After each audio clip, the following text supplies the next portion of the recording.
justified himself rather than God.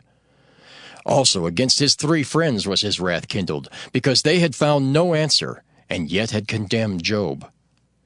Now Elihu had waited till Job had spoken, because they were elder than he. When Elihu saw that there was no answer in the mouth of these 3 men, then his wrath was kindled. And Elihu the son of Barachel the Buzite answered and said, I am young, and ye are very old. Wherefore I was afraid, and durst not show you mine opinion. I said, days should speak, and multitude of years should teach wisdom. But there is a spirit in man, and the inspiration of the Almighty giveth them understanding. Great men are not always wise, neither do the aged understand judgment.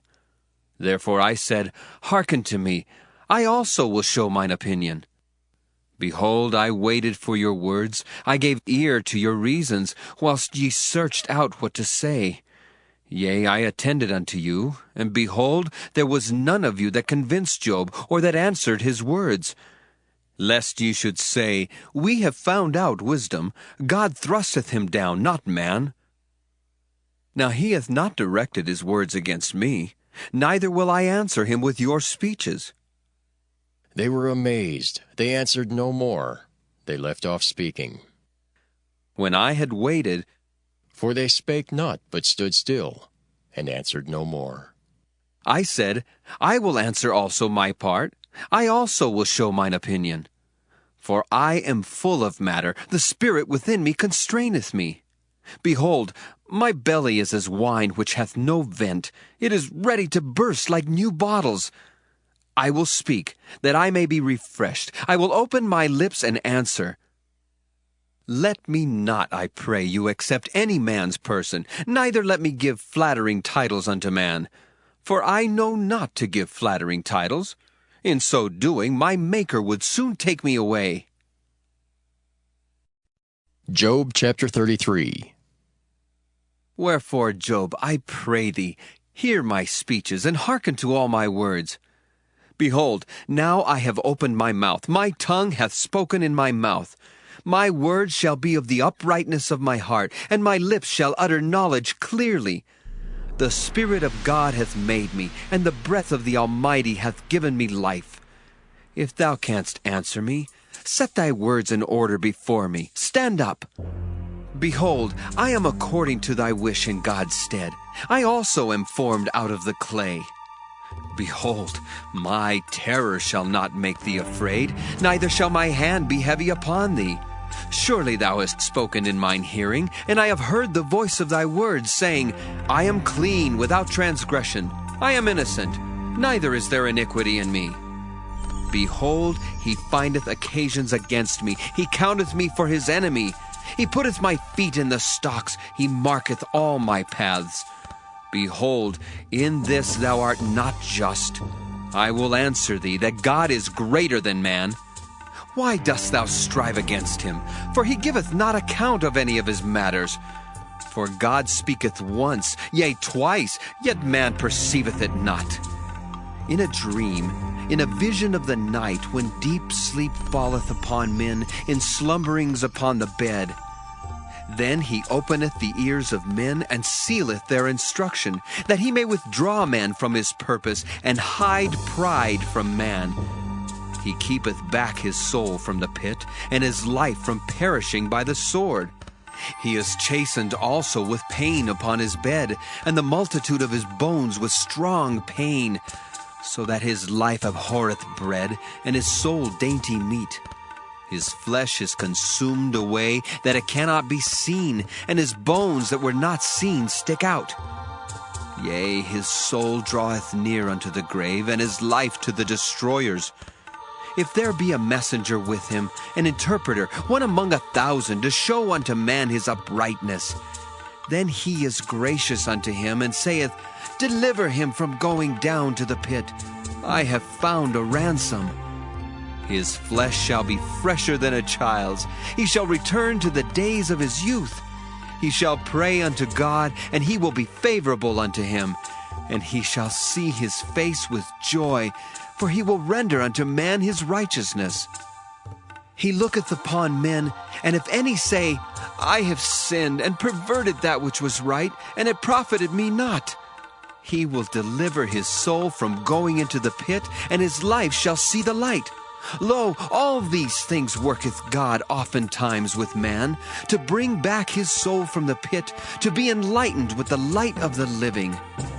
Mark well, O Job, hearken unto me. Hold thy peace, and I will speak. If thou hast anything to say, answer me. Speak, for I desire to justify thee. If not, hearken unto me. Hold thy peace, and I shall teach thee wisdom. Job chapter 34. Furthermore, Elihu answered and said, Hear my words, O ye wise men, and give ear unto me, ye that have knowledge. For the ear trieth words, as the mouth tasteth meat. Let us choose to us judgment. Let us know among ourselves what is good. For Job hath said, I am righteous, and God hath taken away my judgment. Should I lie against my right? My wound is incurable without transgression. What man is like Job, who drinketh up scorning like water, which goeth in company with the workers of iniquity, and walketh with wicked men? For he hath said, It profiteth a man nothing that he should delight himself with God. Therefore hearken unto me, ye men of understanding. Far be it from God that he should do wickedness, and from the Almighty that he should commit iniquity. For the work of a man shall he render unto him, and cause every man to find according to his ways. Yea, surely God will not do wickedly, neither will the Almighty pervert judgment. Who hath given him a charge over the earth, or who hath disposed the whole world? If he set his heart upon man, if he gather unto himself his spirit and his breath, all flesh shall perish together, and man shall turn again unto dust. If now thou hast understanding, hear this, hearken to the voice of my words. Shall even he that hateth right govern? And wilt thou condemn him that is most just? Is it fit to say to a king, Thou art wicked, and to princes, Ye are ungodly? How much less to him that accepteth not the persons of princes, nor regardeth the rich more than the poor? For they all are the work of his hands. In a moment shall they die, and the people shall be troubled at midnight and pass away, and the mighty shall be taken away without hand. For his eyes are upon the ways of man, and he seeth all his goings. There is no darkness, nor shadow of death where the workers of iniquity may hide themselves. For he will not lay upon man more than right, that he should enter into judgment with God. He shall break in pieces mighty men without number, and set others in their stead. Therefore he knoweth their works, and he overturneth them in the night, so that they are destroyed. He striketh them as wicked men in the open sight of others, because they turned back from him, and would not consider any of his ways, so that they cause the cry of the poor to come unto him, and he heareth the cry of the afflicted. When he giveth quietness, who then can make trouble? And when he hideth his face, who then can behold him, whether it be done against a nation or against a man only? That the hypocrite reign not, lest the people be ensnared. Surely it is meet to be said unto God, I have borne chastisement, I will not offend any more. That which I see not, teach thou me. If I have done iniquity, I will do no more. Should it be according to thy mind, he will recompense it, whether thou refuse or whether thou choose, and not I. Therefore speak what thou knowest.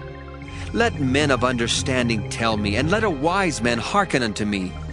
Job hath spoken without knowledge, and his words were without wisdom. My desire is that Job may be tried unto the end because of his answers for wicked men. For he addeth rebellion unto his sin. He clappeth his hands among us, and multiplieth his words against God. Job chapter 35. Elihu spake moreover, and said, Thinkest thou this to be right, that thou saidst, My righteousness is more than God's? For thou saidst, what advantage will it be unto thee? And what profit shall I have if I be cleansed from my sin? I will answer thee, and thy companions with thee. Look unto the heavens, and see, and behold the clouds which are higher than thou. If thou sinnest, what doest thou against him? Or if thy transgressions be multiplied, what doest thou unto him? If thou be righteous, what givest thou him? Or what receiveth he of thine hand? Thy wickedness may hurt a man as thou art, and thy righteousness may profit the Son of Man. By reason of the multitude of oppressions they make the oppressed to cry. They cry out by reason of the arm of the mighty. But none saith, Where is God my Maker, who giveth songs in the night, who teacheth us more than the beasts of the earth, and maketh us wiser than the fowls of heaven? There they cry, but none giveth answer, because of the pride of evil men. Surely God will not hear vanity, neither will the Almighty regard it. Although thou sayest thou shalt not see him, yet judgment is before him. Therefore trust thou in him. But now, because it is not so, he hath visited in his anger, yet he knoweth it not in great extremity. Therefore doth Job open his mouth in vain. He multiplieth words without knowledge. Job chapter 36. Elihu also proceeded and said, Suffer me a little, and I will show thee that I have yet to speak on God's behalf. I will fetch my knowledge from afar, and will ascribe righteousness to my Maker. For truly my words shall not be false. He that is perfect in knowledge is with thee. Behold, God is mighty, and despiseth not any. He is mighty in strength and wisdom. He preserveth not the life of the wicked, but giveth right to the poor. He withdraweth not his eyes from the righteous, but with kings are they on the throne. Yea, he doth establish them forever, and they are exalted. And if they be bound in fetters, and beholden in cords of affliction, then he showeth them their work, and their transgressions that they have exceeded. He openeth also their ear to discipline, and commandeth that they return from iniquity. If they obey and serve him, they shall spend their days in prosperity, and their years in pleasures. But if they obey not, they shall perish by the sword, and they shall die without knowledge. But the hypocrites in heart heap up wrath. They cry not when he bindeth them. They die in youth, and their life is among the unclean. He delivereth the poor in his affliction, and openeth their ears in oppression.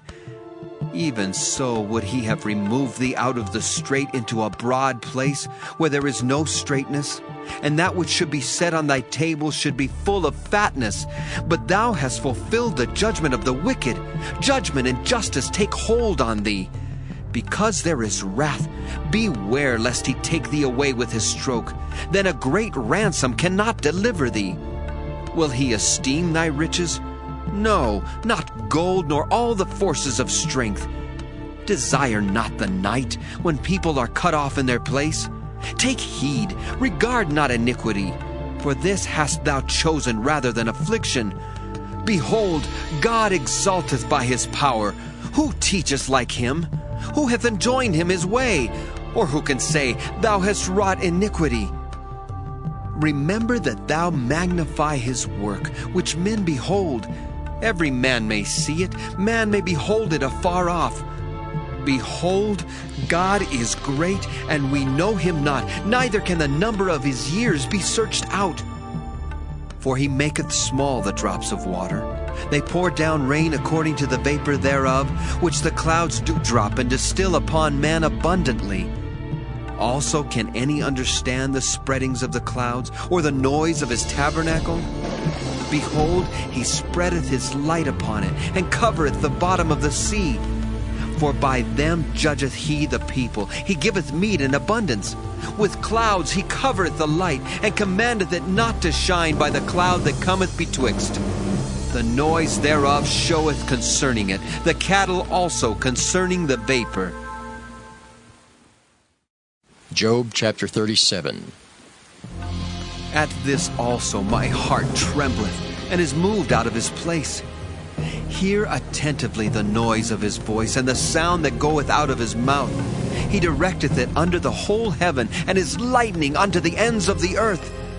After it a voice roareth. He thundereth with the voice of his excellency, and he will not stay them when his voice is heard. God thundereth marvelously with his voice. Great things doeth he, which we cannot comprehend. For he saith to the snow, Be thou on the earth.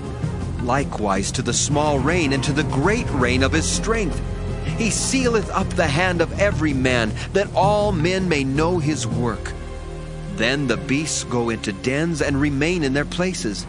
Out of the south cometh the whirlwind, and cold out of the north. By the breath of God frost is given, and the breadth of the waters is straitened. Also by watering he wearieth the thick cloud, he scattereth his bright cloud.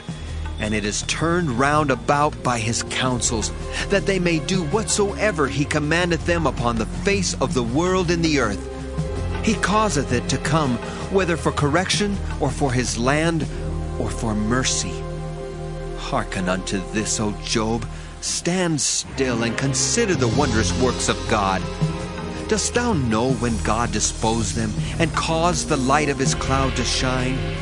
Dost thou know the balancing of the clouds, the wondrous works of him which is perfect in knowledge? How thy garments are warm, when he quieteth the earth by the south wind.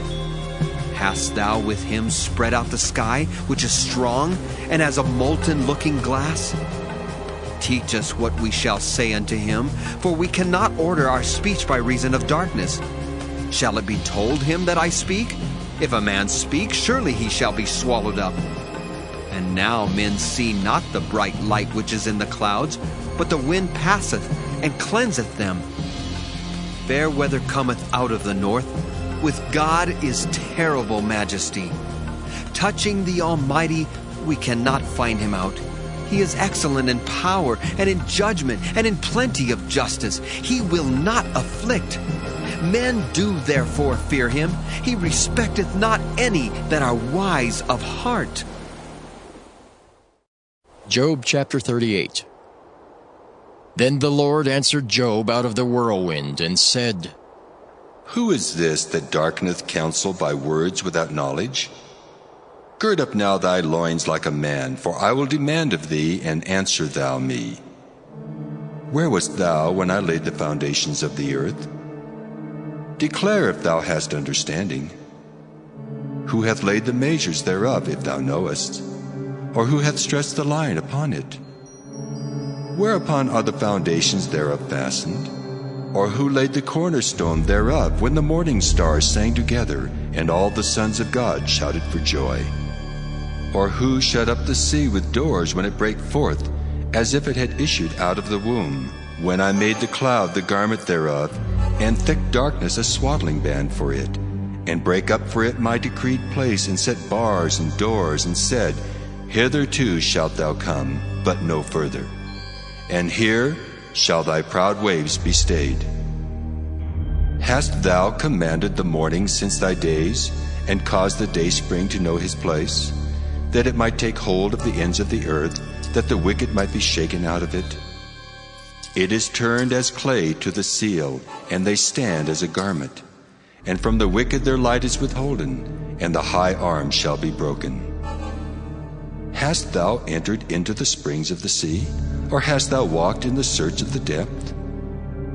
Have the gates of death been opened unto thee, or hast thou seen the doors of the shadow of death? Hast thou perceived the breadth of the earth? Declare if thou knowest it all. Where is the way where light dwelleth?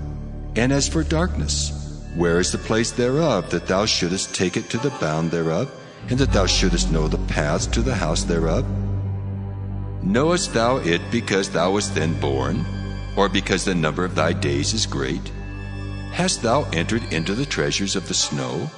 Or hast thou seen the treasures of the hail, which I have reserved against the time of trouble, against the day of battle and war? By what way is the light parted, which scattereth the east wind upon the earth? Who hath divided a watercourse for the overflowing of waters? Or a way for the lightning of thunder to cause it to rain on the earth where no man is, on the wilderness wherein there is no man, to satisfy the desolate and waste ground, and to cause the bud of the tender herb to spring forth? Hath the rain a father? Or who hath begotten the drops of dew? Out of whose womb came the ice? And the hoary frost of heaven, who hath gendered it? The waters are hid as with a stone, and the face of the deep is frozen. Canst thou bind the sweet influences of Pleiades, or loose the bands of Orion? Canst thou bring forth Mazzaroth in his season? Or canst thou guide Arcturus with his sons? Knowest thou the ordinance of heaven? Canst thou set the dominion thereof in the earth? Canst thou lift up thy voice to the clouds, that abundance of waters may cover thee? Canst thou send lightnings that they may go and say unto thee, Here we are? Who hath put wisdom in the inward parts? Or who hath given understanding to the heart? Who can number the clouds in wisdom? Or who can stay the bottles of heaven when the dust groweth into hardness, and the clods cleave fast together? Wilt thou hunt the prey for the lion, or fill the appetite of the young lions when they couch in their dens and abide in the covert to lie in wait? Who provideth for the raven his food when his young ones cry unto God? They wander for lack of meat. Job chapter 39. Knowest thou the time when the wild goats of the rock bring forth? Or canst thou mark when the hinds do calf?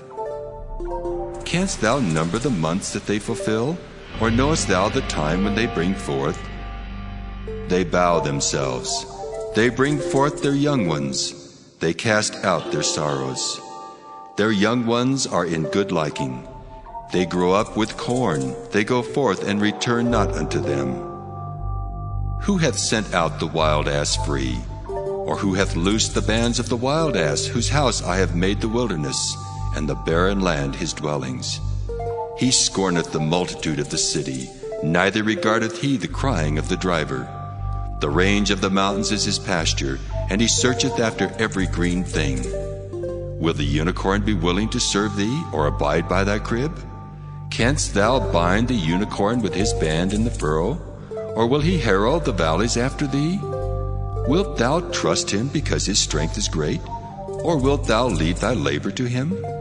Wilt thou believe him, that he will bring home thy seed and gather it into thy barn? Gavest thou the goodly wings unto the peacocks? Or wings and feathers unto the ostrich, which leaveth her eggs in the earth, and warmeth them in dust, and forgetteth that the foot may crush them, or that the wild beast may break them? She is hardened against her young ones, as though they were not hers. Her labor is in vain without fear, because God hath deprived her of wisdom, neither hath he imparted to her understanding. What time she lifteth up herself on high, she scorneth the horse and his rider. Hast thou given the horse strength? Hast thou clothed his neck with thunder? Canst thou make him afraid as a grasshopper? The glory of his nostrils is terrible. He paweth in the valley, and rejoiceth in his strength. He goeth on to meet the armed men. He mocketh at fear, and is not affrighted, neither turneth he back from the sword.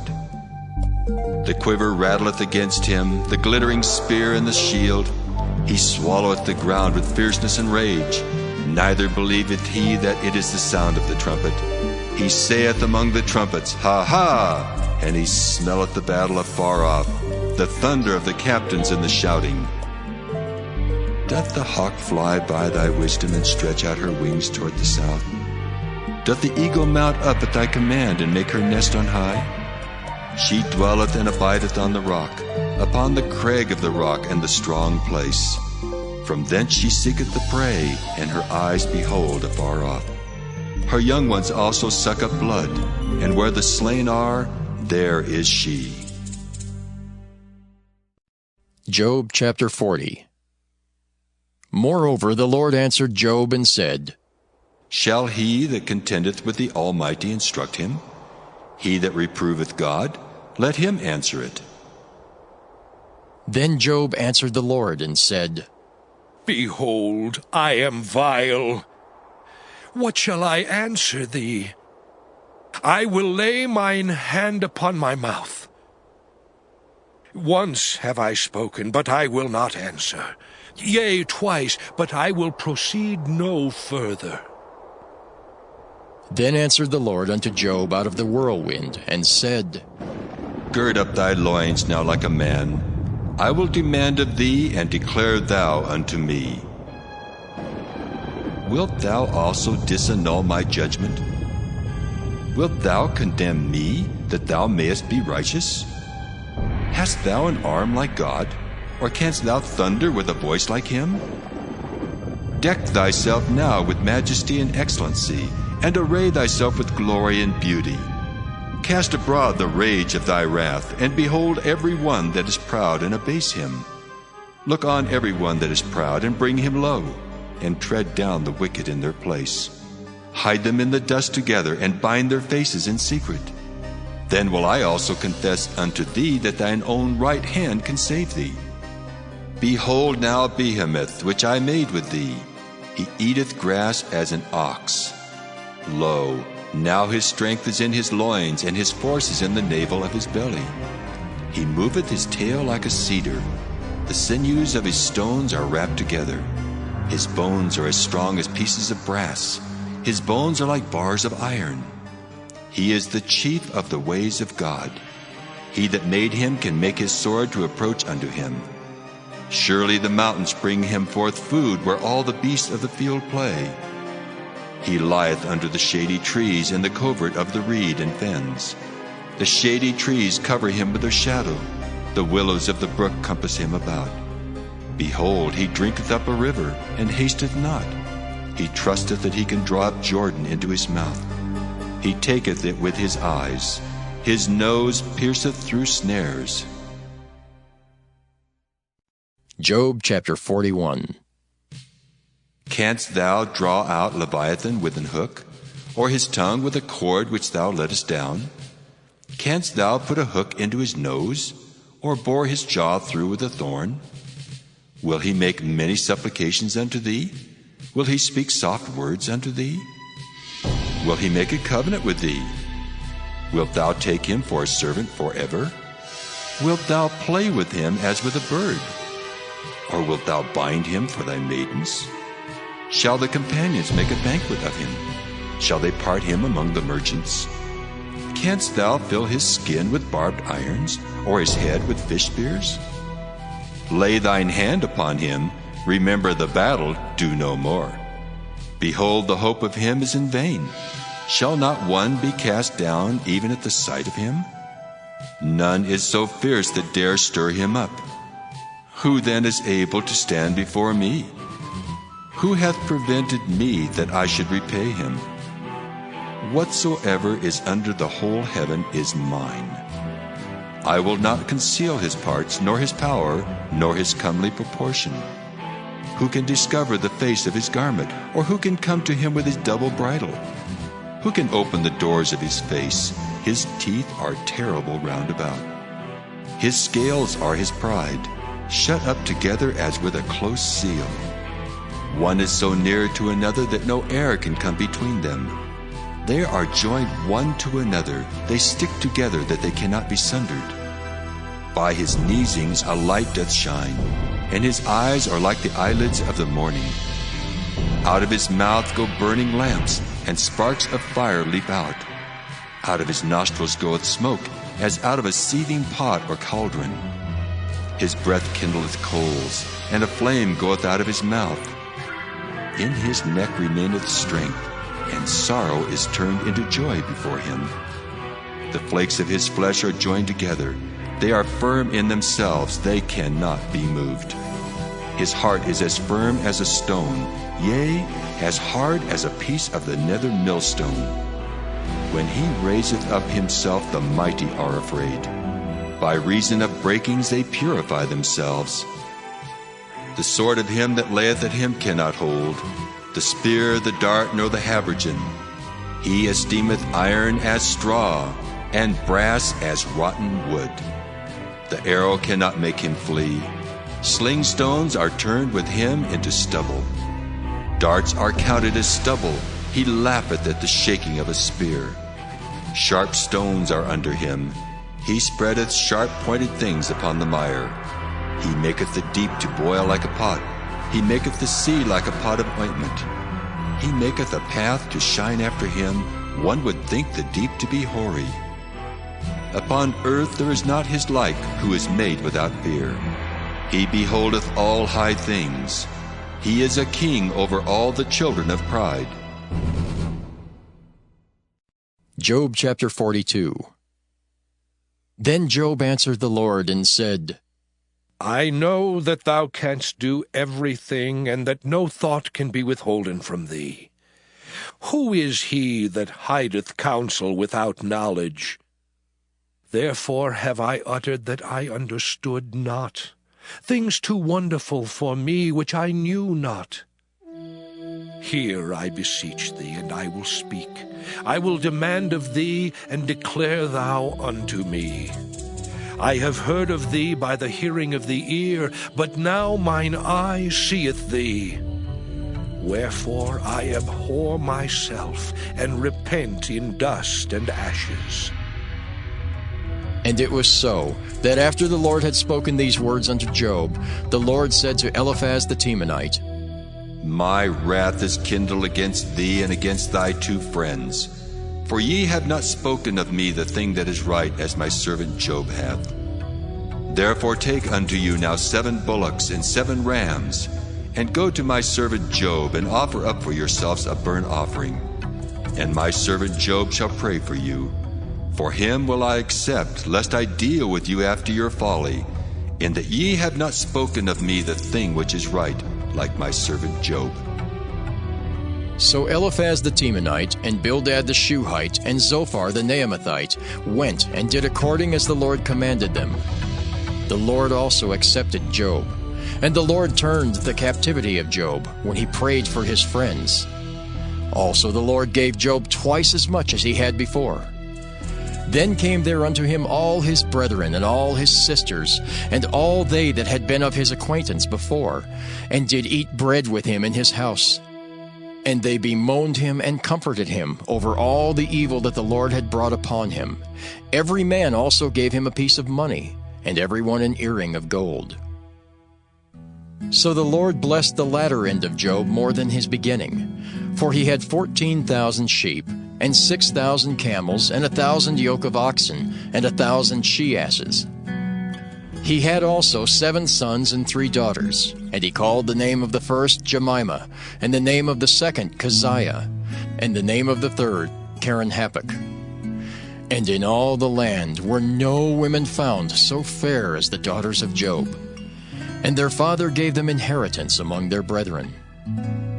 After this lived Job 140 years, and saw his sons and his sons' sons, even 4 generations. So Job died, being old and full of days.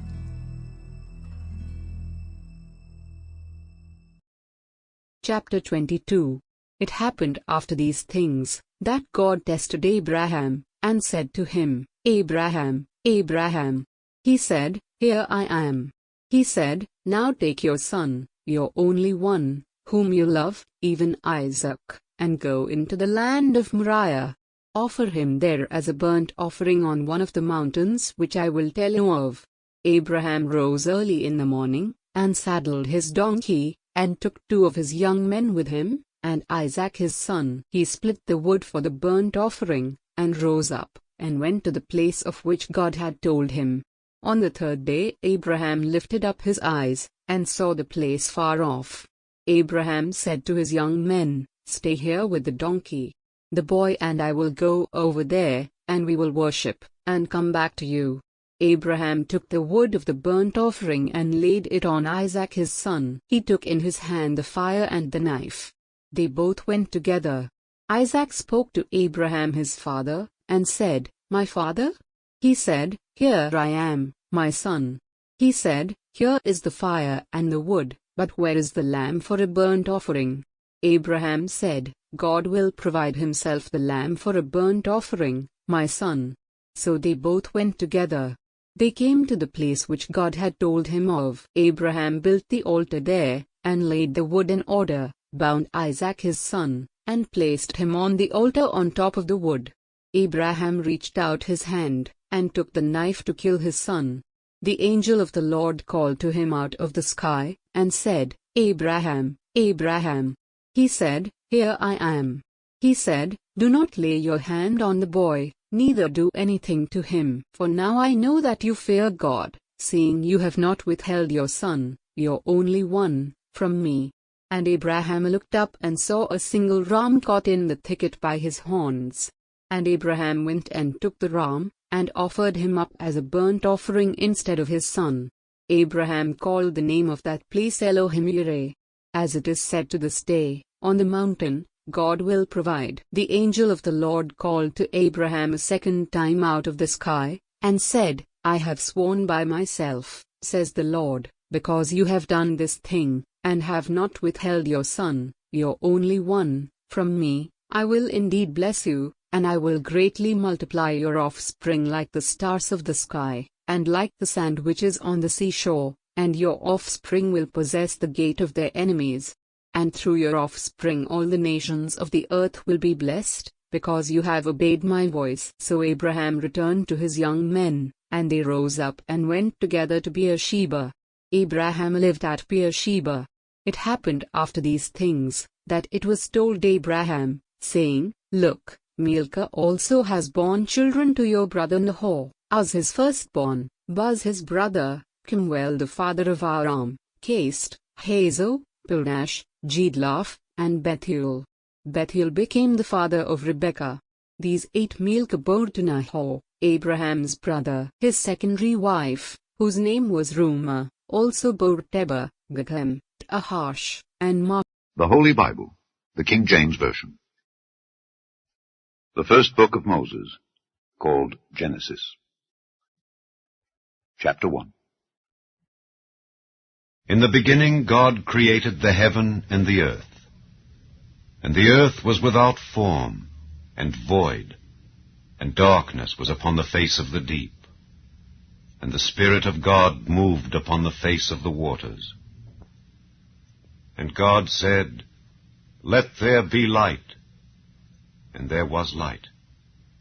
And God saw the light that it was good, and God divided the light from the darkness. And God called the light day, and the darkness he called night. And the evening and the morning were the first day. And God said, Let there be a firmament in the midst of the waters, and let it divide the waters from the waters. And God made the firmament, and divided the waters which were under the firmament from the waters which were above the firmament. And it was so. And God called the firmament heaven. And the evening and the morning were the second day. And God said, Let the waters under the heaven be gathered together unto one place, and let the dry land appear. And it was so. And God called the dry land earth, and the gathering together of the waters called he seas.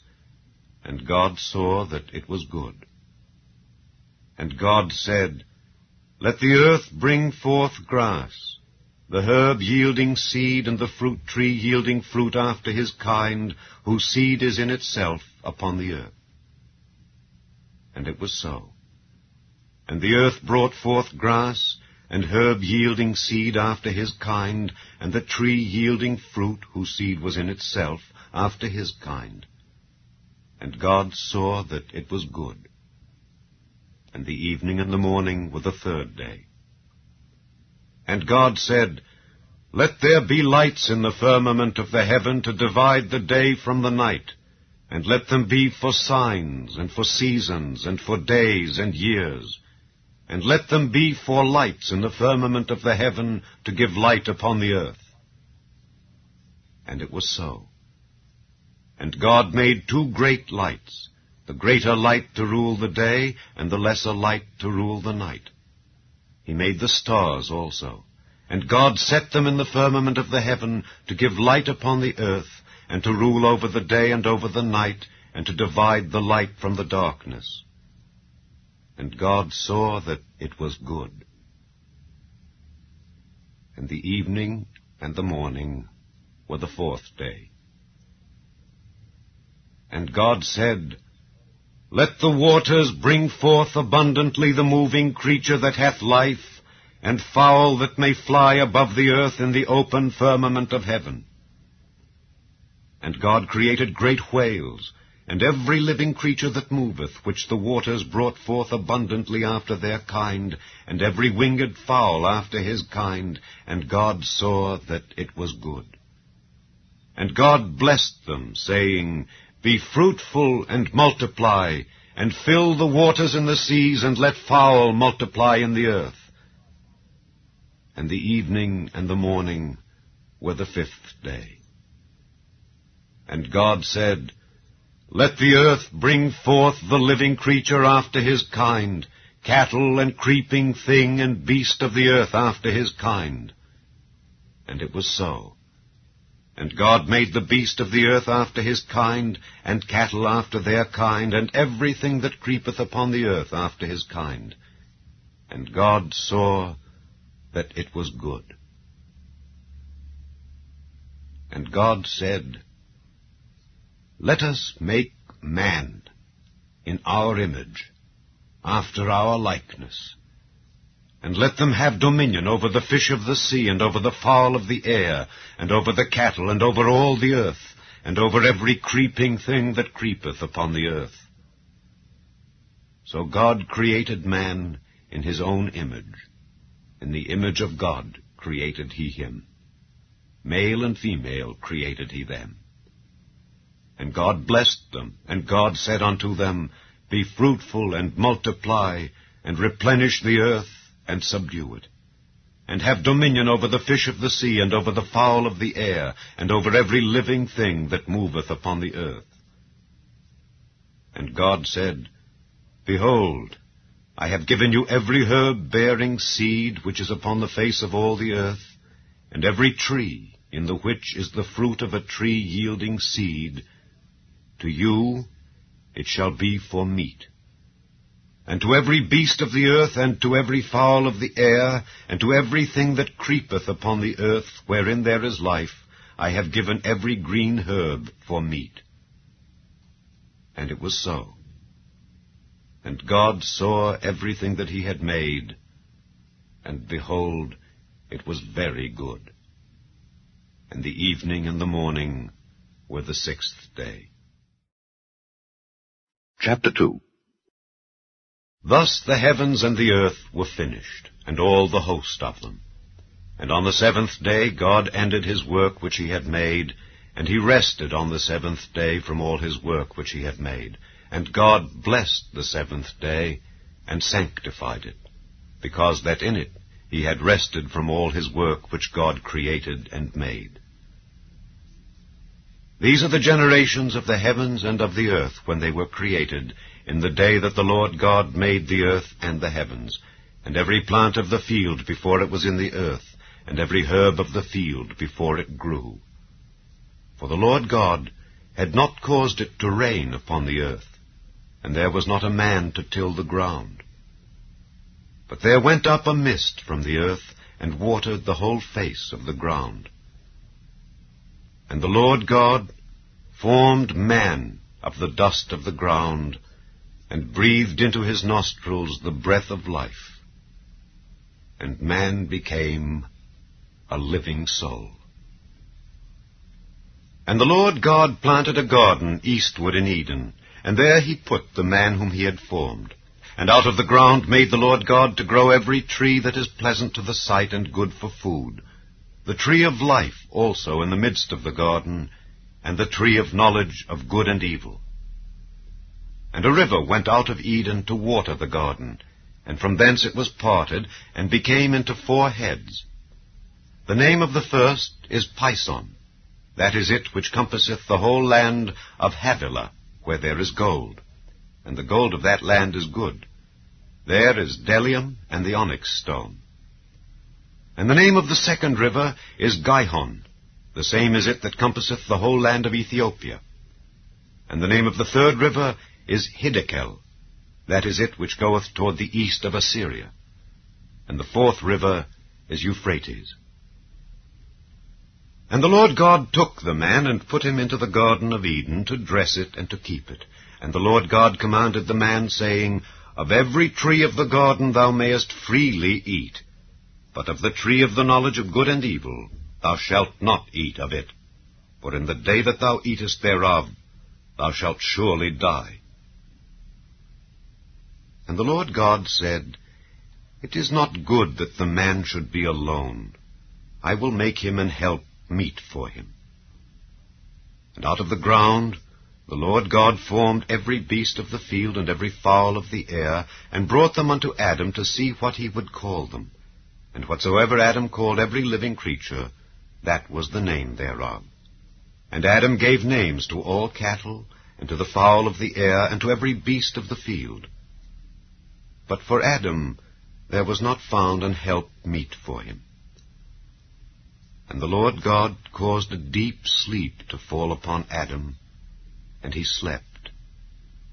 And he took one of his ribs, and closed up the flesh instead thereof, and the rib which the Lord God had taken from man made he a woman, and brought her unto the man. And Adam said, This is now bone of my bones, and flesh of my flesh. She shall be called woman, because she was taken out of man. Therefore shall a man leave his father and his mother, and shall cleave unto his wife, and they shall be one flesh. And they were both naked, the man and his wife, and were not ashamed. Chapter 3. Now the serpent was more subtle than any beast of the field which the Lord God had made. And he said unto the woman, Yea, hath God said, Ye shall not eat of every tree of the garden? And the woman said unto the serpent, We may eat of the fruit of the trees of the garden. But of the fruit of the tree which is in the midst of the garden, God hath said, Ye shall not eat of it, neither shall ye touch it, lest ye die. And the serpent said unto the woman, Ye shall not surely die. For God doth know that in the day ye eat thereof, then your eyes shall be opened, and ye shall be as gods, knowing good and evil. And when the woman saw that the tree was good for food, and that it was pleasant to the eyes, and a tree to be desired to make one wise, she took of the fruit thereof, and did eat, and gave also unto her husband with her, and he did eat. And the eyes of them both were opened, and they knew that they were naked. And they sewed fig leaves together, and made themselves aprons. And they heard the voice of the Lord God walking in the garden in the cool of the day. And Adam and his wife hid themselves from the presence of the Lord God amongst the trees of the garden. And the Lord God called unto Adam, and said unto him, Where art thou? And he said, I heard thy voice in the garden, and I was afraid, because I was naked, and I hid myself. And he said, Who told thee that thou wast naked? Hast thou eaten of the tree whereof I commanded thee that thou shouldest not eat? And the man said, The woman whom thou gavest to be with me, she gave me of the tree, and I did eat. And the Lord God said unto the woman, What is this that thou hast done? And the woman said, The serpent beguiled me, and I did eat. And the Lord God said unto the serpent, Because thou hast done this, thou art cursed above all cattle, and above every beast of the field. Upon thy belly shalt thou go, and dust shalt thou eat all the days of thy life. And I will put enmity between thee and the woman, and between thy seed and her seed. It shall bruise thy head, and thou shalt bruise his heel. Unto the woman he said, I will greatly multiply thy sorrow and thy conception. In sorrow thou shalt bring forth children, and thy desire shall be to thy husband, and he shall rule over thee. And unto Adam he said, Because thou hast hearkened unto the voice of thy wife, and hast eaten of the tree of which I commanded thee, saying, Thou shalt not eat of it, Cursed is the ground for thy sake. In sorrow shalt thou eat of it all the days of thy life. Thorns also and thistles shall it bring forth to thee, and thou shalt eat the herb of the field. In the sweat of thy face shalt thou eat bread, till thou return unto the ground. For out of it wast thou taken. For dust thou art, and unto dust shalt thou return. And Adam called his wife's name Eve, because she was the mother of all living. Unto Adam also and to his wife did the Lord God make coats of skins, and clothed them. And the Lord God said, Behold, the man is become as one of us, to know good and evil. And now, lest he put forth his hand and take also of the tree of life, and eat and live forever. Therefore the Lord God sent him forth from the Garden of Eden, to till the ground from whence he was taken.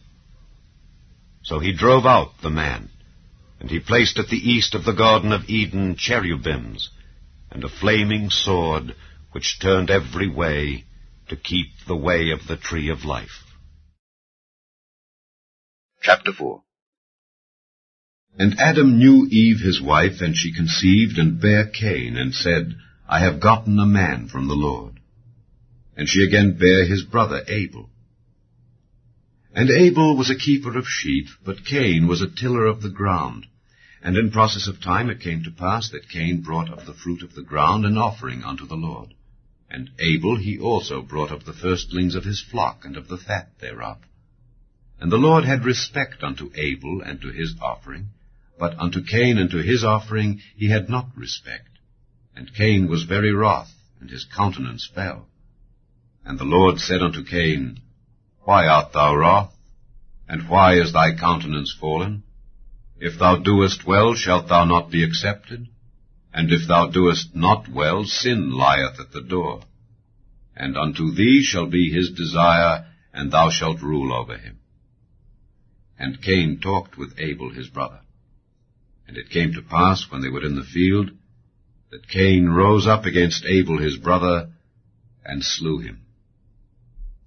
And the Lord said unto Cain, Where is Abel thy brother? And he said, I know not, am I my brother's keeper? And he said, What hast thou done? The voice of thy brother's blood crieth unto me from the ground. And now art thou cursed from the earth, which hath opened her mouth to receive thy brother's blood from thy hand.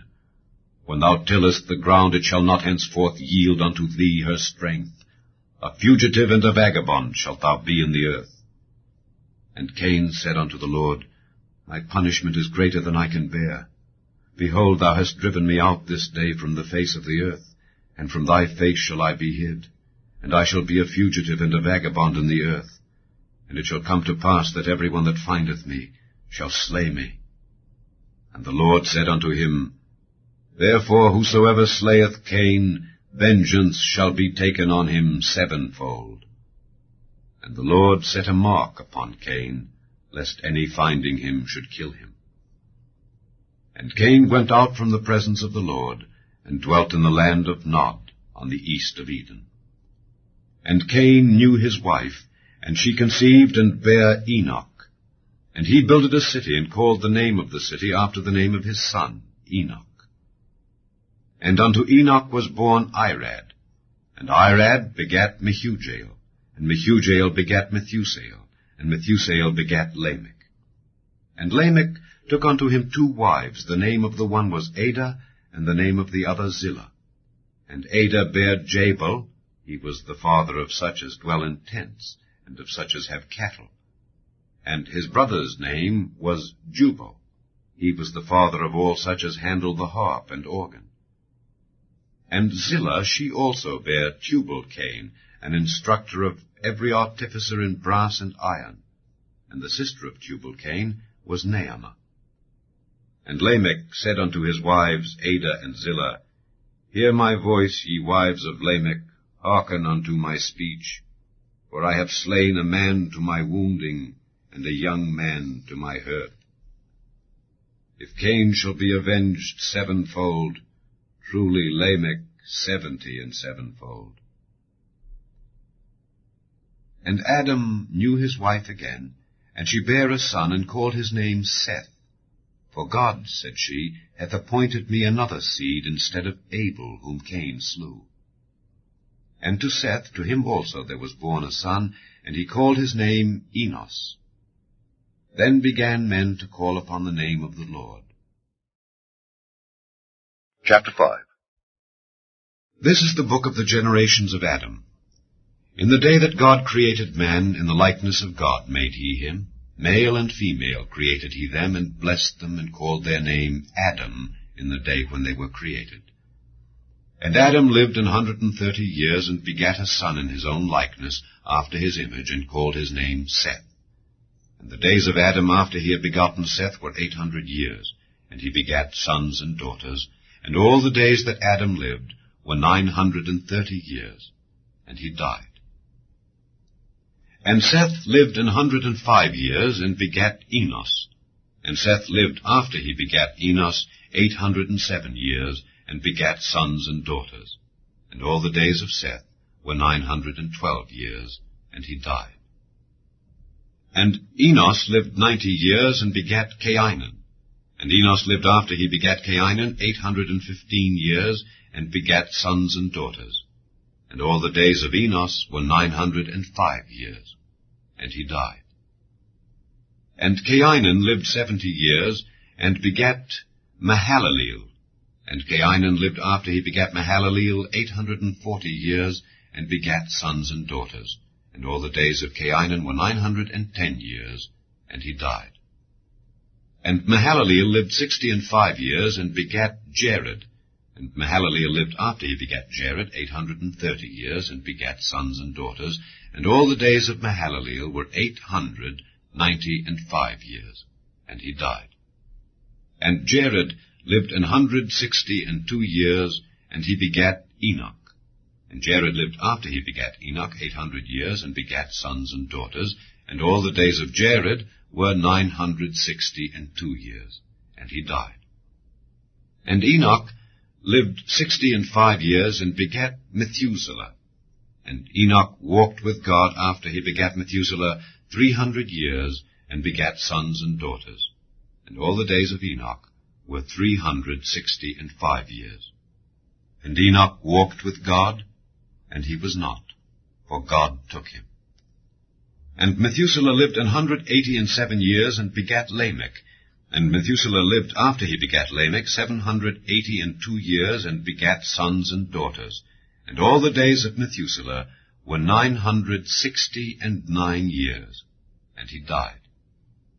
And Lamech lived 182 years, and begat a son, and he called his name Noah, saying, This same shall comfort us concerning our work and toil of our hands, because of the ground which the Lord hath cursed. And Lamech lived after he begat Noah 595 years, and begat sons and daughters. And all the days of Lamech were 777 years, and he died. And Noah was 500 years old. And Noah begat Shem, Ham, and Japheth. Chapter 6. And it came to pass, when men began to multiply on the face of the earth, and daughters were born unto them, that the sons of God saw the daughters of men, that they were fair, and they took them wives of all which they chose.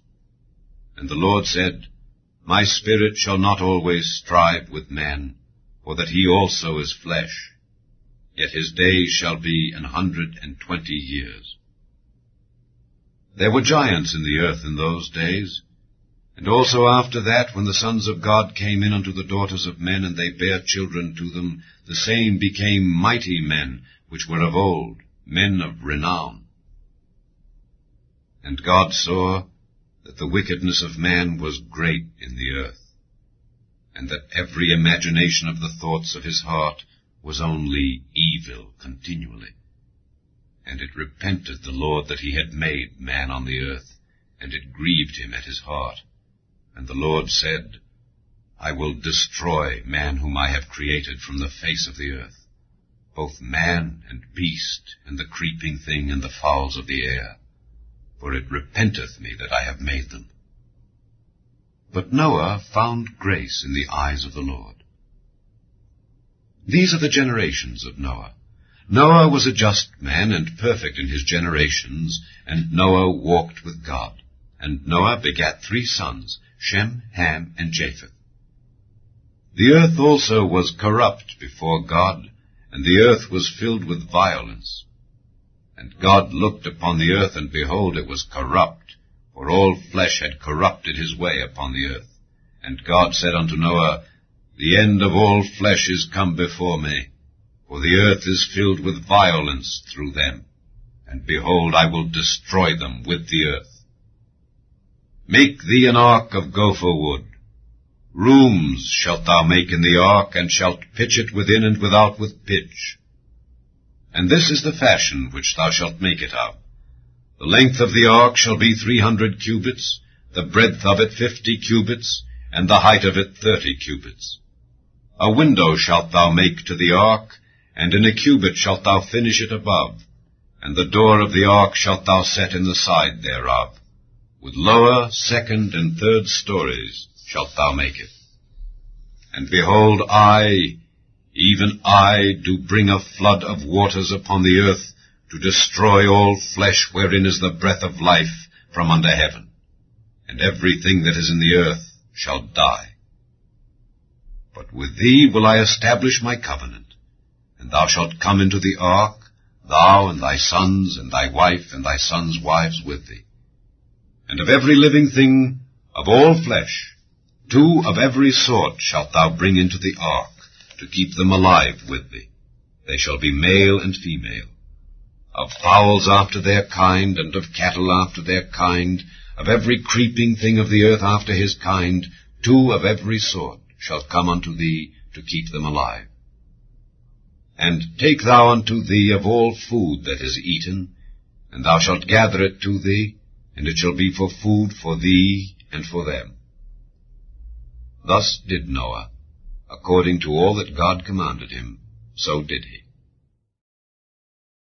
Chapter 7. And the Lord said unto Noah, Come thou and all thy house into the ark, for thee have I seen righteous before me in this generation. Of every clean beast thou shalt take to thee by 7s the male and his female, and of beasts that are not clean by 2 the male and his female. Of fowls also of the air by 7s the male and the female, to keep seed alive upon the face of all the earth. For yet 7 days, and I will cause it to rain upon the earth 40 days and 40 nights, and every living substance that I have made will I destroy from off the face of the earth. And Noah did according unto all that the Lord commanded him. And Noah was 600 years old when the flood of waters was upon the earth. And Noah went in, and his sons, and his wife, and his sons' wives with him into the ark, because of the waters of the flood. Of clean beasts, and of beasts that are not clean, and of fowls, and of everything that creepeth upon the earth, there went in 2 and 2 unto Noah into the ark, the male and the female, as God had commanded Noah. And it came to pass, after 7 days, that the waters of the flood were upon the earth. In the 600th year of Noah's life, in the 2nd month, the 17th day of the month, the same day were all the fountains of the great deep broken up, and the windows of heaven were opened, and the rain was upon the earth 40 days and 40 nights. In the selfsame day entered Noah, and Shem, and Ham, and Japheth, the sons of Noah, and Noah's wife, and the 3 wives of his sons with them, into the ark. They, and every beast after his kind, and all the cattle after their kind, and every creeping thing that creepeth upon the earth after his kind, and every fowl after his kind, every bird of every sort. And they went in unto Noah into the ark, 2 and 2 of all flesh, wherein is the breath of life. And they that went in male and female of all flesh, as God had commanded him. And the Lord shut him in. And the flood was 40 days upon the earth. And the waters increased, and bare up the ark, and it was lift up above the earth. And the waters prevailed and were increased greatly upon the earth. And the ark went upon the face of the waters. And the waters prevailed exceedingly upon the earth, and all the high hills that were under the whole heaven were covered. 15 cubits upward did the waters prevail, and the mountains were covered.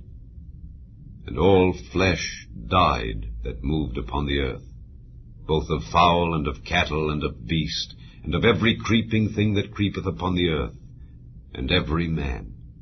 All in whose nostrils was the breath of life, of all that was in the dry land, died. And every living substance was destroyed which was upon the face of the ground, both man and cattle, and the creeping things, and the fowl of the heaven. And they were destroyed from the earth. And Noah only remained alive, and they that were with him in the ark. And the waters prevailed upon the earth 150 days.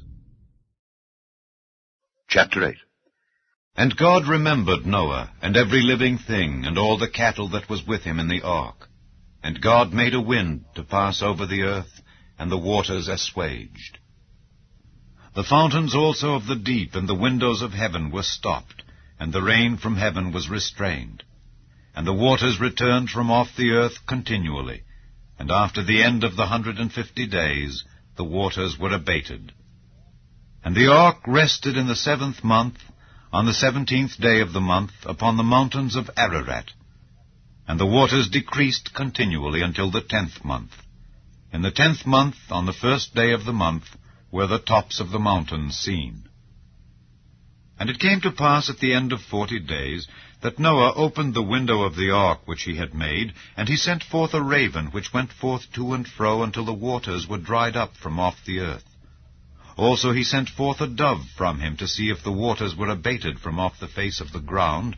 But the dove found no rest for the sole of her foot, and she returned unto him into the ark, for the waters were on the face of the whole earth. Then he put forth his hand, and took her, and pulled her in unto him into the ark. And he stayed yet other 7 days, and again he sent forth the dove out of the ark. And the dove came in to him in the evening, and lo, in her mouth was an olive leaf plucked off. So Noah knew that the waters were abated from off the earth. And he stayed yet other 7 days, and sent forth the dove, which returned not again unto him any more. And it came to pass in the 601st year, in the 1st month, the 1st day of the month, the waters were dried up from off the earth. And Noah removed the covering of the ark, and looked, and behold, the face of the ground was dry. And in the 2nd month, on the 27th day of the month, was the earth dried. And God spake unto Noah, saying, Go forth of the ark, thou and thy wife, and thy sons' wives with thee. Bring forth with thee every living thing that is with thee of all flesh, both of fowl and of cattle, and of every creeping thing that creepeth upon the earth, that they may breed abundantly in the earth, and be fruitful, and multiply upon the earth. And Noah went forth, and his sons, and his wife, and his sons' wives with him. Every beast, every creeping thing, and every fowl, and whatsoever creepeth upon the earth, after their kinds, went forth out of the ark. And Noah builded an altar unto the Lord, and took of every clean beast, and of every clean fowl, and offered burnt offerings on the altar. And the Lord smelled a sweet savour, and the Lord said in his heart, I will not again curse the ground any more for man's sake, for the imagination of man's heart is evil from his youth. Neither will I again smite any more everything living, as I have done. While the earth remaineth, seed time and harvest, and cold and heat, and summer and winter, and day and night shall not cease. Chapter 9. And God blessed Noah and his sons, and said unto them, Be fruitful, and multiply, and replenish the earth. And the fear of you and the dread of you shall be upon every beast of the earth, and upon every fowl of the air, upon all that moveth upon the earth, and upon all the fishes of the sea. Into your hand are they delivered. Every moving thing that liveth shall be meat for you. Even as the green herb have I given you all things. But flesh with the life thereof, which is the blood thereof, shall ye not eat. And surely your blood of your lives will I require. At the hand of every beast will I require it, and at the hand of man. At the hand of every man's brother will I require the life of man. Whoso sheddeth man's blood, by man shall his blood be shed. For in the image of God made he man. And you, be ye fruitful and multiply. Bring forth abundantly in the earth, and multiply therein. And God spake unto Noah and to his sons with him, saying, And I, behold, I establish my covenant with you and with your seed after you, and with every living creature that is with you, of the fowl, of the cattle, and of every beast of the earth with you, from all that go out of the ark, to every beast of the earth. And I will establish my covenant with you. Neither shall all flesh be cut off any more by the waters of a flood, neither shall there any more be a flood to destroy the earth. And God said, This is the token of the covenant which I make between me and you and every living creature that is with you for perpetual generations. I do set my bow in the cloud, and it shall be for a token of a covenant between me and the earth. And it shall come to pass, when I bring a cloud over the earth, that the bow shall be seen in the cloud. And I will remember my covenant which is between me and you and every living creature of all flesh, and the waters shall no more become a flood to destroy all flesh. And the bow shall be in the cloud, and I will look upon it, that I may remember the everlasting covenant between God and every living creature of all flesh that is upon the earth. And God said unto Noah, This is the token of the covenant which I have established between me and all flesh that is upon the earth. And the sons of Noah that went forth of the ark were Shem and Ham and Japheth, and Ham is the father of Canaan. These are the 3 sons of Noah, and of them was the whole earth overspread. And Noah began to be an husbandman, and he planted a vineyard, and he drank of the wine and was drunken, and he was uncovered within his tent. And Ham, the father of Canaan, saw the nakedness of his father, and told his 2 brethren without. And Shem and Japheth took a garment, and laid it upon both their shoulders, and went backward, and covered the nakedness of their father. And their faces were backward, and they saw not their father's nakedness. And Noah awoke from his wine, and knew what his younger son had done unto him. And he said, Cursed be Canaan, a servant of servants shall he be unto his brethren. And he said, Blessed be the Lord God of Shem, and Canaan shall be his servant. God shall enlarge Japheth, and he shall dwell in the tents of Shem, and Canaan shall be his servant. And Noah lived after the flood 350 years, and all the days of Noah were 950 years, and he died. Chapter 10. Now these are the generations of the sons of Noah, Shem, Ham, and Japheth. And unto them were sons born after the flood. The sons of Japheth, Gomer, and Magog, and Madai, and Javan, and Tubal, and Meshech, and Tyrus.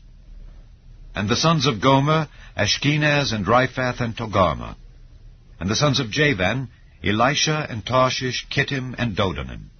By these were the isles of the Gentiles divided in their lands, every one after his tongue, after their families, in their nations.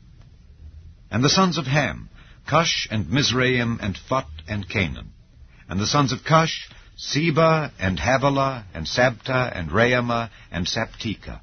And the sons of Raamah, Sheba, and Dedan. And Cush begat Nimrod. He began to be a mighty one in the earth. He was a mighty hunter before the Lord. Wherefore it is said, Even as Nimrod the mighty hunter before the Lord.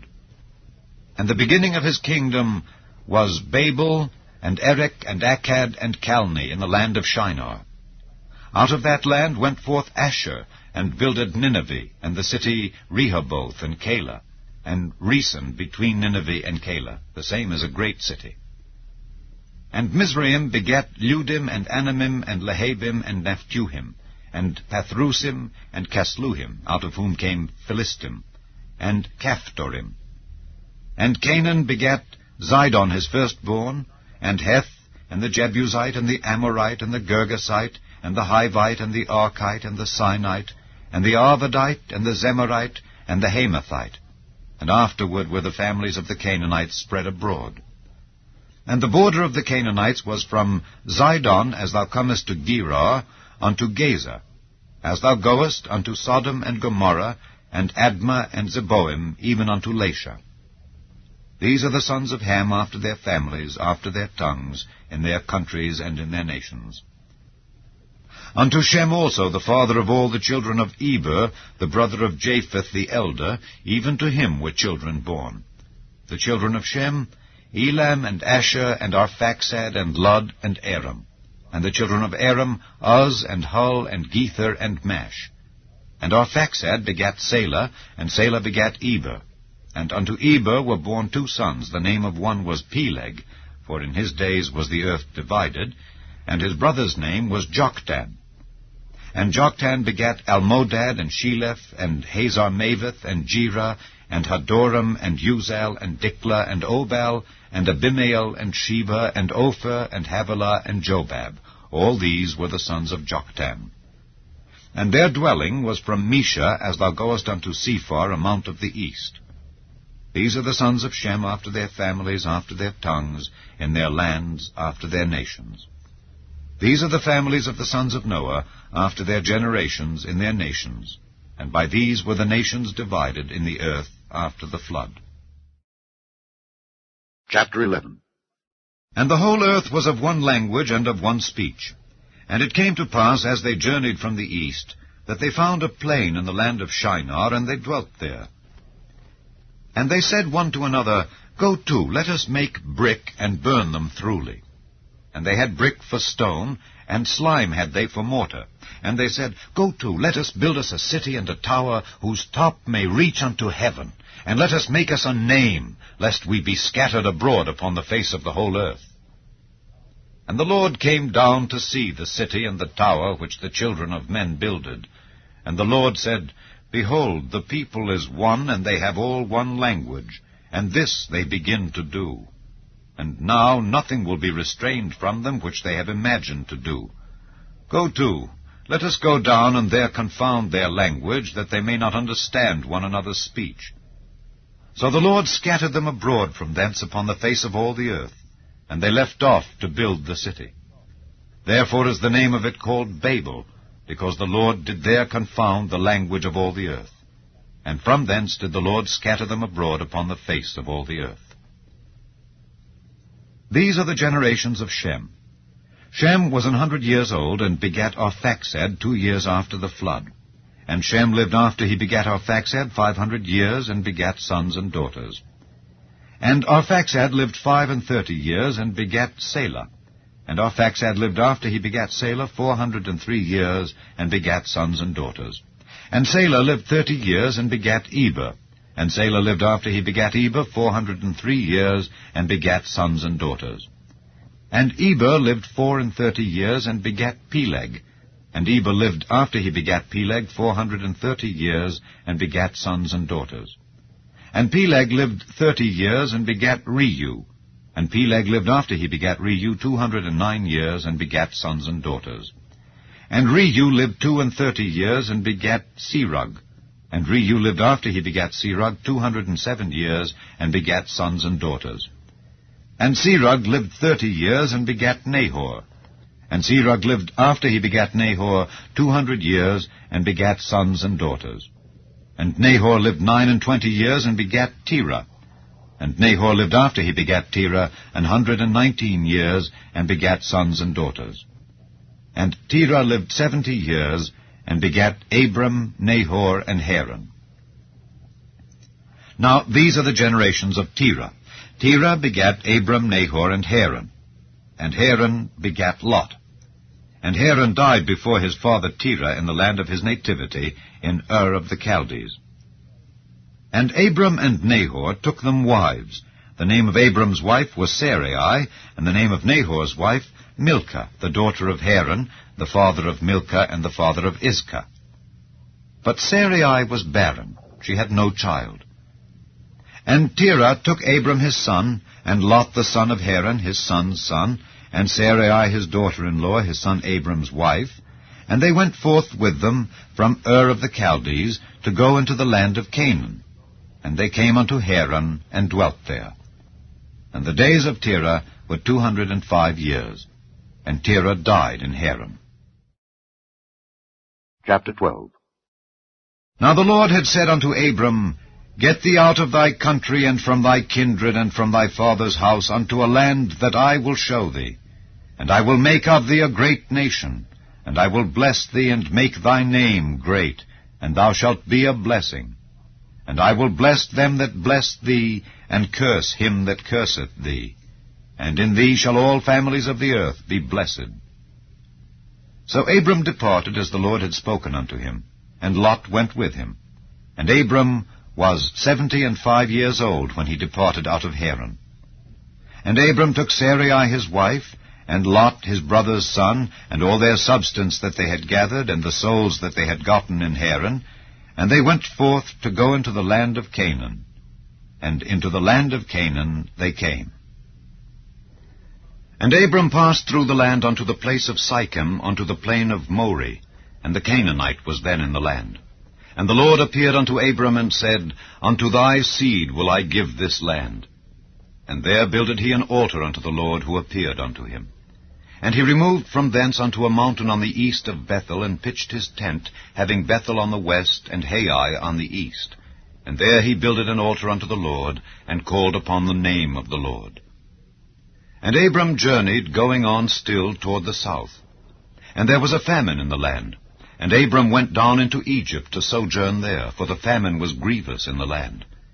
And it came to pass, when he was come near to enter into Egypt, that he said unto Sarai his wife, Behold, now I know that thou art a fair woman to look upon. Therefore it shall come to pass, when the Egyptians shall see thee, that they shall say, This is his wife, and they will kill me, but they will save thee alive.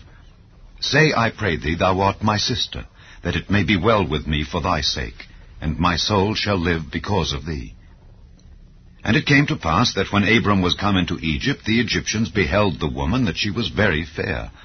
The princes also of Pharaoh saw her, and commended her before Pharaoh. And the woman was taken into Pharaoh's house. And he entreated Abram well for her sake. And he had sheep and oxen, and he-asses, and men-servants and maid-servants, and she-asses and camels. And the Lord plagued Pharaoh and his house with great plagues, because of Sarai, Abram's wife. And Pharaoh called Abram, and said, What is this that thou hast done unto me? Why didst thou not tell me that she was thy wife? Why saidst thou, She is my sister, so I might have taken her to me to wife? Now therefore, behold thy wife, take her, and go thy way. And Pharaoh commanded his men concerning him, and they sent him away, and his wife, and all that he had. Chapter 13. And Abram went up out of Egypt, he and his wife, and all that he had, and Lot with him, into the south. And Abram was very rich in cattle, in silver, and in gold. And he went on his journeys from the south even to Bethel, unto the place where his tent had been at the beginning, between Bethel and Hai, unto the place of the altar which he had made there at the first. And there Abram called on the name of the Lord. And Lot also, which went with Abram, had flocks and herds and tents. And the land was not able to bear them, that they might dwell together, for their substance was great, so that they could not dwell together. And there was a strife between the herdmen of Abram's cattle and the herdmen of Lot's cattle, and the Canaanite and the Perizzite dwelled then in the land. And Abram said unto Lot, Let there be no strife, I pray thee, between me and thee, and between my herdmen and thy herdmen, for we be brethren. Is not the whole land before thee? Separate thyself, I pray thee, from me. If thou wilt take the left hand, then I will go to the right, or if thou depart to the right hand, then I will go to the left. And Lot lifted up his eyes, and beheld all the plain of Jordan, that it was well watered everywhere, before the Lord destroyed Sodom and Gomorrah, even as the garden of the Lord, like the land of Egypt, as thou comest unto Zoar. Then Lot chose him all the plain of Jordan, and Lot journeyed east, and they separated themselves the one from the other. Abram dwelled in the land of Canaan, and Lot dwelled in the cities of the plain, and pitched his tent toward Sodom. But the men of Sodom were wicked and sinners before the Lord exceedingly. And the Lord said unto Abram, after that Lot was separated from him, Lift up now thine eyes, and look from the place where thou art, northward and southward and eastward and westward. For all the land which thou seest, to thee will I give it, and to thy seed forever. And I will make thy seed as the dust of the earth, so that if a man can number the dust of the earth, then shall thy seed also be numbered. Arise, walk through the land in the length of it and in the breadth of it, for I will give it unto thee. Then Abram removed his tent, and came and dwelt in the plain of Mamre, which is in Hebron, and built there an altar unto the Lord. Chapter 14. And it came to pass in the days of Amraphel king of Shinar, Arioch king of Elasar, Kedorlaomer king of Elam, and Tidal king of nations, that these made war with Bera king of Sodom, and with Bershah king of Gomorrah, Shinab king of Admah, and Shemeba king of Zeboim, and the king of Bela, which is Zoar. All these were joined together in the vale of Siddim, which is the Salt Sea. 12 years they served Kedorlaomer, and in the 13th year they rebelled. And in the 14th year came Kedorlaomer and the kings that were with him, and smote the Rephaims in Ashtaroth Karnaim, and the Zuzims in Ham, and the Emims in Shavi Kiriathaim, and the Horites in their Mount Seir, unto Elparan, which is by the wilderness. And they returned, and came to Enmishpat, which is Kadesh, and smote all the country of the Amalekites, and also the Amorites, that dwelt in Hazazon Tamar. And there went out the king of Sodom, and the king of Gomorrah, and the king of Admah, and the king of Zeboim, and the king of Bela, the same is Zoar, and they joined battle with them in the vale of Siddim, with Kedorlaomer the king of Elam, and with Tidal king of nations, and Amraphel king of Shinar, and Arioch king of Elasar, 4 kings with 5. And the vale of Siddim was full of slime pits, and the kings of Sodom and Gomorrah fled and fell there, and they that remained fled to the mountain. And they took all the goods of Sodom and Gomorrah and all their victuals, and went their way. And they took Lot, Abram's brother's son, who dwelt in Sodom, and his goods, and departed. And there came one that had escaped, and told Abram the Hebrew, for he dwelt in the plain of Mamre the Amorite, brother of Eshcol, and brother of Aner, and these were confederate with Abram. And when Abram heard that his brother was taken captive, he armed his trained servants, born in his own house, 318, and pursued them unto Dan. And he divided himself against them, he and his servants, by night, and smote them, and pursued them unto Hobah, which is on the left hand of Damascus. And he brought back all the goods, and also brought again his brother Lot, and his goods, and the women also, and the people. And the king of Sodom went out to meet him after his return from the slaughter of Kedorlaomer and of the kings that were with him, at the valley of Shavi, which is the king's dale. And Melchizedek king of Salem brought forth bread and wine, and he was the priest of the Most High God. And he blessed him and said, Blessed be Abram of the Most High God, possessor of heaven and earth, and blessed be the Most High God, which hath delivered thine enemies into thy hand. And he gave him tithes of all. And the king of Sodom said unto Abram, Give me the persons, and take the goods to thyself. And Abram said to the king of Sodom, I have lift up mine hand unto the Lord, the Most High God, the possessor of heaven and earth, that I will not take from a thread even to a shoe latchet, and that I will not take anything that is thine, lest thou shouldest say, I have made Abram rich. Save only that which the young men have eaten, and the portion of the men which went with me, Aner, Eshcol, and Mamre. Let them take their portion.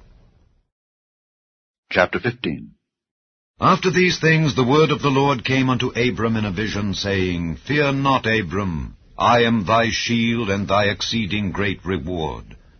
And Abram said, Lord God, what wilt thou give me, seeing I go childless, and the steward of my house is this Eliezer of Damascus? And Abram said, Behold, to me thou hast given no seed, and lo, one born in my house is mine heir. And behold, the word of the Lord came unto him, saying, This shall not be thine heir, but he that shall come forth out of thine own bowels shall be thine heir.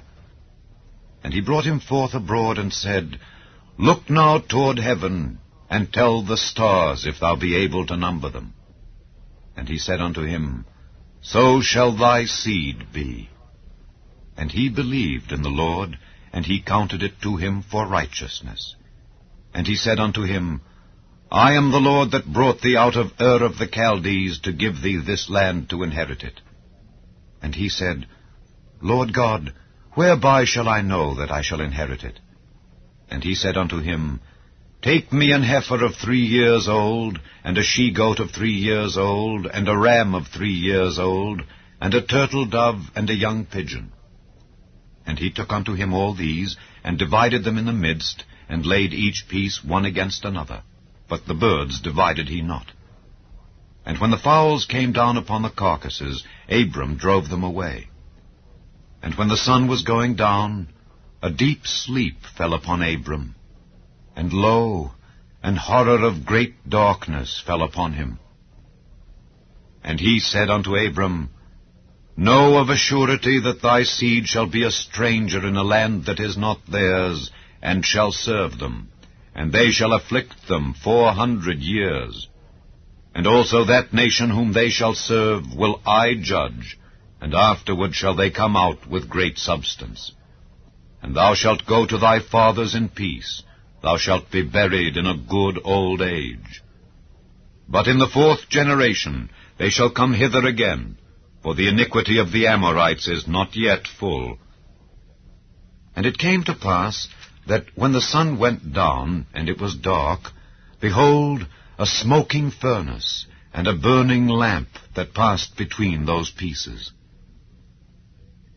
In the same day the Lord made a covenant with Abram, saying, Unto thy seed have I given this land, from the river of Egypt unto the great river, the river Euphrates, the Kenites, and the Kenizzites, and the Cadmonites, and the Hittites, and the Perizzites, and the Rephaims, and the Amorites, and the Canaanites, and the Girgashites, and the Jebusites.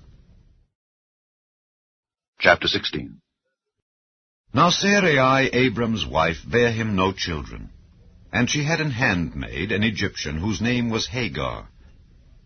And Sarai said unto Abram, Behold now, the Lord hath restrained me from bearing. I pray thee, go in unto my maid. It may be that I may obtain children by her. And Abram hearkened to the voice of Sarai.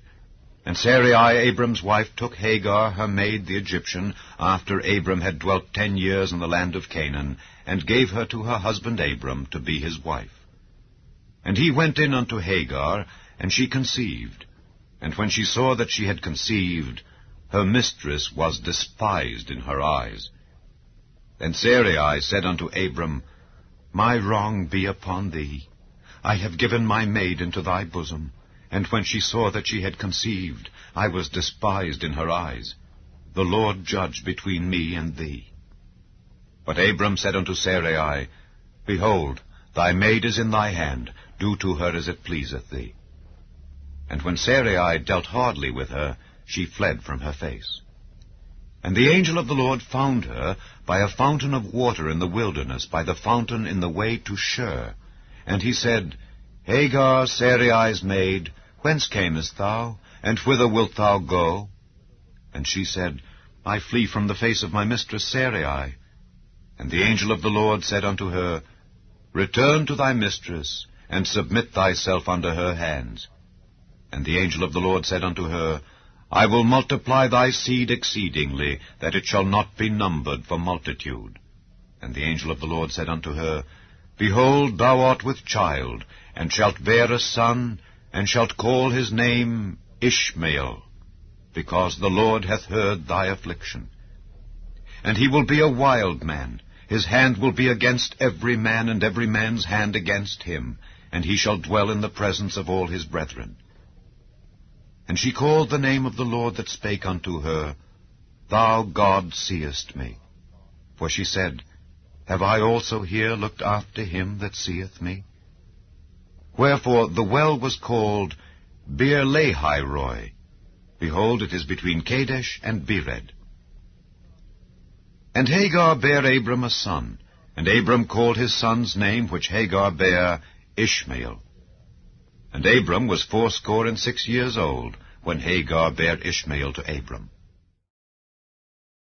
Chapter 17. And when Abram was 90 years old and 9, the Lord appeared to Abram, and said unto him, I am the Almighty God. Walk before me, and be thou perfect. And I will make my covenant between me and thee, and will multiply thee exceedingly. And Abram fell on his face, and God talked with him, saying, As for me, behold, my covenant is with thee, and thou shalt be a father of many nations. Neither shall thy name any more be called Abram, but thy name shall be Abraham, for a father of many nations have I made thee. And I will make thee exceeding fruitful, and I will make nations of thee, and kings shall come out of thee. And I will establish my covenant between me and thee and thy seed after thee in their generations, for an everlasting covenant, to be a God unto thee, and to thy seed after thee. And I will give unto thee and to thy seed after thee the land wherein thou art a stranger, all the land of Canaan, for an everlasting possession. And I will be their God. And God said unto Abraham, Thou shalt keep my covenant, therefore, thou and thy seed after thee in their generations. This is my covenant which ye shall keep between me and you and thy seed after thee. Every man-child among you shall be circumcised, and ye shall circumcise the flesh of your foreskin, and it shall be a token of the covenant betwixt me and you. And he that is 8 days old shall be circumcised among you, every man-child in your generations, he that is born in the house, or bought with money of any stranger, which is not of thy seed. He that is born in thy house, and he that is bought with thy money, must needs be circumcised. And my covenant shall be in your flesh for an everlasting covenant. And the uncircumcised man-child, whose flesh of his foreskin is not circumcised, that soul shall be cut off from his people. He hath broken my covenant. And God said unto Abraham, As for Sarai thy wife, thou shalt not call her name Sarai, but Sarah shall her name be. And I will bless her, and give thee a son also of her. Yea, I will bless her, and she shall be a mother of nations. Kings of people shall be of her. Then Abraham fell upon his face, and laughed, and said in his heart, Shall a child be born unto him that is 100 years old? And shall Sarah that is 90 years old bear? And Abraham said unto God, O that Ishmael might live before thee. And God said, Sarah thy wife shall bear thee a son indeed, and thou shalt call his name Isaac. And I will establish my covenant with him for an everlasting covenant, and with his seed after him. And as for Ishmael, I have heard thee. Behold, I have blessed him, and will make him fruitful, and will multiply him exceedingly. 12 princes shall he beget, and I will make him a great nation. But my covenant will I establish with Isaac, which Sarah shall bear unto thee at this set time in the next year. And he left off talking with him, and God went up from Abraham. And Abraham took Ishmael his son, and all that were born in his house, and all that were bought with his money, every male among the men of Abraham's house, and circumcised the flesh of their foreskin in the selfsame day, as God had said unto him. And Abraham was 90 years old and 9 when he was circumcised in the flesh of his foreskin. And Ishmael his son was 13 years old when he was circumcised in the flesh of his foreskin. In the selfsame day was Abraham circumcised, and Ishmael his son. And all the men of his house born in the house, and bought with money of the stranger, were circumcised with him. Chapter 18. And the Lord appeared unto him in the plains of Mamre, and he sat in the tent door in the heat of the day. And he lifted up his eyes, and looked, and lo, 3 men stood by him. And when he saw them, he ran to meet them from the tent door, and bowed himself toward the ground, and said, My Lord, if now I have found favor in thy sight, pass not away, I pray thee, from thy servant. Let a little water, I pray you, be fetched, and wash your feet, and rest yourselves under the tree. And I will fetch a morsel of bread, and comfort ye your hearts. After that ye shall pass on, for therefore are ye come to your servant. And they said, So do as thou hast said. And Abraham hastened into the tent unto Sarah, and said, Make ready quickly 3 measures of fine meal, knead it, and make cakes upon the hearth. And Abraham ran unto the herd, and fetched a calf tender and good, and gave it unto a young man, and he hasted to dress it. And he took butter and milk, and the calf which he had dressed, and set it before them. And he stood by them under the tree, and they did eat. And they said unto him, Where is Sarah thy wife? And he said, Behold, in the tent. And he said, I will certainly return unto thee according to the time of life. And lo, Sarah thy wife shall have a son. And Sarah heard it in the tent door which was behind him. Now Abraham and Sarah were old and well stricken in age, and it ceased to be with Sarah after the manner of women. Therefore Sarah laughed within herself, saying, After I am waxed old shall I have pleasure, my Lord being old also? And the Lord said unto Abraham, Wherefore did Sarah laugh, saying, Shall I of a surety bear a child which am old? Is anything too hard for the Lord? At the time appointed I will return unto thee, according to the time of life, and Sarah shall have a son. Then Sarah denied, saying, I laughed not, for she was afraid. And he said, Nay, but thou didst laugh. And the men rose up from thence, and looked toward Sodom. And Abraham went with them to bring them on the way. And the Lord said, Shall I hide from Abraham that thing which I do, seeing that Abraham shall surely become a great and mighty nation, and all the nations of the earth shall be blessed in him? For I know him, that he will command his children and his household after him, and they shall keep the way of the Lord, to do justice and judgment, that the Lord may bring upon Abraham that which he hath spoken of him. And the Lord said, Because the cry of Sodom and Gomorrah is great, and because their sin is very grievous, I will go down now and see whether they have done altogether according to the cry of it which is come unto me. And if not, I will know. And the men turned their faces from thence, and went toward Sodom. But Abraham stood yet before the Lord. And Abraham drew near, and said, Wilt thou also destroy the righteous with the wicked? Peradventure there be 50 righteous within the city. Wilt thou also destroy, and not spare the place, for the 50 righteous that are therein? That be far from thee to do after this manner, to slay the righteous with the wicked, and that the righteous should be as the wicked that be far from thee. Shall not the judge of all the earth do right? And the Lord said, If I find in Sodom 50 righteous within the city, then I will spare all the place for their sakes. And Abraham answered and said, Behold, now I have taken upon me to speak unto the Lord, which am but dust and ashes. Peradventure there shall lack 5 of the 50 righteous. Wilt thou destroy all the city for lack of 5? And he said, If I find there 45, I will not destroy it. And he spake unto him yet again, and said, Peradventure there shall be 40 found there. And he said, I will not do it for 40's sake. And he said unto him, O let not the Lord be angry, and I will speak. Peradventure there shall 30 be found there.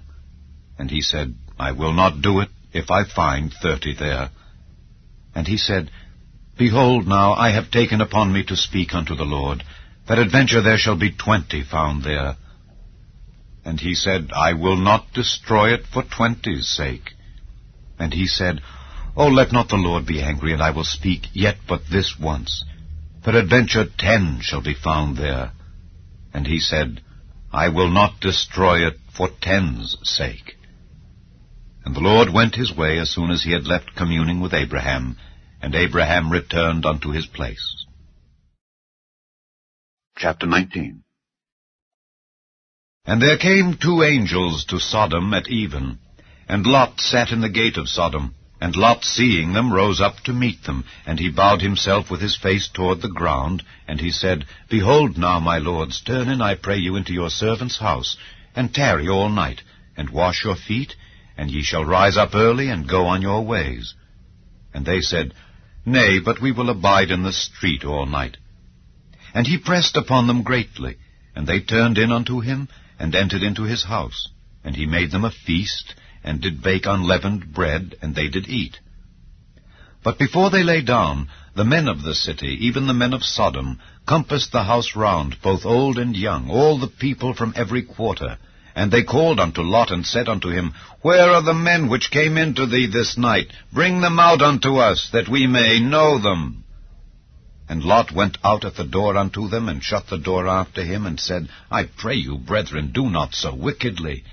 Behold now, I have 2 daughters which have not known man. Let me, I pray you, bring them out unto you, and do ye to them as is good in your eyes. Only unto these men do nothing, for therefore came they under the shadow of my roof. And they said, Stand back. And they said again, This one fellow came in to sojourn, and he will needs be a judge. Now will we deal worse with thee than with them. And they pressed sore upon the men, even Lot, and came near to break the door. But the men put forth their hand, and pulled Lot into the house to them, and shut to the door.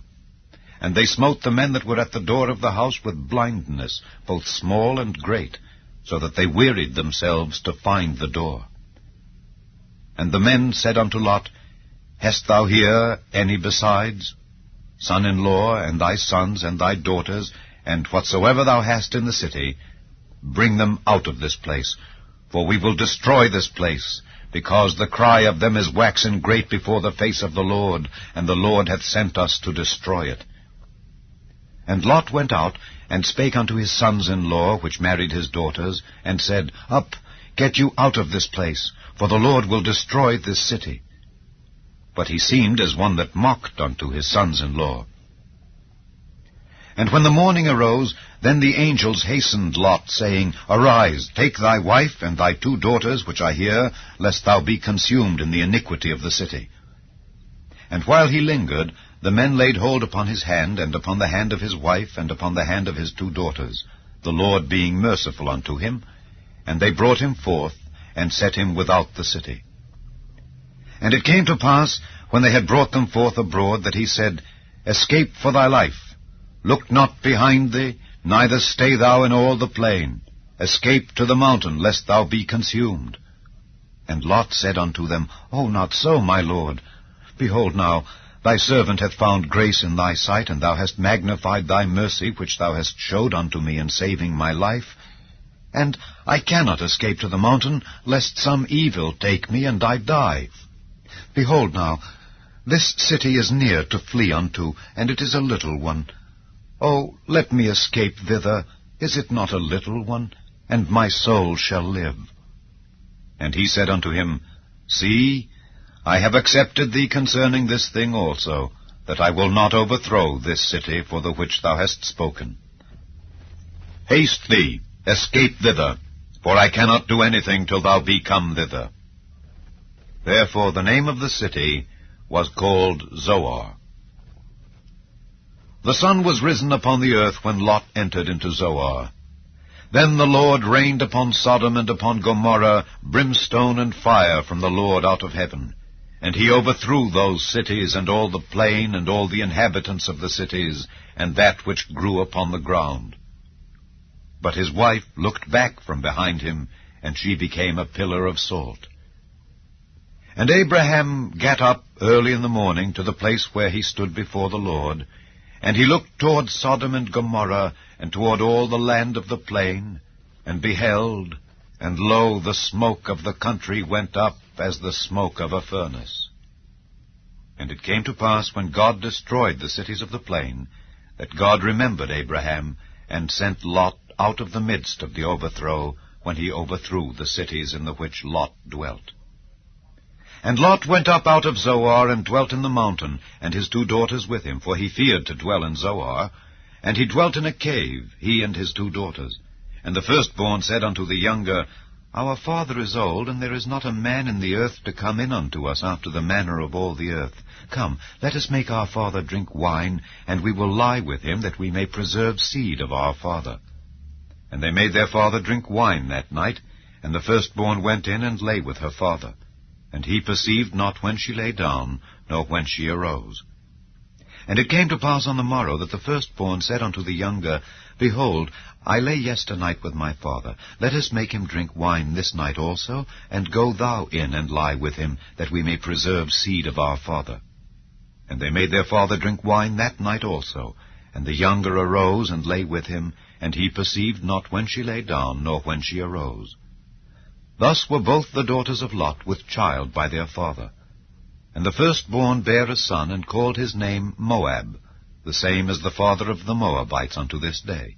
And the younger she also bare a son, and called his name Ben-Ammi, the same as the father of the children of Ammon unto this day. Chapter 20. And Abraham journeyed from thence toward the south country, and dwelled between Kadesh and Shur, and sojourned in Gerar. And Abraham said of Sarah his wife, She is my sister. And Abimelech king of Gerar sent and took Sarah. But God came to Abimelech in a dream by night, and said to him, Behold, thou art but a dead man for the woman which thou hast taken, for she is a man's wife.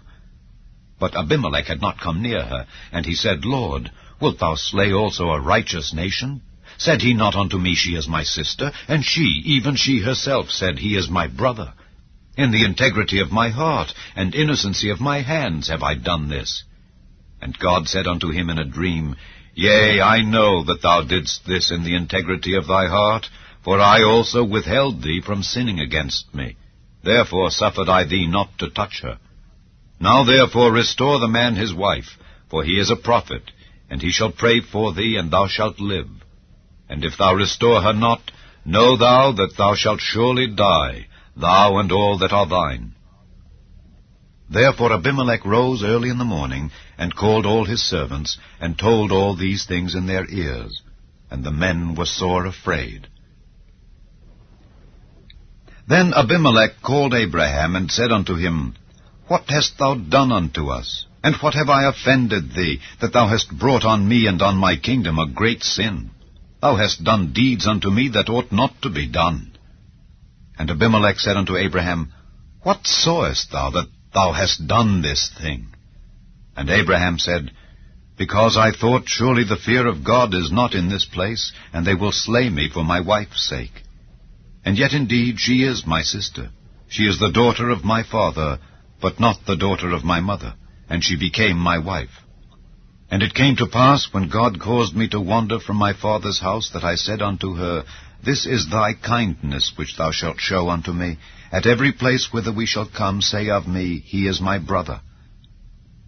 And Abimelech took sheep and oxen and men servants and women servants, and gave them unto Abraham, and restored him Sarah his wife. And Abimelech said, Behold, my land is before thee, dwell where it pleaseth thee. And unto Sarah he said, Behold, I have given thy brother 1,000 pieces of silver. Behold, he is to thee a covering of the eyes unto all that are with thee, and with all other. Thus she was reproved. So Abraham prayed unto God, and God healed Abimelech, and his wife, and his maidservants, and they bare children. For the Lord had fast closed up all the wombs of the house of Abimelech, because of Sarah, Abraham's wife. Chapter 21. And the Lord visited Sarah as he had said, and the Lord did unto Sarah as he had spoken. For Sarah conceived, and bare Abraham a son in his old age, at the set time of which God had spoken to him. And Abraham called the name of his son that was born unto him, whom Sarah bare to him, Isaac. And Abraham circumcised his son Isaac, being 8 days old, as God had commanded him. And Abraham was 100 years old, when his son Isaac was born unto him. And Sarah said, God hath made me to laugh, so that all that hear will laugh with me. And she said, Who would have said unto Abraham that Sarah should have given children suck? For I have borne him a son in his old age. And the child grew and was weaned, and Abraham made a great feast the same day that Isaac was weaned. And Sarah saw the son of Hagar the Egyptian, which she had borne unto Abraham, mocking. Wherefore she said unto Abraham, Cast out this bondwoman and her son, for the son of this bondwoman shall not be heir with my son, even with Isaac. And the thing was very grievous in Abraham's sight because of his son. And God said unto Abraham, let it not be grievous in thy sight because of the lad and because of thy bondwoman. In all that Sarah hath said unto thee, hearken unto her voice. For in Isaac shall thy seed be called. And also of the son of the bondwoman will I make a nation, because he is thy seed. And Abraham rose up early in the morning, and took bread and a bottle of water, and gave it unto Hagar, putting it on her shoulder, and the child, and sent her away. And she departed, and wandered in the wilderness of Beersheba. And the water was spent in the bottle, and she cast the child under one of the shrubs.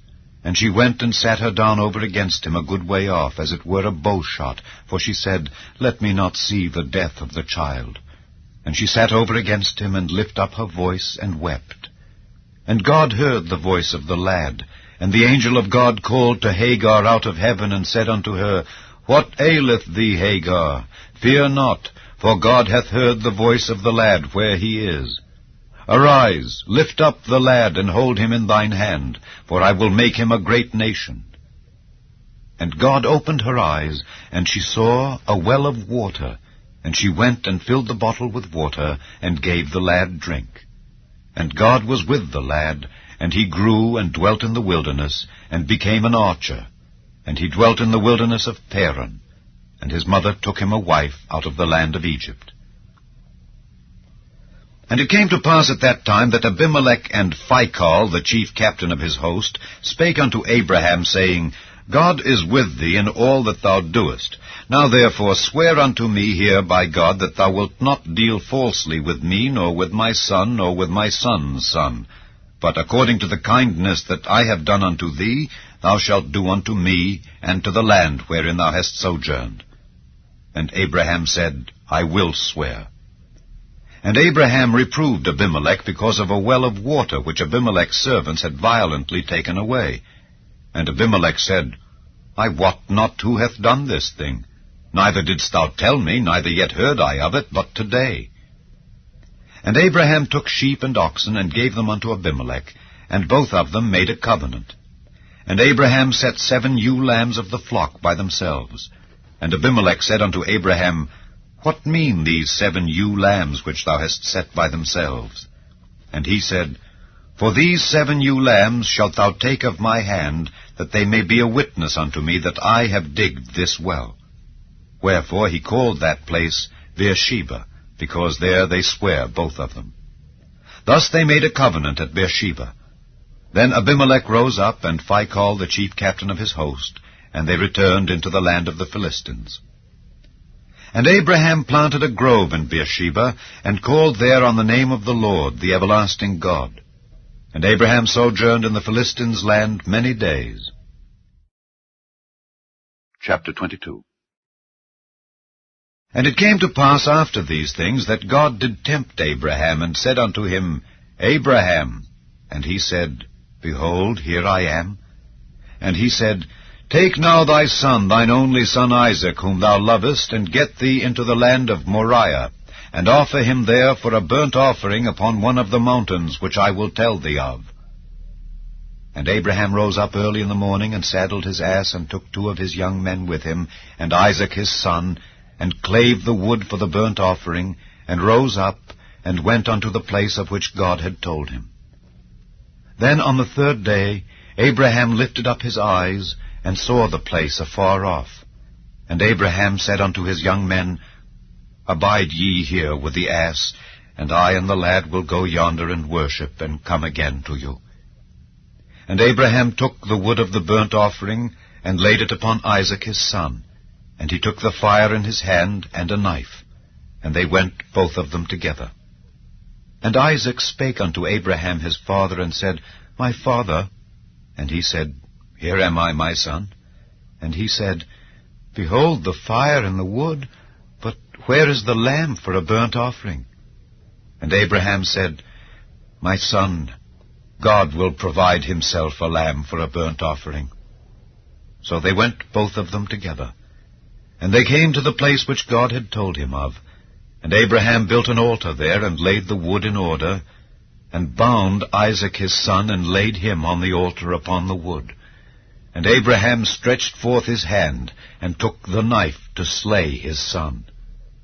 And the angel of the Lord called unto him out of heaven, and said, Abraham, Abraham. And he said, Here am I. And he said, Lay not thine hand upon the lad, neither do thou anything unto him. For now I know that thou fearest God, seeing thou hast not withheld thy son, thine only son, from me. And Abraham lifted up his eyes and looked, and behold, behind him a ram caught in a thicket by his horns. And Abraham went and took the ram, and offered him up for a burnt offering in the stead of his son. And Abraham called the name of that place Jehovah-Jireh, as it is said to this day, In the mount of the Lord it shall be seen.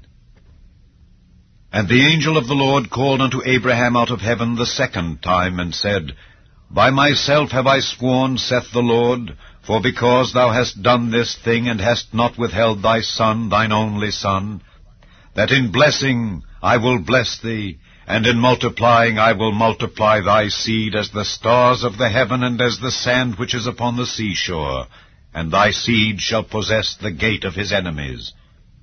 And in thy seed shall all the nations of the earth be blessed, because thou hast obeyed my voice. So Abraham returned unto his young men, and they rose up and went together to Beersheba, and Abraham dwelt at Beersheba. And it came to pass after these things, that it was told Abraham, saying, Behold, Milcah, she hath also borne children unto thy brother Nahor, Huz his firstborn, and Buz his brother, and Kemuel the father of Aram, and Kesed, and Hazo, and Pildash, and Jidlaph, and Bethuel. And Bethuel begat Rebekah. These 8 Milcah did bear to Nahor, Abraham's brother. And his concubine, whose name was Reumah, she bare also Tebah, and Gaham, and Thahash, and Maacah. Chapter 23. And Sarah was 127 years old. These were the years of the life of Sarah. And Sarah died in Kirjath Arba, the same as Hebron in the land of Canaan. And Abraham came to mourn for Sarah, and to weep for her. And Abraham stood up from before his dead, and spake unto the sons of Heth, saying, I am a stranger and a sojourner with you. Give me a possession of a burying place with you, that I may bury my dead out of my sight. And the children of Heth answered Abraham, saying unto him, Hear us, my lord. Thou art a mighty prince among us. In the choice of our sepulchres bury thy dead. None of us shall withhold from thee his sepulchre, but that thou mayest bury thy dead. And Abraham stood up and bowed himself to the people of the land, even to the children of Heth. And he communed with them, saying, If it be your mind that I should bury my dead out of my sight, hear me, and entreat for me to Ephron the son of Zohar, that he may give me the cave of Machpelah, which he hath, which is in the end of his field. For as much money as it is worth, he shall give it me for a possession of a burying place amongst you. And Ephron dwelt among the children of Heth. And Ephron the Hittite answered Abraham in the audience of the children of Heth, even of all that went in at the gate of his city, saying, Nay, my lord, hear me. The field give I thee, and the cave that is therein I give it thee. In the presence of the sons of my people give I it thee. Bury thy dead. And Abraham bowed down himself before the people of the land, and he spake unto Ephron in the audience of the people of the land, saying, But if thou wilt give it, I pray thee hear me. I will give thee money for the field. Take it of me, and I will bury my dead there. And Ephron answered Abraham, saying unto him, My lord, hearken unto me. The land is worth 400 shekels of silver. What is that betwixt me and thee? Bury therefore thy dead. And Abraham hearkened unto Ephron. And Abraham weighed to Ephron the silver which he had named in the audience of the sons of Heth, 400 shekels of silver, current money with the merchant. And the field of Ephron, which was in Machpelah, which was before Mamre, the field and the cave which was therein, and all the trees that were in the field, that were in all the borders round about, were made sure unto Abraham for a possession in the presence of the children of Heth, before all that went in at the gate of his city. And after this, Abraham buried Sarah his wife in the cave of the field of Machpelah before Mamre. the same as Hebron in the land of Canaan. And the field and the cave that is therein were made sure unto Abraham for a possession of a burying place by the sons of Heth. Chapter 24. And Abraham was old and well stricken in age, and the Lord had blessed Abraham in all things. And Abraham said unto his eldest servant of his house, that ruled over all that he had, Put, I pray thee, thy hand under my thigh, and I will make thee swear by the Lord, the God of heaven and the God of the earth, that thou shalt not take a wife unto my son of the daughters of the Canaanites among whom I dwell, but thou shalt go unto my country and to my kindred, and take a wife unto my son Isaac. And the servant said unto him, Peradventure the woman will not be willing to follow me unto this land. Must I needs bring thy son again unto the land from whence thou camest? And Abraham said unto him, Beware thou that thou bring not my son thither again. The Lord God of heaven, which took me from my father's house, and from the land of my kindred, and which spake unto me, and that sware unto me, saying, Unto thy seed will I give this land, he shall send his angel before thee, and thou shalt take a wife unto my son from thence. And if the woman will not be willing to follow thee, then thou shalt be clear from this my oath. Only bring not my son thither again. And the servant put his hand under the thigh of Abraham his master, and sware to him concerning that matter. And the servant took 10 camels of the camels of his master, and departed, for all the goods of his master were in his hand. And he arose, and went to Mesopotamia, unto the city of Nahor. And he made his camels to kneel down without the city by a well of water at the time of the evening, even the time that women go out to draw water. And he said, O Lord God of my master Abraham, I pray thee, send me good speed this day, and show kindness unto my master Abraham. Behold, I stand here by the well of water, and the daughters of the men of the city come out to draw water. And let it come to pass, that the damsel to whom I shall say, Let down thy pitcher, I pray thee, that I may drink, and she shall say, Drink, and I will give thy camels drink also, let the same be she that thou hast appointed for thy servant Isaac. And thereby shall I know that thou hast showed kindness unto my master. And it came to pass, before he had done speaking, that behold, Rebekah came out, who was born to Bethuel, son of Milcah, the wife of Nahor, Abraham's brother, with her pitcher upon her shoulder. And the damsel was very fair to look upon, a virgin, neither had any man known her. And she went down to the well, and filled her pitcher, and came up. And the servant ran to meet her, and said, Let me, I pray thee, drink a little water of thy pitcher. And she said, Drink, my lord.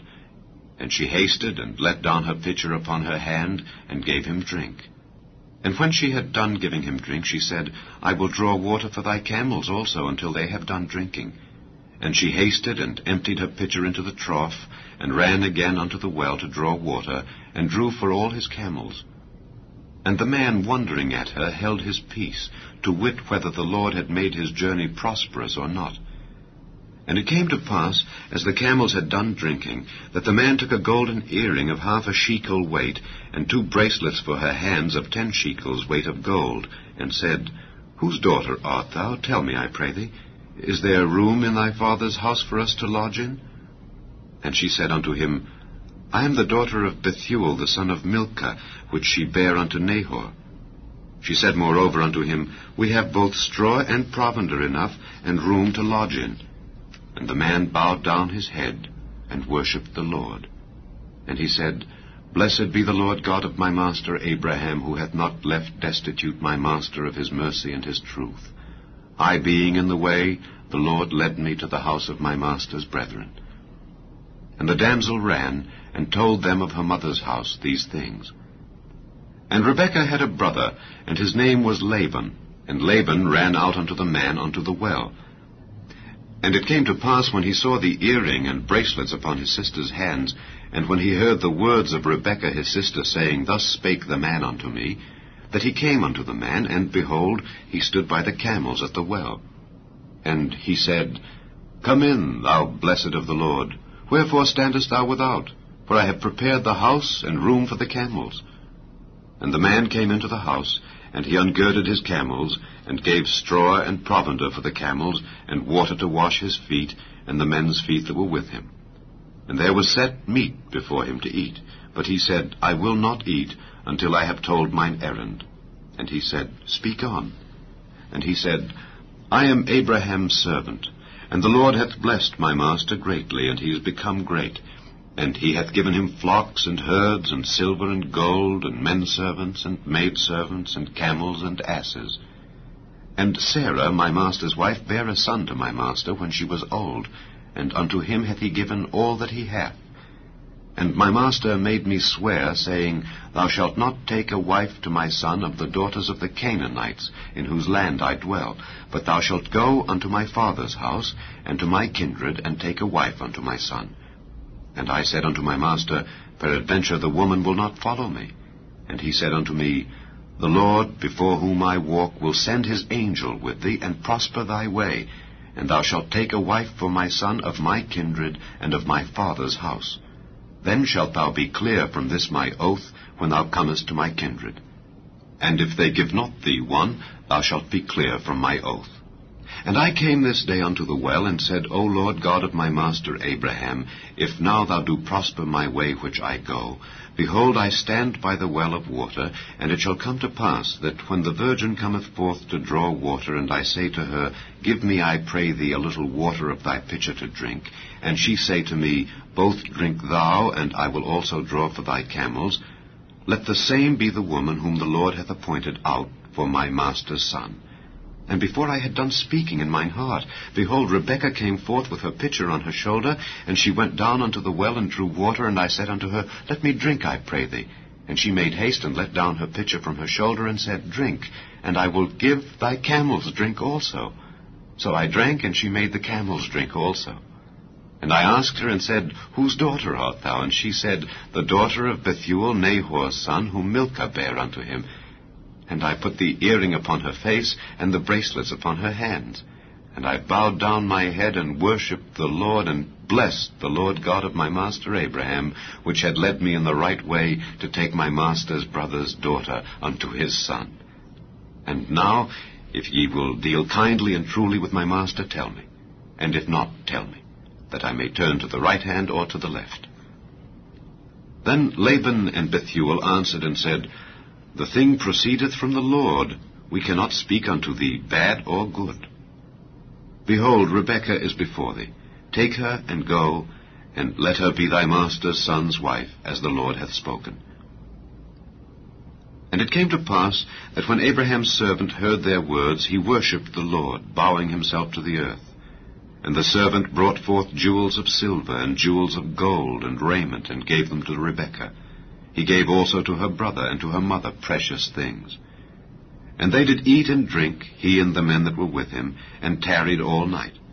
And they rose up in the morning, and he said, Send me away unto my master. And her brother and her mother said, Let the damsel abide with us a few days, at least 10. After that she shall go. And he said unto them, Hinder me not, seeing the Lord hath prospered my way. Send me away, that I may go to my master. And they said, We will call the damsel, and inquire at her mouth. And they called Rebekah, and said unto her, Wilt thou go with this man? And she said, I will go. And they sent away Rebekah their sister, and her nurse, and Abraham's servant, and his men. And they blessed Rebekah, and said unto her, Thou art our sister, be thou the mother of thousands of millions, and let thy seed possess the gate of those which hate them.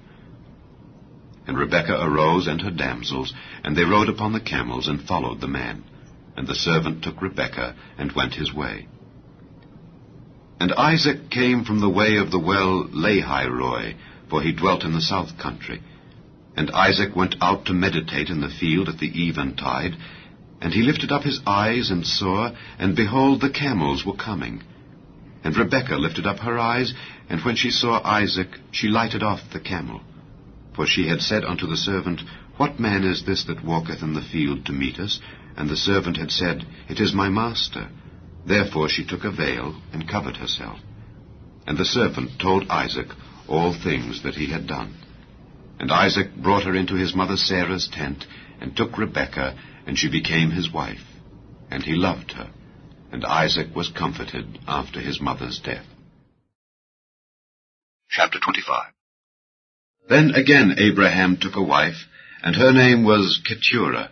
And she bare Zimran, and Jokshan, and Medan, and Midian, and Ishbak, and Shua. And Jokshan begat Sheba and Dedan. And the sons of Dedan were Ashurim, and Letushim, and Leammim. And the sons of Midian, Ephah, and Ephah, and Hanok, and Abida, and Eldaah. All these were the children of Keturah. And Abraham gave all that he had unto Isaac. But unto the sons of the concubines which Abraham had, Abraham gave gifts, and sent them away from Isaac his son, while he yet lived, eastward unto the east country. And these are the days of the years of Abraham's life which he lived, 160 years. Then Abraham gave up the ghost, and died in a good old age, an old man and full of years, and was gathered to his people. And his sons Isaac and Ishmael buried him in the cave of Machpelah, in the field of Ephron, the son of Zohar the Hittite, which is before Mamre, the field which Abraham purchased of the sons of Heth. There was Abraham buried, and Sarah his wife. And it came to pass after the death of Abraham, that God blessed his son Isaac, and Isaac dwelt by the well Lahairoi. Now these are the generations of Ishmael, Abraham's son, whom Hagar the Egyptian, Sarah's handmaid, bare unto Abraham. And these are the names of the sons of Ishmael, by their names according to their generations. The firstborn of Ishmael, Nebajoth, and Kedar, and Adbeel, and Mibsam, and Mishma, and Dumah, and Massa, Hadar, and Tema, Jether, Naphish, and Kedemah. These are the sons of Ishmael, and these are their names by their towns and by their castles, 12 princes according to their nations. And these are the years of the life of Ishmael, 137 years. And he gave up the ghost and died, and was gathered unto his people.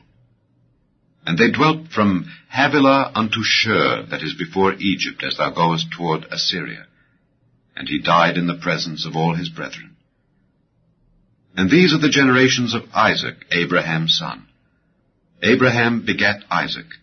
And Isaac was 40 years old when he took Rebekah to wife, the daughter of Bethuel the Syrian of Padan Aram, the sister to Laban the Syrian. And Isaac entreated the Lord for his wife, because she was barren. And the Lord was entreated of him, and Rebekah his wife conceived. And the children struggled together within her, and she said, If it be so, why am I thus? And she went to inquire of the Lord.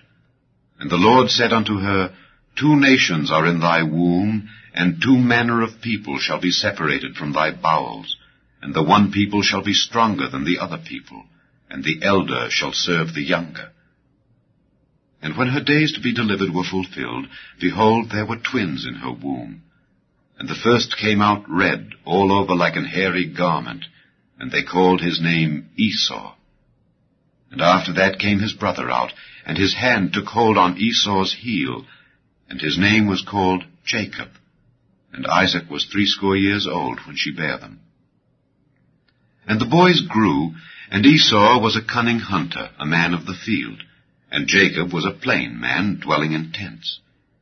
And Isaac loved Esau, because he did eat of his venison, but Rebekah loved Jacob. And Jacob sod pottage, and Esau came from the field, and he was faint. And Esau said to Jacob, Feed me, I pray thee, with that same red pottage, for I am faint. Therefore was his name called Edom. And Jacob said, Sell me this day thy birthright. And Esau said, Behold, I am at the point to die, and what profit shall this birthright do to me? And Jacob said, Swear to me this day. And he sware unto him, and he sold his birthright unto Jacob. Then Jacob gave Esau bread and pottage of lentils, and he did eat and drink, and rose up and went his way. Thus Esau despised his birthright. Chapter 26. And there was a famine in the land, beside the first famine that was in the days of Abraham. And Isaac went unto Abimelech, king of the Philistines, unto Gerar. And the Lord appeared unto him, and said, Go not down into Egypt, dwell in the land which I shall tell thee of. Sojourn in this land, and I will be with thee and will bless thee. For unto thee and unto thy seed I will give all these countries, and I will perform the oath which I swear unto Abraham thy father. And I will make thy seed to multiply as the stars of heaven, and will give unto thy seed all these countries. And in thy seed shall all the nations of the earth be blessed, because that Abraham obeyed my voice, and kept my charge, my commandments, my statutes, and my laws. And Isaac dwelt in Gerar. And the men of the place asked him of his wife, and he said, She is my sister.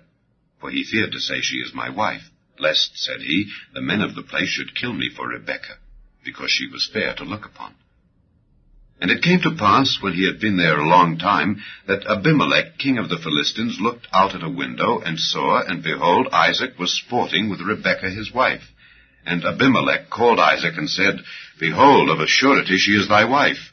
And how saidst thou, She is my sister? And Isaac said unto him, Because I said, Lest I die for her. And Abimelech said, What is this thou hast done unto us?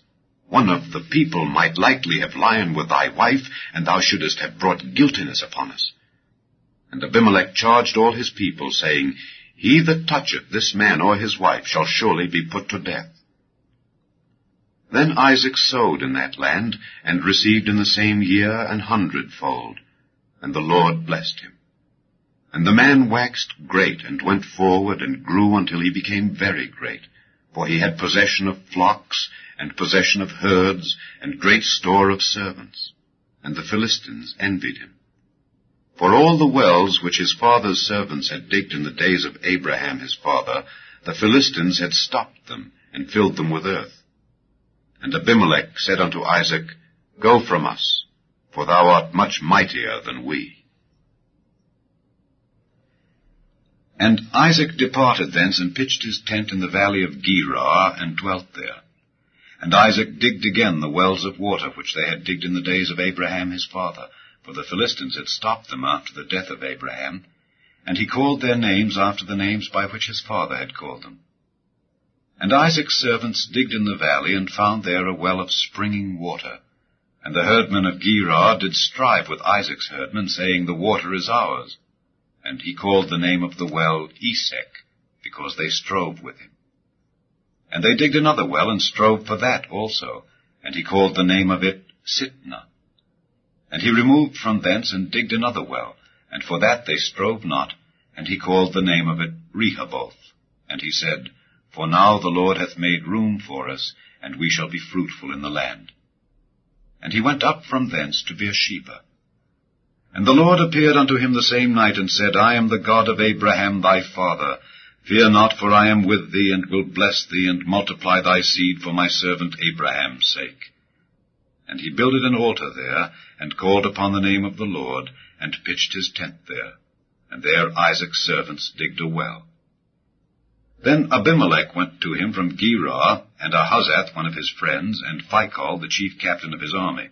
And Isaac said unto them, Wherefore come ye to me, seeing ye hate me, and have sent me away from you? And they said, We saw certainly that the Lord was with thee. And we said, Let there be now an oath betwixt us, even betwixt us and thee, and let us make a covenant with thee, that thou wilt do us no hurt, as we have not touched thee, and as we have done unto thee nothing but good, and have sent thee away in peace. Thou art now the blessed of the Lord. And he made them a feast, and they did eat and drink. And they rose up betimes in the morning, and sware one to another. And Isaac sent them away, and they departed from him in peace. And it came to pass the same day that Isaac's servants came, and told him concerning the well which they had digged, and said unto him, We have found water. And he called it Sheba. Therefore the name of the city is Beersheba unto this day. And Esau was 40 years old, when he took to wife Judith the daughter of Beeri the Hittite, and Bashemath the daughter of Elon the Hittite, which were a grief of mind unto Isaac and to Rebekah. Chapter 27. And it came to pass that when Isaac was old, and his eyes were dim, so that he could not see, he called Esau his eldest son, and said unto him, My son. And he said unto him, Behold, here am I. And he said, Behold, now I am old, I know not the day of my death. Now therefore take, I pray thee, thy weapons, thy quiver, and thy bow, and go out to the field, and take me some venison, and make me savory meat, such as I love, and bring it to me, that I may eat, that my soul may bless thee before I die. And Rebekah heard when Isaac spake to Esau his son. And Esau went to the field to hunt for venison, and to bring it. And Rebekah spake unto Jacob her son, saying, Behold, I heard thy father speak unto Esau thy brother, saying, Bring me venison, and make me savory meat, that I may eat, and bless thee before the Lord, before my death. Now therefore, my son, obey my voice according to that which I command thee. Go now to the flock, and fetch me from thence 2 good kids of the goats, and I will make them savory meat for thy father, such as he loveth, and thou shalt bring it to thy father, that he may eat, and that he may bless thee before his death. And Jacob said to Rebekah his mother, Behold, Esau my brother is a hairy man, and I am a smooth man. My father peradventure will feel me, and I shall seem to him as a deceiver, and I shall bring a curse upon me, and not a blessing. And his mother said unto him, Upon me be thy curse, my son. Only obey my voice, and go fetch me them. And he went and fetched, and brought them to his mother. And his mother made savory meat, such as his father loved. And Rebekah took goodly raiment of her eldest son Esau, which were with her in the house, and put them upon Jacob her younger son. And she put the skins of the kids of the goats upon his hands, and upon the smooth of his neck. And she gave the savory meat and the bread which she had prepared into the hand of her son Jacob. And he came unto his father, and said, My father? And he said, Here am I. Who art thou, my son? And Jacob said unto his father, I am Esau thy firstborn. I have done according as thou badest me. Arise, I pray thee, sit and eat of my venison, that thy soul may bless me. And Isaac said unto his son, How is it that thou hast found it so quickly, my son? And he said, Because the Lord thy God brought it to me. And Isaac said unto Jacob, Come near, I pray thee, that I may feel thee, my son, whether thou be my very son Esau or not. And Jacob went near unto Isaac his father, and he felt him, and said, The voice is Jacob's voice, but the hands are the hands of Esau. And he discerned him not, because his hands were hairy, as his brother Esau's hands. So he blessed him. And he said, Art thou my very son Esau?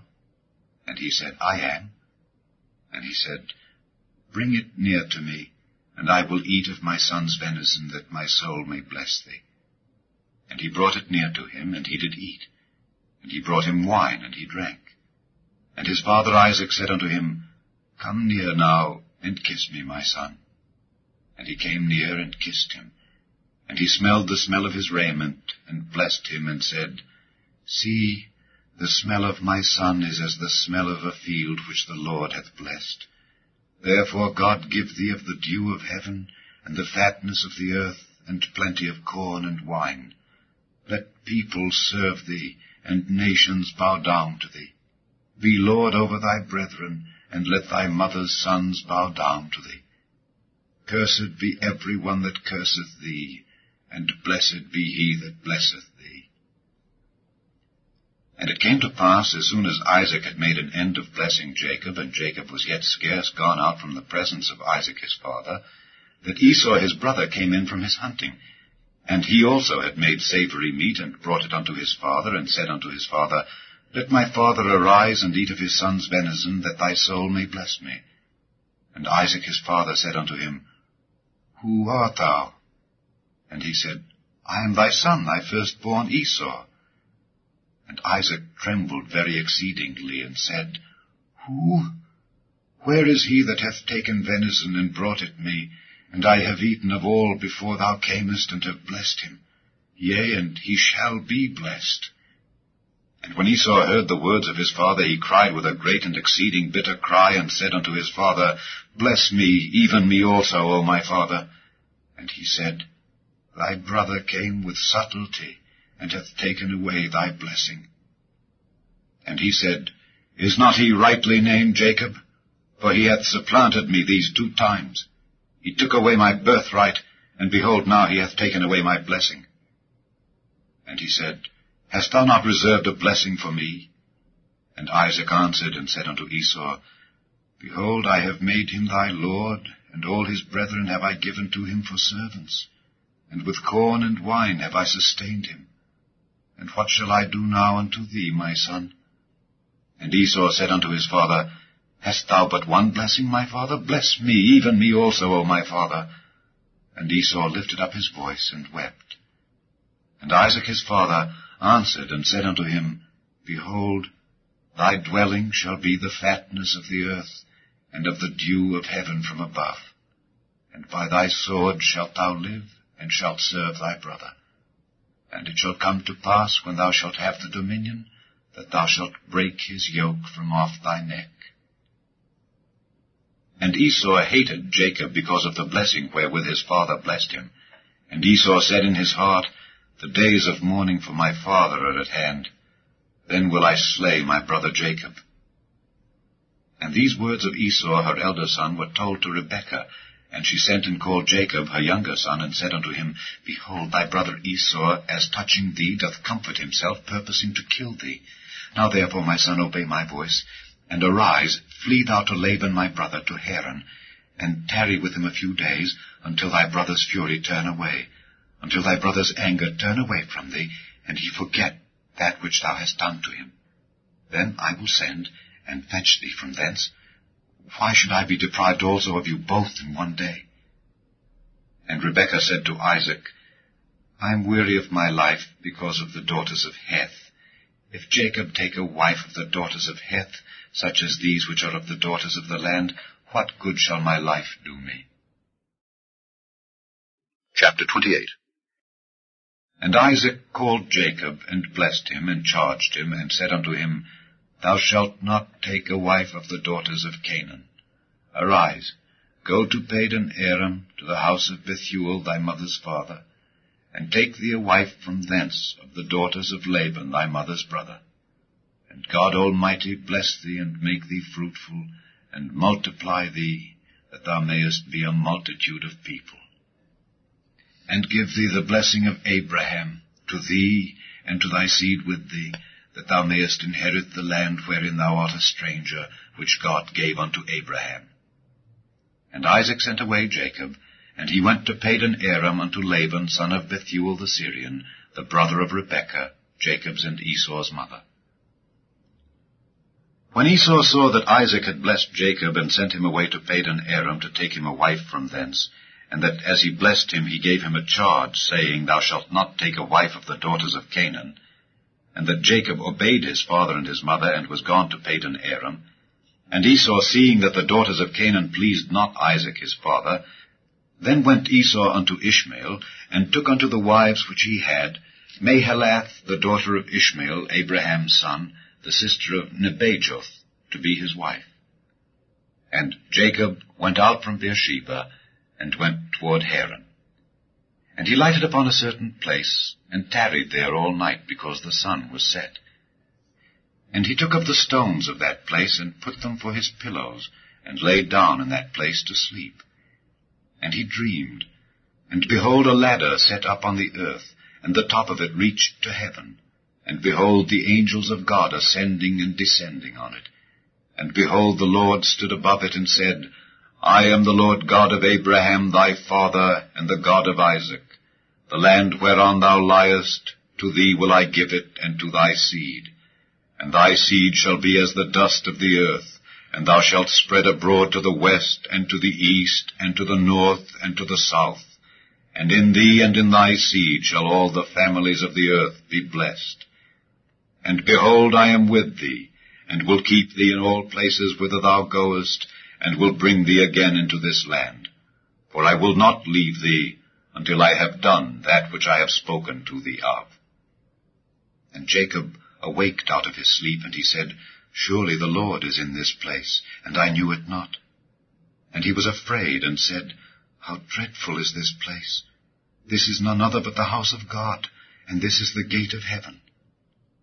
And Jacob rose up early in the morning, and took the stone that he had put for his pillows, and set it up for a pillar, and poured oil upon the top of it. And he called the name of that place Bethel. But the name of that city was called Luz at the first. And Jacob vowed a vow, saying, If God will be with me, and will keep me in this way that I go, and will give me bread to eat and raiment to put on, so that I come again to my father's house in peace, then shall the Lord be my God, and this stone which I have set for a pillar shall be God's house, and of all that thou shalt give me, I will surely give the 10th unto thee. Chapter 29. Then Jacob went on his journey, and came into the land of the people of the east. And he looked, and behold a well in the field, and lo, there were 3 flocks of sheep lying by it, for out of that well they watered the flocks.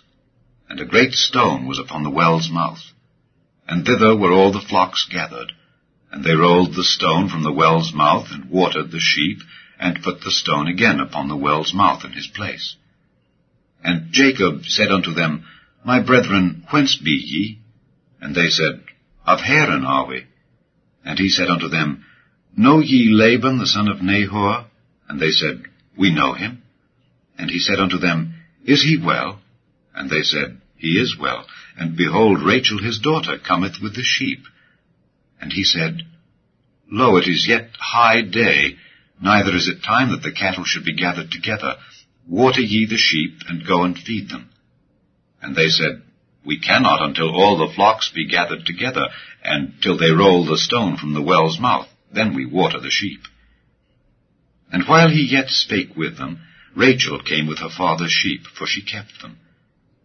And it came to pass, when Jacob saw Rachel the daughter of Laban his mother's brother, and the sheep of Laban his mother's brother, that Jacob went near, and rolled the stone from the well's mouth, and watered the flock of Laban his mother's brother. And Jacob kissed Rachel, and lifted up his voice, and wept. And Jacob told Rachel that he was her father's brother, and that he was Rebekah's son. And she ran and told her father. And it came to pass, when Laban heard the tidings of Jacob his sister's son, that he ran to meet him, and embraced him, and kissed him, and brought him to his house. And he told Laban all these things. And Laban said to him, Surely thou art my bone and my flesh. And he abode with him the space of a month. And Laban said unto Jacob, Because thou art my brother, shouldest thou therefore serve me for naught? Tell me, what shall thy wages be? And Laban had 2 daughters. The name of the elder was Leah, and the name of the younger was Rachel. Leah was tender-eyed, but Rachel was beautiful and well-favored. And Jacob loved Rachel, and said, I will serve thee 7 years for Rachel thy younger daughter. And Laban said, It is better that I give her to thee than that I should give her to another man. Abide with me. And Jacob served 7 years for Rachel. And they seemed unto him but a few days, for the love he had to her. And Jacob said unto Laban, Give me my wife, for my days are fulfilled, that I may go in unto her. And Laban gathered together all the men of the place, and made a feast. And it came to pass in the evening, that he took Leah his daughter, and brought her to him. And he went in unto her. And Laban gave unto his daughter Leah Zilpah his maid for an handmaid. And it came to pass that in the morning, behold, it was Leah. And he said to Laban, What is this thou hast done unto me? Did not I serve with thee for Rachel? Wherefore then hast thou beguiled me? And Laban said, It must not be so done in our country, to give the younger before the firstborn. Fulfill her week, and we will give thee this also for the service which thou shalt serve with me yet 7 other years. And Jacob did so, and fulfilled her week, and he gave him Rachel his daughter to wife also. And Laban gave to Rachel his daughter Bilhah his handmaid to be her maid. And he went in also unto Rachel, and he loved also Rachel more than Leah, and served with him yet 7 other years. And when the Lord saw that Leah was hated, he opened her womb, but Rachel was barren. And Leah conceived, and bare a son, and she called his name Reuben. For she said, Surely the Lord hath looked upon my affliction, now therefore my husband will love me. And she conceived again, and bare a son, and said, Because the Lord hath heard that I was hated, he hath therefore given me this son also. And she called his name Simeon. And she conceived again, and bare a son, and said, Now this time will my husband be joined unto me, because I have borne him 3 sons. Therefore was his name called Levi. And she conceived again, and bare a son, and she said, Now will I praise the Lord. Therefore she called his name Judah, and left bearing. Chapter 30. And when Rachel saw that she bare Jacob no children, Rachel envied her sister, and said unto Jacob, Give me children, or else I die. And Jacob's anger was kindled against Rachel, and he said, Am I in God's stead, who hath withheld from thee the fruit of the womb? And she said, Behold my maid Bilhah, go in unto her, and she shall bear upon my knees, that I may also have children by her. And she gave him Bilhah her handmaid to wife, and Jacob went in unto her. And Bilhah conceived, and bare Jacob a son. And Rachel said, God hath judged me, and hath also heard my voice, and hath given me a son. Therefore called she his name Dan. And Bilhah Rachel's maid conceived again, and bare Jacob a second son. And Rachel said, With great wrestlings have I wrestled with my sister, and I have prevailed. And she called his name Naphtali. When Leah saw that she had left bearing, she took Zilpah her maid, and gave her Jacob to wife. And Zilpah, Leah's maid, bare Jacob a son. And Leah said, A troop cometh. And she called his name Gad. And Zilpah, Leah's maid, bare Jacob a second son. And Leah said, Happy am I, for the daughters will call me blessed. And she called his name Asher. And Reuben went in the days of wheat harvest, and found mandrakes in the field, and brought them unto his mother Leah. Then Rachel said to Leah, Give me, I pray thee, of thy son's mandrakes. And she said unto her, Is it a small matter that thou hast taken my husband? And wouldest thou take away my son's mandrakes also? And Rachel said, Therefore he shall lie with thee tonight for thy son's mandrakes. And Jacob came out of the field in the evening, and Leah went out to meet him, and said, Thou must come in unto me, for surely I have hired thee with my son's mandrakes. And he lay with her that night. And God hearkened unto Leah, and she conceived and bare Jacob the 5th son. And Leah said, God hath given me my hire, because I have given my maiden to my husband. And she called his name Issachar. And Leah conceived again, and bare Jacob the 6th son. And Leah said, God hath endued me with a good dowry. Now will my husband dwell with me, because I have borne him 6 sons. And she called his name Zebulun. And afterward she bare a daughter, and called her name Dinah. And God remembered Rachel, and God hearkened to her, and opened her womb. And she conceived and bare a son, and said, God hath taken away my reproach. And she called his name Joseph, and said, The Lord shall add to me another son. And it came to pass, when Rachel had borne Joseph, that Jacob said unto Laban, Send me away, that I may go unto mine own place and to my country.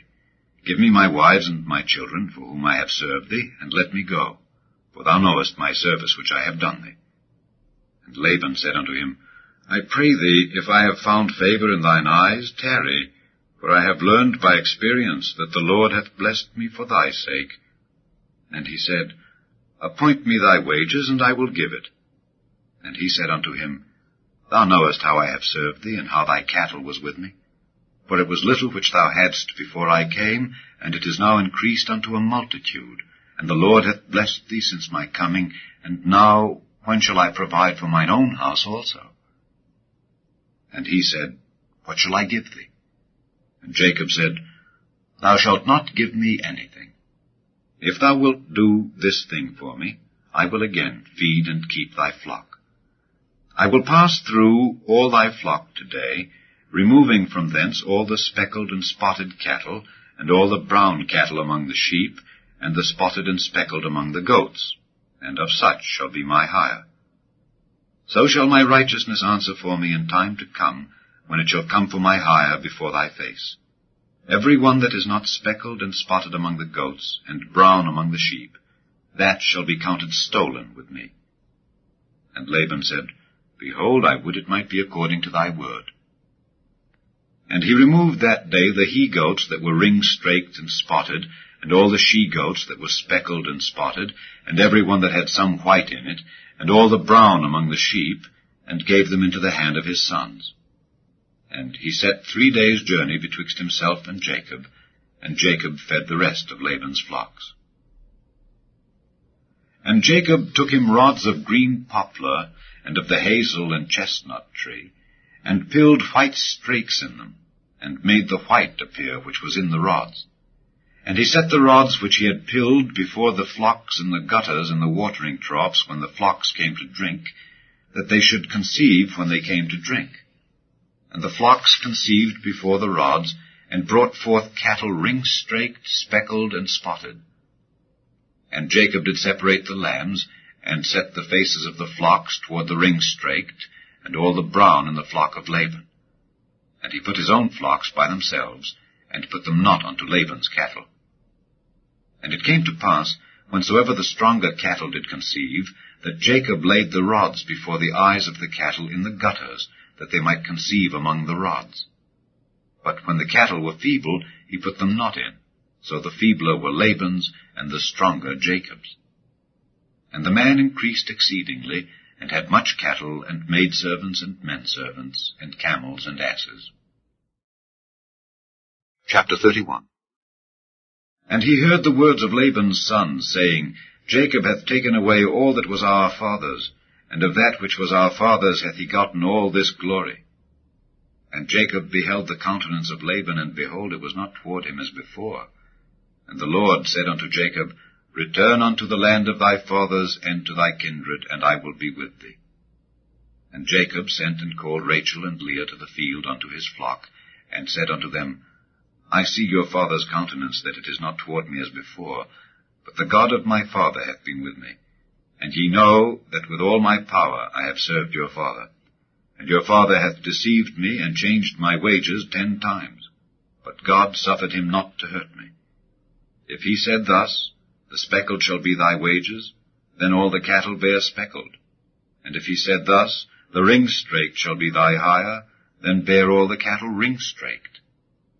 Thus God hath taken away the cattle of your father, and given them to me. And it came to pass at the time that the cattle conceived, that I lifted up mine eyes, and saw in a dream, and behold, the rams which leaped upon the cattle were ring-straked, speckled, and grizzled. And the angel of God spake unto me in a dream, saying, Jacob, and I said, Here am I. And he said, Lift up now thine eyes, and see, all the rams which leap upon the cattle are ring-straked, speckled, and grizzled. For I have seen all that Laban doeth unto thee. I am the God of Bethel, where thou anointedst the pillar, and where thou vowedst a vow unto me. Now arise, get thee out from this land, and return unto the land of thy kindred. And Rachel and Leah answered and said unto him, Is there yet any portion or inheritance for us in our father's house? Are we not counted of him strangers? For he hath sold us, and hath quite devoured also our money. For all the riches which God hath taken from our father, that is ours, and our children's.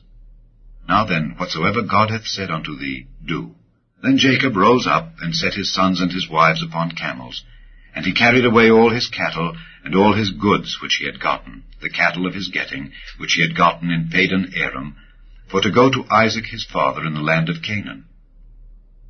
And Laban went to shear his sheep, and Rachel had stolen the images that were her father's. And Jacob stole away unawares to Laban the Syrian, in that he told him not that he fled. So he fled with all that he had, and he rose up and passed over the river, and set his face toward the Mount Gilead. And it was told Laban on the 3rd day that Jacob was fled.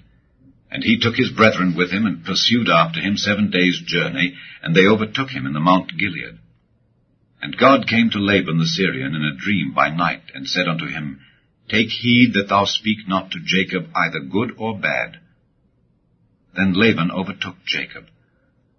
Now Jacob had pitched his tent in the mount, and Laban with his brethren pitched in the Mount of Gilead.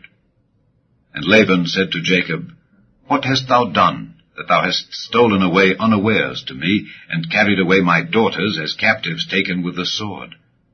Wherefore didst thou flee away secretly, and steal away from me, and didst not tell me, that I might have sent thee away with mirth, and with songs, with tabret, and with harp, and hast not suffered me to kiss my sons and my daughters? Thou hast now done foolishly in so doing. It is in the power of my hand to do you hurt. But the God of your father spake unto me yesternight, saying, Take thou heed that thou speak not to Jacob either good or bad. And now, though thou wouldest needs be gone, because thou sore longedst after thy father's house, yet wherefore hast thou stolen my gods? And Jacob answered and said to Laban, Because I was afraid. For I said, Peradventure thou wouldest take by force thy daughters from me. With whomsoever thou findest thy gods, let him not live. Before our brethren discern thou what is thine with me, and take it to thee. For Jacob knew not that Rachel had stolen them. And Laban went into Jacob's tent, and into Leah's tent, and into the 2 maidservants' tents, but he found them not.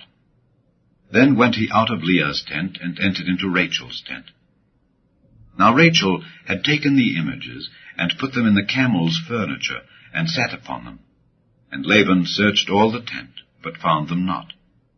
And she said to her father, Let it not displease my lord that I cannot rise up before thee, for the custom of women is upon me. And he searched, but found not the images. And Jacob was wroth, and chode with Laban. And Jacob answered and said to Laban, What is my trespass, what is my sin, that thou hast so hotly pursued after me? Whereas thou hast searched all my stuff, what hast thou found of all thy household stuff? Set it here before my brethren and thy brethren, that they may judge betwixt us both. This 20 years have I been with thee. Thy ewes and thy she-goats have not cast their young, and the rams of thy flock have I not eaten. That which was torn of beasts I brought not unto thee, I bear the loss of it. Of my hand didst thou require it, whether stolen by day or stolen by night. Thus I was, in the day the drought consumed me, and the frost by night, and my sleep departed from mine eyes. Thus have I been 20 years in thy house. I served thee 14 years for thy 2 daughters, and 6 years for thy cattle, and thou hast changed my wages 10 times. Except the God of my father, the God of Abraham, and the fear of Isaac, had been with me, surely thou hadst sent me away now empty. God hath seen mine affliction, and the labor of my hands, and rebuked thee yesternight. And Laban answered and said unto Jacob, These daughters are my daughters, and these children are my children, and these cattle are my cattle, and all that thou seest is mine. And what can I do this day unto these my daughters, or unto their children which they have borne? Now therefore come thou, let us make a covenant, I and thou, and let it be for a witness between me and thee. And Jacob took a stone, and set it up for a pillar. And Jacob said unto his brethren, Gather stones. And they took stones, and made an heap, and they did eat there upon the heap. And Laban called it Jegar-sahadutha, but Jacob called it Galeed. And Laban said, This heap is a witness between me and thee this day. Therefore was the name of it called Galeed. And Mizpah, for he said, The Lord watch between me and thee, when we are absent one from another. If thou shalt afflict my daughters, or if thou shalt take other wives beside my daughters, no man is with us. See, God is witness betwixt me and thee. And Laban said to Jacob, Behold this heap, and behold this pillar, which I have cast betwixt me and thee. This heap be witness, and this pillar be witness, that I will not pass over this heap to thee, and that thou shalt not pass over this heap and this pillar unto me for harm. The God of Abraham and the God of Nahor, the God of their father, judge betwixt us. And Jacob sware by the fear of his father Isaac. Then Jacob offered sacrifice upon the mount, and called his brethren to eat bread. And they did eat bread, and tarried all night in the mount. And early in the morning Laban rose up, and kissed his sons and his daughters, and blessed them. And Laban departed, and returned unto his place. Chapter 32. And Jacob went on his way, and the angels of God met him. And when Jacob saw them, he said, This is God's host. And he called the name of that place Mahanaim. And Jacob sent messengers before him to Esau his brother unto the land of Seir, the country of Edom. And he commanded them, saying, Thus shall ye speak unto my lord Esau. Thy servant Jacob saith thus, I have sojourned with Laban, and stayed there until now. And I have oxen and asses, flocks, and men servants and women servants. And I have sent to tell my lord, that I may find grace in thy sight. And the messengers returned to Jacob, saying, We came to thy brother Esau, and also he cometh to meet thee, and 400 men with him. Then Jacob was greatly afraid and distressed, and he divided the people that was with him, and the flocks and herds and the camels, into 2 bands, and said, If Esau come to the one company and smite it, then the other company which is left shall escape. And Jacob said, O God of my father Abraham, and God of my father Isaac, the Lord which saidst unto me, Return unto thy country and to thy kindred, and I will deal well with thee. I am not worthy of the least of all the mercies and of all the truth which thou hast showed unto thy servant. For with my staff I passed over this Jordan, and now I am become 2 bands. Deliver me, I pray thee, from the hand of my brother, from the hand of Esau, for I fear him, lest he will come and smite me and the mother with the children. And thou saidst, I will surely do thee good, and make thy seed as the sand of the sea, which cannot be numbered for multitude. And he lodged there that same night, and took of that which came to his hand a present for Esau his brother, 200 she-goats and 20 he-goats, 200 ewes and 20 rams, 30 milch camels with their colts, 40 kine, and 10 bulls, 20 she-asses, and 10 foals. And he delivered them into the hand of his servants, every drove by themselves, and said unto his servants, Pass over before me, and put a space betwixt drove and drove. And he commanded the foremost, saying, When Esau my brother meeteth thee, and asketh thee, saying, Whose art thou, and whither goest thou, and whose are these before thee? Then thou shalt say, They be thy servant Jacob's. It is a present sent unto my lord Esau. And behold, also he is behind us. And so commanded he the second and the third, and all that followed the drove, saying, On this manner shall ye speak unto Esau when ye find him. And say ye moreover, Behold, thy servant Jacob is behind us. For he said, I will appease him with the present that goeth before me, and afterward I will see his face. Peradventure he will accept of me. So went the present over before him, and himself lodged that night in the company. And he rose up that night, and took his 2 wives, and his 2 women servants, and his 11 sons, and passed over the ford Jabbok. And he took them, and sent them over the brook, and sent over that he had. And Jacob was left alone. And there wrestled a man with him until the breaking of the day. And when he saw that he prevailed not against him, he touched the hollow of his thigh, and the hollow of Jacob's thigh was out of joint, as he wrestled with him. And he said, Let me go, for the day breaketh. And he said, I will not let thee go, except thou bless me. And he said unto him, What is thy name? And he said, Jacob. And he said, Thy name shall be called no more Jacob, but Israel. For as a prince hast thou power with God and with men, and hast prevailed. And Jacob asked him, and said, Tell me, I pray thee, thy name. And he said, Wherefore is it that thou dost ask after my name? And he blessed him there. And Jacob called the name of the place Peniel, for I have seen God face to face, and my life is preserved. And as he passed over Penuel, the sun rose upon him, and he halted upon his thigh. Therefore the children of Israel eat not of the sinew which shrank, which is upon the hollow of the thigh, unto this day, because he touched the hollow of Jacob's thigh in the sinew that shrank. Chapter 33. And Jacob lifted up his eyes and looked, and behold, Esau came, and with him 400 men. And he divided the children unto Leah and unto Rachel, and unto the 2 handmaids. And he put the handmaids and their children foremost, and Leah and her children after, and Rachel and Joseph hindermost. And he passed over before them, and bowed himself to the ground 7 times, until he came near to his brother. And Esau ran to meet him, and embraced him, and fell on his neck, and kissed him, and they wept. And he lifted up his eyes, and saw the women and the children, and said, Who are those with thee? And he said, The children which God hath graciously given thy servant. Then the handmaidens came near, they and their children, and they bowed themselves. And Leah also with her children came near, and bowed themselves.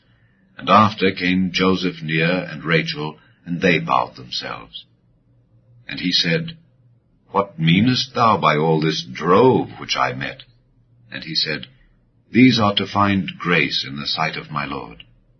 And Esau said, I have enough, my brother. Keep that thou hast unto thyself.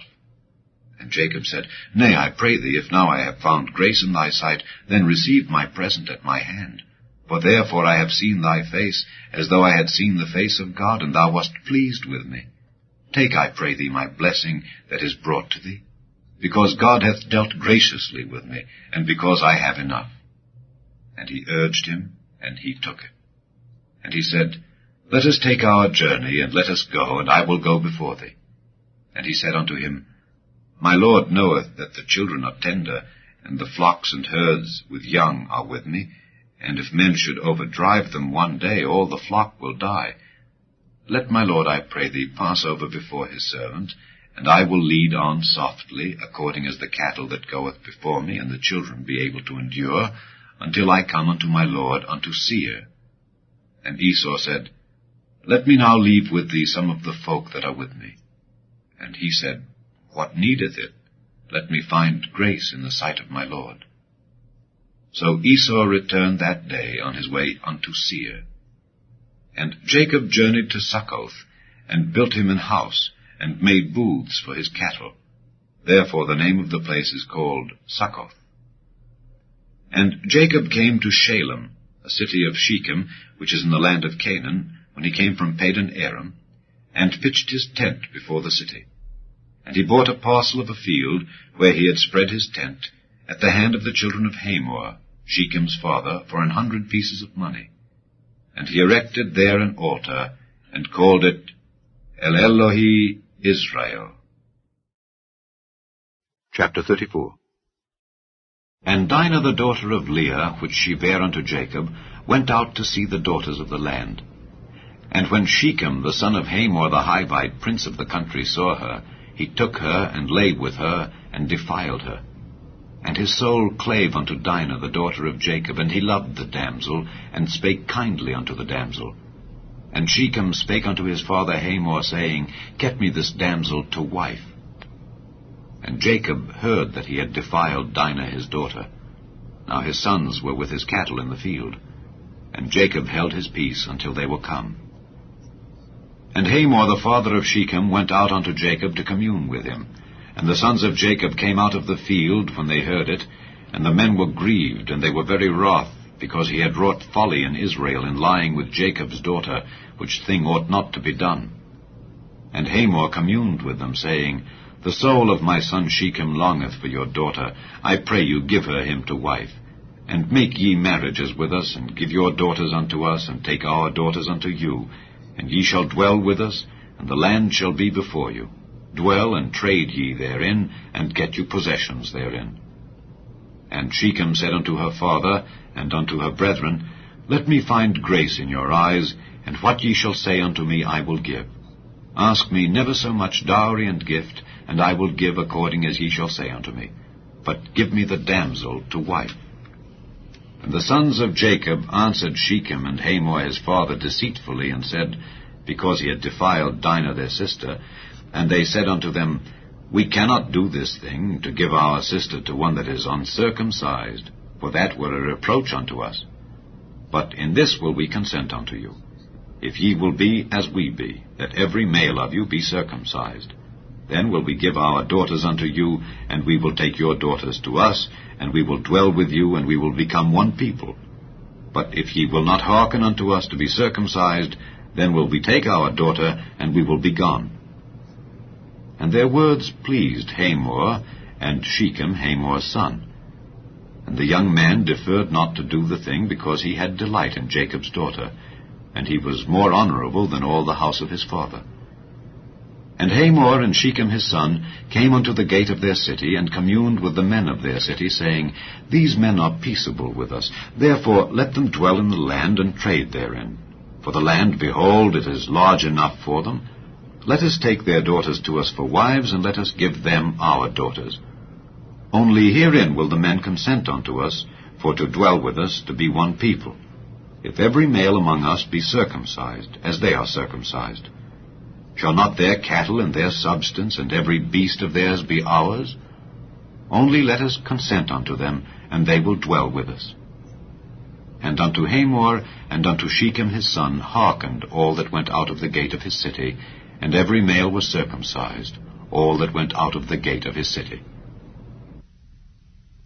And it came to pass on the third day, when they were sore, that two of the sons of Jacob, Simeon and Levi, Dinah's brethren, took each man his sword, and came upon the city boldly, and slew all the males.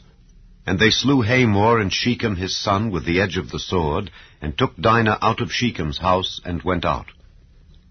The sons of Jacob came upon the slain, and spoiled the city, because they had defiled their sister. They took their sheep, and their oxen, and their asses, and that which was in the city, and that which was in the field, and all their wealth. And all their little ones and their wives took they captive, and spoiled even all that was in the house. And Jacob said to Simeon and Levi, Ye have troubled me, to make me to stink among the inhabitants of the land, among the Canaanites and the Perizzites. And I, being few in number, they shall gather themselves together against me, and slay me, and I shall be destroyed, I and my house. And they said, Should he deal with our sister as with an harlot? Chapter 35. And God said unto Jacob, Arise, go up to Bethel, and dwell there, and make there an altar unto God that appeared unto thee when thou fleddest from the face of Esau thy brother. Then Jacob said unto his household, and to all that were with him, Put away the strange gods that are among you, and be clean, and change your garments. And let us arise and go up to Bethel, and I will make there an altar unto God, who answered me in the day of my distress, and was with me in the way which I went. And they gave unto Jacob all the strange gods which were in their hand, and all their earrings which were in their ears, and Jacob hid them under the oak which was by Shechem. And they journeyed, and the terror of God was upon the cities that were round about them, and they did not pursue after the sons of Jacob. So Jacob came to Luz, which is in the land of Canaan, that is, Bethel, he and all the people that were with him. And he built there an altar, and called the place El Bethel, because there God appeared unto him when he fled from the face of his brother. But Deborah, Rebekah's nurse, died, and she was buried beneath Bethel under an oak, and the name of it was called Allon-Bacuth. And God appeared unto Jacob again when he came out of Padan Aram, and blessed him. And God said unto him, Thy name is Jacob. Thy name shall not be called any more Jacob, but Israel shall be thy name. And he called his name Israel. And God said unto him, I am God Almighty. Be fruitful and multiply. A nation and a company of nations shall be of thee, and kings shall come out of thy loins. And the land which I gave Abraham and Isaac, to thee I will give it, and to thy seed after thee will I give the land. And God went up from him in the place where he talked with him. And Jacob set up a pillar in the place where he talked with him, even a pillar of stone. And he poured a drink offering thereon, and he poured oil thereon. And Jacob called the name of the place where God spake with him, Bethel. And they journeyed from Bethel, and there was but a little way to come to Ephrath. And Rachel travailed, and she had hard labor. And it came to pass, when she was in hard labor, that the midwife said unto her, Fear not, thou shalt have this son also. And it came to pass, as her soul was in departing, for she died, that she called his name Benoni, but his father called him Benjamin. And Rachel died, and was buried in the way to Ephrath, which is Bethlehem. And Jacob set a pillar upon her grave, that is the pillar of Rachel's grave unto this day. And Israel journeyed, and spread his tent beyond the tower of Edar.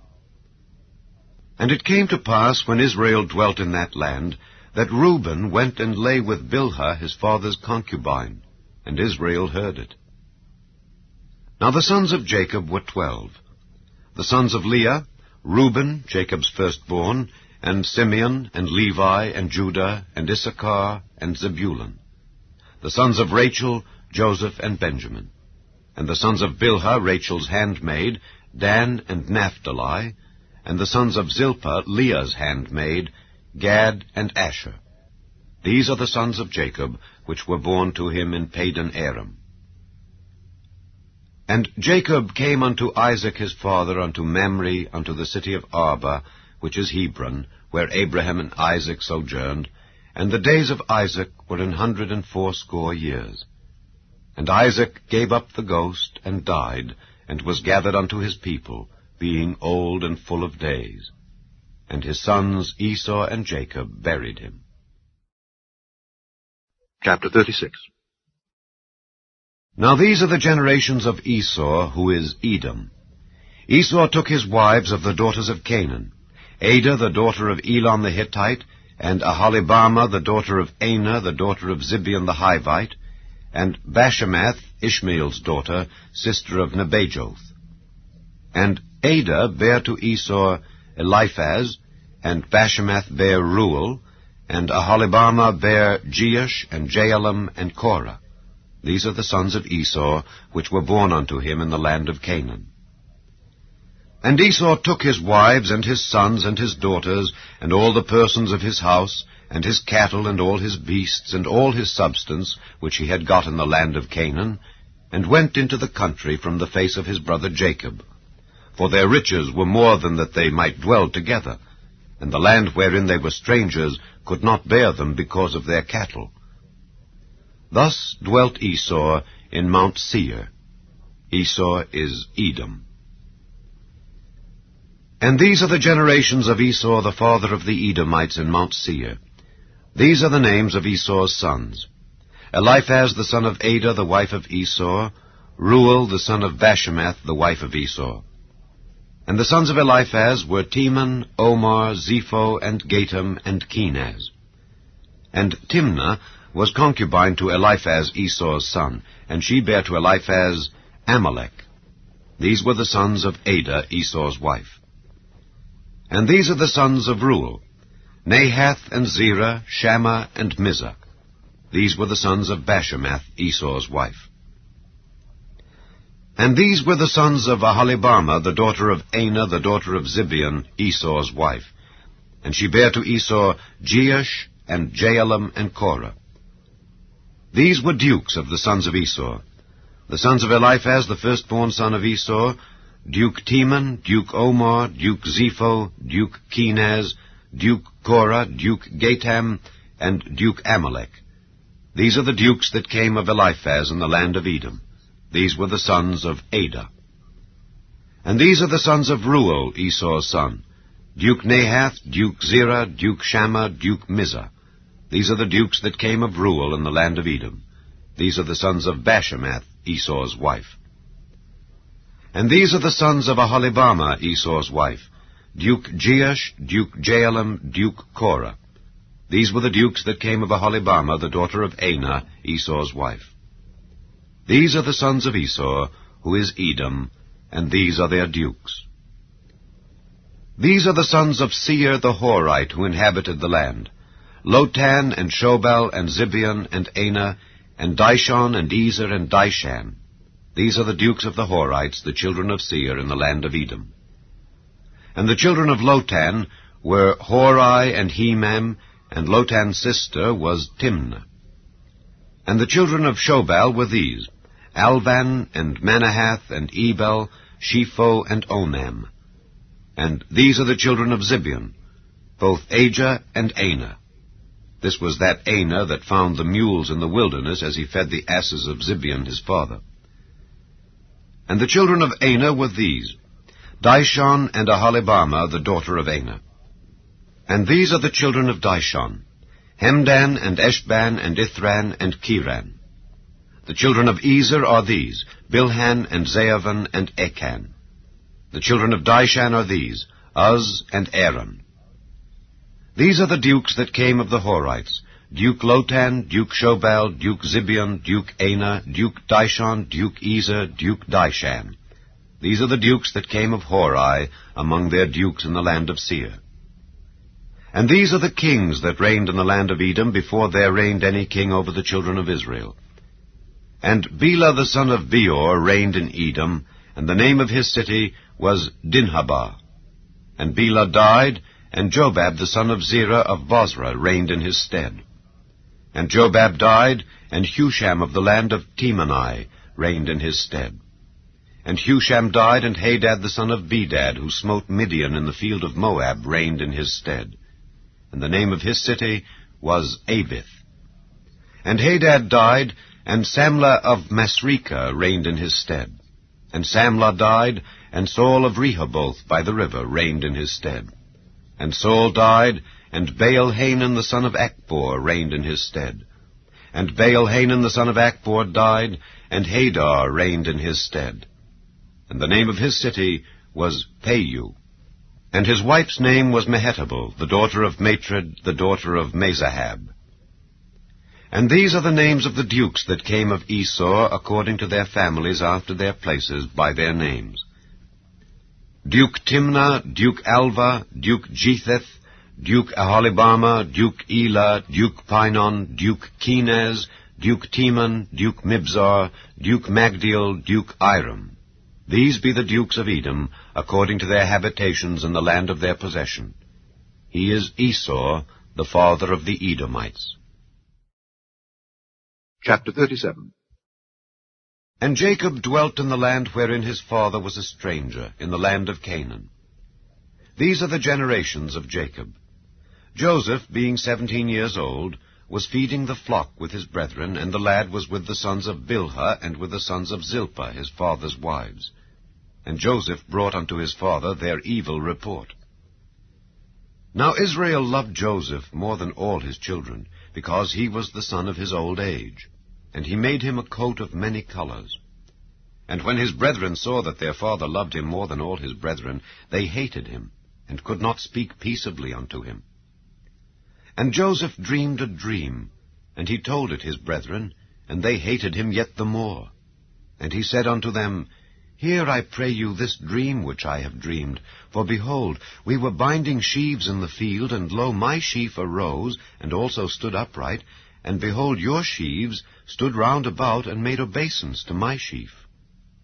And his brethren said to him, Shalt thou indeed reign over us? Or shalt thou indeed have dominion over us? And they hated him yet the more for his dreams and for his words. And he dreamed yet another dream, and told it his brethren, and said, Behold, I have dreamed a dream more. And behold, the sun and the moon and the 11 stars made obeisance to me. And he told it to his father and to his brethren. And his father rebuked him, and said unto him, What is this dream that thou hast dreamed? Shall I and thy mother and thy brethren indeed come to bow down ourselves to thee to the earth? And his brethren envied him, but his father observed the saying. And his brethren went to feed their father's flock in Shechem. And Israel said unto Joseph, Do not thy brethren feed the flock in Shechem? Come, and I will send thee unto them. And he said to him, Here am I. And he said to him, Go, I pray thee, see whether it be well with thy brethren, and well with the flocks, and bring me word again. So he sent him out of the vale of Hebron, and he came to Shechem. And a certain man found him, and behold, he was wandering in the field. And the man asked him, saying, What seekest thou? And he said, I seek my brethren. Tell me, I pray thee, where they feed their flocks. And the man said, They are departed hence, for I heard them say, Let us go to Dothan. And Joseph went after his brethren, and found them in Dothan. And when they saw him afar off, even before he came near unto them, they conspired against him to slay him. And they said one to another, Behold, this dreamer cometh. Come now, therefore, and let us slay him, and cast him into some pit, and we will say, Some evil beast hath devoured him, and we shall see what will become of his dreams. And Reuben heard it, and he delivered him out of their hands, and said, Let us not kill him. And Reuben said unto them, Shed no blood, but cast him into this pit that is in the wilderness, and lay no hand upon him, that he might rid him out of their hands, to deliver him to his father again. And it came to pass, when Joseph was come unto his brethren, that they stripped Joseph out of his coat of many colors that was on him, and they took him and cast him into a pit. And the pit was empty, there was no water in it. And they sat down to eat bread. And they lifted up their eyes, and looked, and behold, a company of Ishmaelites came from Gilead, with their camels bearing spicery and balm and myrrh, going to carry it down to Egypt. And Judah said unto his brethren, What profit is it, if we slay our brother and conceal his blood? Come, and let us sell him to the Ishmaelites, and let not our hand be upon him, for he is our brethren and our flesh. And his brethren were content.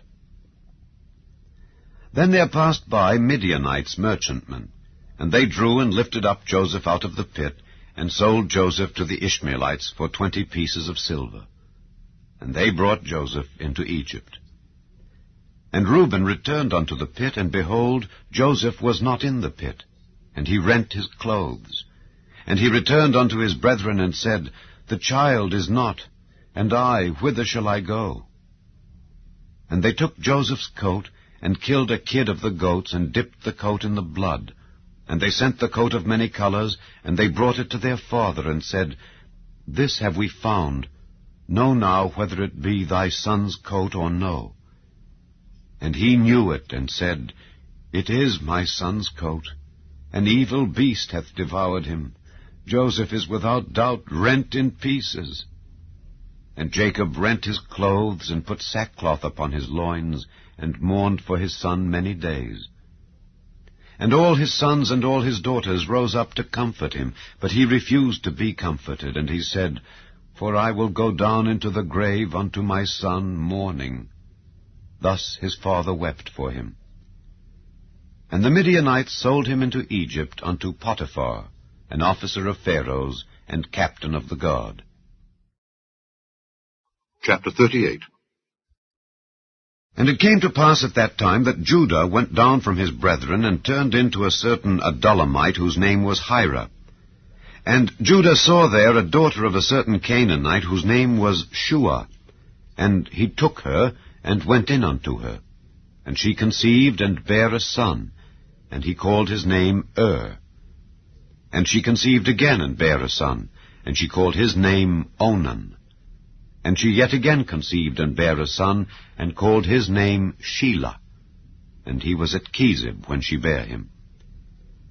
And Judah took a wife for his firstborn, whose name was Tamar. And Judah's firstborn, was wicked in the sight of the Lord, and the Lord slew him. And Judah said unto Onan, Go in unto thy brother's wife, and marry her, and raise up seed to thy brother. And Onan knew that the seed should not be his. And it came to pass, when he went in unto his brother's wife, that he spilled it on the ground, lest that he should give seed to his brother. And the thing which he did displeased the Lord, wherefore he slew him also. Then said Judah to Tamar his daughter-in-law, Remain a widow at thy father's house, till Shelah my son be grown. For he said, Lest peradventure he die also, as his brethren did. And Tamar went and dwelt in her father's house. And in process of time, the daughter of Shua, Judah's wife, died. And Judah was comforted, and went up unto his sheep-shearers to Timnath, he and his friend Hira the Adullamite. And it was told Tamar, saying, Behold, thy father-in-law goeth up to Timnath to shear his sheep. And she put her widow's garments off from her, and covered her with a veil, and wrapped herself, and sat in an open place which is by the way to Timnath. For she saw that Shelah was grown, and she was not given unto him to wife. When Judah saw her, he thought her to be an harlot, because she had covered her face. And he turned unto her by the way, and said, Go to, I pray thee, let me come in unto thee. For he knew not that she was his daughter-in-law.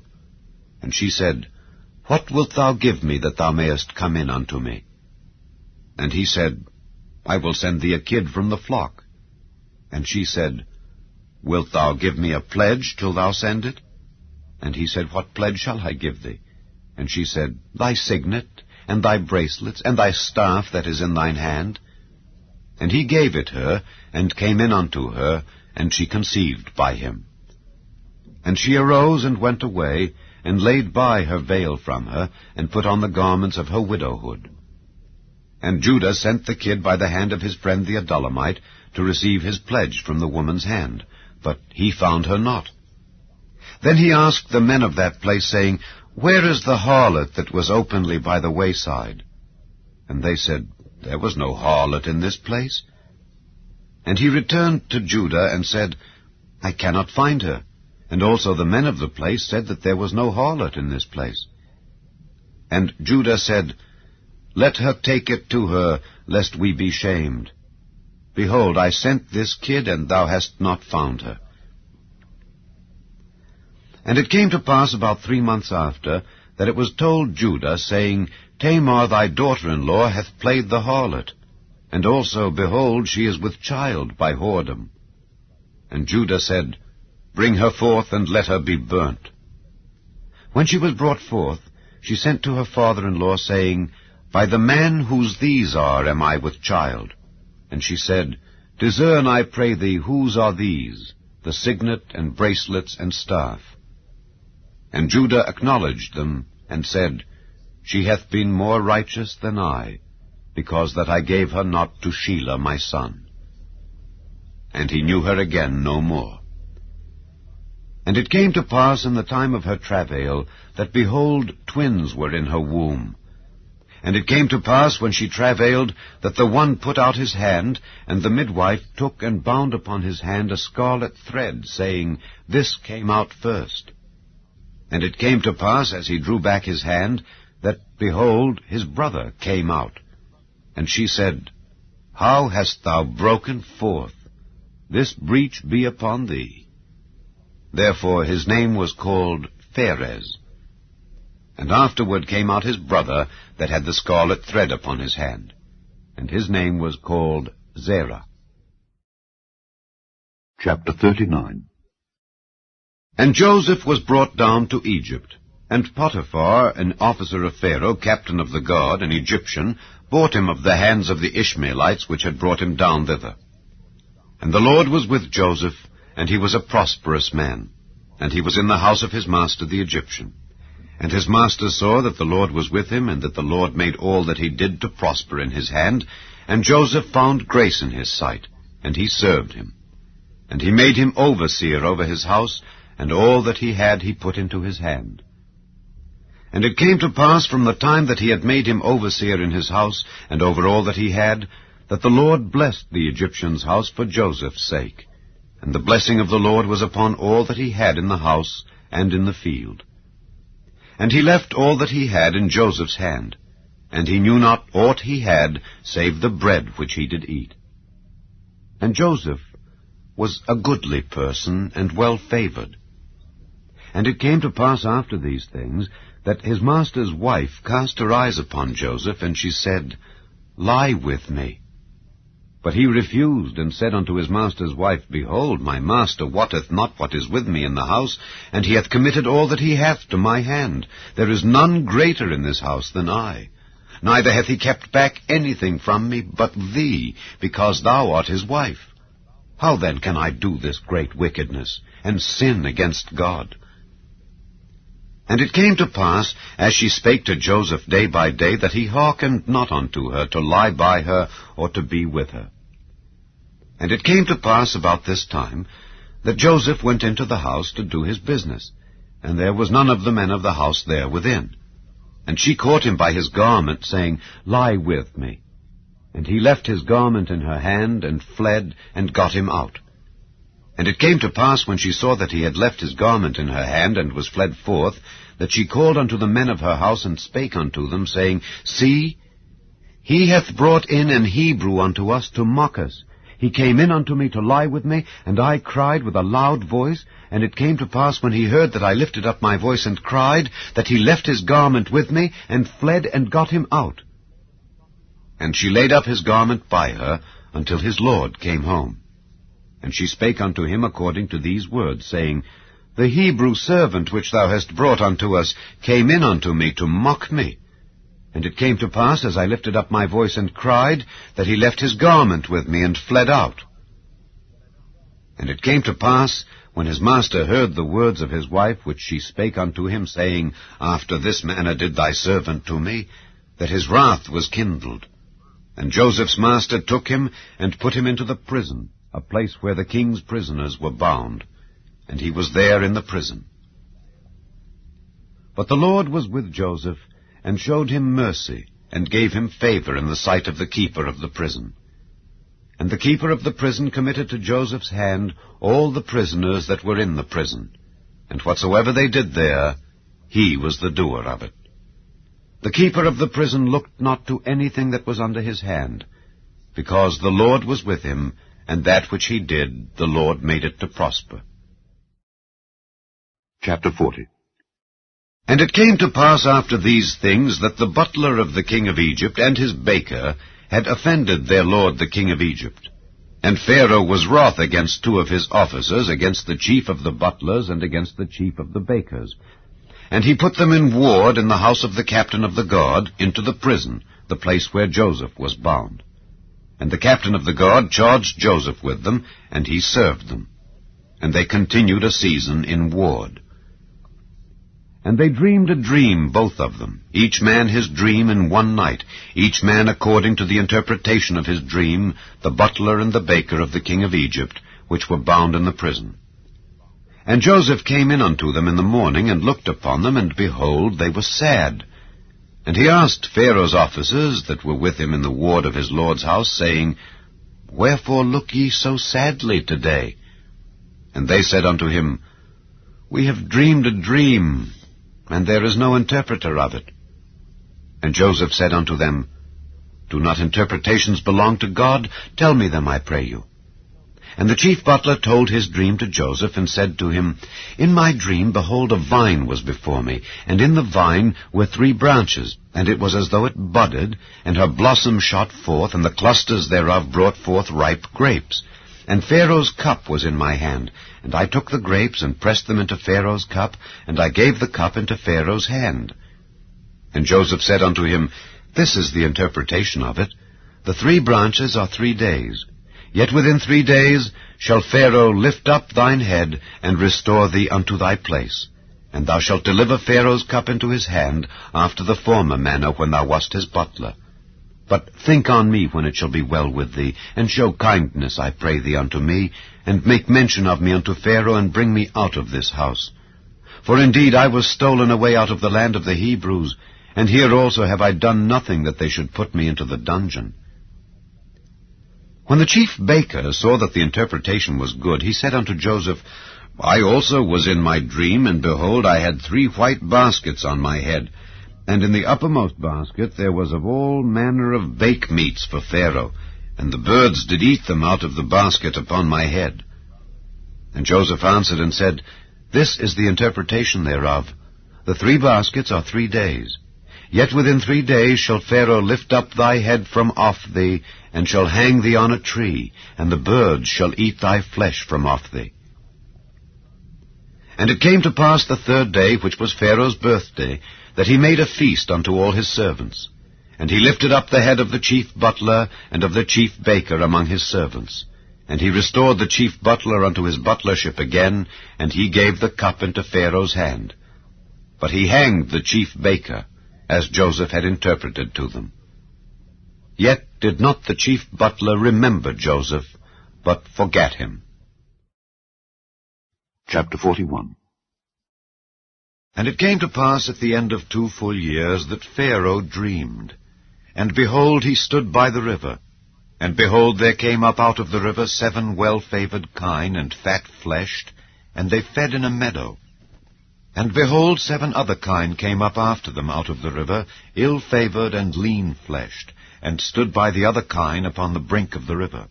And the ill-favored and lean-fleshed kine did eat up the 7 well-favored and fat kine. So Pharaoh awoke. And he slept and dreamed the second time. And behold, 7 ears of corn came up upon one stalk, rank and good. And behold, 7 thin ears, and blasted with the east wind, sprung up after them. And the 7 thin ears devoured the 7 rank and full ears. And Pharaoh awoke, and behold, it was a dream. And it came to pass in the morning that his spirit was troubled, and he sent and called for all the magicians of Egypt and all the wise men thereof, and Pharaoh told them his dream. But there was none that could interpret them unto Pharaoh. Then spake the chief butler unto Pharaoh, saying, I do remember my faults this day. Pharaoh was wroth with his servants, and put me in ward in the captain of the guard's house, both me and the chief baker. And we dreamed a dream in one night, I and he. We dreamed each man according to the interpretation of his dream. And there was there with us a young man, an Hebrew, servant to the captain of the guard. And we told him, and he interpreted to us our dreams. To each man according to his dream he did interpret. And it came to pass, as he interpreted to us, so it was. Me he restored into mine office, and him he hanged. Then Pharaoh sent and called Joseph, and they brought him hastily out of the dungeon, and he shaved himself, and changed his raiment, and came in unto Pharaoh. And Pharaoh said unto Joseph, I have dreamed a dream, and there is none that can interpret it. And I have heard say of thee that thou canst understand a dream to interpret it. And Joseph answered Pharaoh, saying, It is not in me. God shall give Pharaoh an answer of peace. And Pharaoh said unto Joseph, In my dream, behold, I stood upon the bank of the river, and behold, there came up out of the river 7 kine, fat-fleshed and well-favored, and they fed in a meadow. And behold, 7 other kine came up after them, poor and very ill-favored and lean-fleshed, such as I never saw in all the land of Egypt for badness. And the lean and the ill-favored kine did eat up the first 7 fat kine. And when they had eaten them up, it could not be known that they had eaten them, but they were still ill-favored as at the beginning. So I awoke, and I saw in my dream, and behold, 7 ears came up in one stalk, full and good, and behold, 7 ears withered, thin, and blasted with the east wind sprung up after them, and the thin ears devoured the 7 good ears. And I told this unto the magicians, but there was none that could declare it to me. And Joseph said unto Pharaoh, The dream of Pharaoh is one. God hath showed Pharaoh what he is about to do. The 7 good kine are 7 years, and the 7 good ears are 7 years. The dream is one. And the 7 thin and ill-favored kine that came up after them are 7 years, and the 7 empty ears blasted with the east wind shall be 7 years of famine. This is the thing which I have spoken unto Pharaoh. What God is about to do, he showeth unto Pharaoh. Behold, there come 7 years of great plenty throughout all the land of Egypt, and there shall arise after them 7 years of famine, and all the plenty shall be forgotten in the land of Egypt, and the famine shall consume the land. And the plenty shall not be known in the land by reason of that famine following, for it shall be very grievous. And for that the dream was doubled unto Pharaoh twice, it is because the thing is established by God, and God will shortly bring it to pass. Now therefore, let Pharaoh look out a man discreet and wise, and set him over the land of Egypt. Let Pharaoh do this, and let him appoint officers over the land, and take up the 5th part of the land of Egypt in the 7 plenteous years, and let them gather all the food of those good years that come, and lay up corn under the hand of Pharaoh, and let them keep food in the cities. And that food shall be for store to the land against the 7 years of famine, which shall be in the land of Egypt, that the land perish not through the famine. And the thing was good in the eyes of Pharaoh and in the eyes of all his servants. And Pharaoh said unto his servants, Can we find such a one as this is, a man in whom the Spirit of God is? And Pharaoh said unto Joseph, Forasmuch as God hath showed thee all this, there is none so discreet and wise as thou art. Thou shalt be over my house, and according unto thy word shall all my people be ruled. Only in the throne will I be greater than thou. And Pharaoh said unto Joseph, See, I have set thee over all the land of Egypt. And Pharaoh took off his ring from his hand, and put it upon Joseph's hand, and arrayed him in vestures of fine linen, and put a gold chain about his neck. And he made him to ride in the second chariot which he had. And they cried before him, Bow the knee.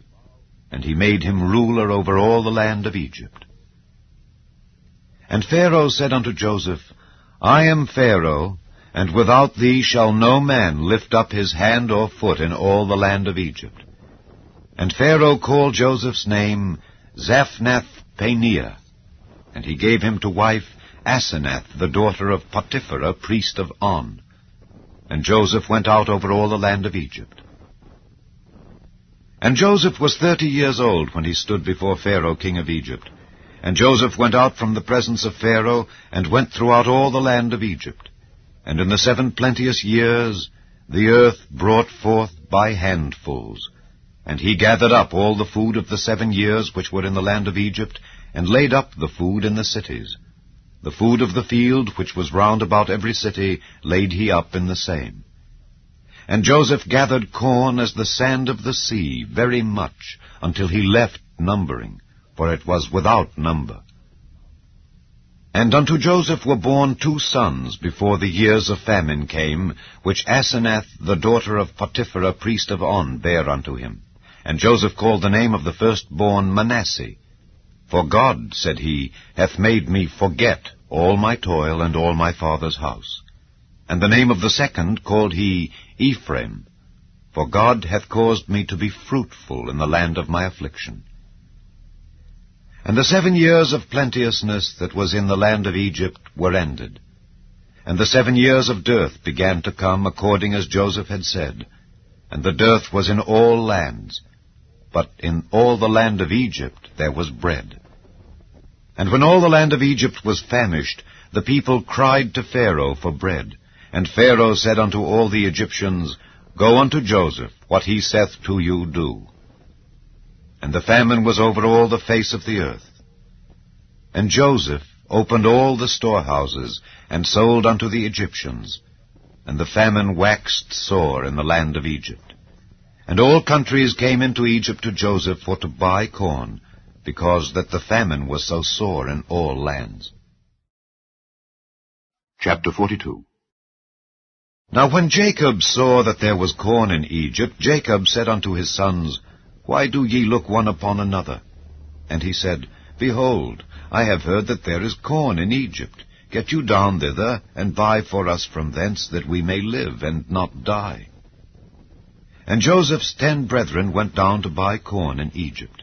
But Benjamin, Joseph's brother, Jacob sent not with his brethren, for he said, Lest peradventure mischief befall him. And the sons of Israel came to buy corn among those that came, for the famine was in the land of Canaan. And Joseph was the governor over the land, and he it was that sold to all the people of the land. And Joseph's brethren came and bowed down themselves before him with their faces to the earth. And Joseph saw his brethren, and he knew them, but made himself strange unto them, and spake roughly unto them. And he said unto them, Whence come ye? And they said, From the land of Canaan, to buy food. And Joseph knew his brethren, but they knew not him. And Joseph remembered the dreams which he dreamed of them, and said unto them, Ye are spies, to see the nakedness of the land ye are come. And they said unto him, Nay, my lord, but to buy food are thy servants come. We are all one man's sons. We are true men. Thy servants are no spies. And he said unto them, Nay, but to see the nakedness of the land ye are come. And they said, Thy servants are 12 brethren, the sons of one man in the land of Canaan. And behold, the youngest is this day with our father, and one is not. And Joseph said unto them, That is it that I spake unto you, saying, Ye are spies. Hereby ye shall be proved. By the life of Pharaoh ye shall not go forth hence, except your youngest brother come hither. Send one of you, and let him fetch your brother, and ye shall be kept in prison, that your words may be proved, whether there be any truth in you. Or else, by the life of Pharaoh, surely ye are spies. And he put them all together into ward 3 days. And Joseph said unto them the 3rd day, This do and live, for I fear God. If ye be true men, let one of your brethren be bound in the house of your prison. Go ye, carry corn for the famine of your houses, but bring your youngest brother unto me. So shall your words be verified, and ye shall not die. And they did so.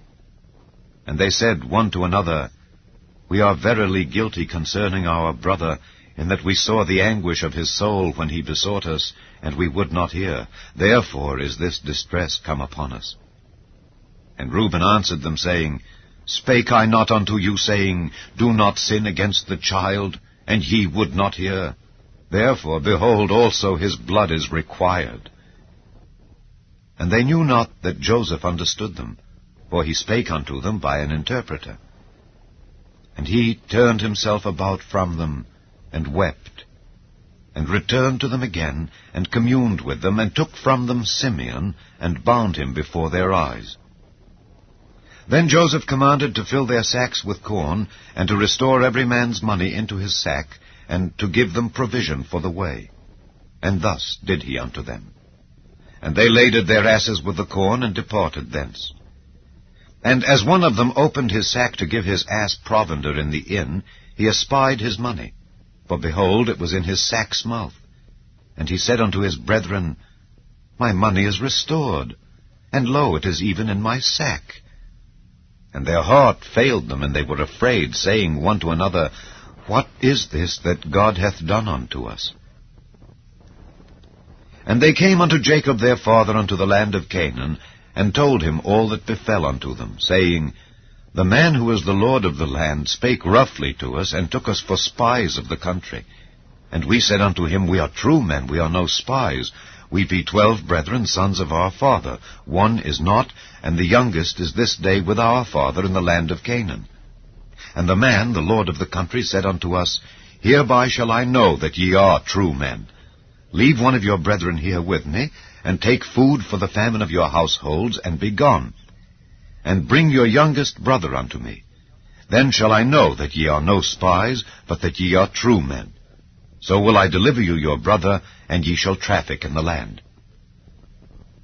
And it came to pass, as they emptied their sacks, that behold, every man's bundle of money was in his sack. And when both they and their father saw the bundles of money, they were afraid. And Jacob their father said unto them, Me have ye bereaved of my children. Joseph is not, and Simeon is not, and ye will take Benjamin away. All these things are against me. And Reuben spake unto his father, saying, Slay my 2 sons, if I bring him not to thee. Deliver him into my hand, and I will bring him to thee again. And he said, My son shall not go down with you, for his brother is dead, and he is left alone. If mischief befall him by the way in the which ye go, then shall ye bring down my gray hairs with sorrow to the grave. Chapter 43. And the famine was sore in the land. And it came to pass, when they had eaten up the corn which they had brought out of Egypt, their father said unto them, Go again, buy us a little food. And Judah spake unto him, saying, The man did solemnly protest unto us, saying, Ye shall not see my face, except your brother be with you. If thou wilt send our brother with us, we will go down and buy thee food. But if thou wilt not send him, we will not go down. For the man said unto us, Ye shall not see my face, except your brother be with you. And Israel said, Wherefore dealt ye so ill with me as to tell the man whether ye had yet a brother? And they said, The man asked us straitly of our estate and of our kindred, saying, Is your father yet alive? Have ye another brother? And we told him according to the tenor of these words. Could we certainly know that he would say, Bring your brother down? And Judah said unto Israel his father, Send the lad with me, and we will arise and go, that we may live and not die, both we and thou, and also our little ones. I will be surety for him. Of my hand shalt thou require him. If I bring him not unto thee, and set him before thee, then let me bear the blame forever. For except we had lingered, surely now we had returned this second time. And their father Israel said unto them, If it must be so now, do this. Take of the best fruits in the land in your vessels, and carry down the man a present, a little balm and a little honey, spices and myrrh, nuts and almonds. And take double money in your hand, and the money that was brought again in the mouth of your sacks, carry it again in your hand. Peradventure it was an oversight. Take also your brother, and arise, go again unto the man. And God Almighty give you mercy before the man, that he may send away your other brother and Benjamin. If I be bereaved of my children, I am bereaved. And the men took that present, and they took double money in their hand, and Benjamin, and rose up and went down to Egypt, and stood before Joseph. And when Joseph saw Benjamin with them, he said to the ruler of his house, Bring these men home, and slay and make ready, for these men shall dine with me at noon. And the man did as Joseph bade, and the man brought the men into Joseph's house. And the men were afraid, because they were brought into Joseph's house. And they said, Because of the money that was returned in our sacks at the first time are we brought in, that he may seek occasion against us, and fall upon us, and take us for bondmen, and our asses.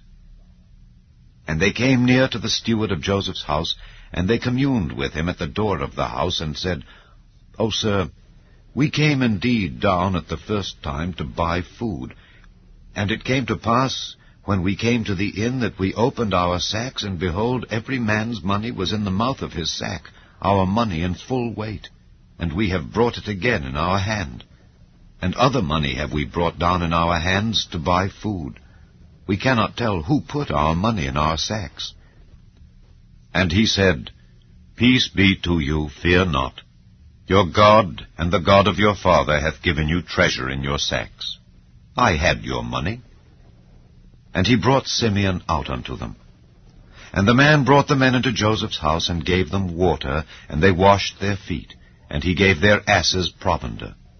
And they made ready the present against Joseph came at noon, for they heard that they should eat bread there. And when Joseph came home, they brought him the present which was in their hand into the house, and bowed themselves to him to the earth. And he asked them of their welfare, and said, Is your father well, the old man of whom ye spake? Is he yet alive? And they answered, Thy servant our father is in good health, he is yet alive. And they bowed down their heads and made obeisance. And he lifted up his eyes, and saw his brother Benjamin, his mother's son, and said, Is this your younger brother, of whom ye spake unto me? And he said, God be gracious unto thee, my son. And Joseph made haste, for his bowels did yearn upon his brother, and he sought where to weep, and he entered into his chamber, and wept there. And he washed his face, and went out, and refrained himself, and said, Set on bread. And they set on for him by himself, and for them by themselves, and for the Egyptians which did eat with him by themselves, because the Egyptians might not eat bread with the Hebrews, for that is an abomination unto the Egyptians. And they sat before him, the firstborn according to his birthright, and the youngest according to his youth. And the men marveled one at another. And he took and sent messes unto them from before him. But Benjamin's mess was 5 times so much as any of theirs. And they drank and were merry with him. Chapter 44 And he commanded the steward of his house, saying, Fill the men's sacks with food, as much as they can carry, and put every man's money in his sack's mouth. And put my cup, the silver cup, in the sack's mouth of the youngest, and his corn money. And he did according to the word that Joseph had spoken. As soon as the morning was light, the men were sent away, they and their asses. And when they were gone out of the city, and not yet far off, Joseph said unto his steward, Up, follow after the men. And when thou dost overtake them, say unto them, Wherefore have ye rewarded evil for good? Is not this it in which my Lord drinketh, and whereby indeed he divineth? Ye have done evil in so doing. And he overtook them, and he spake unto them these same words. And they said unto him, Wherefore saith my Lord these words? God forbid that thy servants should do according to this thing. Behold, the money which we found in our sacks' mouths we brought again unto thee out of the land of Canaan. How then should we steal out of thy Lord's house silver or gold? With whomsoever of thy servants it be found, both let him die, and we also will be my Lord's bondmen. And he said, Now also let it be according unto your words. He with whom it is found shall be my servant, and ye shall be blameless. Then they speedily took down every man his sack to the ground, and opened every man his sack. And he searched, and began at the eldest, and left at the youngest. And the cup was found in Benjamin's sack. Then they rent their clothes, and laded every man his ass, and returned to the city. And Judah and his brethren came to Joseph's house, for he was yet there, and they fell before him on the ground. And Joseph said unto them, What deed is this that ye have done? Wot ye not that such a man as I can certainly divine? And Judah said, What shall we say unto my lord? What shall we speak? Or how shall we clear ourselves? God hath found out the iniquity of thy servants. Behold, we are my Lord's servants, both we, and he also with whom the cup is found. And he said, God forbid that I should do so. But the man in whose hand the cup is found, he shall be my servant. And as for you, get you up in peace unto your father. Then Judah came near unto him, and said, O my lord, let thy servant, I pray thee, speak a word in my lord's ears, and let not thine anger burn against thy servant. For thou art even as Pharaoh. My lord asked his servants, saying, Have ye a father or a brother? And we said unto my lord, We have a father, an old man, and a child of his old age, a little one. And his brother is dead, and he alone is left of his mother, and his father loveth him. And thou saidst unto thy servants, Bring him down unto me, that I may set mine eyes upon him. And we said unto my lord, The lad cannot leave his father, for if he should leave his father would die. And thou saidst unto thy servants, Except your youngest brother come down with you, ye shall see my face no more. And it came to pass, when we came up unto thy servant my father, we told him the words of my lord. And our father said, Go again, and buy us a little food. And we said, We cannot go down. If our youngest brother be with us, then will we go down, for we may not see the man's face, except our youngest brother be with us. And thy servant my father said unto us, Ye know that my wife bare me 2 sons, and the one went out from me, and I said, Surely he is torn in pieces, and I saw him not since. And if ye take this also from me, and mischief befall him, ye shall bring down my gray hairs with sorrow to the grave. Now therefore, when I come to thy servant my father, and the lad be not with us, seeing that his life is bound up in the lad's life, it shall come to pass, when he seeth that the lad is not with us, that he will die. And thy servants shall bring down the gray hairs of thy servant our father with sorrow to the grave. For thy servant became surety for the lad unto my father, saying, If I bring him not unto thee, then I shall bear the blame to my father forever. Now therefore I pray thee, let thy servant abide instead of the lad, a bondman to my lord, and let the lad go up with his brethren. For how shall I go up to my father, and the lad be not with me? Lest peradventure I see the evil that shall come on my father. Chapter 45. Then Joseph could not refrain himself before all them that stood by him, and he cried, Cause every man to go out from me. And there stood no man with him, while Joseph made himself known unto his brethren. And he wept aloud, and the Egyptians in the house of Pharaoh heard. And Joseph said unto his brethren, I am Joseph.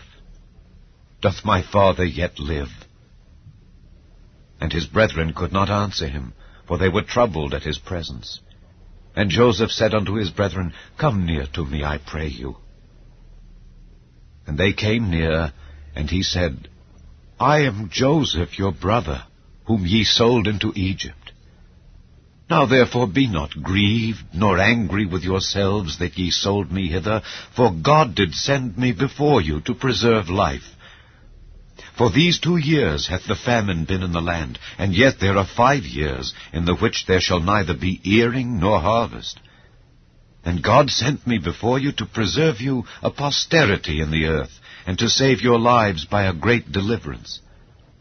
So now it was not you that sent me hither, but God.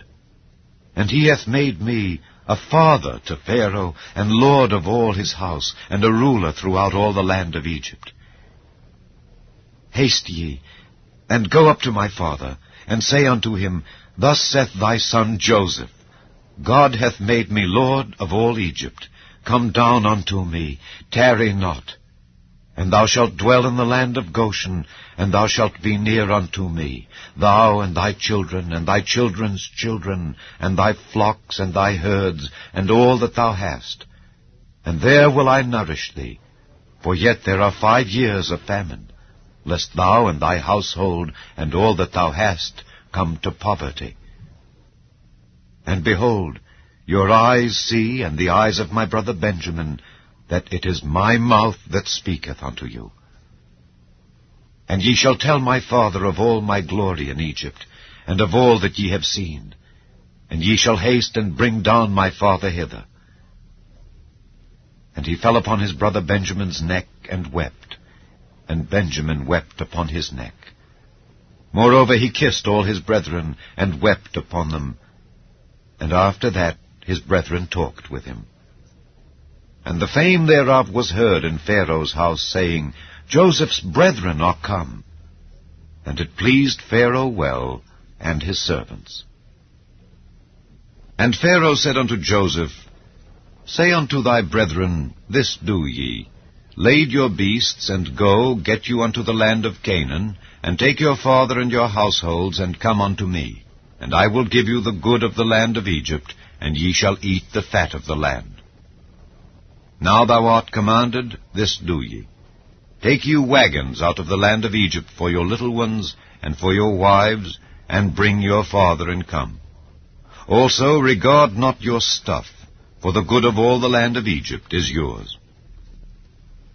And the children of Israel did so, and Joseph gave them wagons according to the commandment of Pharaoh, and gave them provision for the way. To all of them he gave each man changes of raiment, but to Benjamin he gave 300 pieces of silver, and 5 changes of raiment.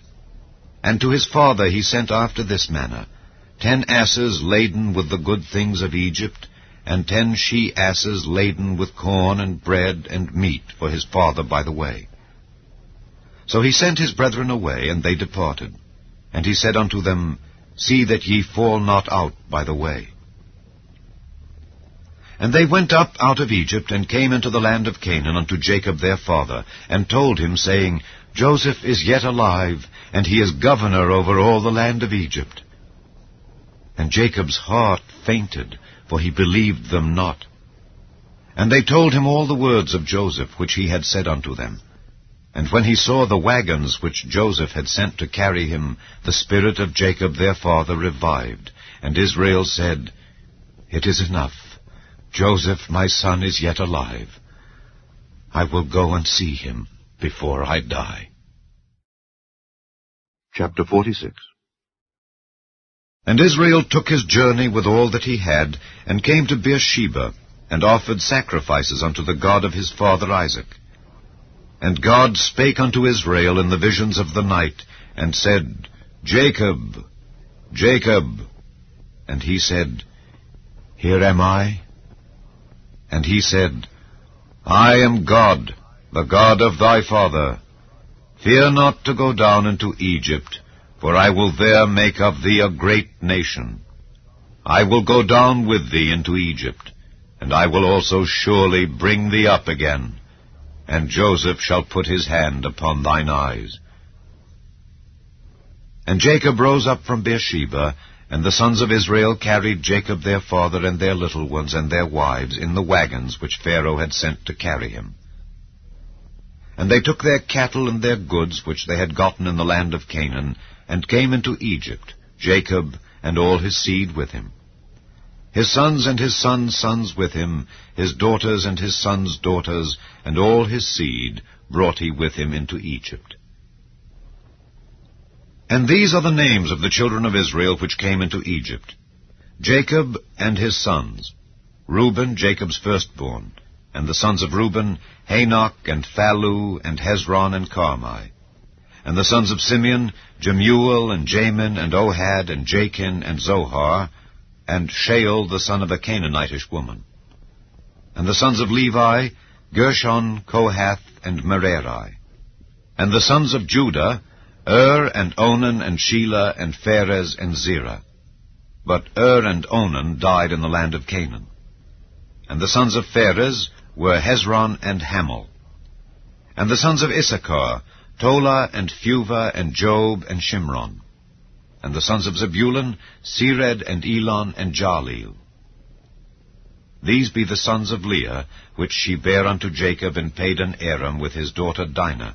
All the souls of his sons and his daughters were 33. And the sons of Gad, Ziphion, and Haggai, Shunai, and Esbon, Eri, and Arodi, and Areli. And the sons of Asher, Jimnah, and Ishua, and Isui, and Beriah, and Serah their sister. And the sons of Beriah, Heber, and Malchiel. These are the sons of Zilpah, whom Laban gave to Leah his daughter, and these she bare unto Jacob, even 16 souls. The sons of Rachel, Jacob's wife, Joseph and Benjamin. And unto Joseph in the land of Egypt were born Manasseh and Ephraim, which Asenath the daughter of Potipherah priest of On bare unto him. And the sons of Benjamin were Bela and Becher and Ashbel, Gera and Naaman, Ehi and Rosh, Muppim and Huppim and Ard. These are the sons of Rachel, which were born to Jacob. All the souls were 14. And the sons of Dan, Hushim. And the sons of Naphtali, Jahzeel, and Guni, and Jezer, and Shillem. These are the sons of Bilhah, which Laban gave unto Rachel his daughter, and she bare these unto Jacob. All the souls were 7. All the souls that came with Jacob into Egypt, which came out of his loins, besides Jacob's sons' wives, all the souls were 66. And the sons of Joseph, which were born him in Egypt, were 2 souls. All the souls of the house of Jacob, which came into Egypt, were 70. And he sent Judah before him unto Joseph, to direct his face unto Goshen. And they came into the land of Goshen. And Joseph made ready his chariot, and went up to meet Israel his father to Goshen, and presented himself unto him. And he fell on his neck, and wept on his neck a good while. And Israel said unto Joseph, Now let me die, since I have seen thy face, because thou art yet alive. And Joseph said unto his brethren, and unto his father's house, I will go up and show Pharaoh, and say unto him, My brethren and my father's house, which were in the land of Canaan, are come unto me. And the men are shepherds, for their trade hath been to feed cattle. And they have brought their flocks and their herds, and all that they have. And it shall come to pass, when Pharaoh shall call you, and shall say, What is your occupation? That ye shall say, Thy servant's trade hath been about cattle from our youth even until now, both we and also our fathers, that ye may dwell in the land of Goshen. For every shepherd is an abomination unto the Egyptians. Chapter 47. Then Joseph came and told Pharaoh and said, My father and my brethren and their flocks and their herds and all that they have are come out of the land of Canaan, and behold, they are in the land of Goshen. And he took some of his brethren, even 5 men, and presented them unto Pharaoh. And Pharaoh said unto his brethren, What is your occupation? And they said unto Pharaoh, Thy servants are shepherds, both we and also our fathers. They said moreover unto Pharaoh, For to sojourn in the land are we come. For thy servants have no pasture for their flocks, for the famine is sore in the land of Canaan. Now therefore, we pray thee, let thy servants dwell in the land of Goshen. And Pharaoh spake unto Joseph, saying, Thy father and thy brethren are come unto thee. The land of Egypt is before thee. In the best of the land make thy father and brethren to dwell. In the land of Goshen let them dwell. And if thou knowest any men of activity among them, then make them rulers over my cattle. And Joseph brought in Jacob his father, and set him before Pharaoh. And Jacob blessed Pharaoh. And Pharaoh said unto Jacob, How old art thou? And Jacob said unto Pharaoh, The days of the years of my pilgrimage are 130 years. Few and evil have the days of the years of my life been, and have not attained unto the days of the years of the life of my fathers in the days of their pilgrimage. And Jacob blessed Pharaoh, and went out from before Pharaoh. And Joseph placed his father and his brethren, and gave them a possession in the land of Egypt, in the best of the land, in the land of Ramesses, as Pharaoh had commanded. And Joseph nourished his father and his brethren, and all his father's household, with bread, according to their families. And there was no bread in all the land, for the famine was very sore, so that the land of Egypt and all the land of Canaan fainted by reason of the famine. And Joseph gathered up all the money that was found in the land of Egypt and in the land of Canaan, for the corn which they bought. And Joseph brought the money into Pharaoh's house. And when money failed in the land of Egypt and in the land of Canaan, all the Egyptians came unto Joseph and said, Give us bread, for why should we die in thy presence? For the money faileth. And Joseph said, Give your cattle, and I will give you for your cattle, if money fail. And they brought their cattle unto Joseph, and Joseph gave them bread in exchange for horses, and for the flocks, and for the cattle of the herds, and for the asses. And he fed them with bread for all their cattle for that year. When that year was ended, they came unto him the 2nd year, and said unto him, We will not hide it from my lord, how that our money is spent. My lord also hath our herds of cattle. There is not aught left in the sight of my lord, but our bodies and our lands. Wherefore shall we die before thine eyes, both we and our land? Buy us and our land for bread, and we and our land will be servants unto Pharaoh. And give us seed, that we may live and not die, that the land be not desolate. And Joseph bought all the land of Egypt for Pharaoh, for the Egyptians sold every man his field, because the famine prevailed over them. So the land became Pharaoh's. And as for the people, he removed them to cities from one end of the borders of Egypt, even to the other end thereof. Only the land of the priests bought he not, for the priests had a portion assigned them of Pharaoh, and did eat their portion which Pharaoh gave them. Wherefore they sold not their lands. Then Joseph said unto the people, Behold, I have bought you this day and your land for Pharaoh. Lo, here is seed for you, and ye shall sow the land. And it shall come to pass in the increase that ye shall give the 5th part unto Pharaoh, and 4 parts shall be your own, for seed of the field, and for your food, and for them of your households, and for food for your little ones. And they said, Thou hast saved our lives. Let us find grace in the sight of my lord, and we will be Pharaoh's servants. And Joseph made it a law over the land of Egypt unto this day, that Pharaoh should have the 5th part, except the land of the priests only, which became not Pharaoh's. And Israel dwelt in the land of Egypt in the country of Goshen, and they had possessions therein, and grew and multiplied exceedingly.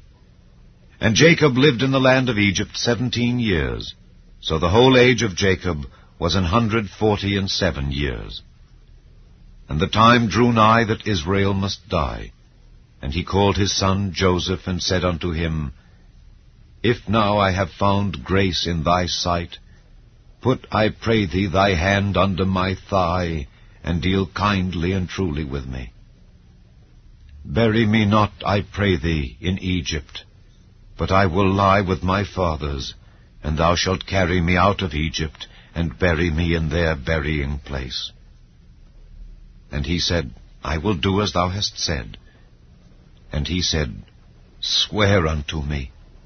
And he sware unto him. And Israel bowed himself upon the bed's head. Chapter 48. And it came to pass after these things that one told Joseph, Behold, thy father is sick. And he took with him his 2 sons, Manasseh and Ephraim. And one told Jacob, and said, Behold, thy son Joseph cometh unto thee. And Israel strengthened himself, and sat upon the bed. And Jacob said unto Joseph, God Almighty appeared unto me at Luz in the land of Canaan, and blessed me, and said unto me, Behold, I will make thee fruitful, and multiply thee, and I will make of thee a multitude of people, and will give this land to thy seed after thee for an everlasting possession. And now thy 2 sons, Ephraim and Manasseh, which were born unto thee in the land of Egypt, before I came unto thee into Egypt, are mine. As Reuben and Simeon they shall be mine. And thy issue, which thou begettest after them, shall be thine, and shall be called after the name of their brethren in their inheritance. And as for me, when I came from Padan, Rachel died by me in the land of Canaan in the way, when yet there was but a little way to come unto Ephrath. And I buried her there in the way of Ephrath. The same is Bethlehem. And Israel beheld Joseph's sons, and said, Who are these? And Joseph said unto his father, They are my sons, whom God hath given me in this place. And he said, Bring them, I pray thee, unto me, and I will bless them. Now the eyes of Israel were dim for age, so that he could not see. And he brought them near unto him, and he kissed them and embraced them. And Israel said unto Joseph, I had not thought to see thy face, and lo, God hath showed me also thy seed. And Joseph brought them out from between his knees, and he bowed himself with his face to the earth. And Joseph took them both, Ephraim in his right hand toward Israel's left hand, and Manasseh in his left hand toward Israel's right hand, and brought them near unto him. And Israel stretched out his right hand, and laid it upon Ephraim's head, who was the younger, and his left hand upon Manasseh's head, guiding his hands wittingly, for Manasseh was the firstborn. And he blessed Joseph, and said, God, before whom my fathers Abraham and Isaac did walk, the God which fed me all my life long unto this day, the angel which redeemed me from all evil, bless the lads, and let my name be named on them, and the name of my fathers Abraham and Isaac, and let them grow into a multitude in the midst of the earth. And when Joseph saw that his father laid his right hand upon the head of Ephraim, it displeased him. And he held up his father's hand to remove it from Ephraim's head unto Manasseh's head. And Joseph said unto his father, Not so, my father, for this is the firstborn. Put thy right hand upon his head. And his father refused, and said, I know it, my son, I know it. He also shall become a people, and he also shall be great. But truly his younger brother shall be greater than he, and his seed shall become a multitude of nations. And he blessed them that day, saying, In thee shall Israel bless, saying, God make thee as Ephraim and as Manasseh. And he set Ephraim before Manasseh. And Israel said unto Joseph, Behold, I die, but God shall be with you, and bring you again unto the land of your fathers. Moreover, I have given to thee one portion above thy brethren, which I took out of the hand of the Amorite with my sword and with my bow. Chapter 49. And Jacob called unto his sons, and said, Gather yourselves together, that I may tell you that which shall befall you in the last days. Gather yourselves together, and hear, ye sons of Jacob, and hearken unto Israel your father. Reuben, thou art my firstborn, my might, and the beginning of my strength, the excellency of dignity, and the excellency of power. Unstable as water, thou shalt not excel, because thou wentest up to thy father's bed. Then defiledst thou it. He went up to my couch. Simeon and Levi are brethren. Instruments of cruelty are in their habitations. O my soul, come not thou into their secret. Unto their assembly mine honor be not thou united. For in their anger they slew a man, and in their self-will they digged down a wall. Cursed be their anger, for it was fierce, and their wrath, for it was cruel. I will divide them in Jacob, and scatter them in Israel. Judah, thou art he whom thy brethren shall praise. Thy hand shall be in the neck of thine enemies. Thy father's children shall bow down before thee. Judah is a lion's whelp. From the prey, my son, thou art gone up. He stooped down, he couched as a lion, and as an old lion. Who shall rouse him up? The scepter shall not depart from Judah, nor a lawgiver from between his feet, until Shiloh come. And unto him shall the gathering of the people be. Binding his foal unto the vine, and his ass's colt unto the choice vine, he washed his garments in wine, and his clothes in the blood of grapes. His eyes shall be red with wine, and his teeth white with milk. Zebulun shall dwell at the haven of the sea, and he shall be for an haven of ships, and his border shall be unto Zidon. Issachar is a strong ass couching down between two burdens. And he saw that rest was good, and the land that it was pleasant, and bowed his shoulder to bear, and became a servant unto tribute. Dan shall judge his people, as one of the tribes of Israel. Dan shall be a serpent by the way, an adder in the path, that biteth the horse heels, so that his rider shall fall backward. I have waited for thy salvation, O Lord.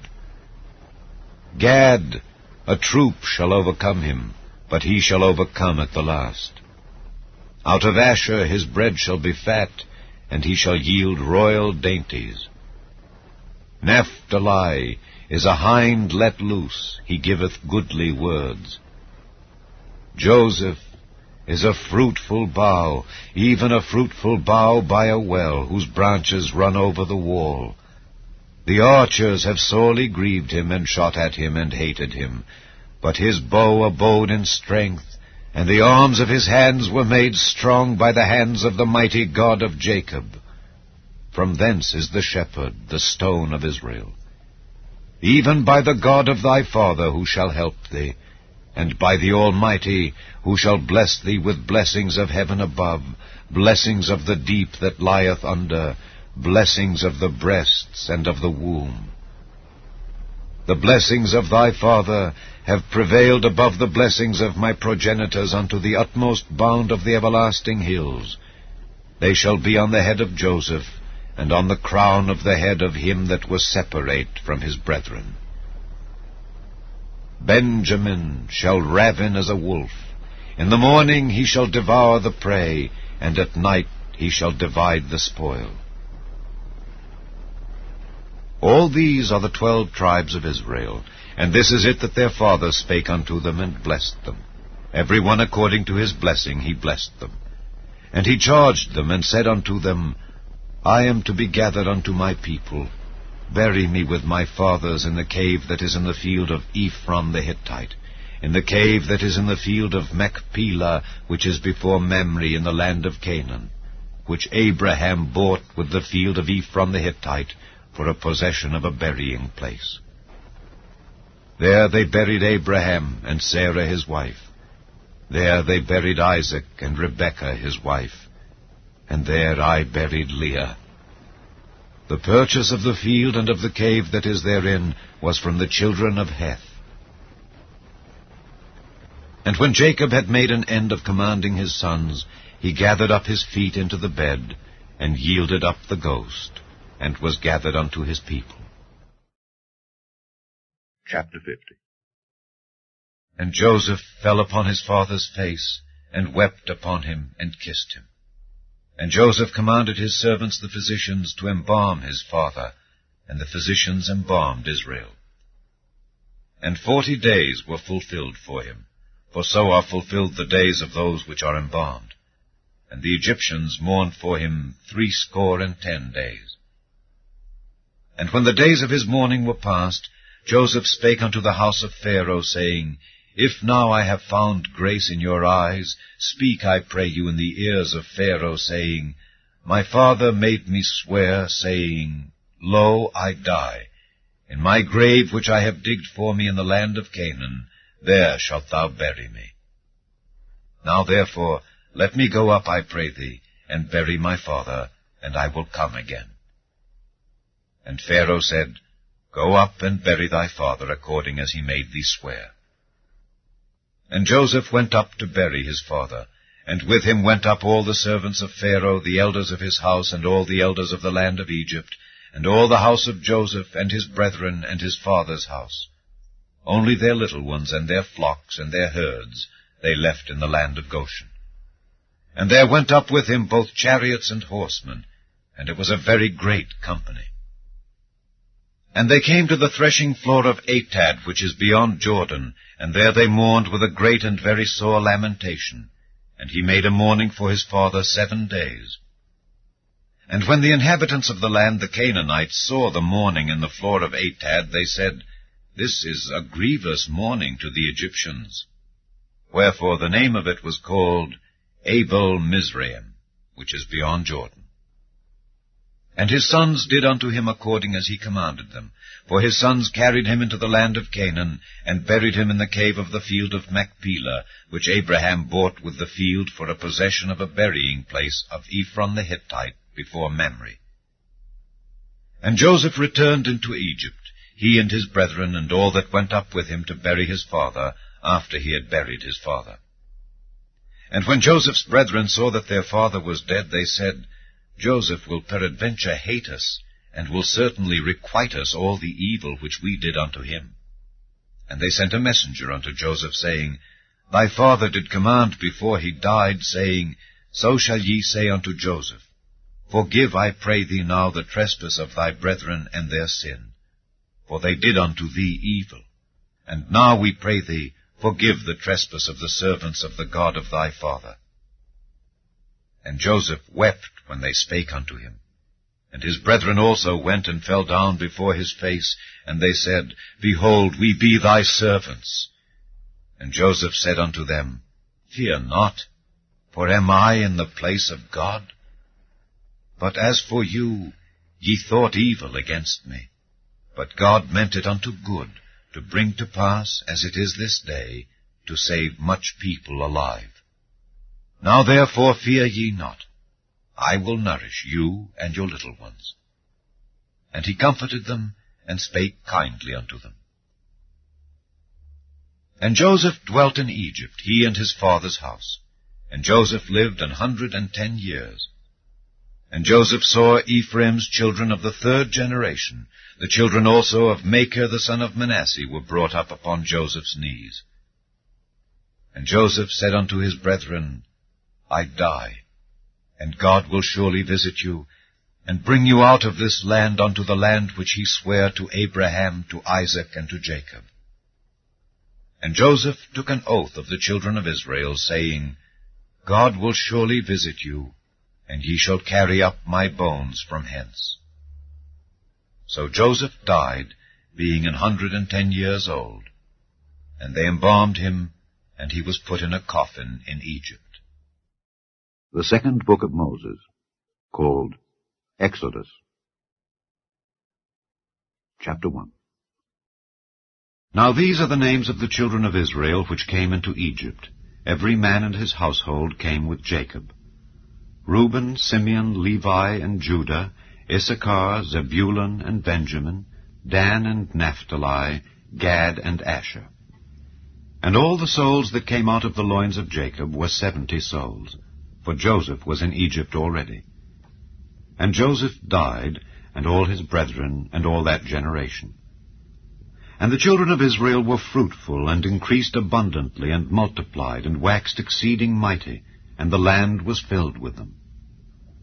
Now there arose up a new king over Egypt, which knew not Joseph. And he said unto his people, Behold, the people of the children of Israel are more and mightier than we. Come on, let us deal wisely with them, lest they multiply, and it come to pass that when there falleth out any war, they join also unto our enemies, and fight against us, and so get them up out of the land. Therefore they did set over them taskmasters, to afflict them with their burdens. And they built for Pharaoh treasure cities, Pithom and Raamses. But the more they afflicted them, the more they multiplied and grew. And they were grieved because of the children of Israel. And the Egyptians made the children of Israel to serve with rigor, and they made their lives bitter with hard bondage, in mortar and in brick, and in all manner of service in the field. All their service wherein they made them serve was with rigor. And the king of Egypt spake to the Hebrew midwives, of which the name of the one was Shiphrah, and the name of the other Pua. And he said, When ye do the office of a midwife to the Hebrew women, and see them upon the stools, if it be a son, then ye shall kill him. But if it be a daughter, then she shall live. But the midwives feared God, and did not as the king of Egypt commanded them, but saved the men children alive. And the king of Egypt called for the midwives, and said unto them, Why have ye done this thing, and have saved the men children alive? And the midwives said unto Pharaoh, Because the Hebrew women are not as the Egyptian women, for they are lively, and are delivered ere the midwives come in unto them. Therefore God dealt well with the midwives, and the people multiplied and waxed very mighty. And it came to pass, because the midwives feared God, that he made them houses. And Pharaoh charged all his people, saying, Every son that is born ye shall cast into the river, and every daughter ye shall save alive. Chapter 2. And there went a man of the house of Levi, and took to wife a daughter of Levi. And the woman conceived, and bare a son. And when she saw him that he was a goodly child, she hid him 3 months. And when she could not longer hide him, she took for him an ark of bulrushes, and daubed it with slime and with pitch, and put the child therein. And she laid it in the flags by the river's brink. And his sister stood afar off, to wit what would be done to him. And the daughter of Pharaoh came down to wash herself at the river, and her maidens walked along by the river's side. And when she saw the ark among the flags, she sent her maid to fetch it. And when she had opened it, she saw the child. And behold, the babe wept. And she had compassion on him, and said, This is one of the Hebrews' children. Then said his sister to Pharaoh's daughter, Shall I go and call to thee a nurse of the Hebrew women, that she may nurse the child for thee? And Pharaoh's daughter said to her, Go.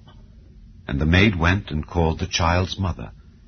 And Pharaoh's daughter said unto her, Take this child away, and nurse it for me, and I will give thee thy wages. And the woman took the child, and nursed it. And the child grew, and she brought him unto Pharaoh's daughter, and he became her son. And she called his name Moses. And she said, Because I drew him out of the water. And it came to pass in those days, when Moses was grown, that he went out unto his brethren, and looked on their burdens. And he spied an Egyptian smiting an Hebrew, one of his brethren. And he looked this way and that way, and when he saw that there was no man, he slew the Egyptian, and hid him in the sand. And when he went out the second day, behold, 2 men of the Hebrews strove together. And he said to him that did the wrong, Wherefore smitest thou thy fellow? And he said, Who made thee a prince and a judge over us? Intendest thou to kill me as thou killedst the Egyptian? And Moses feared, and said, Surely this thing is known. Now when Pharaoh heard this thing, he sought to slay Moses. But Moses fled from the face of Pharaoh and dwelt in the land of Midian. And he sat down by a well. Now the priest of Midian had 7 daughters, and they came and drew water, and filled the troughs to water their father's flock. And the shepherds came and drove them away. But Moses stood up and helped them, and watered their flock. And when they came to Reuel their father, he said, How is it that ye are come so soon today? And they said, An Egyptian delivered us out of the hand of the shepherds, and also drew water enough for us, and watered the flock. And he said unto his daughters, And where is he? Why is it that ye have left the man? Call him that he may eat bread. And Moses was content to dwell with the man. And he gave Moses Zipporah his daughter, and she bare him a son, and he called his name Gershom, for he said, I have been a stranger in a strange land. And it came to pass, in process of time, that the king of Egypt died, and the children of Israel sighed by reason of the bondage. And they cried, and their cry came up unto God by reason of the bondage. And God heard their groaning, and God remembered his covenant with Abraham, with Isaac, and with Jacob. And God looked upon the children of Israel, and God had respect unto them. Chapter 3. Now Moses kept the flock of Jethro his father-in-law, the priest of Midian. And he led the flock to the backside of the desert, and came to the mountain of God, even to Horeb. And the angel of the Lord appeared unto him in a flame of fire out of the midst of a bush. And he looked, and behold, the bush burned with fire, and the bush was not consumed. And Moses said, I will now turn aside and see this great sight, why the bush is not burnt. And when the Lord saw that he turned aside to see, God called unto him out of the midst of the bush, and said, Moses, Moses. And he said, Here am I. And he said, Draw not nigh hither. Put off thy shoes from off thy feet, for the place whereon thou standest is holy ground. Moreover he said, I am the God of thy father, the God of Abraham, the God of Isaac, and the God of Jacob. And Moses hid his face, for he was afraid to look upon God. And the Lord said, I have surely seen the affliction of my people which are in Egypt, and have heard their cry by reason of their taskmasters, for I know their sorrows. And I am come down to deliver them out of the hand of the Egyptians, and to bring them up out of that land unto a good land and a large, unto a land flowing with milk and honey, unto the place of the Canaanites and the Hittites and the Amorites and the Perizzites and the Hivites and the Jebusites. Now therefore, behold, the cry of the children of Israel is come unto me, and I have also seen the oppression wherewith the Egyptians oppress them. Come now therefore, and I will send thee unto Pharaoh, that thou mayest bring forth my people, the children of Israel, out of Egypt. And Moses said unto God, Who am I that I should go unto Pharaoh, and that I should bring forth the children of Israel out of Egypt? And he said, Certainly I will be with thee, and this shall be a token unto thee that I have sent thee. When thou hast brought forth the people out of Egypt, ye shall serve God upon this mountain. And Moses said unto God, Behold, when I come unto the children of Israel, and shall say unto them, The God of your fathers hath sent me unto you, and they shall say to me, What is his name? What shall I say unto them? And God said unto Moses, I am that I am. And he said, Thus shalt thou say unto the children of Israel, I am hath sent me unto you. And God said moreover unto Moses, Thus shalt thou say unto the children of Israel, The Lord God of your fathers, the God of Abraham, the God of Isaac, and the God of Jacob, hath sent me unto you. This is my name forever, and this is my memorial unto all generations. Go and gather the elders of Israel together, and say unto them, The Lord God of your fathers, the God of Abraham, of Isaac, and of Jacob, appeared unto me, saying, I have surely visited you, and seen that which is done to you in Egypt.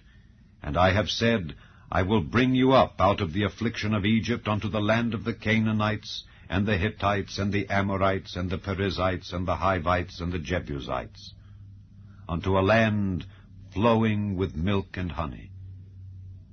And they shall hearken to thy voice. And thou shalt come, thou and the elders of Israel, unto the king of Egypt. And ye shall say unto him, The Lord God of the Hebrews hath met with us. And now let us go, we beseech thee, 3 days' journey into the wilderness, that we may sacrifice to the Lord our God. And I am sure that the king of Egypt will not let you go. No, not by a mighty hand. And I will stretch out my hand, and smite Egypt with all my wonders, which I will do in the midst thereof. And after that he will let you go. And I will give this people favor in the sight of the Egyptians, and it shall come to pass that when ye go, ye shall not go empty. But every woman shall borrow of her neighbor, and of her that sojourneth in her house, jewels of silver, and jewels of gold, and raiment. And ye shall put them upon your sons and upon your daughters, and ye shall spoil the Egyptians. Chapter 4. And Moses answered and said, But behold, they will not believe me, nor hearken unto my voice. For they will say, The Lord hath not appeared unto thee. And the Lord said unto him, What is that in thine hand? And he said, A rod. And he said, Cast it on the ground. And he cast it on the ground, and it became a serpent, and Moses fled from before it. And the Lord said unto Moses, Put forth thine hand, and take it by the tail. And he put forth his hand, and caught it, and it became a rod in his hand. That they may believe that the Lord God of their fathers, the God of Abraham, the God of Isaac, and the God of Jacob, hath appeared unto thee. And the Lord said furthermore unto him, Put now thine hand into thy bosom. And he put his hand into his bosom, and when he took it out, behold, his hand was leprous as snow. And he said, Put thine hand into thy bosom again. And he put his hand into his bosom again, and plucked it out of his bosom, and behold, it was turned again as his other flesh. And it shall come to pass, if they will not believe thee, neither hearken to the voice of the first sign, that they will believe the voice of the latter sign. And it shall come to pass, if they will not believe also these 2 signs, neither hearken unto thy voice, that thou shalt take of the water of the river, and pour it upon the dry land. And the water which thou takest out of the river shall become blood upon the dry land. And Moses said unto the Lord, O my Lord, I am not eloquent, neither heretofore, nor since thou hast spoken unto thy servant, but I am slow of speech and of a slow tongue. And the Lord said unto him, Who hath made man's mouth? Or who maketh the dumb, or deaf, or the seeing, or the blind? Have not I, the Lord? Now therefore go, and I will be with thy mouth, and teach thee what thou shalt say. And he said, O my Lord, send, I pray thee, by the hand of him whom thou wilt send. And the anger of the Lord was kindled against Moses, and he said, Is not Aaron the Levite thy brother? I know that he can speak well, and also, behold, he cometh forth to meet thee. And when he seeth thee, he will be glad in his heart. And thou shalt speak unto him, and put words in his mouth, and I will be with thy mouth, and with his mouth, and will teach you what ye shall do. And he shall be thy spokesman unto the people, and he shall be, even he shall be to thee instead of a mouth, and thou shalt be to him instead of God. And thou shalt take this rod in thine hand, wherewith thou shalt do signs. And Moses went and returned to Jethro his father-in-law, and said unto him, Let me go, I pray thee, and return unto my brethren which are in Egypt, and see whether they be yet alive. And Jethro said to Moses, Go in peace. And the Lord said unto Moses in Midian, Go, return into Egypt, for all the men are dead which sought thy life. And Moses took his wife and his sons, and set them upon an ass, and he returned to the land of Egypt. And Moses took the rod of God in his hand. And the Lord said unto Moses, When thou goest to return into Egypt, see that thou do all those wonders before Pharaoh which I have put in thine hand. But I will harden his heart, that he shall not let the people go. And thou shalt say unto Pharaoh, Thus saith the Lord, Israel is my son, even my firstborn. And I say unto thee, Let my son go, that he may serve me. And if thou refuse to let him go, behold, I will slay thy son, even thy firstborn. And it came to pass by the way in the inn, that the Lord met him, and sought to kill him. Then Zipporah took a sharp stone, and cut off the foreskin of her son, and cast it at his feet, and said, Surely a bloody husband art thou to me. So he let him go. Then she said, A bloody husband thou art because of the circumcision. And the Lord said to Aaron, Go into the wilderness to meet Moses. And he went and met him in the mount of God, and kissed him. And Moses told Aaron all the words of the Lord who had sent him, and all the signs which he had commanded him. And Moses and Aaron went and gathered together all the elders of the children of Israel. And Aaron spake all the words which the Lord had spoken unto Moses, and did the signs in the sight of the people. And the people believed. And when they heard that the Lord had visited the children of Israel, and that he had looked upon their affliction, then they bowed their heads and worshipped. Chapter 5. And afterward Moses and Aaron went in and told Pharaoh, Thus saith the Lord God of Israel, Let my people go, that they may hold a feast unto me in the wilderness. And Pharaoh said, Who is the Lord, that I should obey his voice to let Israel go?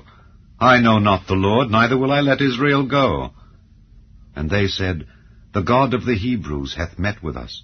Let us go, we pray thee, 3 days' journey into the desert, and sacrifice unto the Lord our God, lest he fall upon us with pestilence or with the sword.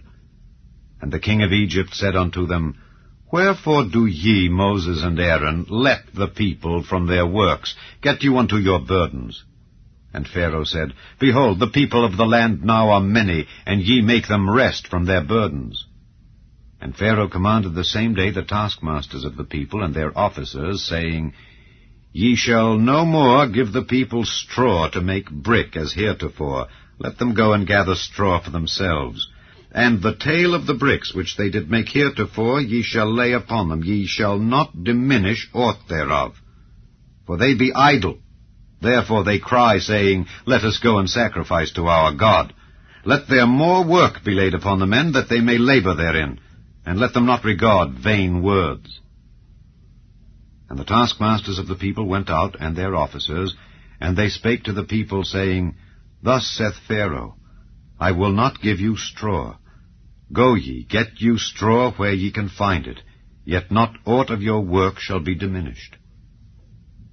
So the people were scattered abroad throughout all the land of Egypt, to gather stubble instead of straw. And the taskmasters hasted them, saying, Fulfill your works, your daily tasks, as when there was straw. And the officers of the children of Israel, which Pharaoh's taskmasters had set over them, were beaten, and demanded, Wherefore have ye not fulfilled your task in making brick both yesterday and today as heretofore? Then the officers of the children of Israel came and cried unto Pharaoh, saying, Wherefore dealest thou thus with thy servants? There is no straw given unto thy servants, and they say to us, Make brick. And behold, thy servants are beaten. But the fault is in thine own people.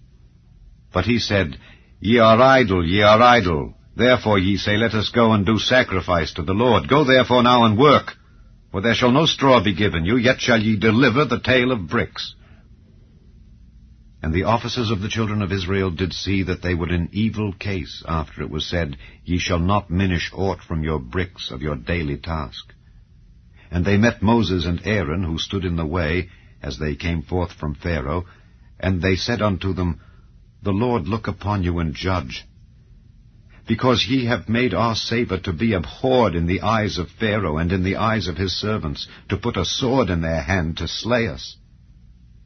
And Moses returned unto the Lord, and said, Lord, wherefore hast thou so evil entreated this people? Why is it that thou hast sent me? For since I came to Pharaoh to speak in thy name, he hath done evil to this people. Neither hast thou delivered thy people at all. Chapter 6. Then the Lord said unto Moses, Now shalt thou see what I will do to Pharaoh.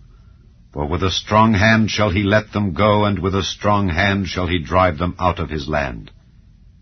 And God spake unto Moses, and said unto him, I am the Lord, and I appeared unto Abraham, unto Isaac, and unto Jacob by the name of God Almighty, but by my name Jehovah was I not known to them. And I have also established my covenant with them, to give them the land of Canaan, the land of their pilgrimage, wherein they were strangers. And I have also heard the groaning of the children of Israel, whom the Egyptians keep in bondage, and I have remembered my covenant. Wherefore say unto the children of Israel, I am the Lord, and I will bring you out from under the burdens of the Egyptians, and I will rid you out of their bondage, and I will redeem you with a stretched out arm, and with great judgments. And I will take you to me for a people, and I will be to you a God. And ye shall know that I am the Lord your God, which bringeth you out from under the burdens of the Egyptians. And I will bring you in unto the land concerning the which I did swear to give it to Abraham, to Isaac, and to Jacob. And I will give it you for an heritage. I am the Lord. And Moses spake so unto the children of Israel, but they hearkened not unto Moses for anguish of spirit and for cruel bondage. And the Lord spake unto Moses, saying, Go in, speak unto Pharaoh king of Egypt, that he let the children of Israel go out of his land. And Moses spake before the Lord, saying, Behold, the children of Israel have not hearkened unto me. How then shall Pharaoh hear me, who am of uncircumcised lips? And the Lord spake unto Moses and unto Aaron, and gave them a charge unto the children of Israel and unto Pharaoh king of Egypt, to bring the children of Israel out of the land of Egypt. These be the heads of their fathers' houses. The sons of Reuben, the firstborn of Israel, Hanok, and Palu, Hezron, and Carmi. These be the families of Reuben. And the sons of Simeon, Jemuel, and Jamin, and Ohad, and Jachin, and Zohar, and Shaul, the son of a Canaanitish woman. These are the families of Simeon. And these are the names of the sons of Levi according to their generations, Gershon, and Kohath, and Merari. And the years of the life of Levi were 137 years. The sons of Gershon, Libni and Shimei, according to their families. And the sons of Kohath, Amram, and Izhar, and Hebron, and Uzziel. And the years of the life of Kohath were 133 years. And the sons of Merari, Mahali, and Mushi. These are the families of Levi according to their generations. And Amram took him Jochebed, his father's sister, to wife, and she bare him Aaron and Moses. And the years of the life of Amram were 137 years. And the sons of Izhar, Korah, and Nepheg, and Zichri. And the sons of Uzziel, Mishael, and Elzaphan, and Zithri. And Aaron took him Elisheba, daughter of Amminadab, sister of Naashon, to wife, and she bare him Nadab, and Abihu, Eleazar, and Ithamar. And the sons of Korah, Assir, and Elkanah, and Abiasaph. These are the families of the Korhites. And Eleazar, Aaron's son, took him one of the daughters of Putiel to wife, and she bare him Phinehas. These are the heads of the fathers of the Levites according to their families. These are that Aaron and Moses, to whom the Lord said, Bring out the children of Israel from the land of Egypt according to their armies. These are they which spake to Pharaoh king of Egypt, to bring out the children of Israel from Egypt. These are that Moses and Aaron. And it came to pass on the day when the Lord spake unto Moses in the land of Egypt, that the Lord spake unto Moses, saying, I am the Lord. Speak thou unto Pharaoh king of Egypt all that I say unto thee. And Moses said before the Lord, Behold, I am of uncircumcised lips, and how shall Pharaoh hearken unto me? Chapter 7. And the Lord said unto Moses, See, I have made thee a god to Pharaoh, and Aaron thy brother shall be thy prophet. Thou shalt speak all that I command thee, and Aaron thy brother shall speak unto Pharaoh, that he send the children of Israel out of his land. And I will harden Pharaoh's heart, and multiply my signs and my wonders in the land of Egypt. But Pharaoh shall not hearken unto you, that I may lay my hand upon Egypt, and bring forth mine armies and my people, the children of Israel, out of the land of Egypt, by great judgments. And the Egyptians shall know that I am the Lord, when I stretch forth mine hand upon Egypt, and bring out the children of Israel from among them. And Moses and Aaron did as the Lord commanded them. So did they. And Moses was 80 years old, and Aaron 83 years old, when they spake unto Pharaoh. And the Lord spake unto Moses and unto Aaron, saying, When Pharaoh shall speak unto you, saying, Show a miracle for you, then thou shalt say unto Aaron, Take thy rod, and cast it before Pharaoh, and it shall become a serpent. And Moses and Aaron went in unto Pharaoh, and they did so as the Lord had commanded. And Aaron cast down his rod before Pharaoh and before his servants, and it became a serpent. Then Pharaoh also called the wise men and the sorcerers. Now the magicians of Egypt, they also did in like manner with their enchantments. For they cast down every man his rod, and they became serpents. But Aaron's rod swallowed up their rods. And he hardened Pharaoh's heart, that he hearkened not unto them, as the Lord had said. And the Lord said unto Moses, Pharaoh's heart is hardened, he refuseth to let the people go. Get thee unto Pharaoh in the morning. Lo, he goeth out unto the water, and thou shalt stand by the river's brink against he come. And the rod which was turned to a serpent shalt thou take in thine hand. And thou shalt say unto him, The Lord God of the Hebrews hath sent me unto thee, saying, Let my people go, that they may serve me in the wilderness. And behold, hitherto thou wouldest not hear. Thus saith the Lord, In this thou shalt know that I am the Lord. Behold, I will smite with the rod that is in mine hand upon the waters which are in the river, and they shall be turned to blood, and the fish that is in the river shall die, and the river shall stink, and the Egyptians shall loathe to drink of the water of the river. And the Lord spake unto Moses, Say unto Aaron, Take thy rod, and stretch out thine hand upon the waters of Egypt, upon their streams, upon their rivers, and upon their ponds, and upon all their pools of water, that they may become blood, and that there may be blood throughout all the land of Egypt, both in vessels of wood and in vessels of stone. And Moses and Aaron did so as the Lord commanded.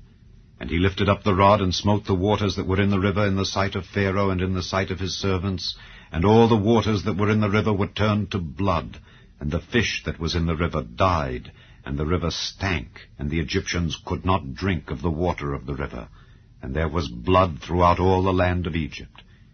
And the magicians of Egypt did so with their enchantments. And Pharaoh's heart was hardened, neither did he hearken unto them, as the Lord had said.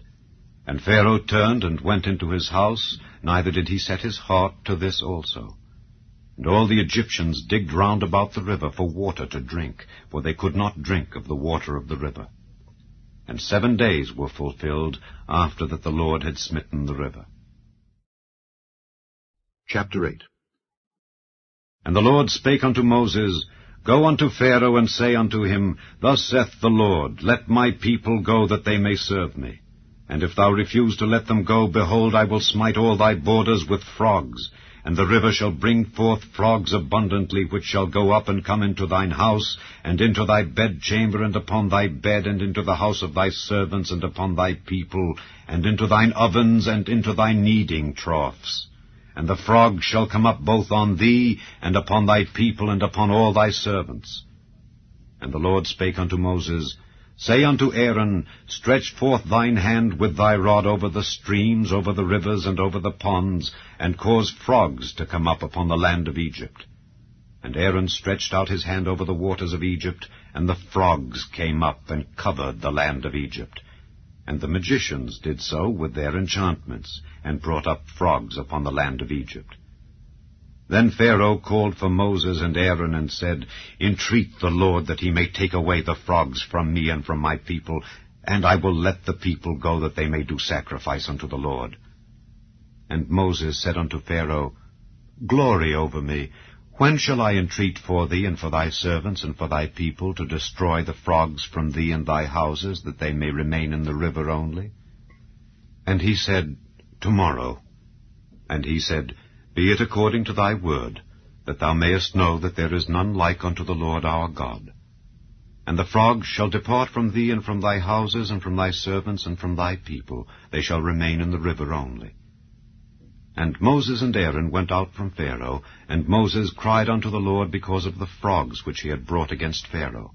And the Lord did according to the word of Moses, and the frogs died out of the houses, out of the villages, and out of the fields. And they gathered them together upon heaps, and the land stank. But when Pharaoh saw that there was respite, he hardened his heart, and hearkened not unto them, as the Lord had said.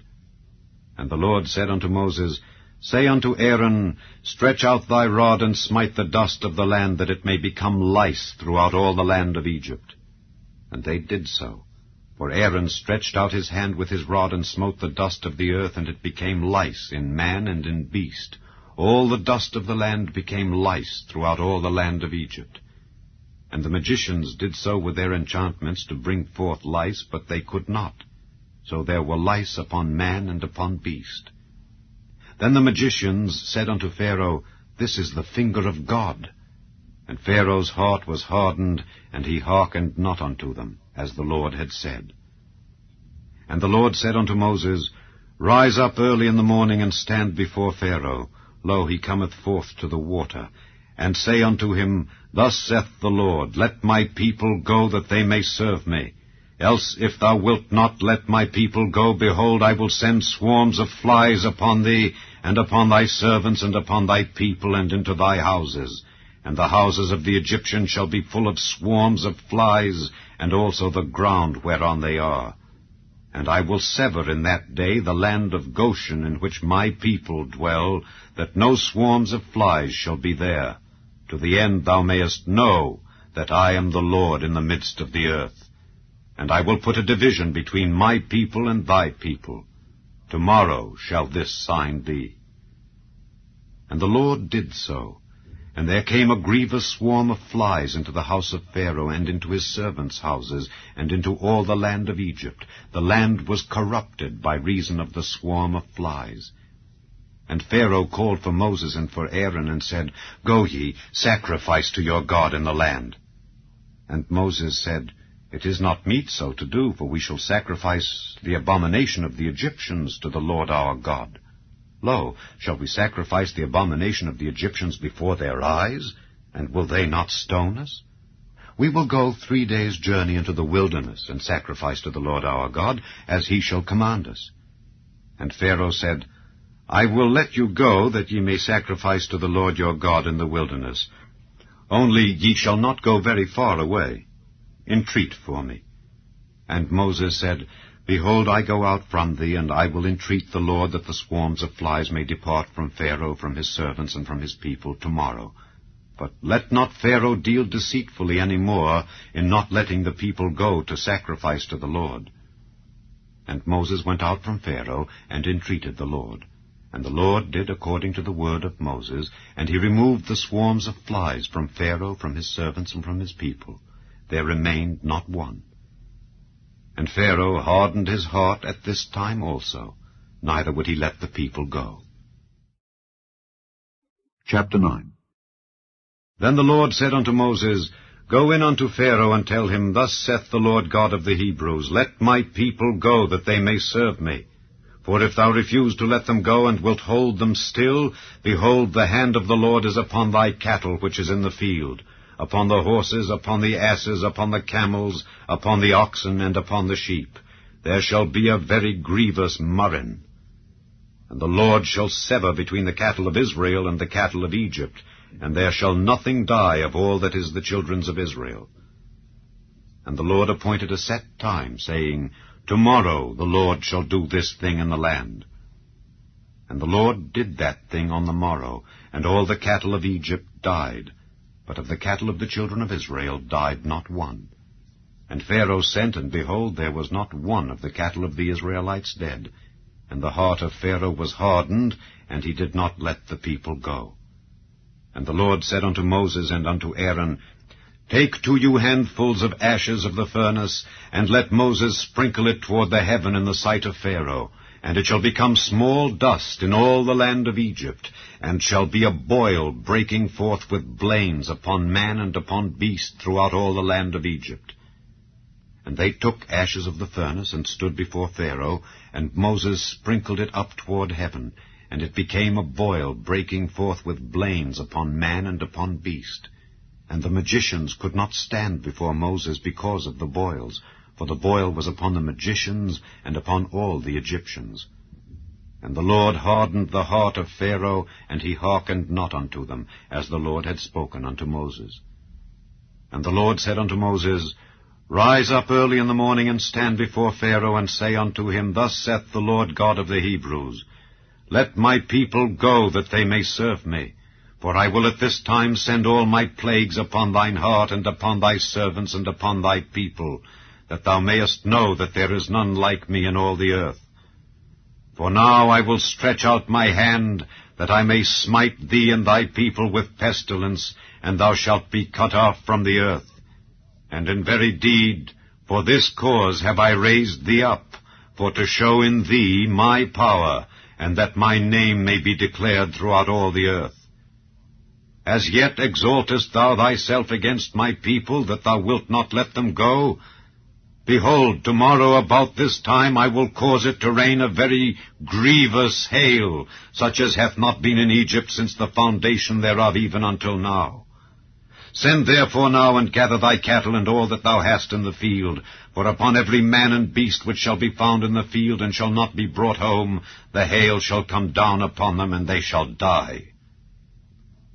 He that feared the word of the Lord among the servants of Pharaoh made his servants and his cattle flee into the houses, and he that regarded not the word of the Lord left his servants and his cattle in the field.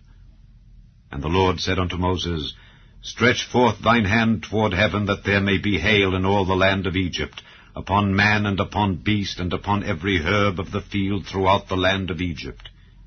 And Moses stretched forth his rod toward heaven, and the Lord sent thunder and hail, and the fire ran along upon the ground, and the Lord rained hail upon the land of Egypt.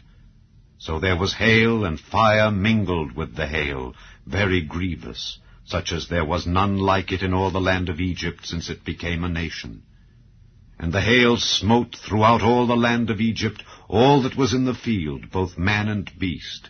And the hail smote every herb of the field, and brake every tree of the field. Only in the land of Goshen, where the children of Israel were, was there no hail. And Pharaoh sent and called for Moses and Aaron, and said unto them, I have sinned this time. The Lord is righteous, and I and my people are wicked. Entreat the Lord, for it is enough, that there be no more mighty thunderings and hail, and I will let you go, and ye shall stay no longer. And Moses said unto him, As soon as I am gone out of the city, I will spread abroad my hands unto the Lord, and the thunder shall cease, neither shall there be any more hail, that thou mayest know how that the earth is the Lord's. But as for thee and thy servants, I know that ye will not yet fear the Lord God. And the flax and the barley was smitten, for the barley was in the ear, and the flax was bold. But the wheat and the rye were not smitten, for they were not grown up. And Moses went out of the city from Pharaoh, and spread abroad his hands unto the Lord. And the thunders and hail ceased, and the rain was not poured upon the earth. And when Pharaoh saw that the rain and the hail and the thunders were ceased, he sinned yet more, and hardened his heart, he and his servants. And the heart of Pharaoh was hardened, neither would he let the children of Israel go, as the Lord had spoken by Moses. Chapter 10. And the Lord said unto Moses, Go in unto Pharaoh, for I have hardened his heart and the heart of his servants, that I might show these my signs before him. and that thou mayest tell in the ears of thy son and of thy son's son what things I have wrought in Egypt, and my signs which I have done among them, that ye may know how that I am the Lord. And Moses and Aaron came in unto Pharaoh, and said unto him, Thus saith the Lord God of the Hebrews, How long wilt thou refuse to humble thyself before me? Let my people go, that they may serve me. Else, if thou refuse to let my people go, behold, tomorrow will I bring the locusts into thy coast, and they shall cover the face of the earth, that one cannot be able to see the earth. And they shall eat the residue of that which is escaped, which remaineth unto you from the hail, and shall eat every tree which groweth for you out of the field.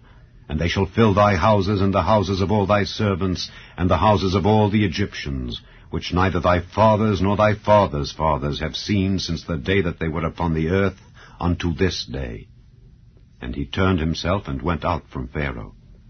And Pharaoh's servants said unto him, How long shall this man be a snare unto us? Let the men go, that they may serve the Lord their God. Knowest thou not yet that Egypt is destroyed? And Moses and Aaron were brought again unto Pharaoh, and he said unto them, Go, serve the Lord your God. But who are they that shall go? And Moses said, We will go with our young and with our old, with our sons and with our daughters. With our flocks and with our herds will we go, for we must hold a feast unto the Lord. And he said unto them, Let the Lord be so with you as I will let you go and your little ones. Look to it, for evil is before you. Not so. Go now, ye that are men, and serve the Lord, for that ye did desire.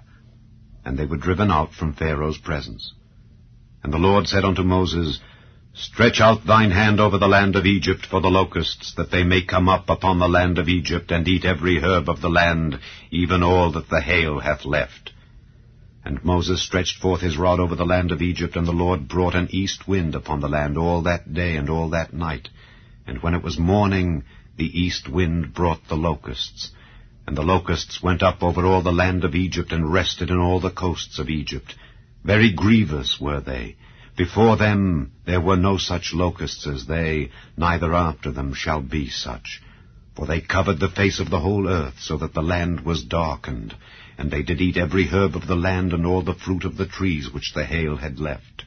And there remained not any green thing in the trees, or in the herbs of the field, through all the land of Egypt. Then Pharaoh called for Moses and Aaron in haste, and he said, I have sinned against the Lord your God and against you. Now therefore forgive, I pray thee, my sin only this once, and entreat the Lord your God that he may take away from me this death only. And he went out from Pharaoh and entreated the Lord. And the Lord turned a mighty strong west wind, which took away the locusts and cast them into the Red Sea. There remained not one locust in all the coasts of Egypt. But the Lord hardened Pharaoh's heart, so that he would not let the children of Israel go. And the Lord said unto Moses, Stretch out thine hand toward heaven, that there may be darkness over the land of Egypt, even darkness which may be felt. And Moses stretched forth his hand toward heaven, and there was a thick darkness in all the land of Egypt 3 days. They saw not one another, neither rose any from his place for 3 days. But all the children of Israel had light in their dwellings. And Pharaoh called unto Moses and said, Go ye, serve the Lord. Only let your flocks and your herds be stayed. Let your little ones also go with you.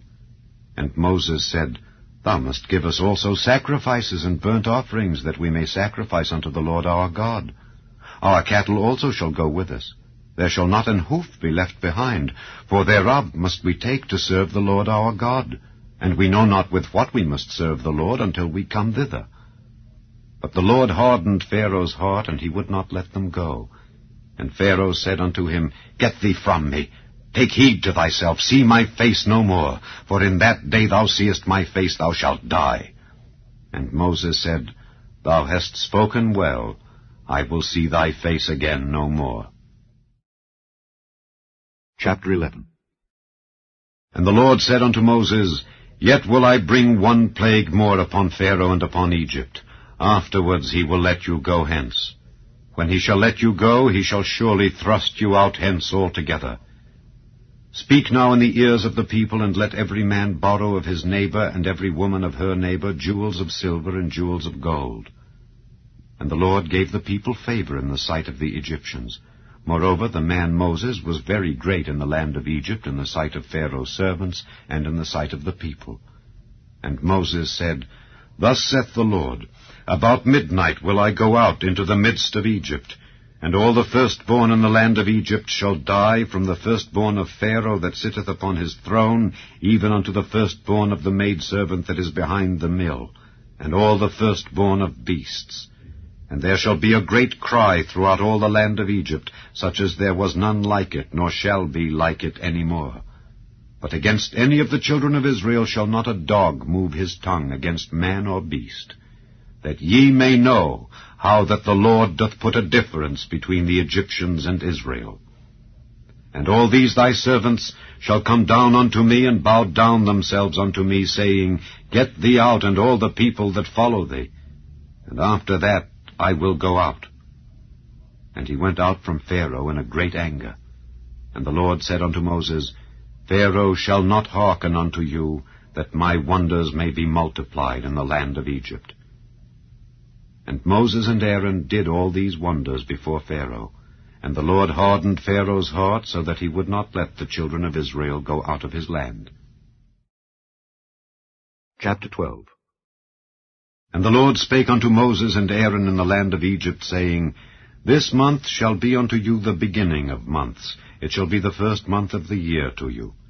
Speak ye unto all the congregation of Israel, saying, In the 10th day of this month they shall take to them every man a lamb according to the house of their fathers, a lamb for an house. And if the household be too little for the lamb, let him and his neighbor next unto his house take it according to the number of the souls. Every man according to his eating shall make your count for the lamb. Your lamb shall be without blemish, a male of the first year. Ye shall take it out from the sheep or from the goats. And ye shall keep it up until the 14th day of the same month. And the whole assembly of the congregation of Israel shall kill it in the evening. And they shall take of the blood, and strike it on the 2 side posts, and on the upper doorpost of the houses wherein they shall eat it. And they shall eat the flesh in that night, roast with fire, and unleavened bread, and with bitter herbs they shall eat it. Eat not of it raw, nor sodden at all with water, but roast with fire, his head with his legs, and with the purtenance thereof. And ye shall let nothing of it remain until the morning, and that which remaineth of it until the morning ye shall burn with fire. And thus shall ye eat it, with your loins girded, your shoes on your feet, and your staff in your hand, and ye shall eat it in haste. It is the Lord's Passover. For I will pass through the land of Egypt this night, and will smite all the firstborn in the land of Egypt, both man and beast. And against all the gods of Egypt I will execute judgment. I am the Lord. And the blood shall be to you for a token upon the houses where ye are. And when I see the blood, I will pass over you, and the plague shall not be upon you to destroy you when I smite the land of Egypt.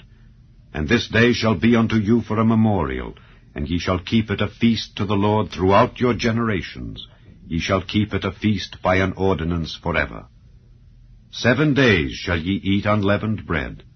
Even the first day ye shall put away leaven out of your houses.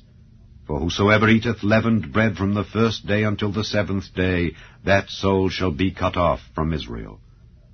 And in the first day there shall be an holy convocation, and in the 7th day there shall be an holy convocation to you.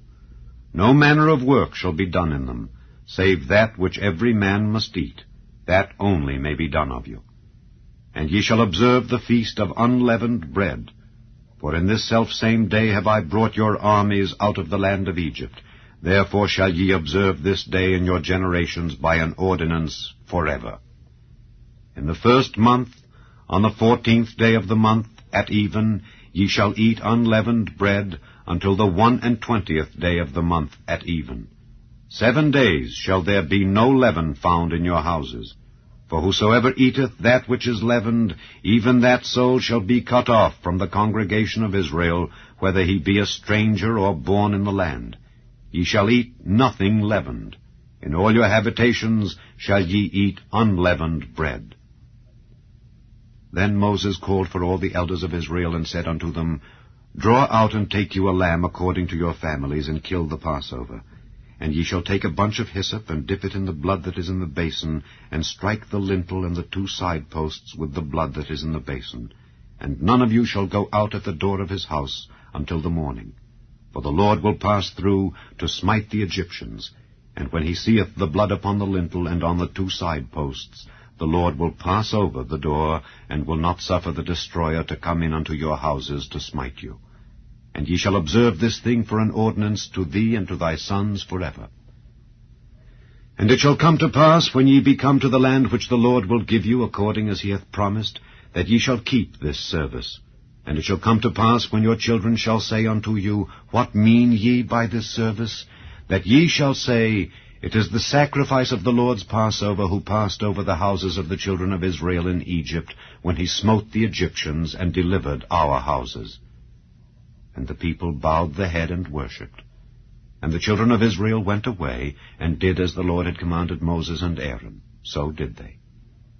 And it came to pass, that at midnight the Lord smote all the firstborn in the land of Egypt, from the firstborn of Pharaoh that sat on his throne unto the firstborn of the captive that was in the dungeon, and all the firstborn of cattle. And Pharaoh rose up in the night, he and all his servants and all the Egyptians, and there was a great cry in Egypt, for there was not a house where there was not one dead. And he called for Moses and Aaron by night, and said, Rise up and get you forth from among my people, both ye and the children of Israel, and go, serve the Lord as ye have said. Also take your flocks and your herds as ye have said, and be gone, and bless me also. And the Egyptians were urgent upon the people that they might send them out of the land in haste, for they said, We be all dead men. And the people took their dough before it was leavened, their kneading troughs being bound up in their clothes upon their shoulders. And the children of Israel did according to the word of Moses.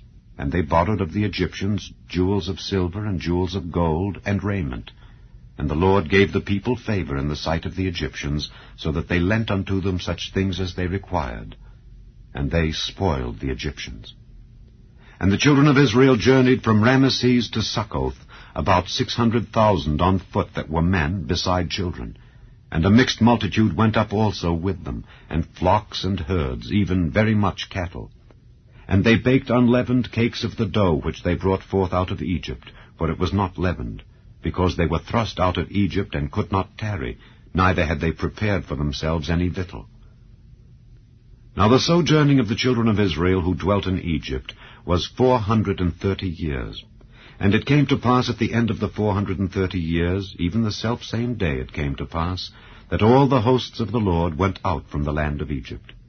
It is a night to be much observed unto the Lord, for bringing them out from the land of Egypt. This is that night of the Lord to be observed of all the children of Israel in their generations. And the Lord said unto Moses and Aaron, This is the ordinance of the Passover. There shall no stranger eat thereof. But every man's servant that is bought for money, when thou hast circumcised him, then shall he eat thereof. A foreigner and an hired servant shall not eat thereof. In one house shall it be eaten. Thou shalt not carry forth aught of the flesh abroad out of the house, neither shall ye break a bone thereof. All the congregation of Israel shall keep it.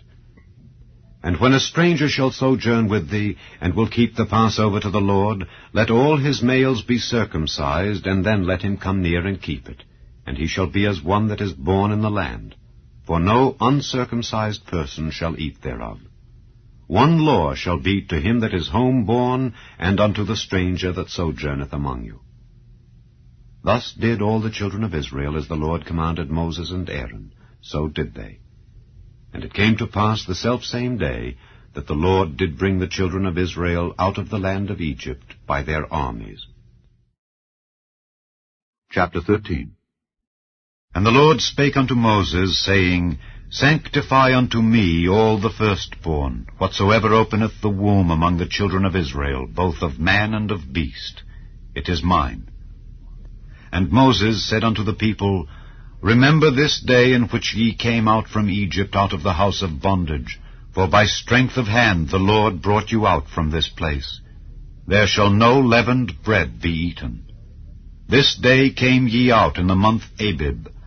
And it shall be, when the Lord shall bring thee into the land of the Canaanites, and the Hittites, and the Amorites, and the Hivites, and the Jebusites, which he sware unto thy fathers to give thee, a land flowing with milk and honey, that thou shalt keep this service in this month.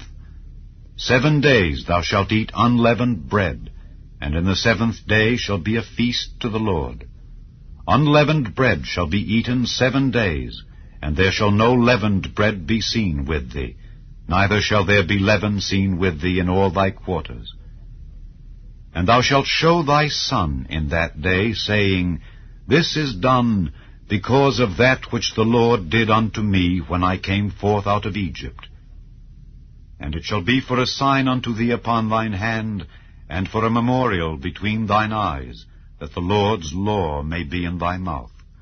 For with a strong hand hath the Lord brought thee out of Egypt. Thou shalt therefore keep this ordinance in his season from year to year. And it shall be, when the Lord shall bring thee into the land of the Canaanites, as he sware unto thee and to thy fathers, and shall give it thee, that thou shalt set apart unto the Lord all that openeth the matrix, and every firstling that cometh of a beast which thou hast. The males shall be the Lord's. And every firstling of an ass thou shalt redeem with a lamb, and if thou wilt not redeem it, then thou shalt break his neck. And all the firstborn of man among thy children shalt thou redeem. And it shall be, when thy son asketh thee in time to come, saying, What is this? That thou shalt say unto him, By strength of hand the Lord brought us out from Egypt, from the house of bondage. And it came to pass, when Pharaoh would hardly let us go, that the Lord slew all the firstborn in the land of Egypt, both the firstborn of man and the firstborn of beast. Therefore I sacrifice to the Lord all that openeth the matrix, being males. But all the firstborn of my children I redeem. And it shall be for a token upon thine hand, and for frontlets between thine eyes. For by strength of hand the Lord brought us forth out of Egypt. And it came to pass, when Pharaoh had let the people go, that God led them not through the way of the land of the Philistines, although that was near. For God said, Lest peradventure the people repent when they see war, and they return to Egypt. But God led the people about through the way of the wilderness of the Red Sea. And the children of Israel went up harnessed out of the land of Egypt. And Moses took the bones of Joseph with him, for he had straitly sworn the children of Israel, saying, God will surely visit you, and ye shall carry up my bones away hence with you. And they took their journey from Succoth, and encamped in Etham, in the edge of the wilderness. And the Lord went before them by day in a pillar of a cloud to lead them the way, and by night in a pillar of fire to give them light, to go by day and night. He took not away the pillar of the cloud by day, nor the pillar of fire by night from before the people. Chapter 14. And the Lord spake unto Moses, saying, Speak unto the children of Israel, that they turn and encamp before Pi-hahiroth, between Migdol and the sea, over against Baal-zephon. Before it shall ye encamp by the sea. For Pharaoh will say of the children of Israel, They are entangled in the land, the wilderness hath shut them in. And I will harden Pharaoh's heart, that he shall follow after them. And I will be honored upon Pharaoh and upon all his host, that the Egyptians may know that I am the Lord. And they did so. And it was told the king of Egypt that the people fled. And the heart of Pharaoh and of his servants was turned against the people, and they said, Why have we done this, that we have let Israel go from serving us? And he made ready his chariot, and took his people with him. And he took 600 chosen chariots, and all the chariots of Egypt, and captains over every one of them. And the Lord hardened the heart of Pharaoh king of Egypt, and he pursued after the children of Israel. And the children of Israel went out with an high hand. But the Egyptians pursued after them, all the horses and chariots of Pharaoh, and his horsemen and his army, and overtook them encamping by the sea, beside Pi-hahiroth, before Baal-zephon. And when Pharaoh drew nigh, the the children of Israel lifted up their eyes, and behold, the Egyptians marched after them, and they were sore afraid. And the children of Israel cried out unto the Lord. And they said unto Moses, Because there were no graves in Egypt, hast thou taken us away to die in the wilderness? Wherefore hast thou dealt thus with us to carry us forth out of Egypt? Is not this the word that we did tell thee in Egypt, saying, Let us alone, that we may serve the Egyptians? For it had been better for us to serve the Egyptians than that we should die in the wilderness. And Moses said unto the people, Fear ye not, stand still, and see the salvation of the Lord, which he will show to you today. For the Egyptians whom ye have seen today, ye shall see them again no more forever. The Lord shall fight for you, and ye shall hold your peace. And the Lord said unto Moses, Wherefore criest thou unto me? Speak unto the children of Israel that they go forward. But lift thou up thy rod, and stretch out thine hand over the sea, and divide it. And the children of Israel shall go on dry ground through the midst of the sea. And I, behold, I will harden the hearts of the Egyptians, and they shall follow them. And I will get me honor upon Pharaoh and upon all his host, upon his chariots and upon his horsemen. And the Egyptians shall know that I am the Lord, when I have gotten me honor upon Pharaoh, upon his chariots, and upon his horsemen. And the angel of God, which went before the camp of Israel, removed, and went behind them. And the pillar of the cloud went from before their face, and stood behind them. And it came between the camp of the Egyptians and the camp of Israel. And it was a cloud and darkness to them, but it gave light by night to these, so that the one came not near the other all the night. And Moses stretched out his hand over the sea, and the Lord caused the sea to go back by a strong east wind all that night, and made the sea dry land, and the waters were divided. And the children of Israel went into the midst of the sea upon the dry ground, and the waters were a wall unto them on their right hand and on their left. And the Egyptians pursued, and went in after them to the midst of the sea, even all Pharaoh's horses, his chariots, and his horsemen. And it came to pass that in the morning watch the Lord looked unto the host of the Egyptians through the pillar of fire and of the cloud, and troubled the host of the Egyptians, and took off their chariot wheels, that they drave them heavily. So that the Egyptians said, Let us flee from the face of Israel, for the Lord fighteth for them against the Egyptians. And the Lord said unto Moses, Stretch out thine hand over the sea, that the waters may come again upon the Egyptians, upon their chariots, and upon their horsemen. And Moses stretched forth his hand over the sea, and the sea returned to his strength when the morning appeared, and the Egyptians fled against it, and the Lord overthrew the Egyptians in the midst of the sea. And the waters returned, and covered the chariots, and the horsemen, and all the host of Pharaoh that came into the sea after them. There remained not so much as one of them. But the children of Israel walked upon dry land in the midst of the sea, and the waters were a wall unto them on their right hand and on their left. Thus the Lord saved Israel that day out of the hand of the Egyptians, and Israel saw the Egyptians dead upon the seashore. And Israel saw that great work which the Lord did upon the Egyptians. And the people feared the Lord, and believed the Lord and his servant Moses. Chapter 15. Then sang Moses and the children of Israel this song unto the Lord, and spake, saying, I will sing unto the Lord, for he hath triumphed gloriously. The horse and his rider hath he thrown into the sea. The Lord is my strength and song, and he is become my salvation. He is my God, and I will prepare him an habitation, my father's God, and I will exalt him. The Lord is a man of war, the Lord is his name. Pharaoh's chariots and his host hath he cast into the sea. His chosen captains also are drowned in the Red Sea. The depths have covered them. They sank into the bottom as a stone. Thy right hand, O Lord, is become glorious in power. Thy right hand, O Lord, hath dashed in pieces the enemy. And in the greatness of thine excellency thou hast overthrown them that rose up against thee. Thou sentest forth thy wrath, which consumed them as stubble. And with the blast of thy nostrils the waters were gathered together, the floods stood upright as an heap, and the depths were congealed in the heart of the sea.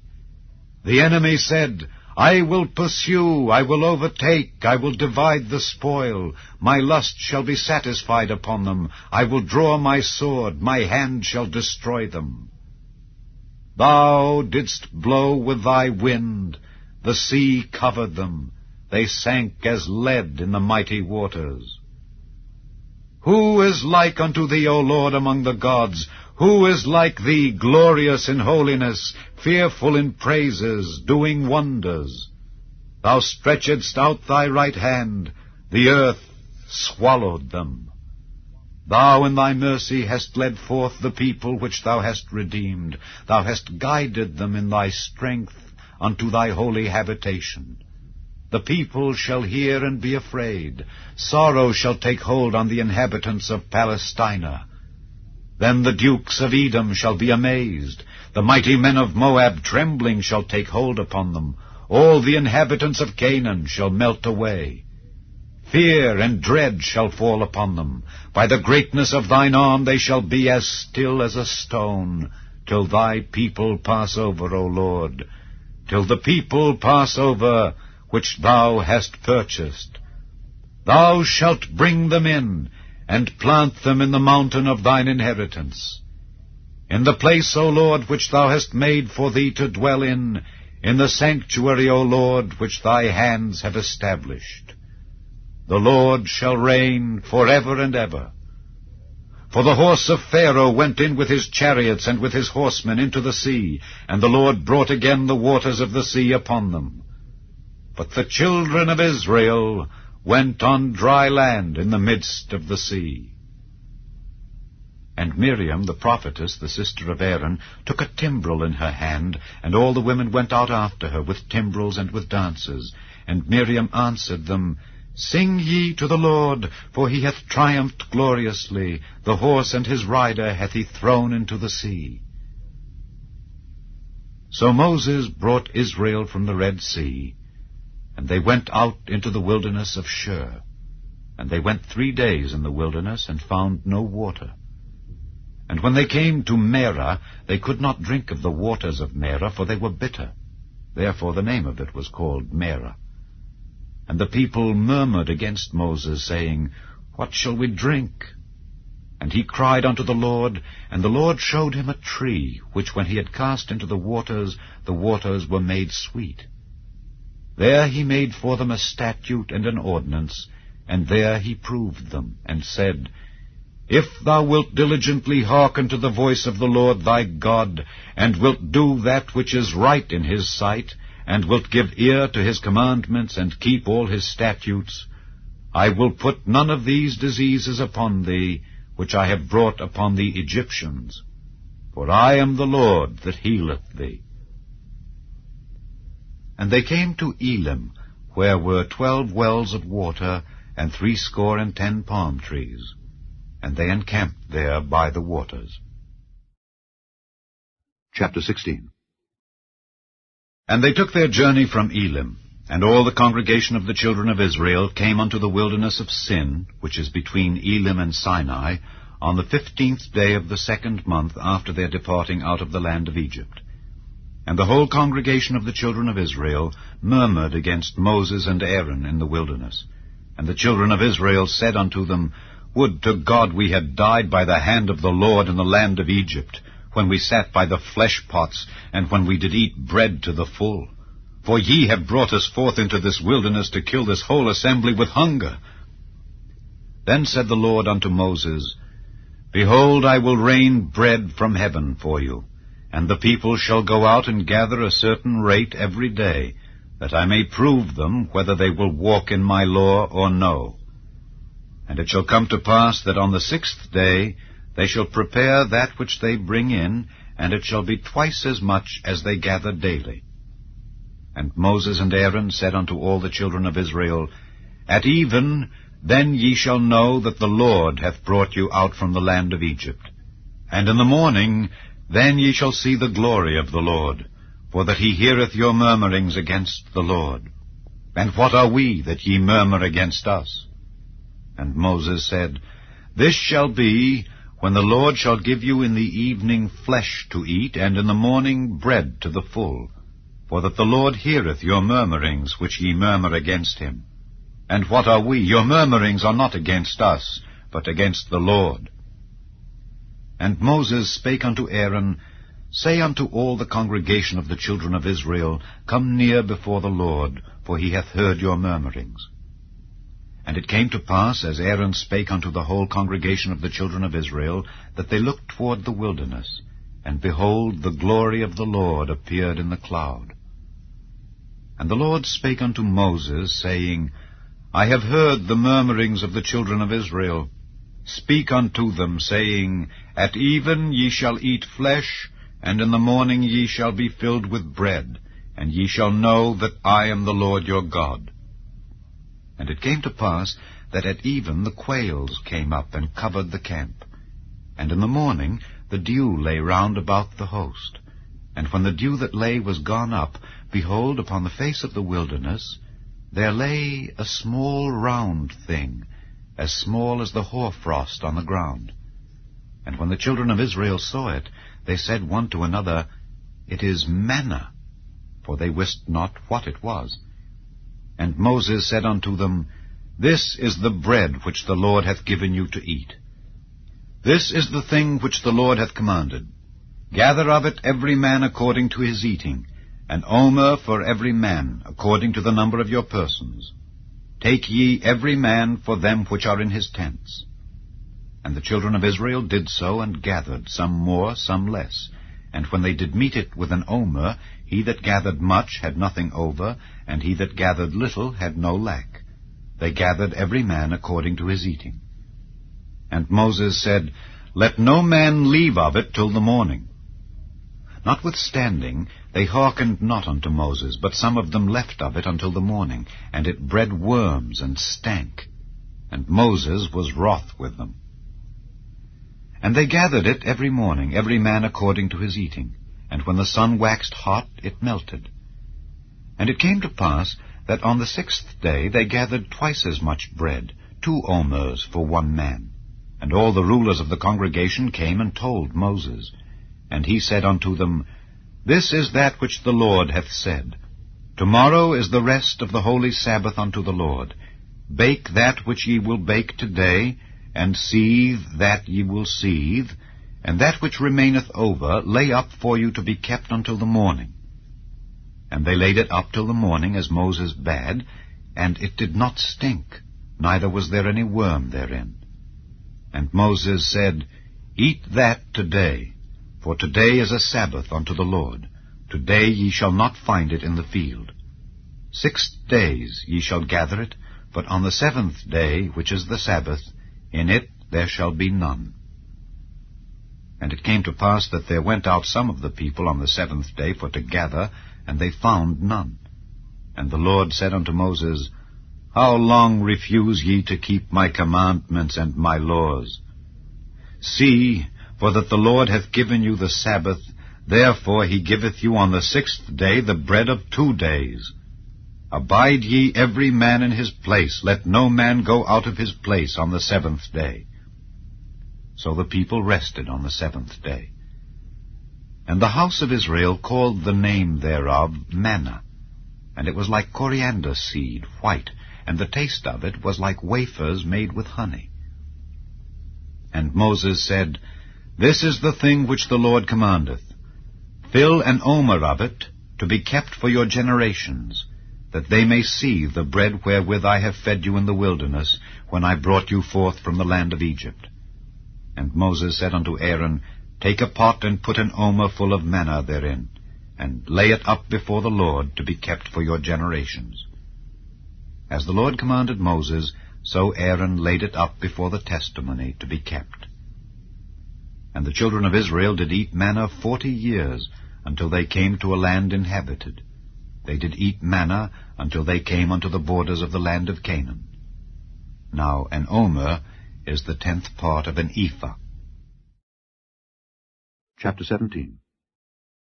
And all the congregation of the children of Israel journeyed from the wilderness of Sin after their journeys according to the commandment of the Lord, and pitched in Rephidim. And there was no water for the people to drink. Wherefore the people did chide with Moses, and said, Give us water, that we may drink. And Moses said unto them, Why chide ye with me? Wherefore do ye tempt the Lord? And the people thirsted there for water, and the people murmured against Moses, and said, Wherefore is this that thou hast brought us up out of Egypt to kill us and our children and our cattle with thirst? And Moses cried unto the Lord, saying, What shall I do unto this people? They be almost ready to stone me. And the Lord said unto Moses, Go on before the people, and take with thee of the elders of Israel. And thy rod, wherewith thou smotest the river, take in thine hand, and go. Behold, I will stand before thee there upon the rock in Horeb, and thou shalt smite the rock, and there shall come water out of it, that the people may drink. And Moses did so in the sight of the elders of Israel. And he called the name of the place Massah, and Meribah, because of the chiding of the children of Israel, and because they tempted the Lord, saying, Is the Lord among us or not? Then came Amalek, and fought with Israel in Rephidim. And Moses said unto Joshua, Choose us out men, and go out, fight with Amalek. Tomorrow I will stand on the top of the hill with the rod of God in mine hand. So Joshua did as Moses had said to him, and fought with Amalek. And Moses, Aaron, and Hur went up to the top of the hill. And it came to pass, when Moses held up his hand, that Israel prevailed. And when he let down his hand, Amalek prevailed. But Moses' hands were heavy. And they took a stone, and put it under him, and he sat thereon. And Aaron and Hur stayed up his hands, the one on the one side, and the other on the other side. And his hands were steady until the going down of the sun. And Joshua discomfited Amalek and his people with the edge of the sword. And the Lord said unto Moses, Write this for a memorial in a book, and rehearse it in the ears of Joshua. For I will utterly put out the remembrance of Amalek from under heaven. And Moses built an altar, and called the name of it Jehovah Nissi. For he said, Because the Lord hath sworn that the Lord will have war with Amalek from generation to generation. Chapter 18. When Jethro, the priest of Midian, Moses' father-in-law, heard of all that God had done for Moses and for Israel his people, and that the Lord had brought Israel out of Egypt, then Jethro, Moses' father-in-law, took Zipporah, Moses' wife, after he had sent her back, and her 2 sons, of which the name of the one was Gershom, for he said, I have been an alien in a strange land, and the name of the other was Eliezer, for the God of my father, said he, was mine help, and delivered me from the sword of Pharaoh. And Jethro, Moses' father-in-law, came with his sons and his wife unto Moses into the wilderness, where he encamped at the mount of God. And he said unto Moses, I, thy father-in-law Jethro, am come unto thee, and thy wife and her 2 sons with her. And Moses went out to meet his father-in-law, and did obeisance, and kissed him. And they asked each other of their welfare, and they came into the tent. And Moses told his father-in-law all that the Lord had done unto Pharaoh and to the Egyptians for Israel's sake, and all the travail that had come upon them by the way, and how the Lord delivered them. And Jethro rejoiced for all the goodness which the Lord had done to Israel, whom he had delivered out of the hand of the Egyptians. And Jethro said, Blessed be the Lord, who hath delivered you out of the hand of the Egyptians and out of the hand of Pharaoh, who hath delivered the people from under the hand of the Egyptians. Now I know that the Lord is greater than all gods, for in the thing wherein they dealt proudly, he was above them. And Jethro, Moses' father-in-law, took a burnt offering and sacrifices for God. And Aaron came, and all the elders of Israel, to eat bread with Moses' father-in-law before God. And it came to pass on the morrow that Moses sat to judge the people. And the people stood by Moses from the morning unto the evening. And when Moses' father-in-law saw all that he did to the people, he said, What is this thing that thou doest to the people? Why sittest thou thyself alone, and all the people stand by thee from morning unto even? And Moses said unto his father-in-law, Because the people come unto me to inquire of God. When they have a matter, they come unto me, and I judge between one and another, and I do make them know the statutes of God and his laws. And Moses' father-in-law said unto him, The thing that thou doest is not good. Thou wilt surely wear away, both thou and this people that is with thee, for this thing is too heavy for thee. Thou art not able to perform it thyself alone. Hearken now unto my voice. I will give thee counsel, and God shall be with thee. Be thou for the people to Godward, that thou mayest bring the causes unto God. And thou shalt teach them ordinances and laws, and shalt show them the way wherein they must walk, and the work that they must do. Moreover, thou shalt provide out of all the people able men, such as fear God, men of truth, hating covetousness, and place such over them to be rulers of thousands, and rulers of hundreds, rulers of 50s, and rulers of 10s. And let them judge the people at all seasons. And it shall be that every great matter they shall bring unto thee, but every small matter they shall judge. So shall it be easier for thyself, and they shall bear the burden with thee. If thou shalt do this thing, and God command thee so, then thou shalt be able to endure, and all this people shall also go to their place in peace. So Moses hearkened to the voice of his father-in-law, and did all that he had said. And Moses chose able men out of all Israel, and made them heads over the people, rulers of thousands, rulers of hundreds, rulers of 50s, and rulers of 10s. And they judged the people at all seasons. The hard causes they brought unto Moses, but every small matter they judged themselves. And Moses let his father-in-law depart, and he went his way into his own land. Chapter 19. In the 3rd month, when the children of Israel were gone forth out of the land of Egypt, the same day came they into the wilderness of Sinai. For they were departed from Rephidim, and were come to the desert of Sinai, and had pitched in the wilderness. And there Israel camped before the mount. And Moses went up unto God, and the Lord called unto him out of the mountain, saying, Thus shalt thou say to the house of Jacob, and tell the children of Israel, Ye have seen what I did unto the Egyptians, and how I bare you on eagle's wings, and brought you unto myself. Now therefore, if ye will obey my voice indeed, and keep my covenant, then ye shall be a peculiar treasure unto me above all people, for all the earth is mine. And ye shall be unto me a kingdom of priests, and an holy nation.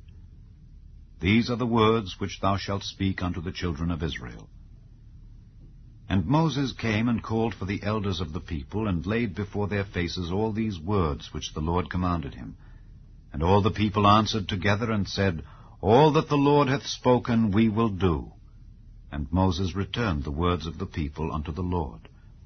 And the Lord said unto Moses, Lo, I come unto thee in a thick cloud, that the people may hear when I speak with thee, and believe thee forever. And Moses told the words of the people unto the Lord. And the Lord said unto Moses, Go unto the people, and sanctify them today and tomorrow, and let them wash their clothes, and be ready against the 3rd day. For the 3rd day the Lord will come down in the sight of all the people upon Mount Sinai.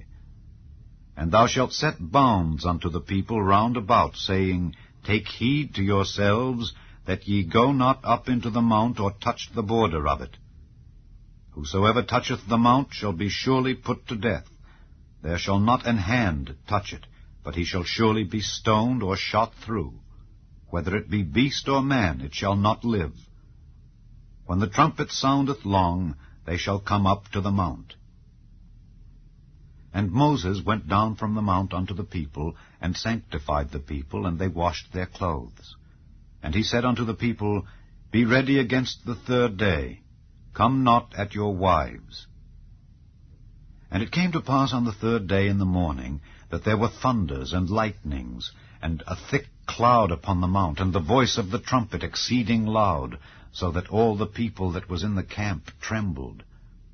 And Moses brought forth the people out of the camp to meet with God, and they stood at the nether part of the mount.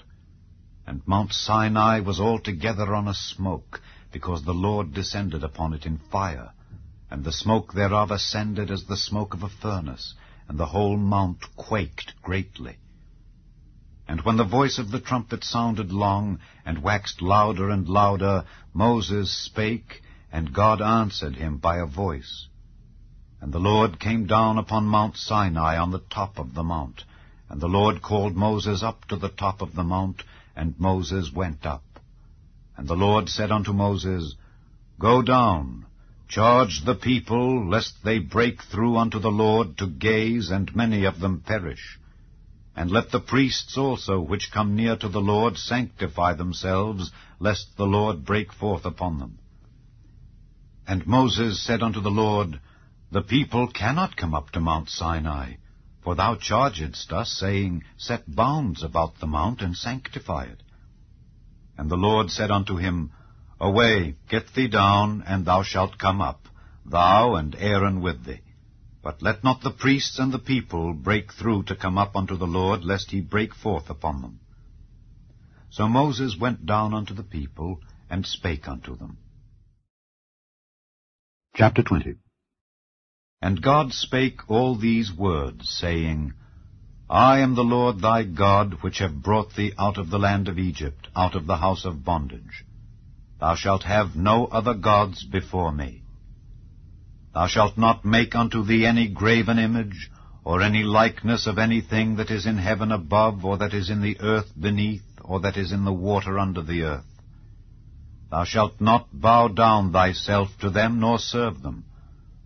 For I, the Lord thy God, am a jealous God, visiting the iniquity of the fathers upon the children unto the 3rd and 4th generation of them that hate me, and showing mercy unto thousands of them that love me and keep my commandments. Thou shalt not take the name of the Lord thy God in vain, for the Lord will not hold him guiltless that taketh his name in vain. Remember the Sabbath day to keep it holy. 6 days shalt thou labor and do all thy work, but the 7th day is the Sabbath of the Lord thy God. In it thou shalt not do any work, thou, nor thy son, nor thy daughter, thy manservant, nor thy maidservant, nor thy cattle, nor thy stranger that is within thy gates. For in 6 days the Lord made heaven and earth, the sea, and all that in them is, and rested the 7th day. Wherefore the Lord blessed the Sabbath day, and hallowed it. Honor thy father and thy mother, that thy days may be long upon the land which the Lord thy God giveth thee. Thou shalt not kill. Thou shalt not commit adultery. Thou shalt not steal. Thou shalt not bear false witness against thy neighbor. Thou shalt not covet thy neighbor's house. Thou shalt not covet thy neighbor's wife, nor his manservant, nor his maidservant, nor his ox, nor his ass, nor anything that is thy neighbor's. And all the people saw the thunderings and the lightnings, and the noise of the trumpet, and the mountain smoking. And when the people saw it, they removed and stood afar off. And they said unto Moses, Speak thou with us, and we will hear, but let not God speak with us, lest we die. And Moses said unto the people, Fear not, for God is come to prove you, and that his fear may be before your faces, that ye sin not. And the people stood afar off, and Moses drew near unto the thick darkness where God was.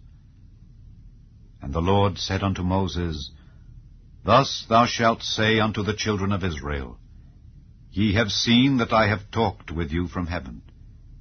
Ye shall not make with me gods of silver, neither shall ye make unto you gods of gold. An altar of earth thou shalt make unto me, and shalt sacrifice thereon thy burnt offerings and thy peace offerings, thy sheep and thine oxen. In all places where I record my name, I will come unto thee, and I will bless thee. And if thou wilt make me an altar of stone, thou shalt not build it of hewn stone. For if thou lift up thy tool upon it, thou hast polluted it. Neither shalt thou go up by steps unto mine altar, that thy nakedness be not discovered thereon. Chapter 21. Now these are the judgments which thou shalt set before them. If thou buy an Hebrew servant, 6 years he shall serve, and in the 7th he shall go out free for nothing. If he came in by himself, he shall go out by himself. If he were married, then his wife shall go out with him. If his master have given him a wife, and she have borne him sons or daughters, the wife and her children shall be her master's, and he shall go out by himself. And if the servant shall plainly say, I love my master, my wife, and my children, I will not go out free, then his master shall bring him unto the judges. He shall also bring him to the door, or unto the doorpost, and his master shall bore his ear through with an awl, and he shall serve him forever. And if a man sell his daughter to be a maidservant, she shall not go out as the menservants do. If she please not her master, who hath betrothed her to himself, then shall he let her be redeemed. To sell her unto a strange nation he shall have no power, seeing he hath dealt deceitfully with her. And if he have betrothed her unto his son, he shall deal with her after the manner of daughters. If he take him another wife, her food, her raiment, and her duty of marriage shall he not diminish. And if he do not these 3 unto her, then shall she go out free without money. He that smiteth a man so that he die shall be surely put to death. And if a man lie not in wait, but God deliver him into his hand, then I will appoint thee a place whither he shall flee. But if a man come presumptuously upon his neighbor to slay him with guile, thou shalt take him from mine altar, that he may die. And he that smiteth his father or his mother shall be surely put to death. And he that stealeth a man and selleth him, or if he be found in his hand, he shall surely be put to death. And he that curseth his father or his mother shall surely be put to death. And if men strive together, and one smite another with a stone or with his fist, and he die not, but keepeth his bed, if he rise again, and walk abroad upon his staff, then shall he that smote him be quit. Only he shall pay for the loss of his time, and shall cause him to be thoroughly healed. And if a man smite his servant or his maid with a rod, and he die under his hand, he shall be surely punished. Notwithstanding, if he continue a day or 2, he shall not be punished, for he is his money. If men strive and hurt a woman with child, so that her fruit depart from her, and yet no mischief follow, he shall be surely punished according as the woman's husband will lay upon him, and he shall pay as the judges determine. And if any mischief follow, then thou shalt give life for life, eye for eye, tooth for tooth, hand for hand, foot for foot, burning for burning, wound for wound, stripe for stripe. And if a man smite the eye of his servant, or the eye of his maid, that it perish, he shall let him go free for his eye's sake. And if he smite out his manservant's tooth, or his maidservant's tooth, he shall let him go free for his tooth's sake. If an ox gore a man or a woman, that they die, then the ox shall be surely stoned, and his flesh shall not be eaten, but the owner of the ox shall be quit. But if the ox were wont to push with his horn in time past, and it hath been testified to his owner, and he hath not kept him in, but that he hath killed a man or a woman, the ox shall be stoned, and his owner also shall be put to death. If there be laid on him a sum of money, then he shall give for the ransom of his life whatsoever is laid upon him. Whether he have gored a son or have gored a daughter, according to this judgment shall it be done unto him. If the ox shall push a manservant or a maidservant, he shall give unto their master 30 shekels of silver, and the ox shall be stoned. And if a man shall open a pit, or if a man shall dig a pit, and not cover it, and an ox or an ass fall therein, the owner of the pit shall make it good, and give money unto the owner of them, and the dead beast shall be his. And if one man's ox hurt another's that he die, then they shall sell the live ox, and divide the money of it, and the dead ox also they shall divide. Or if it be known that the ox hath used to push in time past, and his owner hath not kept him in, he shall surely pay ox for ox, and the dead shall be his own. Chapter 22. If a man shall steal an ox or a sheep, and kill it or sell it, he shall restore 5 oxen for an ox, and 4 sheep for a sheep. If a thief be found breaking up, and be smitten that he die, there shall no blood be shed for him. If the sun be risen upon him, there shall be blood shed for him, for he should make full restitution. If he have nothing, then he shall be sold for his theft. If the theft be certainly found in his hand alive, whether it be ox or ass or sheep, he shall restore double. If a man shall cause a field or vineyard to be eaten, and shall put in his beast, and shall feed in another man's field, of the best of his own field and of the best of his own vineyard shall he make restitution. If fire break out and catch in thorns, so that the stacks of corn or the standing corn or the field be consumed therewith, he that kindled the fire shall surely make restitution. If a man shall deliver unto his neighbor money or stuff to keep, and it be stolen out of the man's house, if the thief be found, let him pay double.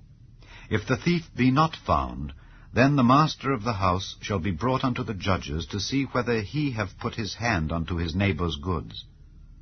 For all manner of trespass, whether it be for ox, for ass, for sheep, for raiment, or for any manner of lost thing which another challengeth to be his, the cause of both parties shall come before the judges, and whom the judges shall condemn, he shall pay double unto his neighbor.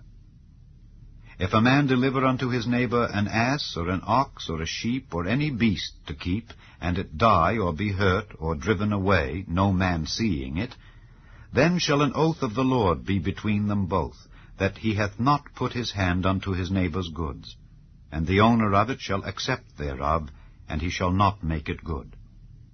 And if it be stolen from him, he shall make restitution unto the owner thereof. If it be torn in pieces, then let him bring it for witness, and he shall not make good that which was torn. And if a man borrow aught of his neighbor, and it be hurt or die, the owner thereof being not with it, he shall surely make it good. But if the owner thereof be with it, he shall not make it good. If it be an hired thing, it came for his hire. And if a man entice a maid that is not betrothed, and lie with her, he shall surely endow her to be his wife. If her father utterly refuse to give her unto him, he shall pay money according to the dowry of virgins. Thou shalt not suffer a witch to live. Whosoever lieth with a beast shall surely be put to death. He that sacrificeth unto any god save unto the Lord only, he shall be utterly destroyed. Thou shalt neither vex a stranger nor oppress him, for ye were strangers in the land of Egypt. Ye shall not afflict any widow or fatherless child. If thou afflict them in any wise, and they cry at all unto me, I will surely hear their cry, and my wrath shall wax hot, and I will kill you with the sword, and your wives shall be widows, and your children fatherless. If thou lend money to any of my people that is poor by thee, thou shalt not be to him as an usurer, neither shalt thou lay upon him usury. If thou at all take thy neighbor's raiment to pledge, thou shalt deliver it unto him by that the sun goeth down. For that is his covering only, it is his raiment for his skin. Wherein shall he sleep? And it shall come to pass, when he crieth unto me, that I will hear, for I am gracious. Thou shalt not revile the gods, nor curse the ruler of thy people. Thou shalt not delay to offer the first of thy ripe fruits and of thy liquors, the firstborn of thy sons shalt thou give unto me. Likewise shalt thou do with thine oxen and with thy sheep. 7 days it shall be with his dam, on the 8th day thou shalt give it me. And ye shall be holy men unto me. Neither shall ye eat any flesh that is torn of beasts in the field. Ye shall cast it to the dogs. Chapter 23. Thou shalt not raise a false report. Put not thine hand with the wicked to be an unrighteous witness. Thou shalt not follow a multitude to do evil, neither shalt thou speak in a cause to decline after many to wrest judgment. Neither shalt thou countenance a poor man in his cause. If thou meet thine enemy's ox or his ass going astray, thou shalt surely bring it back to him again. If thou see the ass of him that hateth thee lying under his burden, and wouldest forbear to help him, thou shalt surely help with him. Thou shalt not wrest the judgment of thy poor in his cause. Keep thee far from a false matter, and the innocent and righteous slay thou not, for I will not justify the wicked. And thou shalt take no gift, for the gift blindeth the wise, and perverteth the words of the righteous.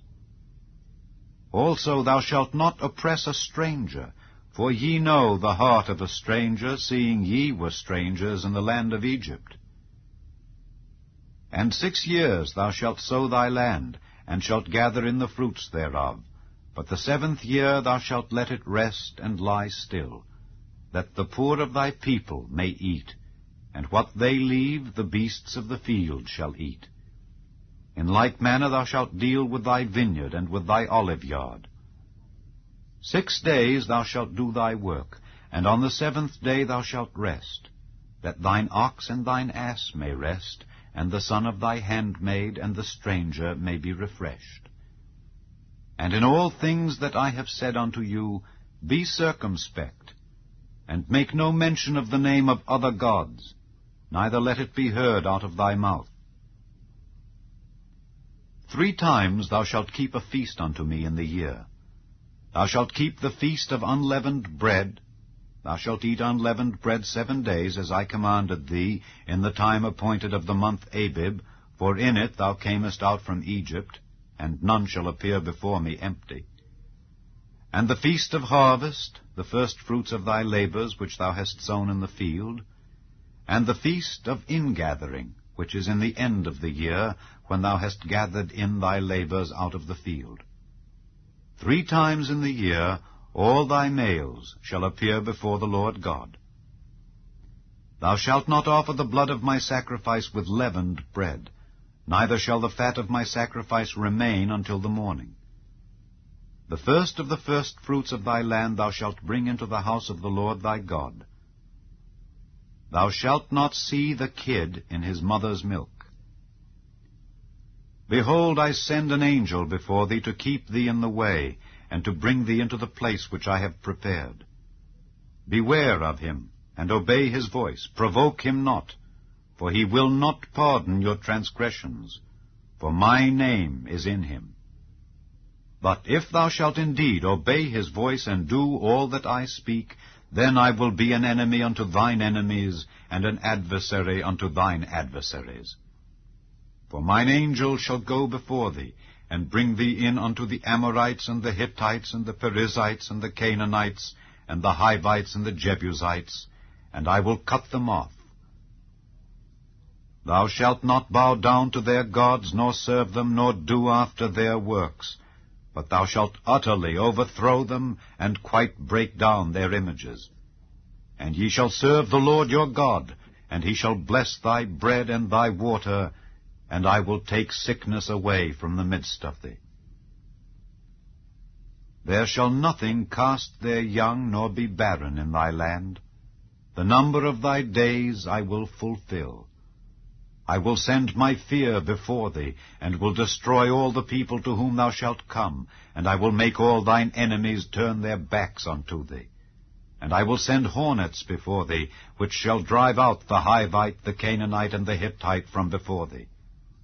I will not drive them out from before thee in 1 year, lest the land become desolate, and the beast of the field multiply against thee. By little and little I will drive them out from before thee, until thou be increased, and inherit the land. And I will set thy bounds from the Red Sea even unto the sea of the Philistines, and from the desert unto the river. For I will deliver the inhabitants of the land into your hand, and thou shalt drive them out before thee. Thou shalt make no covenant with them, nor with their gods. They shall not dwell in thy land, lest they make thee sin against me. For if thou serve their gods, it will surely be a snare unto thee. Chapter 24. And he said unto Moses, Come up unto the Lord, thou and Aaron, Nadab and Abihu, and 70 of the elders of Israel, and worship ye afar off. And Moses alone shall near the Lord, but they shall not come nigh, neither shall the people go up with him. And Moses came and told the people all the words of the Lord and all the judgments, and all the people answered with one voice and said, All the words which the Lord hath said will we do. And Moses wrote all the words of the Lord, and rose up early in the morning, and builded an altar under the hill, and 12 pillars, according to the 12 tribes of Israel. And he sent young men of the children of Israel, which offered burnt offerings and sacrificed peace offerings of oxen unto the Lord. And Moses took half of the blood, and put it in basins, and half of the blood he sprinkled on the altar. And he took the book of the covenant, and read in the audience of the people. And they said, All that the Lord hath said will we do, and be obedient. And Moses took the blood and sprinkled it on the people, and said, Behold the blood of the covenant which the Lord hath made with you concerning all these words. Then went up Moses and Aaron, Nadab and Abihu, and 70 of the elders of Israel, and they saw the God of Israel. And there was under his feet as it were a paved work of a sapphire stone, and as it were the body of heaven in his clearness. And upon the nobles of the children of Israel he laid not his hand. Also they saw God, and did eat and drink. And the Lord said unto Moses, Come up to me into the mount, and be there. And I will give thee tables of stone, and a law and commandments which I have written, that thou mayest teach them. And Moses rose up, and his minister Joshua, and Moses went up into the mount of God. And he said unto the elders, Tarry ye here for us until we come again unto you. And behold, Aaron and Hur are with you. If any man have any matters to do, let him come unto them. And Moses went up into the mount, and a cloud covered the mount. And the glory of the Lord abode upon Mount Sinai, and the cloud covered it 6 days. And the 7th day he called unto Moses out of the midst of the cloud. And the sight of the glory of the Lord was like devouring fire on the top of the mount in the eyes of the children of Israel. And Moses went into the midst of the cloud, and gat him up into the mount. And Moses was in the mount 40 days and 40 nights. Chapter 25. And the Lord spake unto Moses, saying, Speak unto the children of Israel, that they bring me an offering. Of every man that giveth it willingly with his heart ye shall take my offering. And this is the offering which ye shall take of them: gold, and silver, and brass, and blue, and purple, and scarlet, and fine linen, and goat's hair, and rams' skins dyed red, and badgers' skins, and shittim wood, oil for the light, spices for anointing oil, and for sweet incense, onyx stones, and stones to be set in the ephod and in the breastplate. And let them make me a sanctuary, that I may dwell among them. According to all that I show thee, after the pattern of the tabernacle and the pattern of all the instruments thereof, even so shall ye make it. And they shall make an ark of shittim wood. 2 cubits and a half shall be the length thereof, and 1 cubit and a half the breadth thereof, and 1 cubit and a half the height thereof. And thou shalt overlay it with pure gold, within and without shalt thou overlay it, and shalt make upon it a crown of gold round about. And thou shalt cast 4 rings of gold for it, and put them in the 4 corners thereof. And 2 rings shall be in the one side of it, and 2 rings in the other side of it. And thou shalt make staves of shittim wood, and overlay them with gold. And thou shalt put the staves into the rings by the sides of the ark, that the ark may be borne with them. The staves shall be in the rings of the ark, they shall not be taken from it. And thou shalt put into the ark the testimony which I shall give thee. And thou shalt make a mercy seat of pure gold. 2 cubits and a half shall be the length thereof, and 1 cubit and a half the breadth thereof. And thou shalt make 2 cherubims of gold, of beaten work shalt thou make them, in the 2 ends of the mercy seat. And make 1 cherub on the one end, and the other cherub on the other end. Even of the mercy seat shall ye make the cherubims on the 2 ends thereof. And the cherubims shall stretch forth their wings on high, covering the mercy seat with their wings, and their faces shall look one to another. Toward the mercy seat shall the faces of the cherubims be. And thou shalt put the mercy seat above upon the ark, and in the ark thou shalt put the testimony that I shall give thee. And there I will meet with thee, and I will commune with thee from above the mercy seat, from between the 2 cherubims which are upon the ark of the testimony, of all things which I will give thee in commandment unto the children of Israel. Thou shalt also make a table of shittim wood. 2 cubits shall be the length thereof, and 1 cubit the breadth thereof, and 1 cubit and a half the height thereof.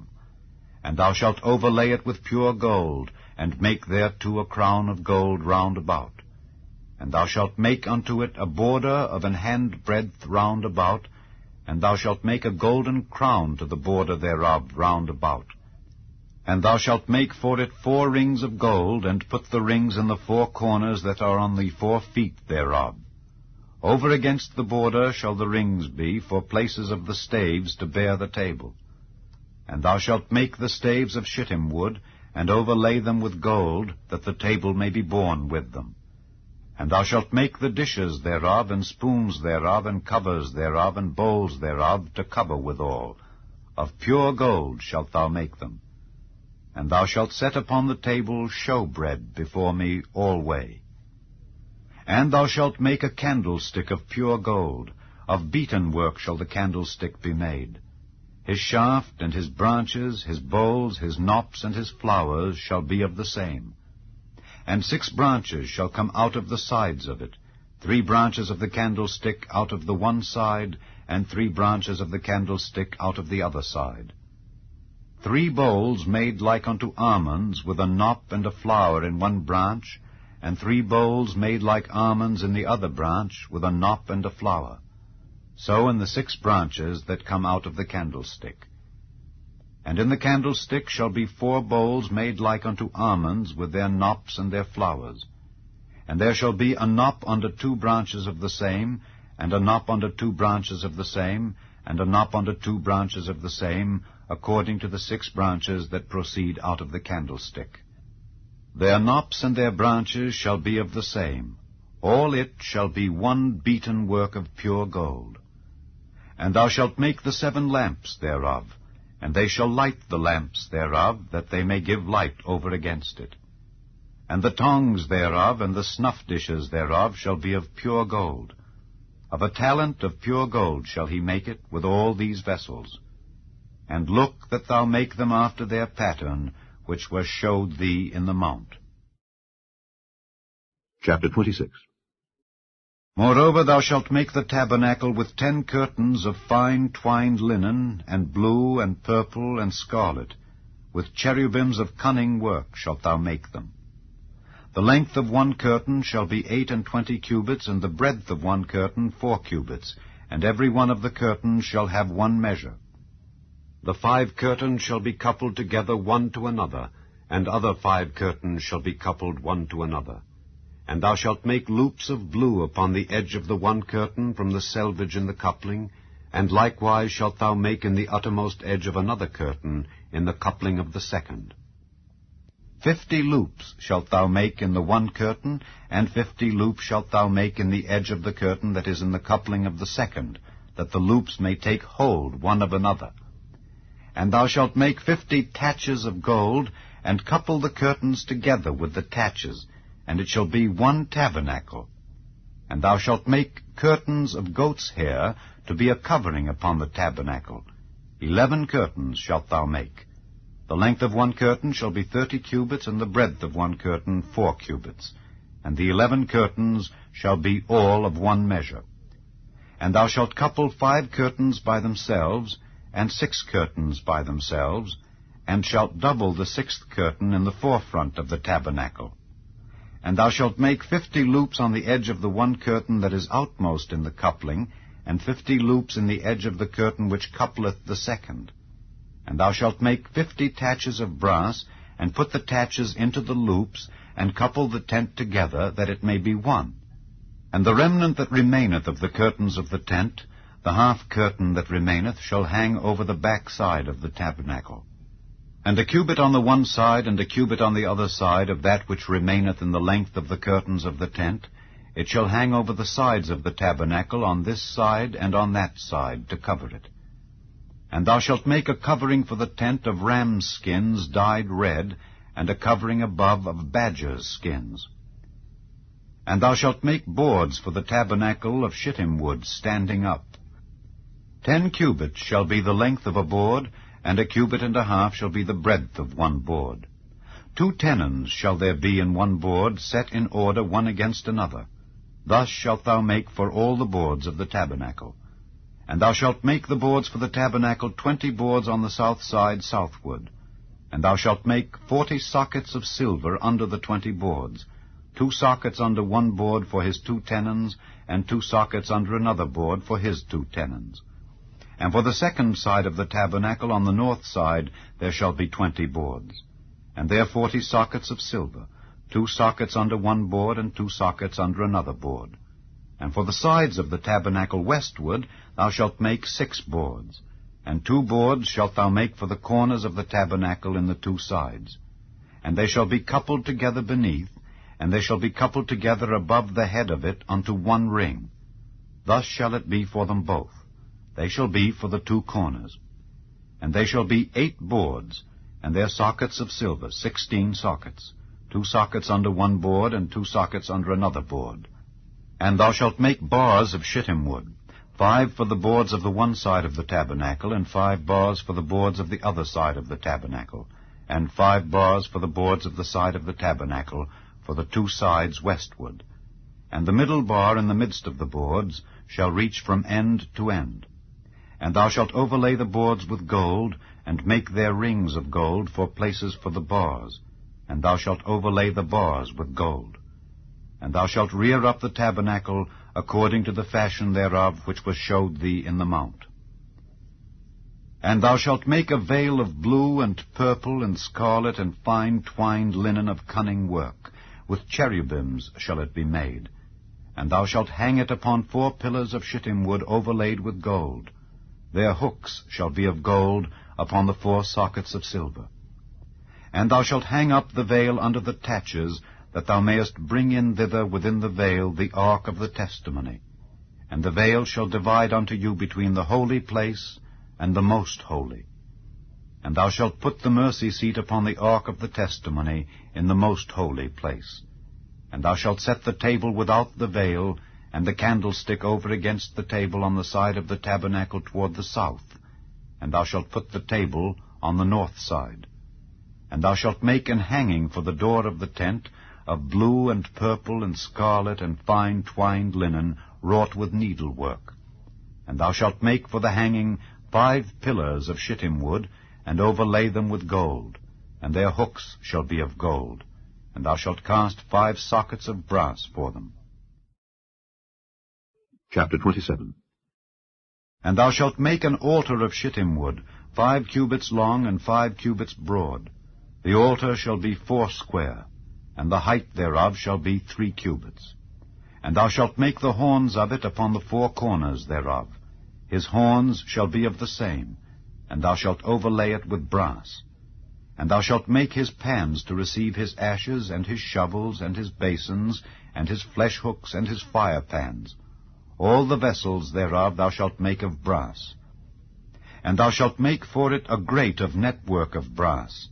And upon the net shalt thou make 4 brazen rings in the 4 corners thereof.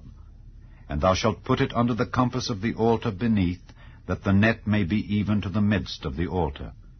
And thou shalt make staves for the altar, staves of shittim wood, and overlay them with brass. And the staves shall be put into the rings, and the staves shall be upon the 2 sides of the altar to bear it. Hollow with boards shalt thou make it, as it was showed thee in the mount, so shall they make it. And thou shalt make the court of the tabernacle. For the south side southward there shall be hangings for the court of fine twined linen of 100 cubits long for one side. And the 20 pillars thereof and their 20 sockets shall be of brass. The hooks of the pillars and their fillets shall be of silver. And likewise for the north side in length there shall be hangings of 100 cubits long, and his 20 pillars and their 20 sockets of brass, the hooks of the pillars and their fillets of silver. And for the breadth of the court on the west side shall be hangings of 50 cubits, their pillars 10, and their sockets 10.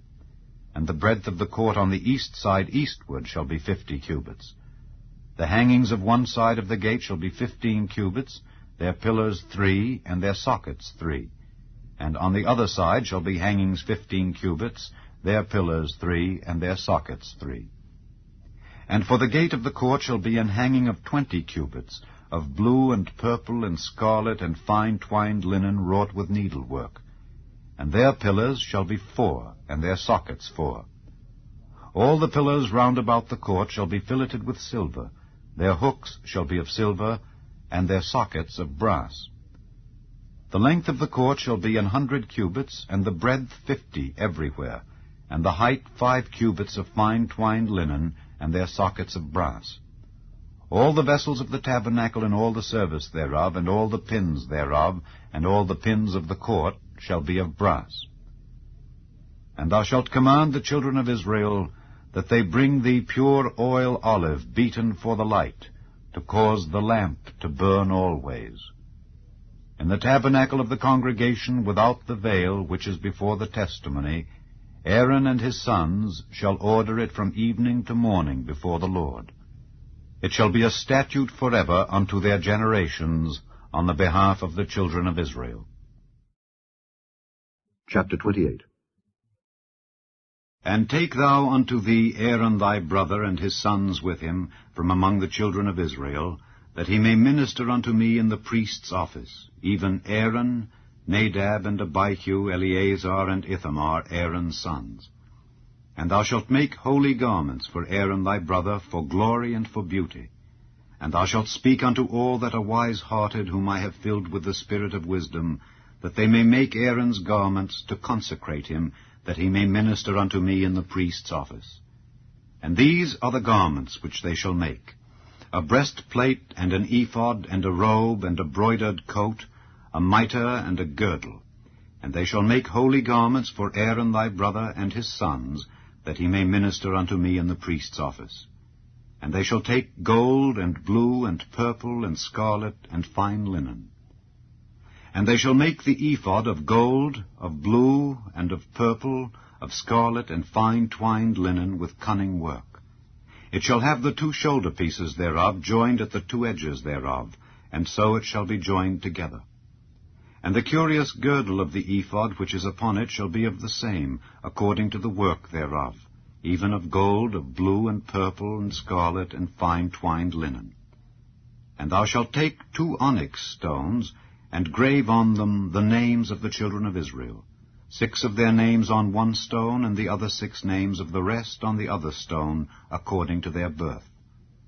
With the work of an engraver in stone, like the engravings of a signet, shalt thou engrave the 2 stones with the names of the children of Israel. Thou shalt make them to be set in ouches of gold. And thou shalt put the 2 stones upon the shoulders of the ephod for stones of memorial unto the children of Israel. And Aaron shall bear their names before the Lord upon his 2 shoulders for a memorial. And thou shalt make ouches of gold, and 2 chains of pure gold at the ends. Of wreathen work shalt thou make them, and fasten the wreathen chains to the ouches. And thou shalt make the breastplate of judgment with cunning work. After the work of the ephod thou shalt make it, of gold, of blue, and of purple, and of scarlet, and of fine twined linen shalt thou make it. 4 square it shall be, being doubled. A span shall be the length thereof, and a span shall be the breadth thereof. And thou shalt set in it settings of stones, even 4 rows of stones.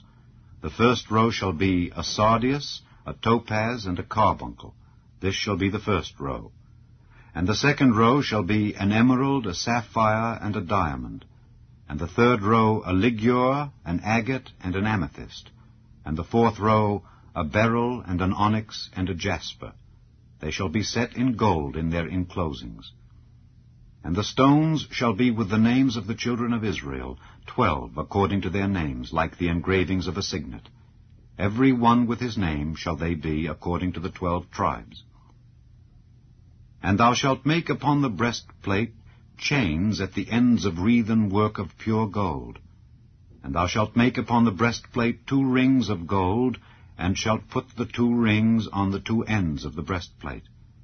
And thou shalt put the 2 wreathen chains of gold in the 2 rings which are on the ends of the breastplate. And the other 2 ends of the 2 wreathen chains thou shalt fasten in the 2 ouches, and put them on the shoulder pieces of the ephod before it. And thou shalt make 2 rings of gold, and thou shalt put them upon the 2 ends of the breastplate in the border thereof, which is in the side of the ephod inward. And 2 other rings of gold thou shalt make, and shalt put them on the 2 sides of the ephod underneath, toward the forepart thereof, over against the other coupling thereof, above the curious girdle of the ephod. And they shall bind the breastplate by the rings thereof unto the rings of the ephod with a lace of blue, that it may be above the curious girdle of the ephod, and that the breastplate be not loosed from the ephod. And Aaron shall bear the names of the children of Israel in the breastplate of judgment upon his heart, when he goeth in unto the holy place, for a memorial before the Lord continually. And thou shalt put in the breastplate of judgment the Urim and the Thummim, and they shall be upon Aaron's heart when he goeth in before the Lord. And Aaron shall bear the judgment of the children of Israel upon his heart before the Lord continually. And thou shalt make the robe of the ephod all of blue, and there shall be an hole in the top of it in the midst thereof. It shall have a binding of woven work round about the whole of it, as it were the hole of an habergeon, that it be not rent. And beneath upon the hem of it thou shalt make pomegranates of blue, and of purple, and of scarlet round about the hem thereof, and bells of gold between them round about, a golden bell and a pomegranate, a golden bell and a pomegranate upon the hem of the robe round about. And it shall be upon Aaron to minister, and his sound shall be heard when he goeth in unto the holy place before the Lord, and when he cometh out, that he die not. And thou shalt make a plate of pure gold, and grave upon it, like the engravings of a signet, Holiness to the Lord. And thou shalt put it on a blue lace, that it may be upon the mitre, upon the forefront of the mitre it shall be. And it shall be upon Aaron's forehead, that Aaron may bear the iniquity of the holy things which the children of Israel shall hallow in all their holy gifts. And it shall be always upon his forehead, that they may be accepted before the Lord. And thou shalt embroider the coat of fine linen, and thou shalt make the mitre of fine linen, and thou shalt make the girdle of needlework. And for Aaron's sons thou shalt make coats, and thou shalt make for them girdles, and bonnets shalt thou make for them, for glory and for beauty. And thou shalt put them upon Aaron thy brother, and his sons with him, and shalt anoint them, and consecrate them, and sanctify them, that they may minister unto me in the priest's office. And thou shalt make them linen breeches to cover their nakedness. From the loins even unto the thighs they shall reach. And they shall be upon Aaron and upon his sons, when they come in unto the tabernacle of the congregation, or when they come near unto the altar to minister in the holy place, that they bear not iniquity and die. It shall be a statute forever unto him and his seed after him. Chapter 29. And this is the thing that thou shalt do unto them to hallow them, to minister unto me in the priest's office. Take 1 young bullock, and 2 rams without blemish, and unleavened bread, and cakes unleavened tempered with oil, and wafers unleavened anointed with oil. Of wheaten flour shalt thou make them. And thou shalt put them into 1 basket, and bring them in the basket with the bullock and the 2 rams. And Aaron and his sons thou shalt bring unto the door of the tabernacle of the congregation, and shalt wash them with water. And thou shalt take the garments, and put upon Aaron the coat, and the robe of the ephod, and the breastplate, and gird him with the curious girdle of the ephod. And thou shalt put the mitre upon his head, and put the holy crown upon the mitre. Then shalt thou take the anointing oil, and pour it upon his head, and anoint him. And thou shalt bring his sons, and put coats upon them. And thou shalt gird them with girdles, Aaron and his sons, and put the bonnets on them. And the priest's office shall be theirs for a perpetual statute, and thou shalt consecrate Aaron and his sons. And thou shalt cause a bullock to be brought before the tabernacle of the congregation, and Aaron and his sons shall put their hands upon the head of the bullock. And thou shalt kill the bullock before the Lord by the door of the tabernacle of the congregation. And thou shalt take of the blood of the bullock, and put it upon the horns of the altar with thy finger, and pour all the blood beside the bottom of the altar. And thou shalt take all the fat that covereth the inwards, and the caul that is above the liver, and the 2 kidneys, and the fat that is upon them, and burn them upon the altar. But the flesh of the bullock, and his skin, and his dung, shalt thou burn with fire without the camp. It is a sin offering. Thou shalt also take 1 ram, and Aaron and his sons shall put their hands upon the head of the ram. And thou shalt slay the ram, and thou shalt take his blood, and sprinkle it round about upon the altar. And thou shalt cut the ram in pieces, and wash the inwards of him and his legs, and put them unto his pieces, and unto his head. And thou shalt burn the whole ram upon the altar. It is a burnt offering unto the Lord. It is a sweet savour, an offering made by fire unto the Lord. And thou shalt take the other ram, and Aaron and his sons shall put their hands upon the head of the ram. Then shalt thou kill the ram, and take of his blood, and put it upon the tip of the right ear of Aaron, and upon the tip of the right ear of his sons, and upon the thumb of their right hand, and upon the great toe of their right foot, and sprinkle the blood upon the altar round about. And thou shalt take of the blood that is upon the altar, and of the anointing oil, and sprinkle it upon Aaron, and upon his garments, and upon his sons, and upon the garments of his sons with him. And he shall be hallowed, and his garments, and his sons' garments with him. Also thou shalt take of the ram the fat and the rump, and the fat that covereth the inwards, and the caul above the liver, and the 2 kidneys, and the fat that is upon them, and the right shoulder, for it is a ram of consecration.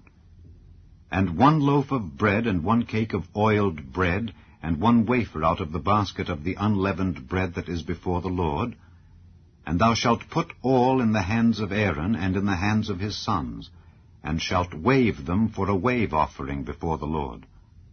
And thou shalt receive them of their hands, and burn them upon the altar for a burnt offering, for a sweet savour before the Lord. It is an offering made by fire unto the Lord. And thou shalt take the breast of the ram of Aaron's consecration, and wave it for a wave offering before the Lord. And it shall be thy part. And thou shalt sanctify the breast of the wave offering, and the shoulder of the heave offering, which is waved, and which is heaved up, of the ram of the consecration, even of that which is for Aaron, and of that which is for his sons. And it shall be Aaron's and his sons by a statute forever from the children of Israel. For it is an heave offering, And it shall be an heave offering from the children of Israel of the sacrifice of their peace offerings, even their heave offering unto the Lord. And the holy garments of Aaron shall be his sons after him, to be anointed therein, and to be consecrated in them. And that son that is priest in his stead shall put them on 7 days, when he cometh into the tabernacle of the congregation to minister in the holy place. And thou shalt take the ram of the consecration, and seethe his flesh in the holy place. And Aaron and his sons shall eat the flesh of the ram, and the bread that is in the basket by the door of the tabernacle of the congregation. And they shall eat those things wherewith the atonement was made, to consecrate and to sanctify them.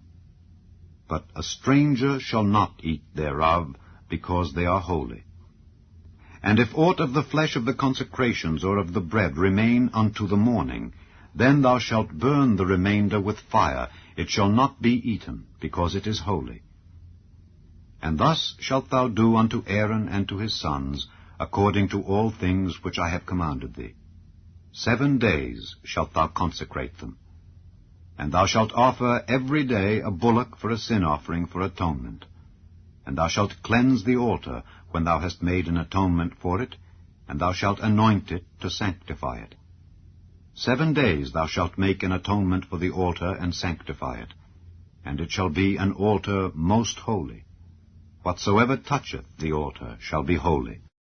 Now this is that which thou shalt offer upon the altar: 2 lambs of the first year, day by day, continually. The one lamb thou shalt offer in the morning, and the other lamb thou shalt offer at even.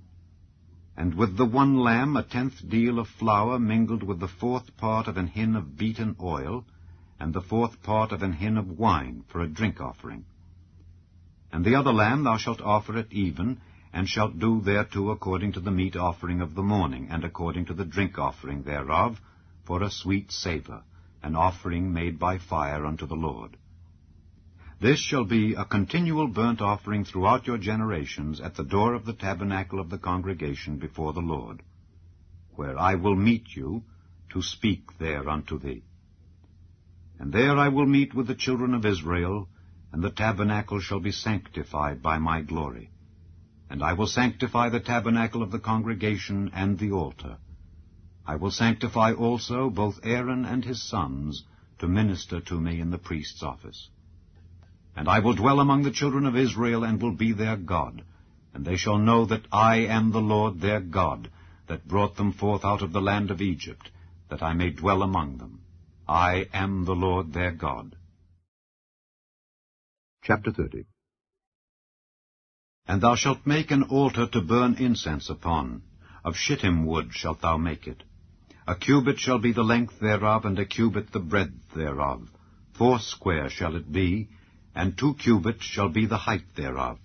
The horns thereof shall be of the same. And thou shalt overlay it with pure gold, the top thereof, and the sides thereof round about, and the horns thereof. And thou shalt make unto it a crown of gold round about. And 2 golden rings shalt thou make to it under the crown of it, by the 2 corners thereof. Upon the 2 sides of it shalt thou make it. And they shall be for places for the staves to bear it withal. And thou shalt make the staves of shittim wood, and overlay them with gold. And thou shalt put it before the veil that is by the ark of the testimony, before the mercy seat that is over the testimony, where I will meet with thee. And Aaron shall burn thereon sweet incense every morning. When he dresseth the lamps, he shall burn incense upon it.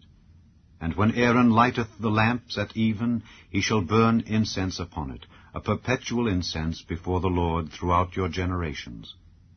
Ye shall offer no strange incense thereon, nor burnt sacrifice, nor meat offering, neither shall ye pour drink offering thereon. And Aaron shall make an atonement upon the horns of it once in a year with the blood of the sin offering of atonements. Once in the year shall he make atonement upon it throughout your generations. It is most holy unto the Lord. And the Lord spake unto Moses, saying, When thou takest the sum of the children of Israel after their number, then shall they give every man a ransom for his soul unto the Lord, when thou numberest them, that there be no plague among them when thou numberest them. This they shall give every one that passeth among them that are numbered, half a shekel after the shekel of the sanctuary. A shekel is 20 gerahs. And half shekel shall be the offering of the Lord. Every one that passeth among them that are numbered from 20 years old and above shall give an offering unto the Lord. The rich shall not give more, and the poor shall not give less than half a shekel, when they give an offering unto the Lord to make an atonement for your souls.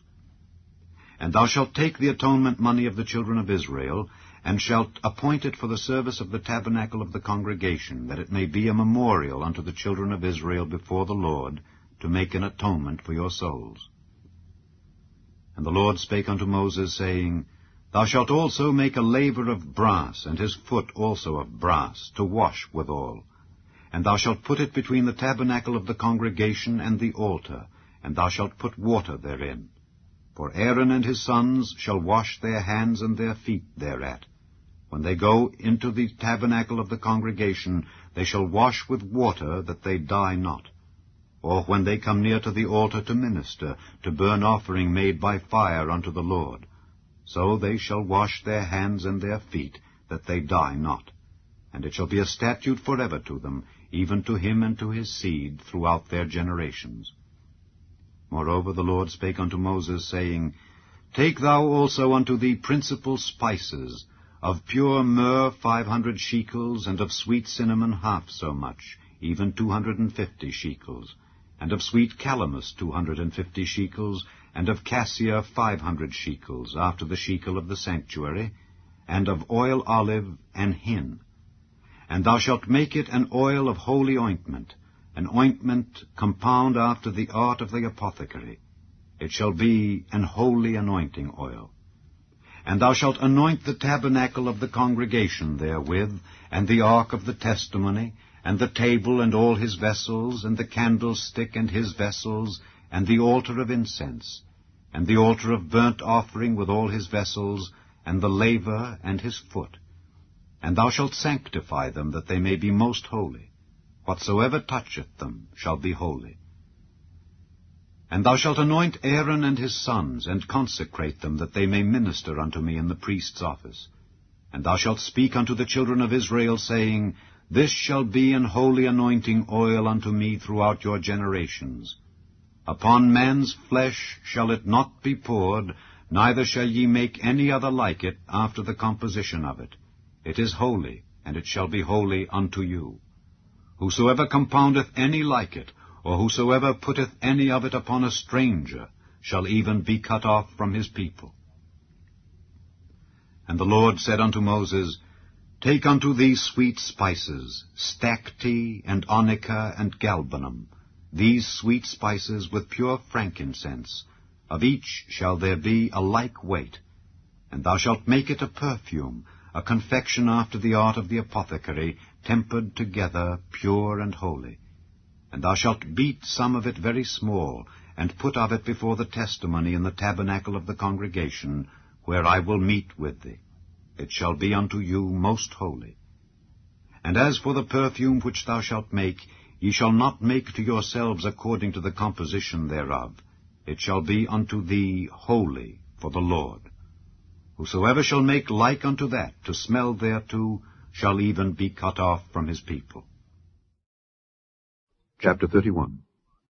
And the Lord spake unto Moses, saying, See, I have called by name Bezaleel the son of Uri, the son of Hur, of the tribe of Judah. And I have filled him with the Spirit of God, in wisdom and in understanding and in knowledge and in all manner of workmanship, to devise cunning works, to work in gold and in silver and in brass, and in cutting of stones, to set them, and in carving of timber, to work in all manner of workmanship. And I, behold, I have given with him Aholiab, the son of Ahisamach, of the tribe of Dan. And in the hearts of all that are wise-hearted I have put wisdom, that they may make all that I have commanded thee. The tabernacle of the congregation, and the ark of the testimony, and the mercy seat that is thereupon, and all the furniture of the tabernacle, and the table and his furniture, and the pure candlestick with all his furniture, and the altar of incense, and the altar of burnt offering with all his furniture, and the laver and his foot, and the cloths of service, and the holy garments for Aaron the priest, and the garments of his sons, to minister in the priest's office, and the anointing oil, and sweet incense for the holy place. According to all that I have commanded thee shall they do. And the Lord spake unto Moses, saying, Speak thou also unto the children of Israel, saying, Verily my Sabbaths ye shall keep, for it is a sign between me and you throughout your generations, that ye may know that I am the Lord that doth sanctify you. Ye shall keep the Sabbath, therefore, for it is holy unto you. Every one that defileth it shall surely be put to death, for whosoever doeth any work therein, that soul shall be cut off from among his people. 6 days may work be done, but in the 7th is the Sabbath of rest, holy to the Lord. Whosoever doeth any work in the Sabbath day, he shall surely be put to death. Wherefore the children of Israel shall keep the Sabbath, to observe the Sabbath throughout their generations, for a perpetual covenant. It is a sign between me and the children of Israel forever. For in 6 days the Lord made heaven and earth, and on the 7th day he rested and was refreshed. And he gave unto Moses, when he had made an end of communing with him upon Mount Sinai, 2 tables of testimony, tables of stone written with the finger of God. Chapter 32. And when the people saw that Moses delayed to come down out of the mount, the people gathered themselves together unto Aaron, and said unto him, Up, make us gods, which shall go before us. For as for this Moses, the man that brought us up out of the land of Egypt, we wot not what is become of him. And Aaron said unto them, Break off the golden earrings which are in the ears of your wives, of your sons, and of your daughters, and bring them unto me. And all the people brake off the golden earrings which were in their ears, and brought them unto Aaron.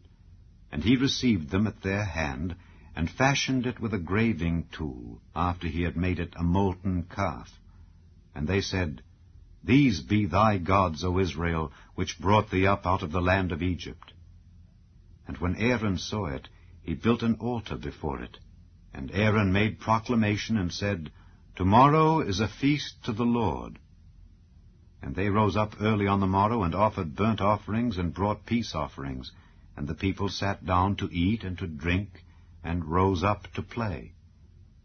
And the Lord said unto Moses, Go, get thee down, for thy people which thou broughtest out of the land of Egypt have corrupted themselves. They have turned aside quickly out of the way which I commanded them. They have made them a molten calf, and have worshipped it, and have sacrificed thereunto, and said, These be thy gods, O Israel, which have brought thee up out of the land of Egypt. And the Lord said unto Moses, I have seen this people, and behold, it is a stiff-necked people.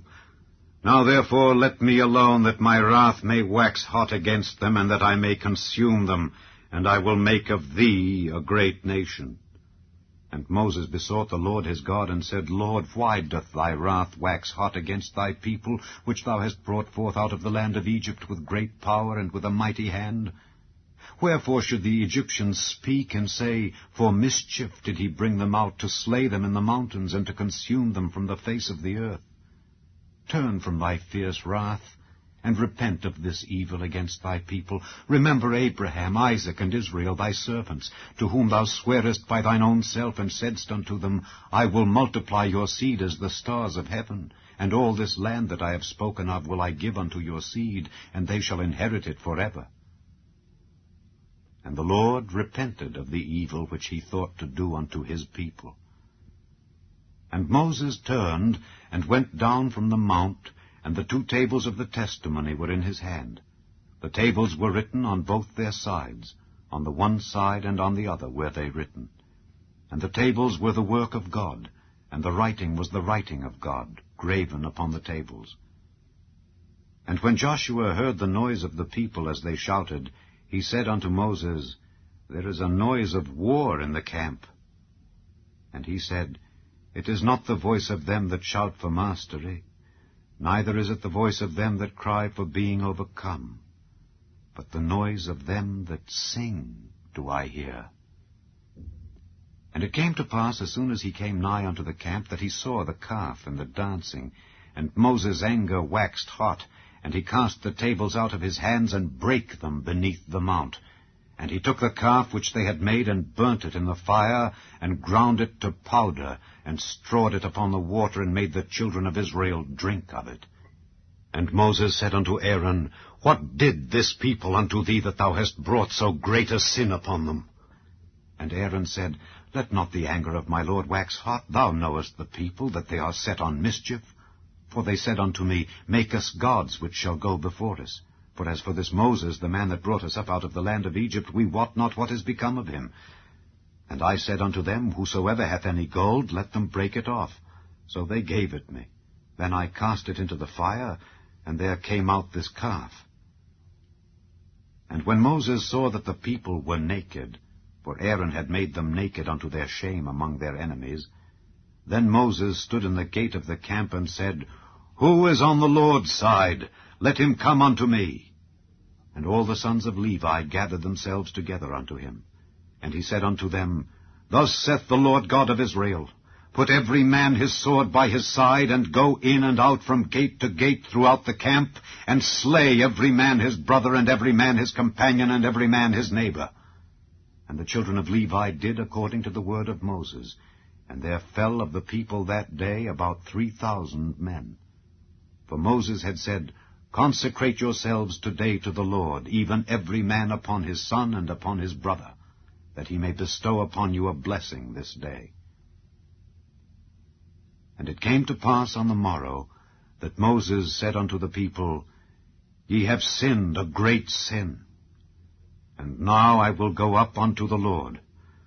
Peradventure I shall make an atonement for your sin. And Moses returned unto the Lord, and said, O, this people have sinned a great sin, and have made them gods of gold. Yet now, if thou wilt, forgive their sin. And if not, blot me, I pray thee, out of thy book which thou hast written. And the Lord said unto Moses, Whosoever hath sinned against me, him will I blot out of my book. Therefore now go, lead the people unto the place of which I have spoken unto thee. Behold, mine angel shall go before thee. Nevertheless, in the day when I visit, I will visit their sin upon them. And the Lord plagued the people, because they made the calf which Aaron made. Chapter 33. And the Lord said unto Moses, Depart and go up hence, thou and the people which thou hast brought up out of the land of Egypt, unto the land which I swear unto Abraham, to Isaac, and to Jacob, saying, Unto thy seed will I give it. And I will send an angel before thee, and I will drive out the Canaanite, the Amorite, and the Hittite, and the Perizzite, the Hivite, and the Jebusite, unto a land flowing with milk and honey. For I will not go up in the midst of thee, for thou art a stiff-necked people, lest I consume thee in the way. And when the people heard these evil tidings, they mourned, and no man did put on him his ornaments. For the Lord had said unto Moses, Say unto the children of Israel, Ye are a stiff-necked people. I will come up into the midst of thee in a moment, and consume thee. Therefore now put off thy ornaments from thee, that I may know what to do unto thee. And the children of Israel stripped themselves of their ornaments by the Mount Horeb. And Moses took the tabernacle, and pitched it without the camp, afar off from the camp, and called it the tabernacle of the congregation. And it came to pass that every one which sought the Lord went out unto the tabernacle of the congregation, which was without the camp. And it came to pass, when Moses went out unto the tabernacle, that all the people rose up, and stood every man at his tent door, and looked after Moses until he was gone into the tabernacle. And it came to pass, as Moses entered into the tabernacle, the cloudy pillar descended, and stood at the door of the tabernacle, and the Lord talked with Moses. And all the people saw the cloudy pillar stand at the tabernacle door, and all the people rose up and worshipped, every man in his tent door. And the Lord spake unto Moses face to face, as a man speaketh unto his friend. And he turned again into the camp, but his servant Joshua the son of Nun, a young man, departed not out of the tabernacle.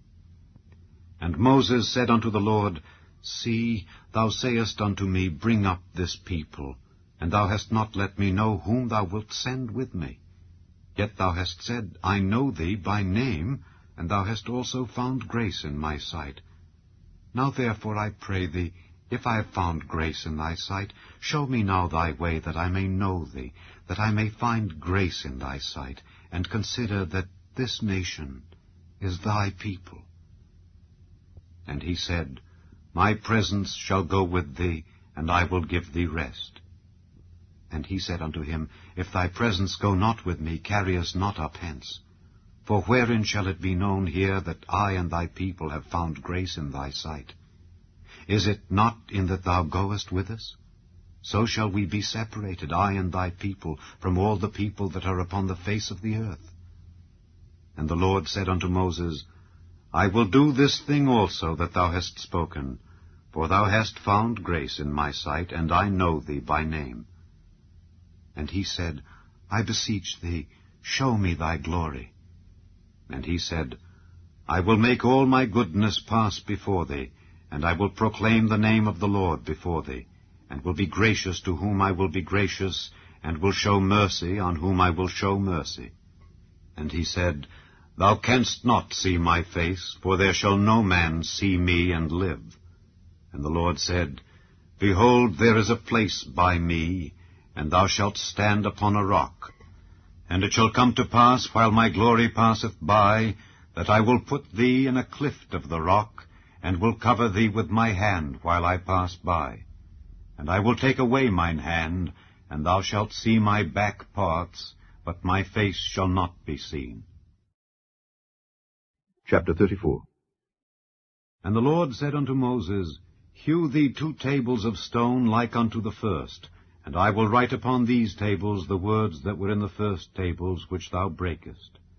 And be ready in the morning, and come up in the morning unto Mount Sinai, and present thyself there to me in the top of the mount. And no man shall come up with thee, neither let any man be seen throughout all the mount, neither let the flocks nor herds feed before that mount. And he hewed 2 tables of stone like unto the first. And Moses rose up early in the morning, and went up unto Mount Sinai, as the Lord had commanded him, and took in his hand the 2 tables of stone. And the Lord descended in the cloud, and stood with him there, and proclaimed the name of the Lord.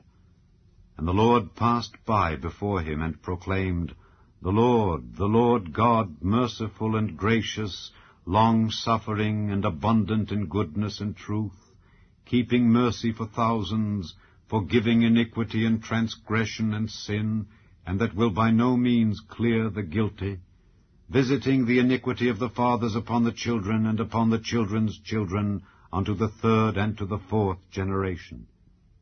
And Moses made haste, and bowed his head toward the earth, and worshipped. And he said, If now I have found grace in thy sight, O Lord, let my Lord, I pray thee, go among us, for it is a stiff-necked people, and pardon our iniquity and our sin, and take us for thine inheritance. And he said, Behold, I make a covenant.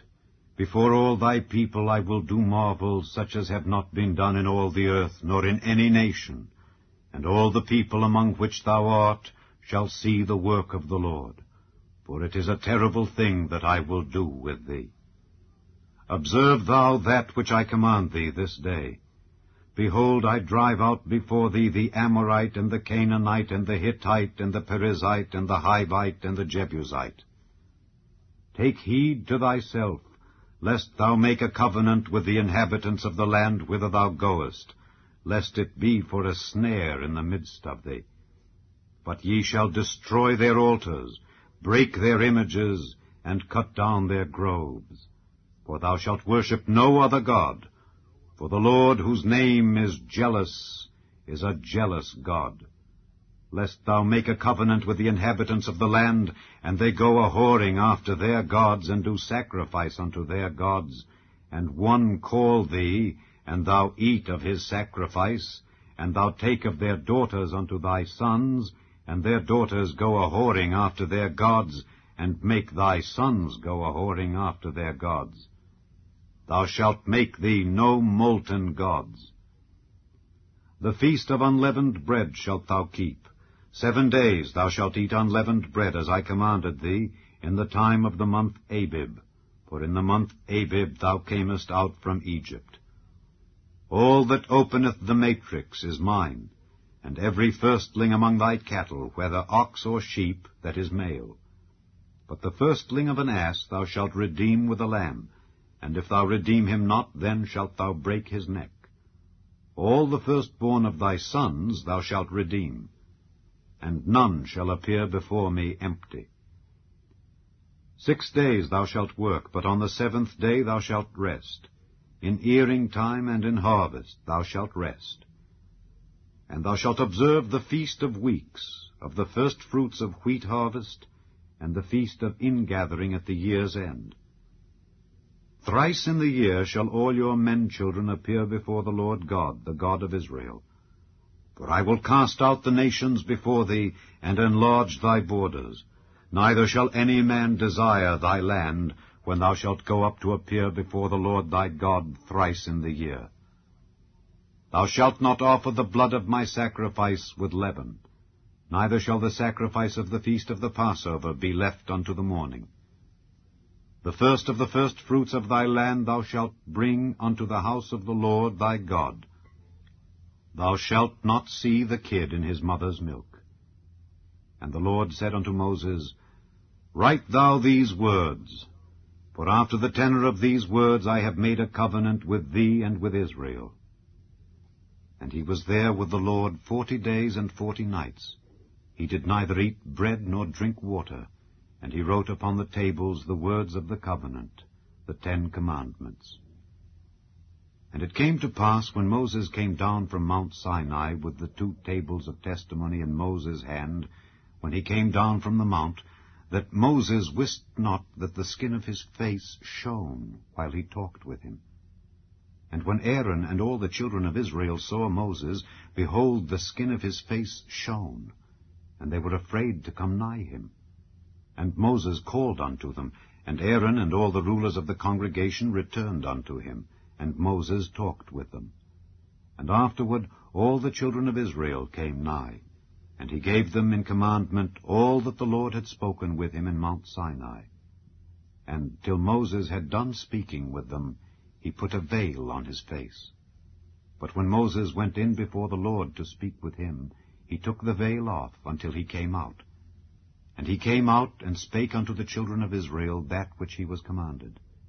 And the children of Israel saw the face of Moses, that the skin of Moses' face shone. And Moses put the veil upon his face again, until he went in to speak with him. Chapter 35. And Moses gathered all the congregation of the children of Israel together, and said unto them, These are the words which the Lord hath commanded, that ye should do them. 6 days shall work be done, but on the 7th day there shall be to you an holy day, a Sabbath of rest to the Lord. Whosoever doeth work therein shall be put to death. Ye shall kindle no fire throughout your habitations upon the Sabbath day.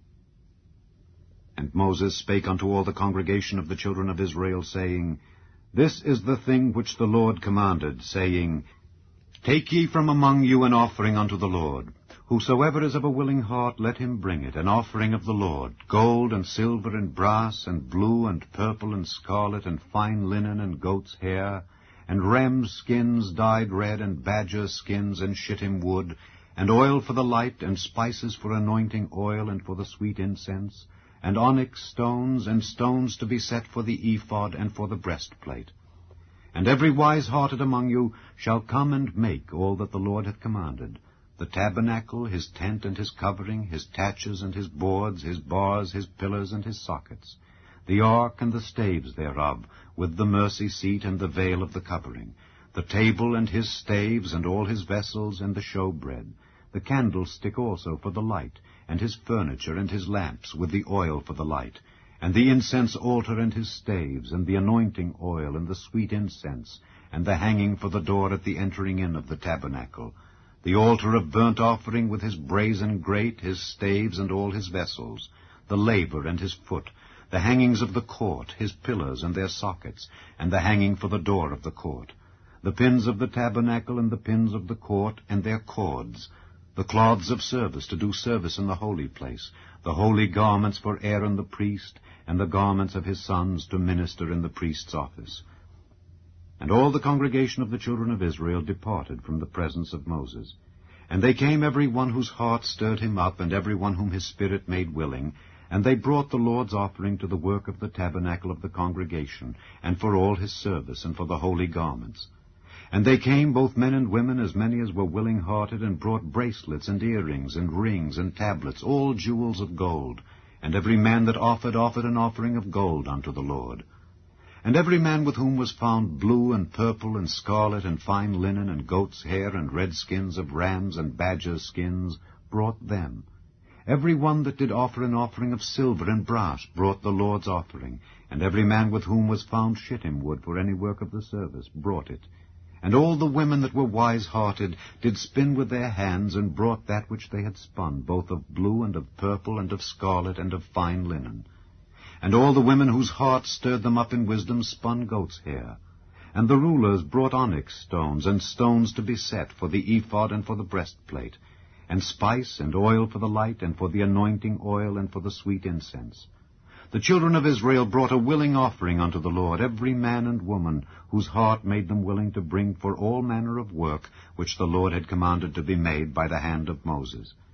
And Moses said unto the children of Israel, See, the Lord hath called by name Bezaleel the son of Uri, the son of Hur, of the tribe of Judah.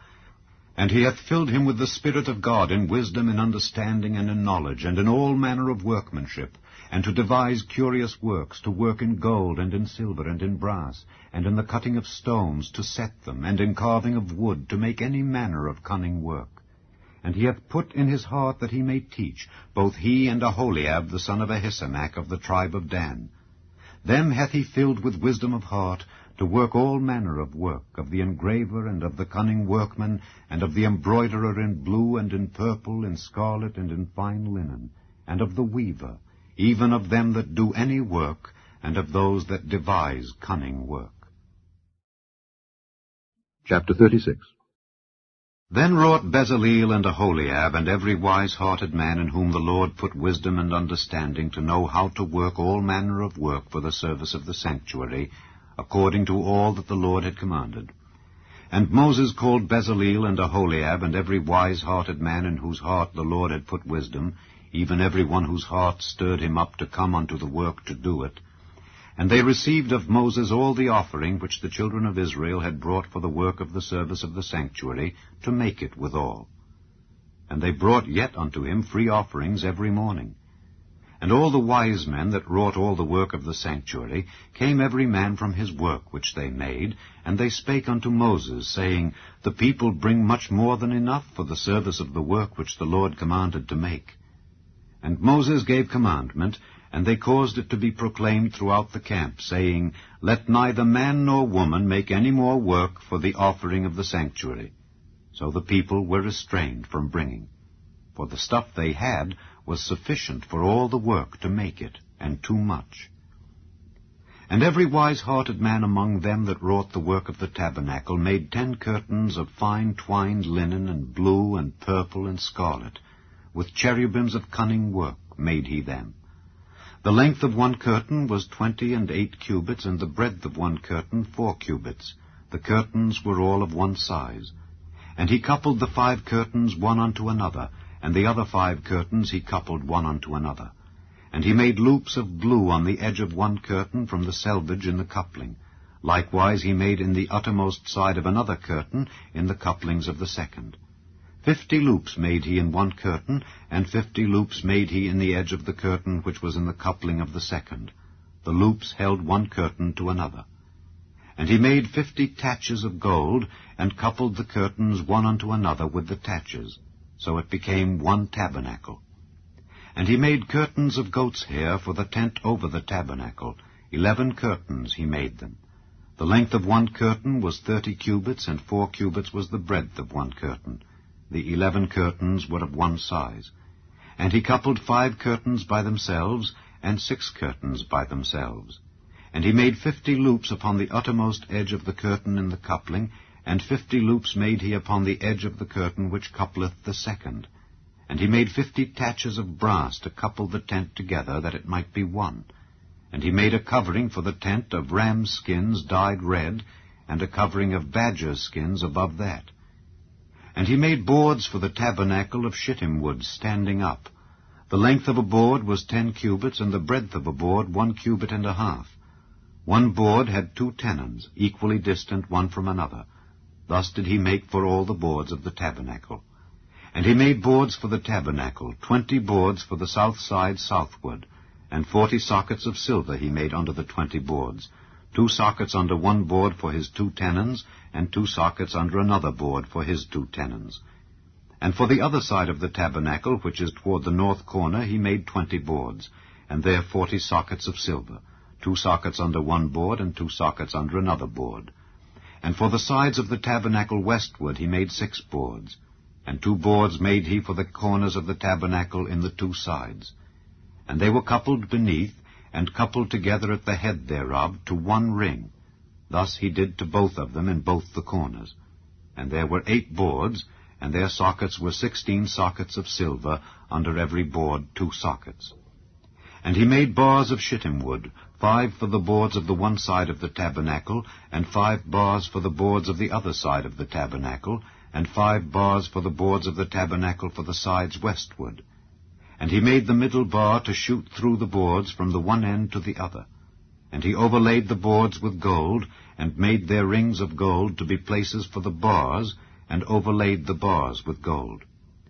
And he made a veil of blue and purple and scarlet and fine twined linen. With cherubims made he it of cunning work. And he made thereunto 4 pillars of shittim wood, and overlaid them with gold. Their hooks were of gold, and he cast for them 4 sockets of silver. And he made an hanging for the tabernacle door of blue and purple and scarlet and fine twined linen, of needlework, and the 5 pillars of it with their hooks. And he overlaid their chapiters and their fillets with gold, but their 5 sockets were of brass. Chapter 37. And Bezaleel made the ark of shittim wood. 2 cubits and a half was the length of it, and 1 cubit and a half the breadth of it, and 1 cubit and a half the height of it. And he overlaid it with pure gold within and without, and made a crown of gold to it round about. And he cast for it 4 rings of gold to be set by the 4 corners of it, even 2 rings upon the one side of it, and 2 rings upon the other side of it. And he made staves of shittim wood, and overlaid them with gold. And he put the staves into the rings by the sides of the ark, to bear the ark. And he made the mercy seat of pure gold. 2 cubits and a half was the length thereof, and 1 cubit and a half the breadth thereof. And he made 2 cherubims of gold, beaten out of 1 piece made he them, on the 2 ends of the mercy seat. 1 cherub on the end on this side, and another cherub on the other end on that side. Out of the mercy seat made he the cherubims on the 2 ends thereof. And the cherubims spread out their wings on high, and covered with their wings over the mercy seat, with their faces one to another. Even to the mercy seatward were the faces of the cherubims. And he made the table of shittim wood.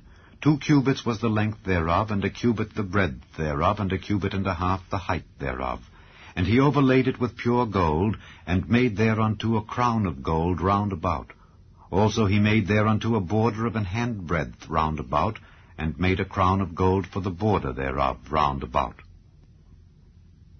And he cast for it 4 rings of gold, and put the rings upon the 4 corners that were in the 4 feet thereof.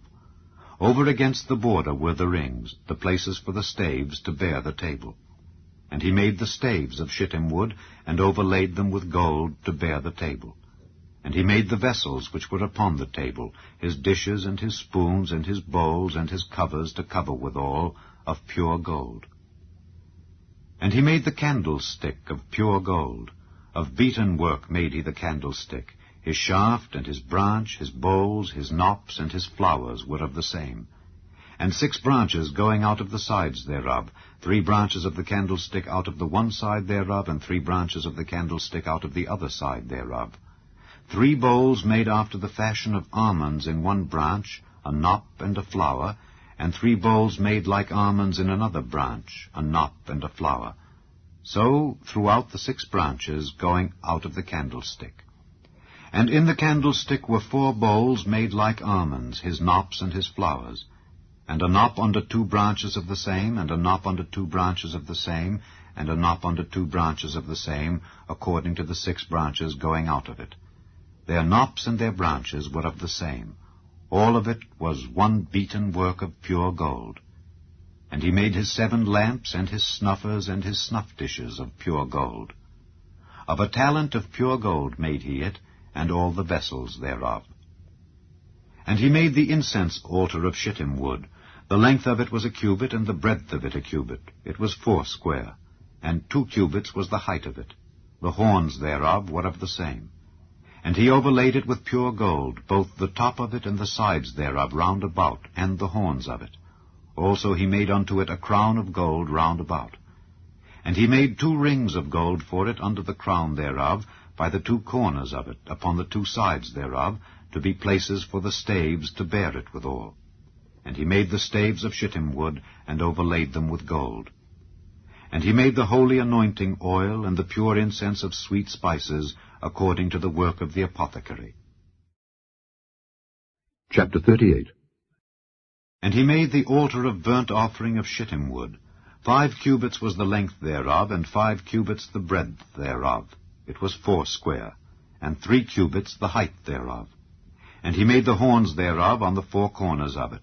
The horns thereof were of the same, and he overlaid it with brass. And he made all the vessels of the altar, the pots, and the shovels, and the basins, and the flesh hooks, and the fire pans. All the vessels thereof made he of brass. And he made for the altar a brazen grate of network under the compass thereof beneath unto the midst of it. And he cast 4 rings for the 4 ends of the grate of brass to be places for the staves. And he made the staves of shittim wood, and overlaid them with brass. And he put the staves into the rings on the sides of the altar to bear it withal. He made the altar hollow with boards.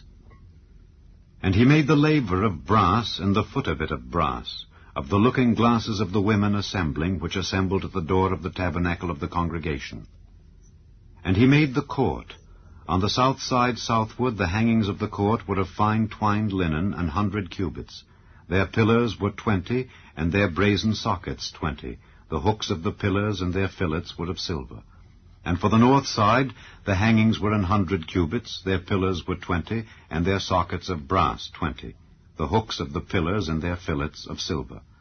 And for the west side were hangings of 50 cubits, their pillars 10, and their sockets 10. The hooks of the pillars and their fillets of silver.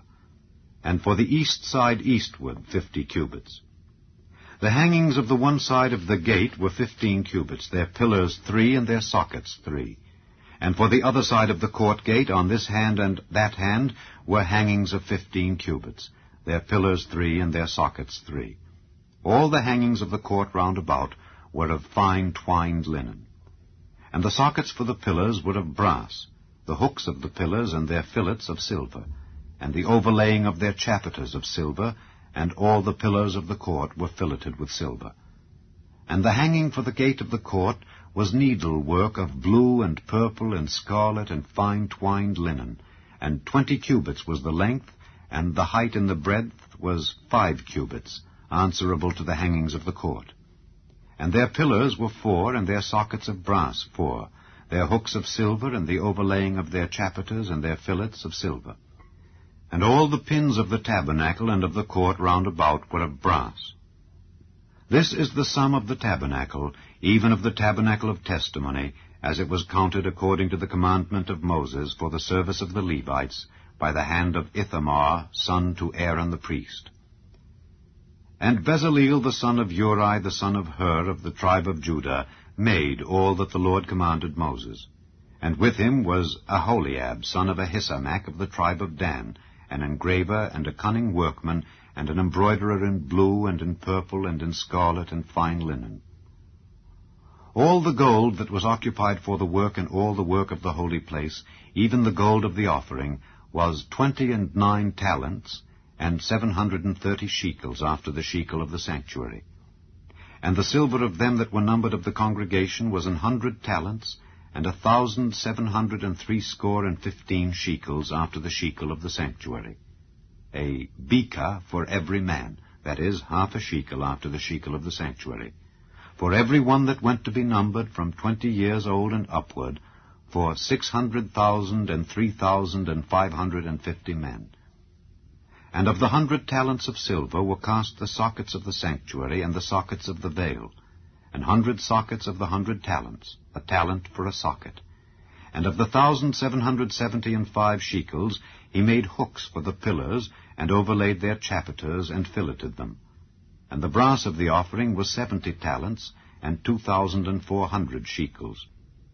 And therewith he made the sockets to the door of the tabernacle of the congregation, and the brazen altar, and the brazen grate for it, and all the vessels of the altar, and the sockets of the court round about, and the sockets of the court gate, and all the pins of the tabernacle, and all the pins of the court round about. Chapter 39.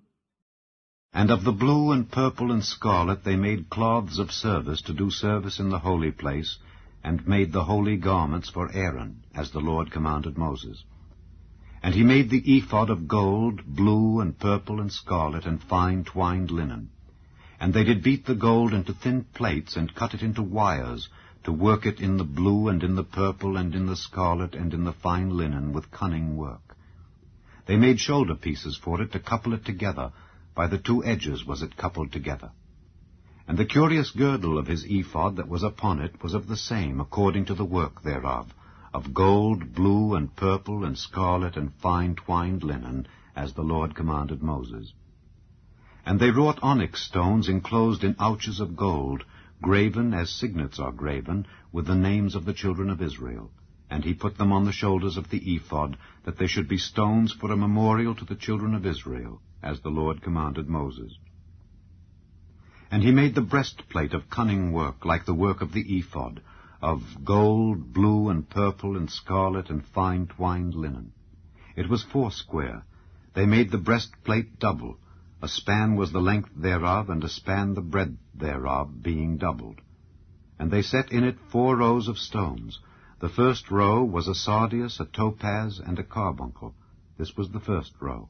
And the second row an emerald, a sapphire, and a diamond. And the third row a ligure, an agate, and an amethyst. And the fourth row a beryl, an onyx, and a jasper. They were enclosed in ouches of gold in their enclosings. And the stones were according to the names of the children of Israel, 12, according to their names, like the engravings of a signet, every one with his name, according to the 12 tribes. And they made upon the breastplate chains at the ends of wreathen work of pure gold. And they made 2 ouches of gold and 2 gold rings, and put the 2 rings in the 2 ends of the breastplate. And they put the 2 wreathen chains of gold and the 2 rings on the ends of the breastplate. And the 2 ends of the 2 wreathen chains they fastened in the 2 ouches, and put them on the shoulder pieces of the ephod before it. And they made 2 rings of gold, and put them on the 2 ends of the breastplate upon the border of it, which was on the side of the ephod inward. And they made 2 other golden rings, and put them on the 2 sides of the ephod underneath toward the forepart of it, over against the other coupling thereof, above the curious girdle of the ephod. And they did bind the breastplate by his rings unto the rings of the ephod with a lace of blue, that it might be above the curious girdle of the ephod, and that the breastplate might not be loosed from the ephod, as the Lord commanded Moses. And he made the robe of the ephod of woven work, all of blue. And there was an hole in the midst of the robe, as the hole of an habergeon, with a band round about the hole, that it should not rend. And they made upon the hems of the robe pomegranates of blue and purple and scarlet and twined linen. And they made bells of pure gold, and put the bells between the pomegranates upon the hem of the robe, round about between the pomegranates, a bell and a pomegranate, a bell and a pomegranate, round about the hem of the robe, to minister in, as the Lord commanded Moses. And they made coats of fine linen of woven work for Aaron and for his sons, and a mitre of fine linen, and goodly bonnets of fine linen, and linen breeches of fine twined linen, and a girdle of fine twined linen, and blue and purple and scarlet of needlework, as the Lord commanded Moses. And they made the plate of the holy crown of pure gold, and wrote upon it a writing like to the engravings of a signet, Holiness to the Lord. And they tied unto it a lace of blue, to fasten it on high upon the mitre, as the Lord commanded Moses. Thus was all the work of the tabernacle of the tent of the congregation finished. And the children of Israel did according to all that the Lord commanded Moses. So did they. And they brought the tabernacle unto Moses, the tent and all his furniture, his taches, his boards, his bars, and his pillars, and his sockets, and the covering of ram skins dyed red, and the covering of badger skins, and the veil of the covering, the ark of the testimony, and the staves thereof, and the mercy seat, the table, and all the vessels thereof, and the showbread, the pure candlestick with the lamps thereof, even with the lamps to be set in order, and all the vessels thereof, and the oil for light, and the golden altar, and the anointing oil, and the sweet incense, and the hanging for the tabernacle door, the brazen altar, and his grate of brass, his staves, and all his vessels, the laver, and his foot, the hangings of the court, his pillars, and his sockets, and the hanging for the court gate, his cords, and his pins, and all the vessels of the service of the tabernacle for the tent of the congregation, the cloths of service to do service in the holy place, and the holy garments for Aaron the priest and his sons' garments, to minister in the priest's office. According to all that the Lord commanded Moses, so the children of Israel made all the work. And Moses did look upon all the work, and behold, they had done it as the Lord had commanded, even so had they done it. And Moses blessed them. Chapter 40. And the Lord spake unto Moses, saying, On the 1st day of the 1st month shalt thou set up the tabernacle of the tent of the congregation. And thou shalt put therein the ark of the testimony, and cover the ark with the veil. And thou shalt bring in the table, and set in order the things that are to be set in order upon it. And thou shalt bring in the candlestick, and light the lamps thereof. And thou shalt set the altar of gold for the incense before the ark of the testimony, and put the hanging of the door to the tabernacle. And thou shalt set the altar of the burnt offering before the door of the tabernacle of the tent of the congregation. And thou shalt set the laver between the tent of the congregation and the altar, and shalt put water therein. And thou shalt set up the court round about, and hang up the hanging at the court gate. And thou shalt take the anointing oil, and anoint the tabernacle, and all that is therein, and shalt hallow it, and all the vessels thereof, and it shall be holy.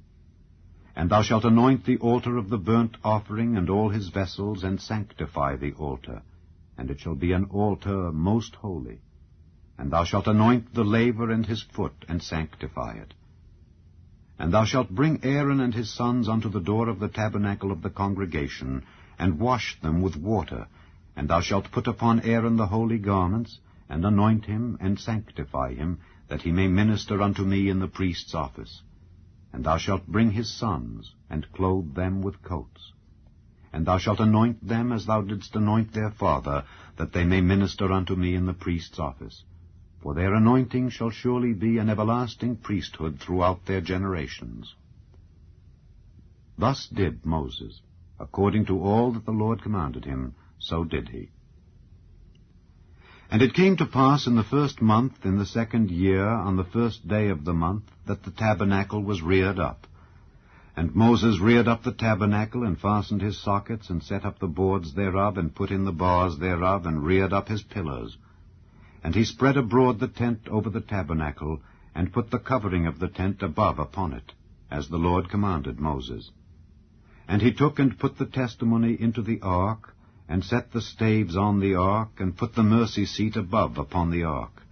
And he brought the ark into the tabernacle, and set up the veil of the covering, and covered the ark of the testimony, as the Lord commanded Moses. And he put the table in the tent of the congregation upon the side of the tabernacle northward, without the veil. And he set the bread in order upon it before the Lord, as the Lord had commanded Moses. And he put the candlestick in the tent of the congregation over against the table on the side of the tabernacle southward, and he lighted the lamps before the Lord, as the Lord commanded Moses. And he put the golden altar in the tent of the congregation before the veil, and he burnt sweet incense thereon, as the Lord commanded Moses. And he set up the hanging at the door of the tabernacle, and he put the altar of burnt offering by the door of the tabernacle of the tent of the congregation, and offered upon it the burnt offering and the meat offering, as the Lord commanded Moses. And he set the laver between the tent of the congregation and the altar, and put water there to wash withal. And Moses and Aaron and his sons washed their hands and their feet thereat, when they went into the tent of the congregation, and when they came near unto the altar, they washed, as the Lord commanded Moses. And he reared up the court round about the tabernacle and the altar, and set up the hanging of the court gate. So Moses finished the work. Then a cloud covered the tent of the congregation, and the glory of the Lord filled the tabernacle. And Moses was not able to enter into the tent of the congregation, because the cloud abode thereon, and the glory of the Lord filled the tabernacle. And when the cloud was taken up from over the tabernacle, the children of Israel went onward in all their journeys. But if the cloud were not taken up, then they journeyed not till the day that it was taken up. For the cloud of the Lord was upon the tabernacle by day, and fire was on it by night, in the sight of all the house of Israel, throughout all their journeys. The third book of Moses, called Leviticus. Chapter 1. And the Lord called unto Moses, and spake unto him out of the tabernacle of the congregation, saying, Speak unto the children of Israel, and say unto them, If any man of you bring an offering unto the Lord, ye shall bring your offering of the cattle, even of the herd and of the flock. If his offering be a burnt sacrifice of the herd, let him offer a male without blemish. He shall offer it of his own voluntary will at the door of the tabernacle of the congregation before the Lord. And he shall put his hand upon the head of the burnt offering, and it shall be accepted for him to make atonement for him. And he shall kill the bullock before the Lord, and the priests, Aaron's sons, shall bring the blood, and sprinkle the blood round about upon the altar that is by the door of the tabernacle of the congregation. And he shall flay the burnt offering, and cut it into his pieces. And the sons of Aaron the priest shall put fire upon the altar, and lay the wood in order upon the fire. And the priests, Aaron's sons, shall lay the parts, the head, and the fat, in order upon the wood that is on the fire which is upon the altar. But his inwards and his legs shall he wash in water. And the priest shall burn all on the altar to be a burnt sacrifice, an offering made by fire of a sweet savour unto the Lord. And if his offering be of the flocks, namely of the sheep or of the goats, for a burnt sacrifice, he shall bring it a male without blemish. And he shall kill it on the side of the altar northward before the Lord, and the priests, Aaron's sons, shall sprinkle his blood round about upon the altar. And he shall cut it into his pieces with his head and his fat, and the priest shall lay them in order on the wood that is on the fire which is upon the altar. But he shall wash the inwards and the legs with water. And the priest shall bring it all, and burn it upon the altar. It is a burnt sacrifice, an offering made by fire of a sweet savour unto the Lord. And if the burnt sacrifice for his offering to the Lord be of fowls, then he shall bring his offering of turtle doves or of young pigeons, and the priest shall bring it unto the altar, and wring off his head, and burn it on the altar, and the blood thereof shall be wrung out at the side of the altar. And he shall pluck away his crop with his feathers, and cast it beside the altar on the east part, by the place of the ashes. And he shall cleave it with the wings thereof, but shall not divide it asunder. And the priest shall burn it upon the altar, upon the wood that is upon the fire. It is a burnt sacrifice, an offering made by fire of a sweet savour unto the Lord. Chapter 2. And when any will offer a meat offering unto the Lord, his offering shall be of fine flour, and he shall pour oil upon it, and put frankincense thereon. And he shall bring it to Aaron's sons the priests, and he shall take thereout his handful of the flour thereof, and of the oil thereof, with all the frankincense thereof, and the priest shall burn the memorial of it upon the altar, to be an offering made by fire of a sweet savour unto the Lord. And the remnant of the meat offering shall be Aaron's and his sons. It is a thing most holy of the offerings of the Lord made by fire. And if thou bring an oblation of a meat offering baken in the oven, it shall be unleavened cakes of fine flour mingled with oil, or unleavened wafers anointed with oil. And if thy oblation be a meat offering baken in a pan, it shall be of fine flour unleavened mingled with oil. Thou shalt part it in pieces, and pour oil thereon. It is a meat offering. And if thy oblation be a meat offering baken in the frying pan, it shall be made of fine flour with oil. And thou shalt bring the meat offering that is made of these things unto the Lord. And when it is presented unto the priest, he shall bring it unto the altar. And the priest shall take from the meat offering a memorial thereof, and shall burn it upon the altar. It is an offering made by fire, of a sweet savour unto the Lord. And that which is left of the meat offering shall be Aaron's and his sons. It is a thing most holy of the offerings of the Lord made by fire. No meat offering which ye shall bring unto the Lord shall be made with leaven, for ye shall burn no leaven nor any honey in any offering of the Lord made by fire. As for the oblation of the first fruits, ye shall offer them unto the Lord, but they shall not be burnt on the altar for a sweet savour. And every oblation of thy meat offering shalt thou season with salt, neither shalt thou suffer the salt of the covenant of thy God to be lacking from thy meat offering. With all thine offerings thou shalt offer salt. And if thou offer a meat offering of thy firstfruits unto the Lord, thou shalt offer for the meat offering of thy firstfruits green ears of corn dried by the fire, even corn beaten out of full ears. And thou shalt put oil upon it, and lay frankincense thereon. It is a meat offering. And the priest shall burn the memorial of it, part of the beaten corn thereof, and part of the oil thereof, with all the frankincense thereof. It is an offering made by fire unto the Lord. Chapter 3. And if his oblation be a sacrifice of peace offering, if he offer it of the herd, whether it be a male or female, he shall offer it without blemish before the Lord. And he shall lay his hand upon the head of his offering, and kill it at the door of the tabernacle of the congregation. And Aaron's sons the priests shall sprinkle the blood upon the altar round about. And he shall offer of the sacrifice of the peace offering an offering made by fire unto the Lord. The fat that covereth the inwards, and all the fat that is upon the inwards, and the 2 kidneys, and the fat that is on them, which is by the flanks, and the caul above the liver with the kidneys, it shall he take away. And Aaron's sons shall burn it on the altar upon the burnt sacrifice, which is upon the wood that is on the fire. It is an offering made by fire of a sweet savour unto the Lord. And if his offering for a sacrifice of peace offering unto the Lord be of the flock, male or female, he shall offer it without blemish. If he offer a lamb for his offering, then shall he offer it before the Lord. And he shall lay his hand upon the head of his offering, and kill it before the tabernacle of the congregation. And Aaron's sons shall sprinkle the blood thereof round about upon the altar. And he shall offer of the sacrifice of the peace offering an offering made by fire unto the Lord.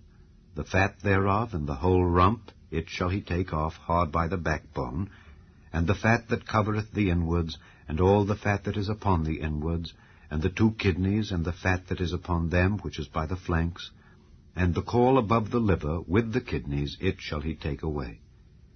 And the priest shall burn it upon the altar. It is the food of the offering made by fire unto the Lord. And if his offering be a goat, then he shall offer it before the Lord, and he shall lay his hand upon the head of it, and kill it before the tabernacle of the congregation. And the sons of Aaron shall sprinkle the blood thereof upon the altar round about. And he shall offer thereof his offering, even an offering made by fire unto the Lord. The fat that covereth the inwards, and all the fat that is upon the inwards, and the 2 kidneys, and the fat that is upon them, which is by the flanks, and the caul above the liver with the kidneys, it shall he take away. And the priest shall burn them upon the altar. It is the food of the offering made by fire for a sweet savour. All the fat is the Lord's. It shall be a perpetual statute for your generations throughout all your dwellings, that ye eat neither fat nor blood. Chapter 4. And the Lord spake unto Moses, saying, Speak unto the children of Israel, saying, If a soul shall sin through ignorance against any of the commandments of the Lord concerning things which ought not to be done, and shall do against any of them, if the priest that is anointed do sin according to the sin of the people, then let him bring for his sin which he hath sinned a young bullock without blemish unto the Lord for a sin offering. And he shall bring the bullock unto the door of the tabernacle of the congregation before the Lord, and shall lay his hand upon the bullock's head, and kill the bullock before the Lord. And the priest that is anointed shall take of the bullock's blood, and bring it to the tabernacle of the congregation. And the priest shall dip his finger in the blood, and sprinkle of the blood 7 times before the Lord, before the veil of the sanctuary. And the priest shall put some of the blood upon the horns of the altar of sweet incense before the Lord, which is in the tabernacle of the congregation, and shall pour all the blood of the bullock at the bottom of the altar of the burnt offering, which is at the door of the tabernacle of the congregation. And he shall take off from it all the fat of the bullock for the sin offering, the fat that covereth the inwards, and all the fat that is upon the inwards, and the 2 kidneys, and the fat that is upon them, which is by the flanks, and the caul above the liver with the kidneys, it shall he take away, as it was taken off from the bullock of the sacrifice of peace offerings. And the priest shall burn them upon the altar of the burnt offering. And the skin of the bullock, and all his flesh, with his head, and with his legs, and his inwards, and his dung, even the whole bullock shall he carry forth without the camp unto a clean place, where the ashes are poured out, and burn him on the wood with fire. Where the ashes are poured out shall he be burnt. And if the whole congregation of Israel sin through ignorance, and the thing be hid from the eyes of the assembly, and they have done somewhat against any of the commandments of the Lord concerning things which should not be done, and are guilty, when the sin which they have sinned against it is known, then the congregation shall offer a young bullock for the sin, and bring him before the tabernacle of the congregation. And the elders of the congregation shall lay their hands upon the head of the bullock before the Lord, and the bullock shall be killed before the Lord. And the priest that is anointed shall bring of the bullock's blood to the tabernacle of the congregation. And the priest shall dip his finger in some of the blood, and sprinkle it 7 times before the Lord, even before the veil. And he shall put some of the blood upon the horns of the altar which is before the Lord, that is in the tabernacle of the congregation, and shall pour out all the blood at the bottom of the altar of the burnt offering, which is at the door of the tabernacle of the congregation. And he shall take all his fat from him, and burn it upon the altar. And he shall do with the bullock, as he did with the bullock for a sin offering, so shall he do with this. And the priest shall make an atonement for them, and it shall be forgiven them. And he shall carry forth the bullock without the camp, and burn him as he burned the first bullock. It is a sin offering for the congregation. When a ruler hath sinned, and done somewhat through ignorance against any of the commandments of the Lord his God concerning things which should not be done, and is guilty, or if his sin wherein he hath sinned come to his knowledge, he shall bring his offering, a kid of the goats, a male without blemish.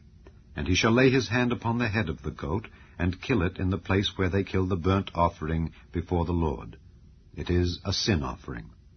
And the priest shall take of the blood of the sin offering with his finger, and put it upon the horns of the altar of burnt offering, and shall pour out his blood at the bottom of the altar of burnt offering. And he shall burn all his fat upon the altar, as the fat of the sacrifice of peace offerings. And the priest shall make an atonement for him as concerning his sin, and it shall be forgiven him. And if any one of the common people sin through ignorance, while he doeth somewhat against any of the commandments of the Lord concerning things which ought not to be done, and be guilty, or if his sin which he hath sinned come to his knowledge, then he shall bring his offering, a kid of the goats, a female without blemish, for his sin which he hath sinned. And he shall lay his hand upon the head of the sin offering, and slay the sin offering in the place of the burnt offering. And the priest shall take of the blood thereof with his finger, and put it upon the horns of the altar of burnt offering, and shall pour out all the blood thereof at the bottom of the altar. And he shall take away all the fat thereof, as the fat is taken away from off the sacrifice of peace offerings, and the priest shall burn it upon the altar for a sweet savour unto the Lord. And the priest shall make an atonement for him, and it shall be forgiven him.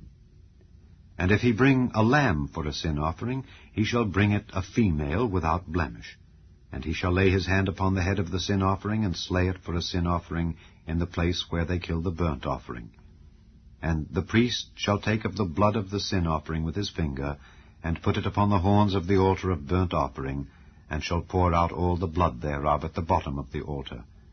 And he shall take away all the fat thereof, as the fat of the lamb is taken away from the sacrifice of the peace offerings, and the priest shall burn them upon the altar, according to the offerings made by fire unto the Lord. And the priest shall make an atonement for his sin that he hath committed, and it shall be forgiven him. Chapter 5. And if a soul sin, and hear the voice of swearing, and is a witness, whether he hath seen or known of it, if he do not utter it, then he shall bear his iniquity. Or if a soul touch any unclean thing, whether it be a carcass of an unclean beast, or a carcass of unclean cattle, or the carcass of unclean creeping things, and if it be hidden from him, he also shall be unclean and guilty. Or if he touch the uncleanness of man, whatsoever uncleanness it be, that a man shall be defiled withal, and it be hid from him, when he knoweth of it, then he shall be guilty. Or if a soul swear, pronouncing with his lips to do evil or to do good, whatsoever it be that a man shall pronounce with an oath, and it be hid from him, when he knoweth of it, then he shall be guilty in one of these. And it shall be, when he shall be guilty in one of these things, that he shall confess that he hath sinned in that thing. And he shall bring his trespass offering unto the Lord for his sin which he hath sinned, a female from the flock, a lamb or a kid of the goats, for a sin offering. And the priest shall make an atonement for him concerning his sin. And if he be not able to bring a lamb, then he shall bring for his trespass which he hath committed 2 turtle doves or 2 young pigeons unto the Lord, one for a sin offering, and the other for a burnt offering. And he shall bring them unto the priest, who shall offer that which is for the sin offering first, and wring off his head from his neck, but shall not divide it asunder.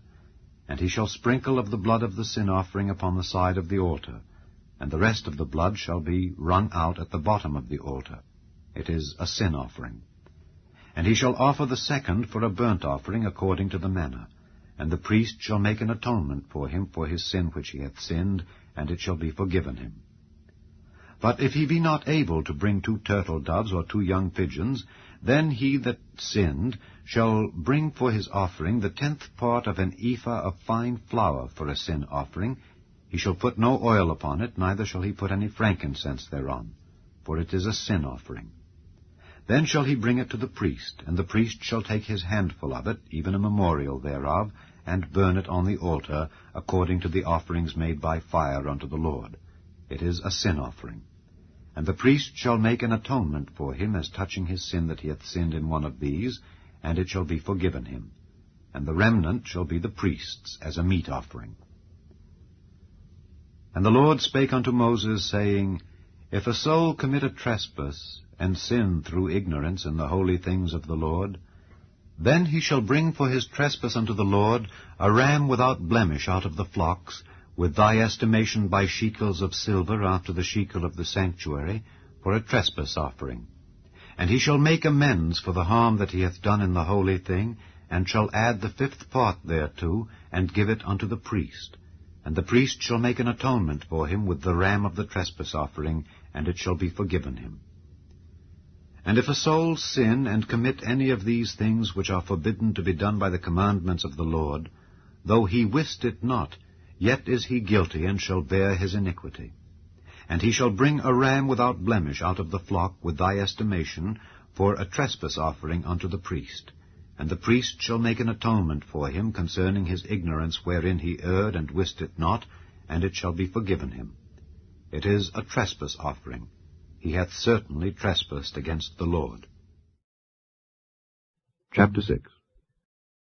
And the Lord spake unto Moses, saying, If a soul sin and commit a trespass against the Lord, and lie unto his neighbor in that which was delivered him to keep, or in fellowship, or in a thing taken away by violence, or hath deceived his neighbor, or have found that which was lost, and lieth concerning it, and sweareth falsely, in any of all these that a man doeth, sinning therein, then it shall be, because he hath sinned and is guilty, that he shall restore that which he took violently away, or the thing which he hath deceitfully gotten, or that which was delivered him to keep, or the lost thing which he found, or all that about which he hath sworn falsely.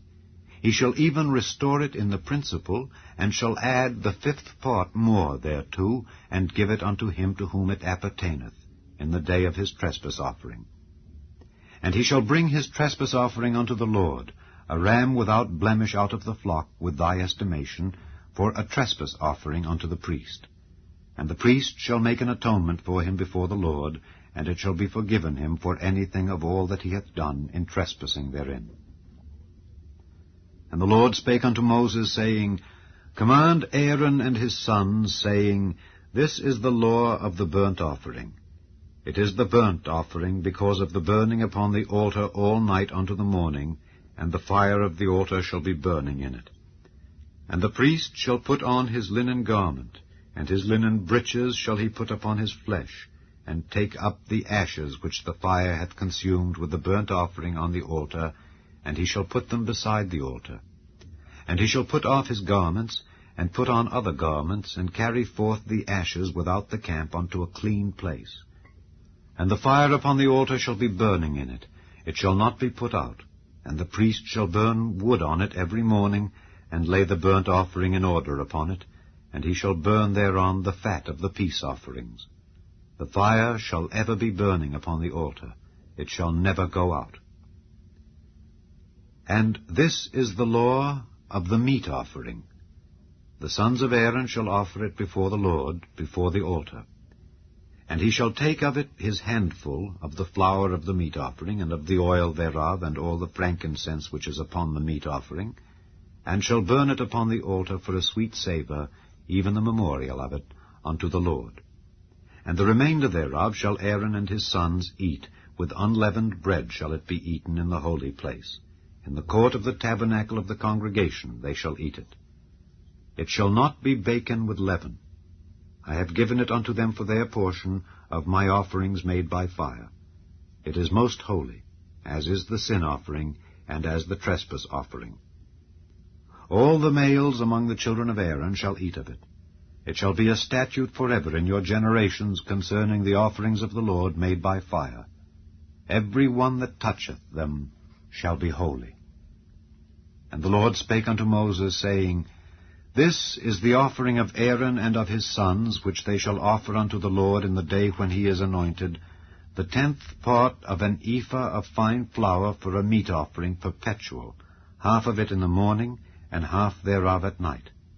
In a pan it shall be made with oil, and when it is baken, thou shalt bring it in. And the baken pieces of the meat offering shalt thou offer for a sweet savour unto the Lord. And the priest of his sons that is anointed in his stead shall offer it. It is a statute forever unto the Lord. It shall be wholly burnt. For every meat offering for the priest shall be wholly burnt. It shall not be eaten. And the Lord spake unto Moses, saying, Speak unto Aaron and to his sons, saying, This is the law of the sin offering. In the place where the burnt offering is killed shall the sin offering be killed before the Lord. It is most holy. The priest that offereth it for sin shall eat it. In the holy place shall it be eaten, in the court of the tabernacle of the congregation. Whatsoever shall touch the flesh thereof shall be holy. And when there is sprinkled of the blood thereof upon any garment, thou shalt wash that whereon it was sprinkled in the holy place. But the earthen vessel wherein it is sodden shall be broken, and if it be sodden in a brazen pot, it shall be both scoured and rinsed in water.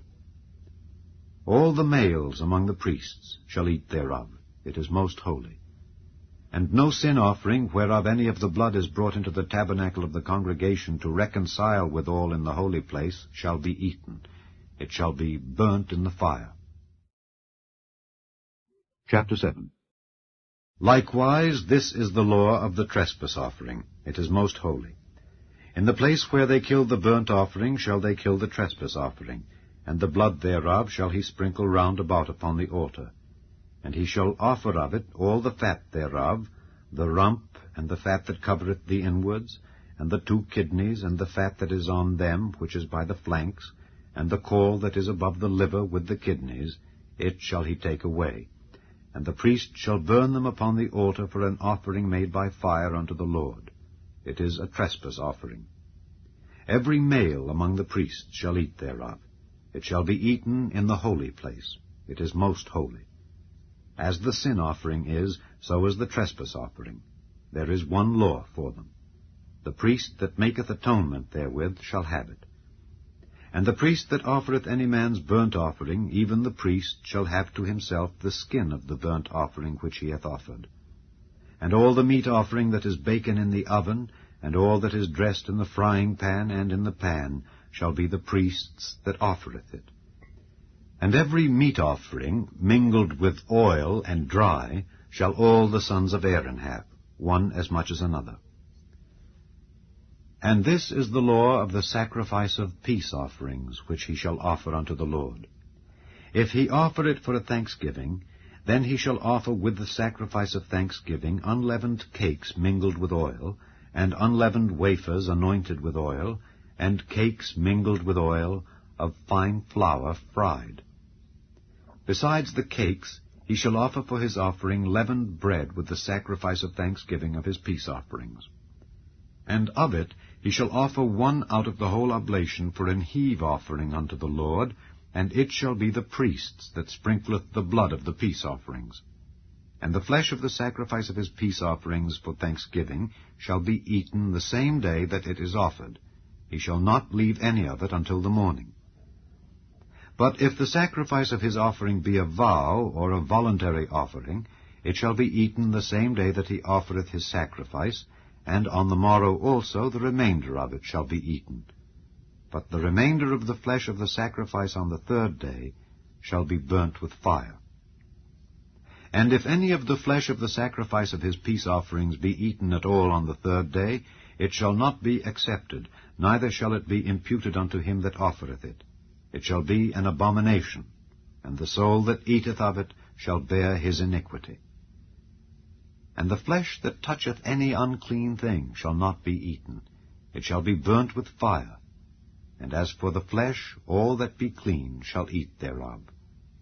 But the soul that eateth of the flesh of the sacrifice of peace offerings that pertain unto the Lord, having his uncleanness upon him, even that soul shall be cut off from his people.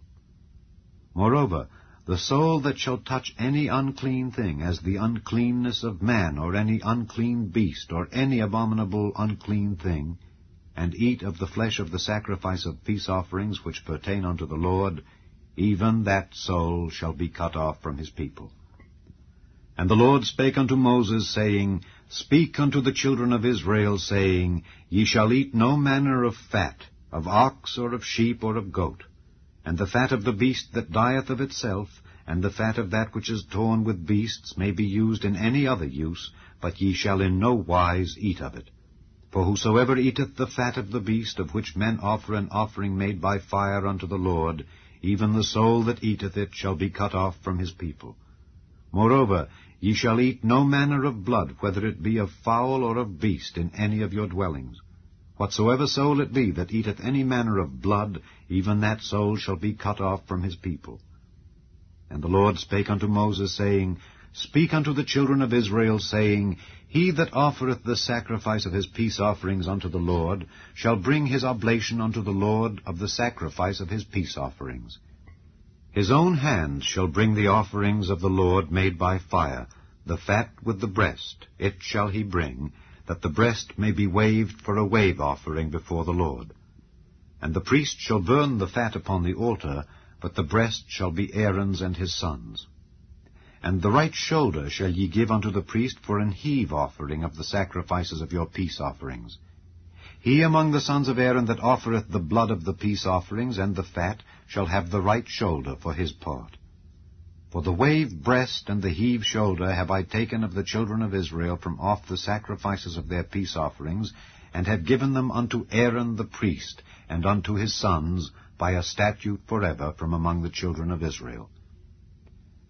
This is the portion of the anointing of Aaron, and of the anointing of his sons, out of the offerings of the Lord made by fire, in the day when he presented them to minister unto the Lord in the priest's office, which the Lord commanded to be given them of the children of Israel, in the day that he anointed them by a statute forever throughout their generations. This is the law of the burnt offering, of the meat offering, and of the sin offering, and of the trespass offering, and of the consecrations, and of the sacrifice of the peace offerings, which the Lord commanded Moses in Mount Sinai, in the day that he commanded the children of Israel to offer their oblations unto the Lord in the wilderness of Sinai. Chapter 8. And the Lord spake unto Moses, saying, Take Aaron and his sons with him, and the garments, and the anointing oil, and a bullock for the sin offering, and 2 rams, and a basket of unleavened bread, and gather thou all the congregation together unto the door of the tabernacle of the congregation. And Moses did as the Lord commanded him, and the assembly was gathered together unto the door of the tabernacle of the congregation. And Moses said unto the congregation, This is the thing which the Lord commanded to be done. And Moses brought Aaron and his sons, and washed them with water. And he put upon him the coat, and girded him with the girdle, and clothed him with the robe, and put the ephod upon him, and he girded him with the curious girdle of the ephod, and bound it unto him therewith. And he put the breastplate upon him. Also he put in the breastplate the Urim and the Thummim. And he put the mitre upon his head. Also upon the mitre, even upon his forefront, did he put the golden plate, the holy crown, as the Lord commanded Moses. And Moses took the anointing oil, and anointed the tabernacle, and all that was therein, and sanctified them. And he sprinkled thereof upon the altar 7 times, and anointed the altar and all his vessels, both the laver and his foot, to sanctify them. And he poured of the anointing oil upon Aaron's head, and anointed him to sanctify him. And Moses brought Aaron's sons, and put coats upon them, and girded them with girdles, and put bonnets upon them, as the Lord commanded Moses. And he brought the bullock for the sin offering, and Aaron and his sons laid their hands upon the head of the bullock for the sin offering. And he slew it, and Moses took the blood, and put it upon the horns of the altar round about with his finger, and purified the altar, and poured the blood at the bottom of the altar, and sanctified it to make reconciliation upon it. And he took all the fat that was upon the inwards, and the caul above the liver, and the 2 kidneys and their fat, and Moses burned it upon the altar. But the bullock and his hide, his flesh, and his dung, he burnt with fire without the camp, as the Lord commanded Moses. And he brought the ram for the burnt offering, and Aaron and his sons laid their hands upon the head of the ram.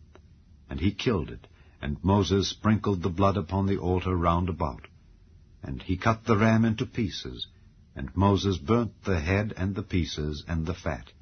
And he washed the inwards and the legs in water. And Moses burnt the whole ram upon the altar. It was a burnt sacrifice for a sweet savour, and an offering made by fire unto the Lord, as the Lord commanded Moses. And he brought the other ram, the ram of consecration, and Aaron and his sons laid their hands upon the head of the ram. And he slew it, and Moses took of the blood of it, and put it upon the tip of Aaron's right ear, and upon the thumb of his right hand, and upon the great toe of his right foot. And he brought Aaron's sons, and Moses put of the blood upon the tip of their right ear, and upon the thumbs of their right hands, and upon the great toes of their right feet.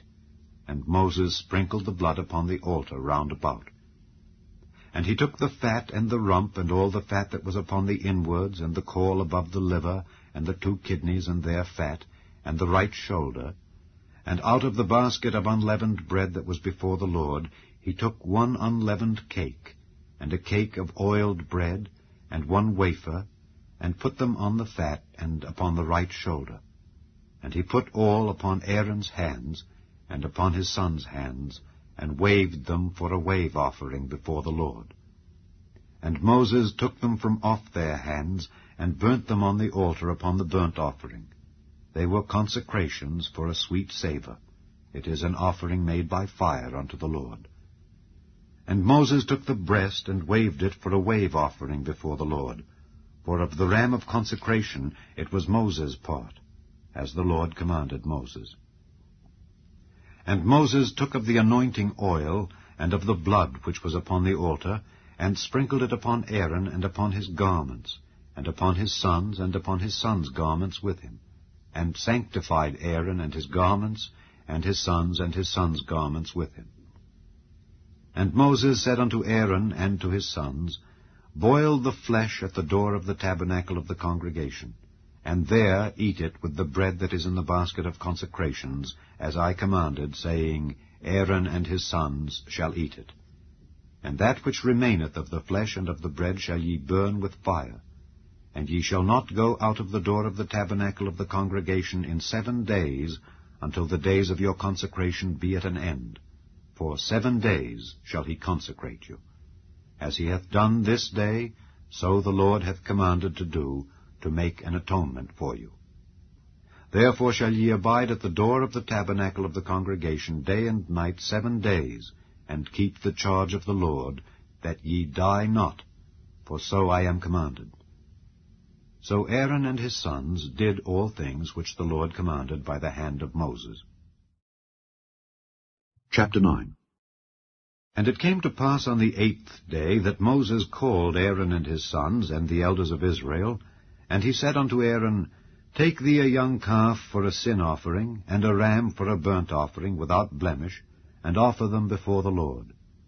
And unto the children of Israel thou shalt speak, saying, Take ye a kid of the goats for a sin offering, and a calf and a lamb, both of the first year, without blemish, for a burnt offering. Also a bullock and a ram for peace offerings to sacrifice before the Lord, and a meat offering mingled with oil. For today the Lord will appear unto you. And they brought that which Moses commanded before the tabernacle of the congregation, and all the congregation drew near, and stood before the Lord. And Moses said, This is the thing which the Lord commanded that ye should do, and the glory of the Lord shall appear unto you.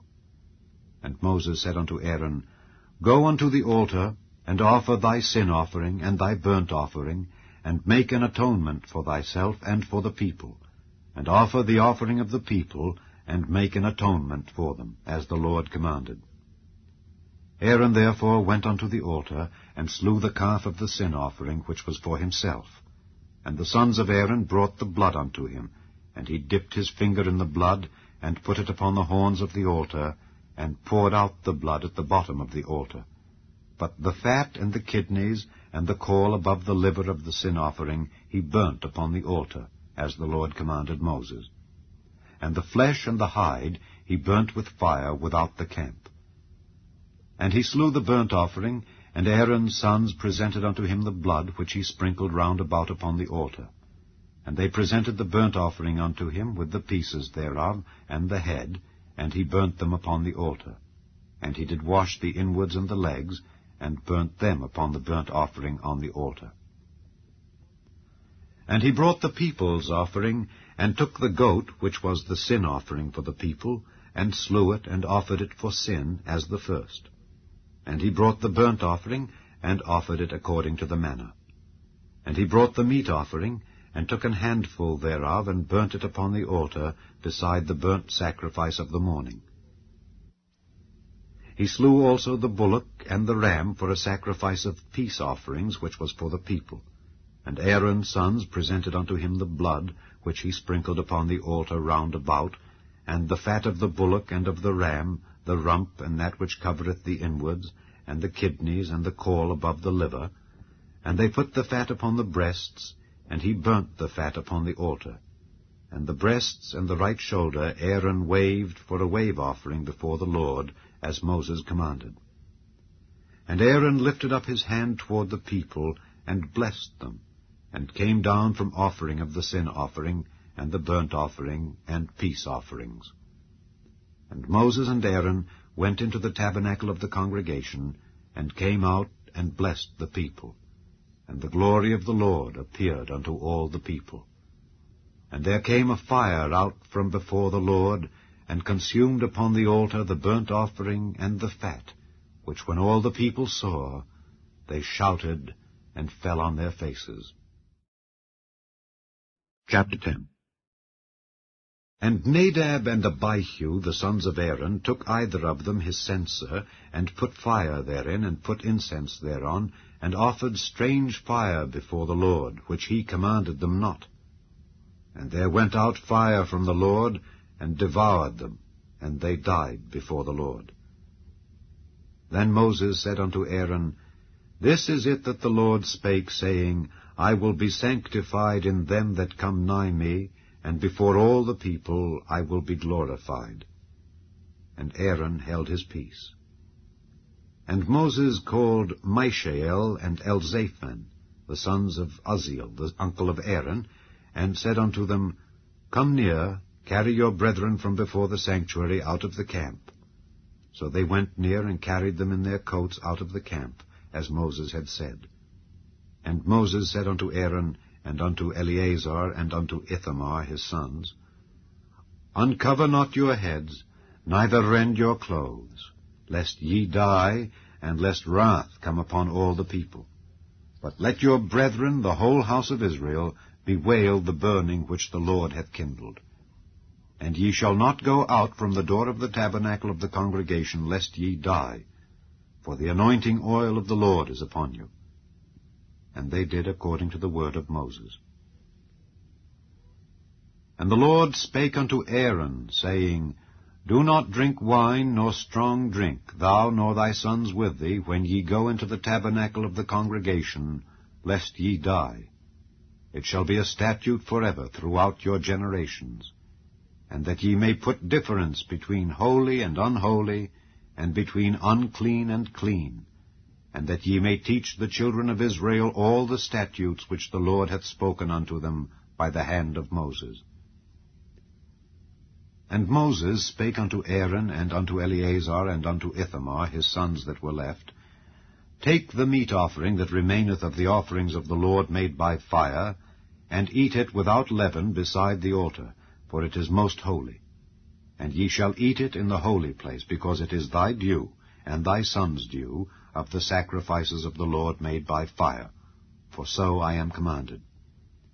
And the wave breast and heave shoulder shall ye eat in a clean place, thou and thy sons and thy daughters with thee, for they be thy due and thy son's due, which are given out of the sacrifices of peace offerings of the children of Israel.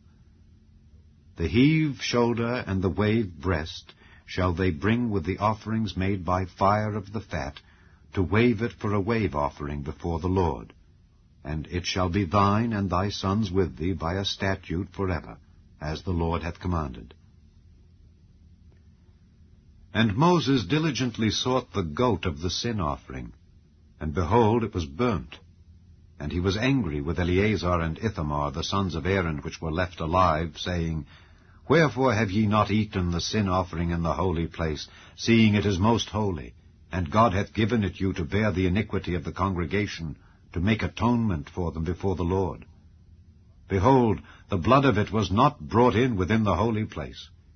Ye should indeed have eaten it in the holy place, as I commanded. And Aaron said unto Moses, Behold, this day have they offered their sin offering and their burnt offering before the Lord, and such things have befallen me. And if I had eaten the sin offering today, should it have been accepted in the sight of the Lord? And when Moses heard that, he was content. Chapter 11.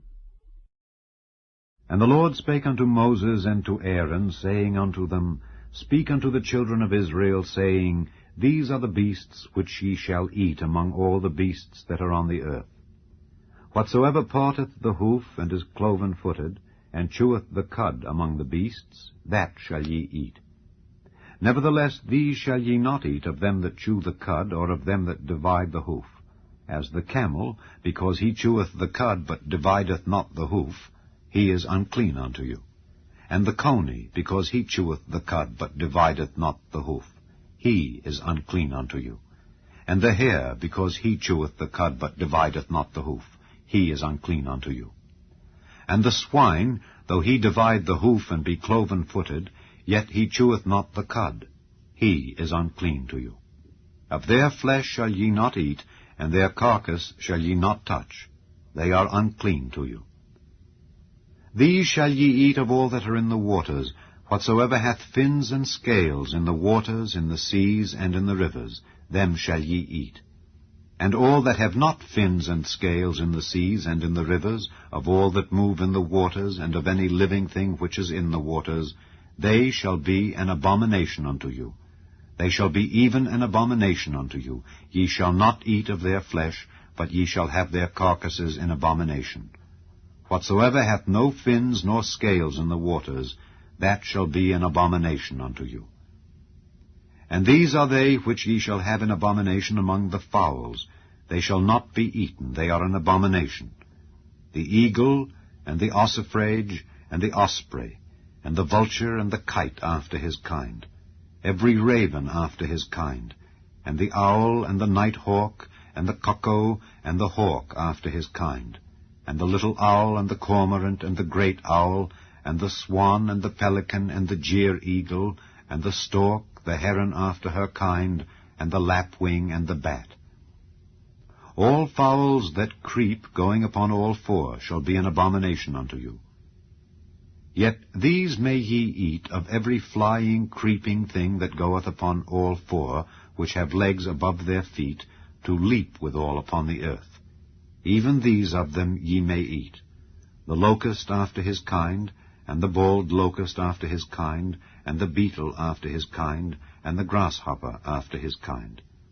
But all other flying, creeping things which have 4 feet shall be an abomination unto you. And for these ye shall be unclean. Whosoever toucheth the carcass of them shall be unclean until the even. And whosoever beareth aught of the carcass of them shall wash his clothes, and be unclean until the even. The carcasses of every beast which divideth the hoof, and is not cloven-footed, nor cheweth the cud, are unclean unto you. Every one that toucheth them shall be unclean. And whatsoever goeth upon his paws among all manner of beasts that go on all four, those are unclean unto you. Whoso toucheth their carcass shall be unclean until the even.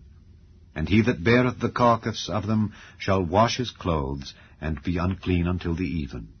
They are unclean unto you.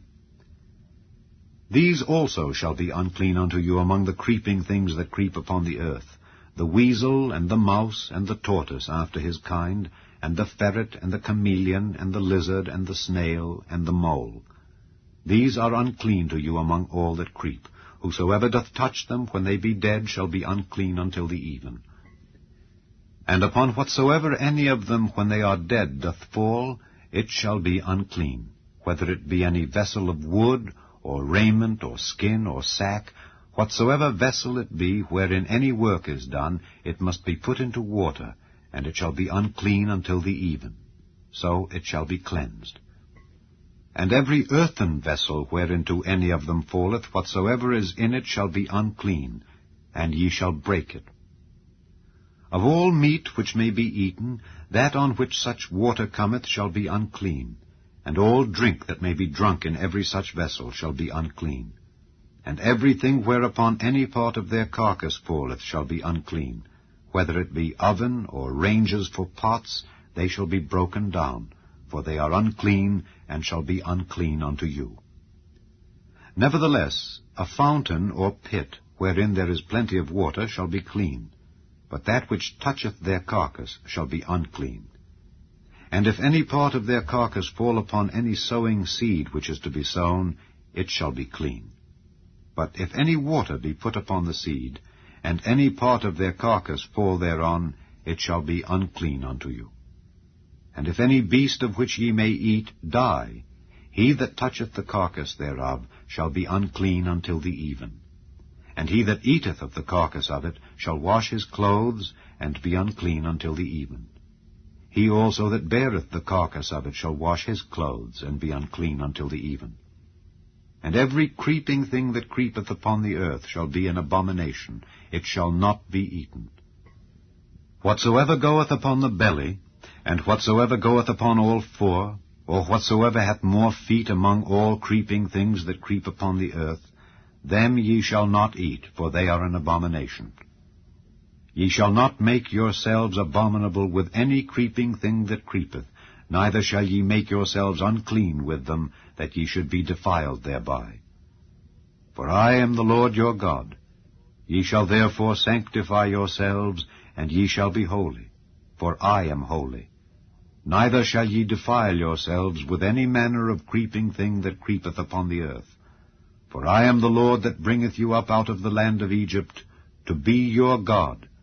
Ye shall therefore be holy, for I am holy.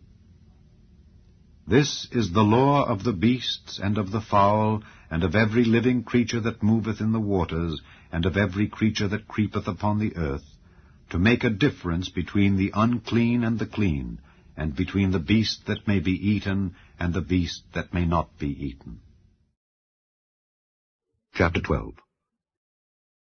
And the Lord spake unto Moses, saying, Speak unto the children of Israel, saying, If a woman have conceived seed, and born a man-child, then she shall be unclean 7 days, according to the days of the separation for her infirmity shall she be unclean. And in the 8th day the flesh of his foreskin shall be circumcised, and she shall then continue in the blood of her purifying 33 days. She shall touch no hallowed thing, nor come into the sanctuary, until the days of her purifying be fulfilled. But if she bear a maid child, then she shall be unclean 2 weeks, as in her separation, and she shall continue in the blood of her purifying 66 days. And when the days of her purifying are fulfilled, for a son or for a daughter, she shall bring a lamb of the 1st year for a burnt offering, and a young pigeon or a turtle dove for a sin offering unto the door of the tabernacle of the congregation, unto the priest, who shall offer it before the Lord, and make an atonement for her, and she shall be cleansed from the issue of her blood. This is the law for her that hath borne a male or a female. And if she be not able to bring a lamb, then she shall bring 2 turtles or 2 young pigeons, the one for the burnt offering, and the other for a sin offering. And the priest shall make an atonement for her, and she shall be clean. Chapter 13. And the Lord spake unto Moses and Aaron, saying, When a man shall have in the skin of his flesh a rising, a scab, or bright spot, and it be in the skin of his flesh like the plague of leprosy, then he shall be brought unto Aaron the priest, or unto one of his sons the priests, and the priest shall look on the plague in the skin of the flesh. And when the hair in the plague is turned white, and the plague in sight be deeper than the skin of his flesh, it is a plague of leprosy, and the priest shall look on him, and pronounce him unclean. If the bright spot be white in the skin of his flesh, and in sight be not deeper than the skin, and the hair thereof be not turned white, then the priest shall shut up him that hath the plague 7 days. And the priest shall look on him the 7th day, and behold, if the plague in his sight be at a stay, and the plague spread not in the skin, then the priest shall shut him up 7 days more. And the priest shall look on him again the 7th day. And behold, if the plague be somewhat dark, and the plague spread not in the skin, the priest shall pronounce him clean. It is but a scab, and he shall wash his clothes, and be clean. But if the scab spread much abroad in the skin, after that he hath been seen of the priest for his cleansing, he shall be seen of the priest again. And if the priest see that, behold, the scab spreadeth in the skin, then the priest shall pronounce him unclean. It is a leprosy. When the plague of leprosy is in a man, then he shall be brought unto the priest, and the priest shall see him, and behold, if the rising be white in the skin, and it have turned the hair white, and there be quick raw flesh in the rising, it is an old leprosy in the skin of his flesh, and the priest shall pronounce him unclean, and shall not shut him up, for he is unclean. And if a leprosy break out abroad in the skin, and the leprosy cover all the skin of him that hath the plague, from his head even to his foot, wheresoever the priest looketh, then the priest shall consider. And behold, if the leprosy have covered all his flesh, he shall pronounce him clean that hath the plague. It is all turned white. He is clean. But when raw flesh appeareth in him, he shall be unclean. And the priest shall see the raw flesh and pronounce him to be unclean, for the raw flesh is unclean. It is a leprosy. Or if the raw flesh turn again, and be changed unto white, he shall come unto the priest, and the priest shall see him, and behold, if the plague be turned into white, then the priest shall pronounce him clean that hath the plague. He is clean. The flesh also, in which, even in the skin thereof, was a boil, and is healed, and in the place of the boil there be a white rising, or a bright spot, white and somewhat reddish, and it be showed to the priest. And if, when the priest seeth it, behold, it be in sight lower than the skin, and the hair thereof be turned white, the priest shall pronounce him unclean. It is a plague of leprosy broken out of the boil. But if the priest look on it, and behold, there be no white hairs therein, and if it be not lower than the skin, but be somewhat dark, then the priest shall shut him up 7 days. And if it spread much abroad in the skin, then the priest shall pronounce him unclean. It is a plague. But if the bright spot stay in his place, and spread not, it is a burning boil, and the priest shall pronounce him clean. Or if there be any flesh in the skin whereof there is a hot burning, and the quick flesh that burneth have a white bright spot, somewhat reddish or white, then the priest shall look upon it, and behold, if the hair in the bright spot be turned white, and it be in sight deeper than the skin, it is a leprosy broken out of the burning. Wherefore the priest shall pronounce him unclean. It is the plague of leprosy. But if the priest look on it, and behold, there be no white hair in the bright spot, and it be no lower than the other skin, but be somewhat dark, then the priest shall shut him up 7 days. And the priest shall look upon him the 7th day, and if it be spread much abroad in the skin, then the priest shall pronounce him unclean. It is the plague of leprosy. And if the bright spot stay in his place, and spread not in the skin, but it be somewhat dark, it is a rising of the burning, and the priest shall pronounce him clean, for it is an inflammation of the burning. If a man or woman have a plague upon the head or the beard, then the priest shall see the plague. And behold, if it be in sight deeper than the skin, and there be in it a yellow thin hair, then the priest shall pronounce him unclean. It is a dry scald, even a leprosy upon the head or beard. And if the priest look on the plague of the scald, and behold, it be not in sight deeper than the skin, and that there is no black hair in it, then the priest shall shut up him that hath the plague of the scald 7 days. And in the 7th day the priest shall look on the plague, and behold, if the scald spread not, and there be in it no yellow hair, and the scald be not in sight deeper than the skin, he shall be shaven, but the scald shall he not shave. And the priest shall shut up him that hath the scald 7 days more.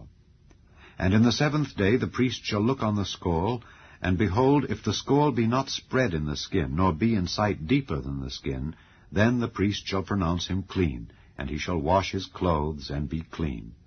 But if the scald spread much in the skin after his cleansing, then the priest shall look on him, and behold, if the scald be spread in the skin, the priest shall not seek for yellow hair. He is unclean. But if the scald be in his sight at a stay, and that there is black hair grown up therein, the scald is healed.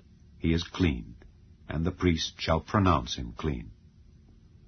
If a man also or a woman have in the skin of their flesh bright spots, even white bright spots, then the priest shall look, and behold, if the bright spots in the skin of their flesh be darkish white, it is a freckled spot that groweth in the skin. He is clean. And the man whose hair is fallen off his head, he is bald, yet is he clean. And he that hath his hair fallen off from the part of his head toward his face, he is forehead bald, yet is he clean. And if there be in the bald head or bald forehead a white reddish sore, it is a leprosy sprung up in his bald head or his bald forehead. Then the priest shall look upon it, and behold, if the rising of the sore be white reddish in his bald head or in his bald forehead, as the leprosy appeareth in the skin of the flesh, he is a leprous man, he is unclean. The priest shall pronounce him utterly unclean. His plague is in his head. And the leper in whom the plague is, his clothes shall be rent, and his head bare, and he shall put a covering upon his upper lip, and shall cry, Unclean, unclean. All the days wherein the plague shall be in him, he shall be defiled. He is unclean, he shall dwell alone. without the camp shall his habitation be. The garment also that the plague of leprosy is in, whether it be a woolen garment or a linen garment, whether it be in the warp or woof, of linen or of woolen, whether in a skin or in anything made of skin, and if the plague be greenish or reddish in the garment or in the skin, either in the warp or in the woof or in anything of skin, it is a plague of leprosy, and shall be showed unto the priest. And the priest shall look upon the plague, and shut up it that hath the plague 7 days. And he shall look on the plague on the 7th day.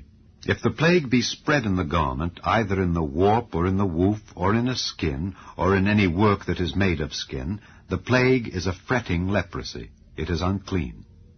He shall therefore burn that garment, whether warp or woof, in woolen or in linen, or anything of skin wherein the plague is. For it is a fretting leprosy. It shall be burnt in the fire. And if the priest shall look, and behold, the plague be not spread in the garment, either in the warp or in the woof, or in anything of skin, then the priest shall command that they wash the thing wherein the plague is, and he shall shut it up 7 days more. And the priest shall look on the plague after that it is washed, and behold, if the plague have not changed his color, and the plague be not spread, it is unclean. Thou shalt burn it in the fire. It is fret inward, whether it be bare within or without. And if the priest look, and behold, the plague be somewhat dark after the washing of it, then he shall rend it out of the garment, or out of the skin, or out of the warp, or out of the woof. And if it appear still in the garment, either in the warp, or in the woof, or in anything of skin, it is a spreading plague. Thou shalt burn that wherein the plague is with fire. And the garment, either warp, or woof, or whatsoever thing of skin it be, which thou shalt wash, if the plague be departed from them, then it shall be washed the 2nd time, and shall be clean. This is the law of the plague of leprosy in a garment of woolen or linen, either in the warp or woof, or anything of skins, to pronounce it clean, or to pronounce it unclean. Chapter 14. And the Lord spake unto Moses, saying, This shall be the law of the leper in the day of his cleansing. He shall be brought unto the priest, and the priest shall go forth out of the camp. And the priest shall look, and behold, if the plague of leprosy be healed in the leper, then shall the priest command to take for him that is to be cleansed 2 birds alive and clean, and cedar wood, and scarlet, and hyssop. And the priest shall command that one of the birds be killed in an earthen vessel over running water. As for the living bird, he shall take it, and the cedar wood, and the scarlet, and the hyssop, and shall dip them and the living bird in the blood of the bird that was killed over the running water. And he shall sprinkle upon him that is to be cleansed from the leprosy 7 times, and shall pronounce him clean, and shall let the living bird loose into the open field. And he that is to be cleansed shall wash his clothes, and shave off all his hair, and wash himself in water, that he may be clean. And after that he shall come into the camp, and shall tarry abroad out of his tent 7 days. But it shall be on the 7th day, that he shall shave all his hair off his head, and his beard, and his eyebrows, even all his hair he shall shave off. And he shall wash his clothes, also he shall wash his flesh in water, and he shall be clean. And on the 8th day he shall take 2 he-lambs without blemish, and 1 ewe lamb of the 1st year without blemish, and 3/10 deals of fine flour for a meat offering mingled with oil, and 1 log of oil. And the priest that maketh him clean shall present the man that is to be made clean, and those things, before the Lord, at the door of the tabernacle of the congregation. And the priest shall take 1 he-lamb, and offer him for a trespass offering, and the log of oil, and wave them for a wave offering before the Lord. And he shall slay the lamb in the place where he shall kill the sin offering and the burnt offering in the holy place. For as the sin offering is the priest's, so is the trespass offering. It is most holy. And the priest shall take some of the blood of the trespass offering, and the priest shall put it upon the tip of the right ear of him that is to be cleansed, and upon the thumb of his right hand, and upon the great toe of his right foot. And the priest shall take some of the log of oil, and pour it into the palm of his own left hand. And the priest shall dip his right finger in the oil that is in his left hand, and shall sprinkle of the oil with his finger 7 times before the Lord. And of the rest of the oil that is in his hand shall the priest put upon the tip of the right ear of him that is to be cleansed, and upon the thumb of his right hand, and upon the great toe of his right foot, upon the blood of the trespass offering. And the remnant of the oil that is in the priest's hand he shall pour upon the head of him that is to be cleansed. And the priest shall make an atonement for him before the Lord. And the priest shall offer the sin offering, and make an atonement for him that is to be cleansed from his uncleanness. And afterward he shall kill the burnt offering. And the priest shall offer the burnt offering and the meat offering upon the altar. And the priest shall make an atonement for him, and he shall be clean. And if he be poor, and cannot get so much, then he shall take 1 lamb for a trespass offering to be waved to make an atonement for him, and 1/10 deal of fine flour mingled with oil for a meat offering, and a log of oil, and 2 turtle doves or 2 young pigeons, such as he is able to get. And the one shall be a sin offering, and the other a burnt offering. And he shall bring them on the 8th day for his cleansing unto the priest, unto the door of the tabernacle of the congregation before the Lord. And the priest shall take the lamb of the trespass offering and the log of oil, and the priest shall wave them for a wave offering before the Lord. And he shall kill the lamb of the trespass offering, and the priest shall take some of the blood of the trespass offering, and put it upon the tip of the right ear of him that is to be cleansed, and upon the thumb of his right hand, and upon the great toe of his right foot. And the priest shall pour of the oil into the palm of his own left hand. And the priest shall sprinkle with his right finger some of the oil that is in his left hand 7 times before the Lord. And the priest shall put of the oil that is in his hand upon the tip of the right ear of him that is to be cleansed, and upon the thumb of his right hand, and upon the great toe of his right foot, upon the place of the blood of the trespass offering. And the rest of the oil that is in the priest's hand he shall put upon the head of him that is to be cleansed, to make an atonement for him before the Lord. And he shall offer the one of the turtle doves, or of the young pigeons, such as he can get, even such as he is able to get, the one for a sin offering, and the other for a burnt offering, with the meat offering. And the priest shall make an atonement for him that is to be cleansed before the Lord. This is the law of him in whom is the plague of leprosy, whose hand is not able to get that which pertaineth to his cleansing. And the Lord spake unto Moses and unto Aaron, saying, When ye be come into the land of Canaan, which I give to you for a possession, and I put the plague of leprosy in a house of the land of your possession, and he that owneth the house shall come and tell the priest, saying, It seemeth to me there is as it were a plague in the house, then the priest shall command that they empty the house before the priest go into it to see the plague, that all that is in the house be not made unclean. And afterward the priest shall go in to see the house. And he shall look on the plague, and behold, if the plague be in the walls of the house with hollow strakes, greenish or reddish, which in sight are lower than the wall, then the priest shall go out of the house to the door of the house, and shut up the house 7 days. And the priest shall come again the 7th day, and shall look. And behold, if the plague be spread in the walls of the house, then the priest shall command that they take away the stones in which the plague is, and they shall cast them into an unclean place without the city. And he shall cause the house to be scraped within round about, and they shall pour out the dust that they scrape off without the city into an unclean place. And they shall take other stones, and put them in the place of those stones.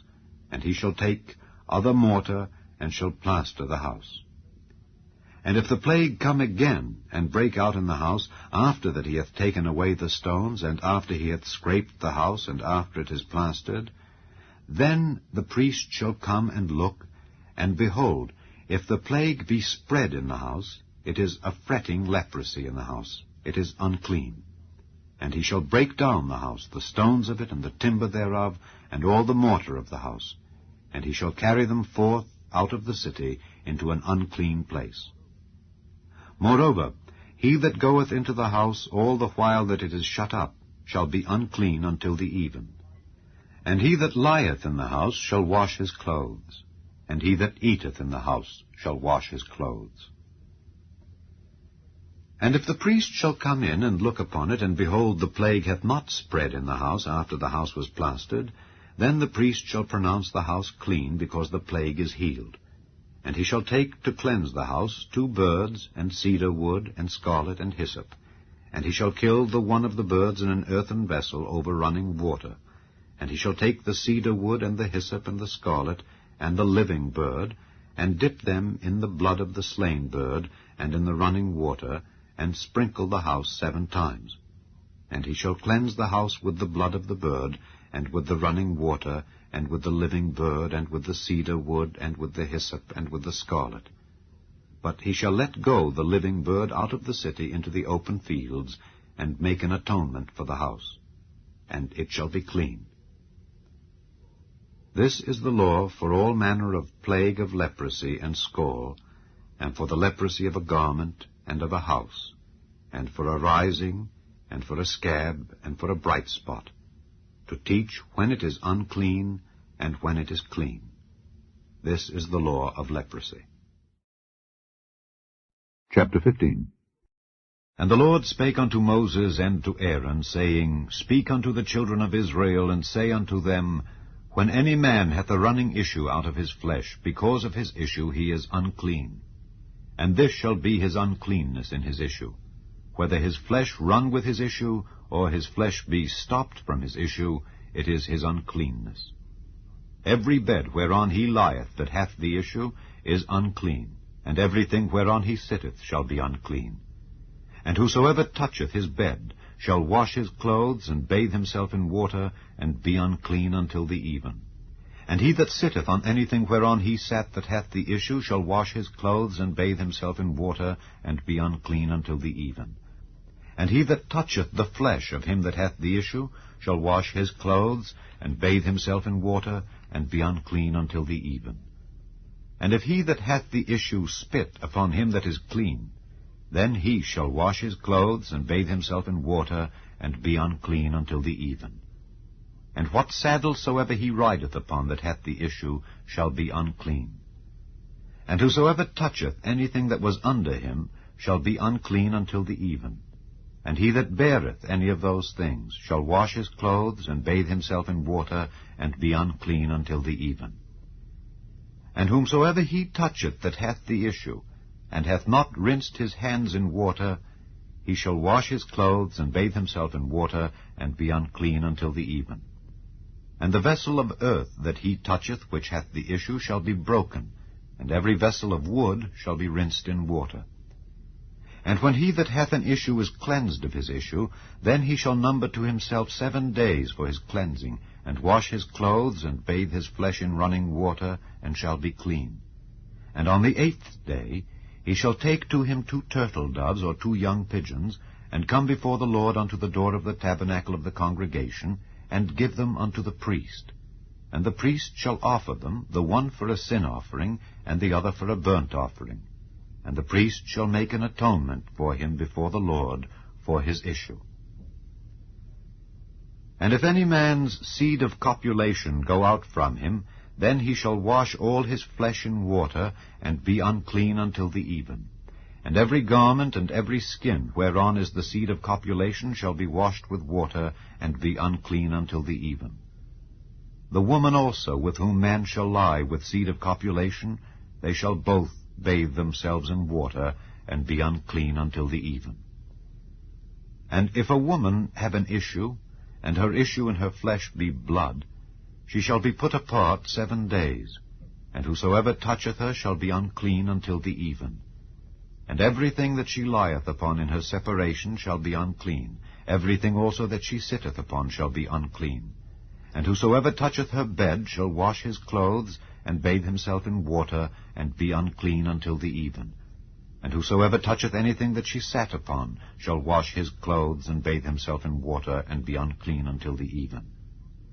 And if it be on her bed, or on anything whereon she sitteth, when he toucheth it, he shall be unclean until the even. And if any man lie with her at all, and her flowers be upon him, he shall be unclean 7 days, and all the bed whereon he lieth shall be unclean. And if a woman have an issue of her blood many days out of the time of her separation, or if it run beyond the time of her separation, all the days of the issue of her uncleanness shall be as the days of her separation.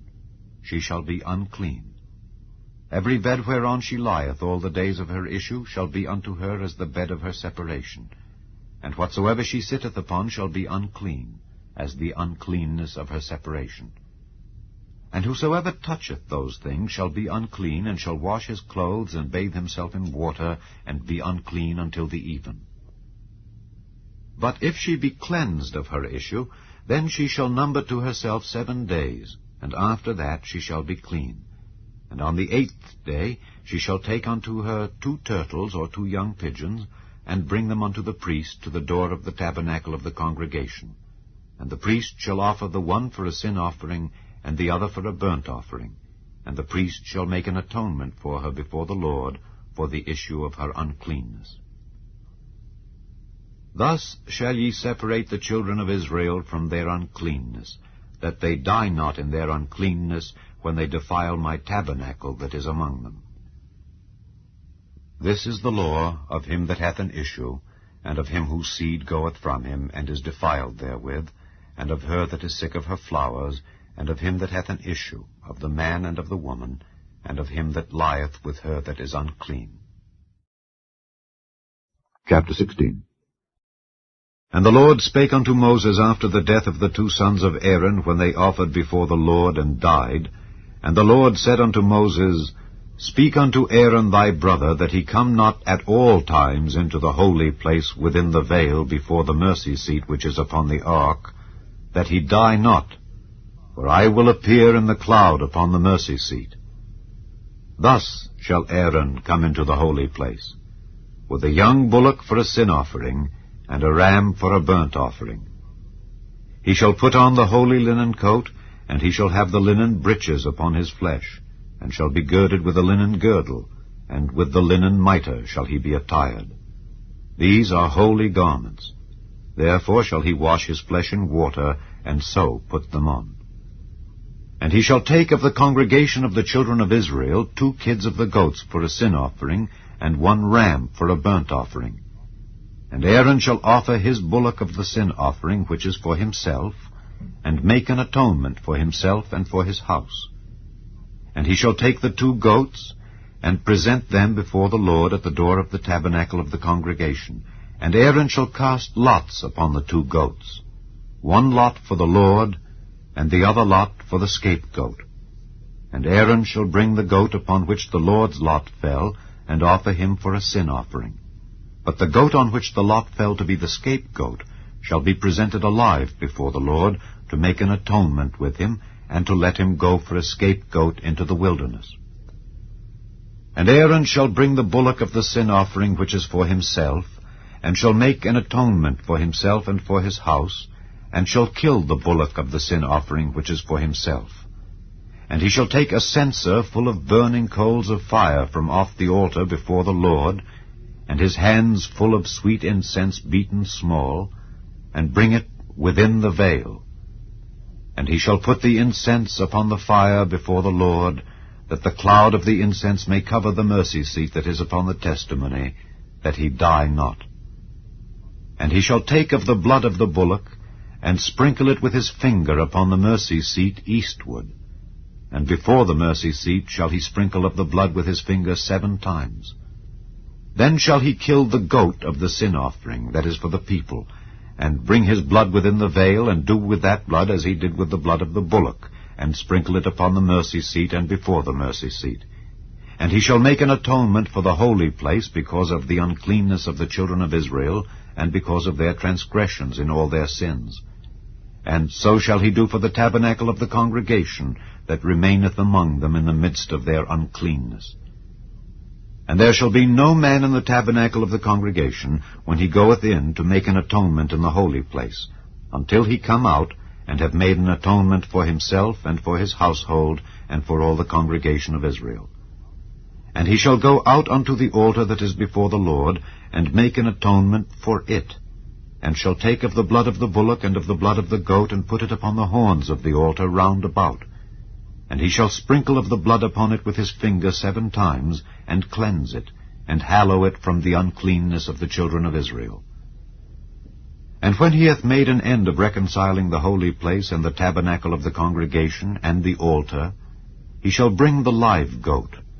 And Aaron shall lay both his hands upon the head of the live goat, and confess over him all the iniquities of the children of Israel, and all their transgressions in all their sins, putting them upon the head of the goat, and shall send him away by the hand of a fit man into the wilderness. And the goat shall bear upon him all their iniquities unto a land not inhabited. And he shall let go the goat in the wilderness. And Aaron shall come into the tabernacle of the congregation, and shall put off the linen garments which he put on when he went into the holy place, and shall leave them there. And he shall wash his flesh with water in the holy place, and put on his garments, and come forth, and offer his burnt offering and the burnt offering of the people, and make an atonement for himself and for the people. And the fat of the sin offering shall he burn upon the altar. And he that let go the goat for the scapegoat shall wash his clothes, and bathe his flesh in water, and afterward come into the camp. And the bullock for the sin offering, and the goat for the sin offering, whose blood was brought in to make atonement in the holy place, shall one carry forth without the camp, and they shall burn in the fire their skins, and their flesh, and their dung. And he that burneth them shall wash his clothes, and bathe his flesh in water, and afterward he shall come into the camp. And this shall be a statute forever unto you, that in the 7th month, on the 10th day of the month, ye shall afflict your souls, and do no work at all, whether it be one of your own country, or a stranger that sojourneth among you. For on that day shall the priest make an atonement for you, to cleanse you, that ye may be clean from all your sins before the Lord. It shall be a Sabbath of rest unto you, and ye shall afflict your souls by a statute forever. And the priest, whom he shall anoint, and whom he shall consecrate to minister in the priest's office in his father's stead, shall make the atonement, and shall put on the linen clothes, even the holy garments. And he shall make an atonement for the holy sanctuary, and he shall make an atonement for the tabernacle of the congregation, and for the altar, and he shall make an atonement for the priests, and for all the people of the congregation. And this shall be an everlasting statute unto you, to make an atonement for the children of Israel for all their sins once a year. And he did as the Lord commanded Moses. Chapter 17. And the Lord spake unto Moses, saying, Speak unto Aaron, and unto his sons, and unto all the children of Israel, and say unto them, This is the thing which the Lord hath commanded, saying, What man soever there be of the house of Israel that killeth an ox or lamb or goat in the camp, or that killeth it out of the camp, and bringeth it not unto the door of the tabernacle of the congregation to offer an offering unto the Lord before the tabernacle of the Lord, blood shall be imputed unto that man. He hath shed blood, and that man shall be cut off from among his people, to the end that the children of Israel may bring their sacrifices which they offer in the open field, even that they may bring them unto the Lord, unto the door of the tabernacle of the congregation, unto the priest, and offer them for peace offerings unto the Lord. And the priest shall sprinkle the blood upon the altar of the Lord at the door of the tabernacle of the congregation, and burn the fat for a sweet savour unto the Lord. And they shall no more offer their sacrifices unto devils, after whom they have gone a-whoring. This shall be a statute forever unto them throughout their generations. And thou shalt say unto them, Whatsoever man there be of the house of Israel, or of the strangers which sojourn among you, that offereth a burnt offering or sacrifice, and bringeth it not unto the door of the tabernacle of the congregation, to offer it unto the Lord, even that man shall be cut off from among his people. And whatsoever man there be of the house of Israel, or of the strangers that sojourn among you, that eateth any manner of blood, I will even set my face against that soul that eateth blood, and will cut him off from among his people. For the life of the flesh is in the blood, and I have given it to you upon the altar to make an atonement for your souls. for it is the blood that maketh an atonement for the soul. Therefore I said unto the children of Israel, No soul of you shall eat blood, neither shall any stranger that sojourneth among you eat blood. And whatsoever man there be of the children of Israel, or of the strangers that sojourn among you, which hunteth and catcheth any beast or fowl that may be eaten, he shall even pour out the blood thereof, and cover it with dust. For it is the life of all flesh. The blood of it is for the life thereof. Therefore I said unto the children of Israel, Ye shall eat the blood of no manner of flesh, for the life of all flesh is the blood thereof. Whosoever eateth it shall be cut off. And every soul that eateth that which died of itself, or that which was torn with beasts, whether it be one of your own country or a stranger, he shall both wash his clothes and bathe himself in water, and be unclean until the even. Then shall he be clean. But if he wash them not, nor bathe his flesh, then he shall bear his iniquity. Chapter 18. And the Lord spake unto Moses, saying, Speak unto the children of Israel, and say unto them, I am the Lord your God. After the doings of the land of Egypt, wherein ye dwelt, shall ye not do, and after the doings of the land of Canaan, whither I bring you, shall ye not do, neither shall ye walk in their ordinances. Ye shall do my judgments, and keep mine ordinances, to walk therein. I am the Lord your God. Ye shall therefore keep my statutes and my judgments, which if a man do, he shall live in them. I am the Lord. None of you shall approach to any that is near of kin to him, to uncover their nakedness. I am the Lord. The nakedness of thy father or the nakedness of thy mother shalt thou not uncover. She is thy mother, thou shalt not uncover her nakedness. The nakedness of thy father's wife shalt thou not uncover. It is thy father's nakedness. The nakedness of thy sister, the daughter of thy father, or daughter of thy mother, whether she be born at home or born abroad, even their nakedness thou shalt not uncover. The nakedness of thy son's daughter, or of thy daughter's daughter, even their nakedness thou shalt not uncover, for theirs is thine own nakedness.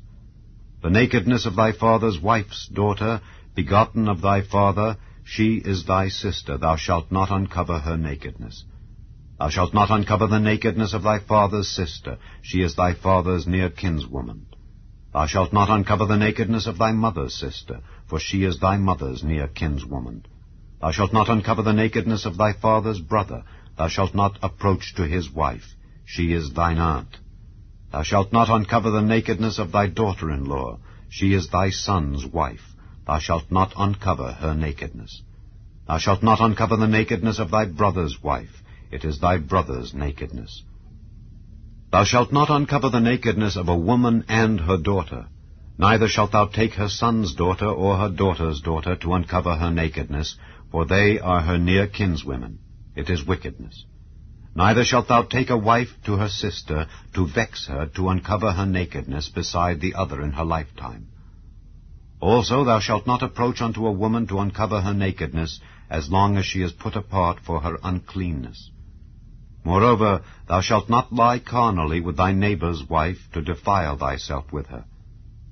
And thou shalt not let any of thy seed pass through the fire to Molech, neither shalt thou profane the name of thy God. I am the Lord.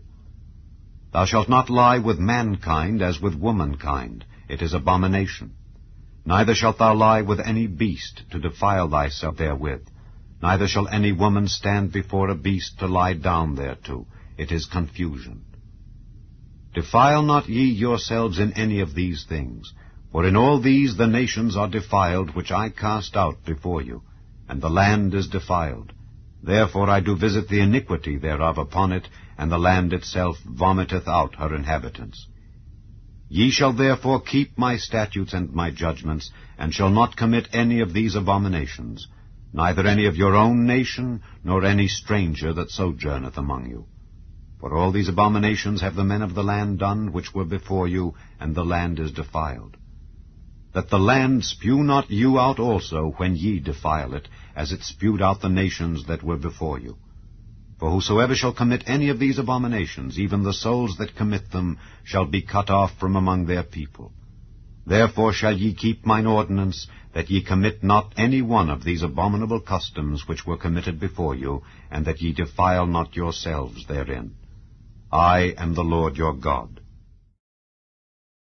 Chapter 19. And the Lord spake unto Moses, saying, Speak unto all the congregation of the children of Israel, and say unto them, Ye shall be holy, for I, the Lord your God, am holy. Ye shall fear every man his mother and his father, and keep my Sabbaths. I am the Lord your God. Turn ye not unto idols, nor make to yourselves molten gods. I am the Lord your God. And if ye offer a sacrifice of peace offerings unto the Lord, ye shall offer it at your own will. It shall be eaten the same day ye offer it, and on the morrow, and if aught remain until the third day, it shall be burnt in the fire. And if it be eaten at all on the third day, it is abominable, it shall not be accepted. Therefore every one that eateth it shall bear his iniquity, because he hath profaned the hallowed thing of the Lord, and that soul shall be cut off from among his people. And when ye reap the harvest of your land, thou shalt not wholly reap the corners of thy field, neither shalt thou gather the gleanings of thy harvest. And thou shalt not glean thy vineyard, neither shalt thou gather every grape of thy vineyard. Thou shalt leave them for the poor and stranger. I am the Lord your God.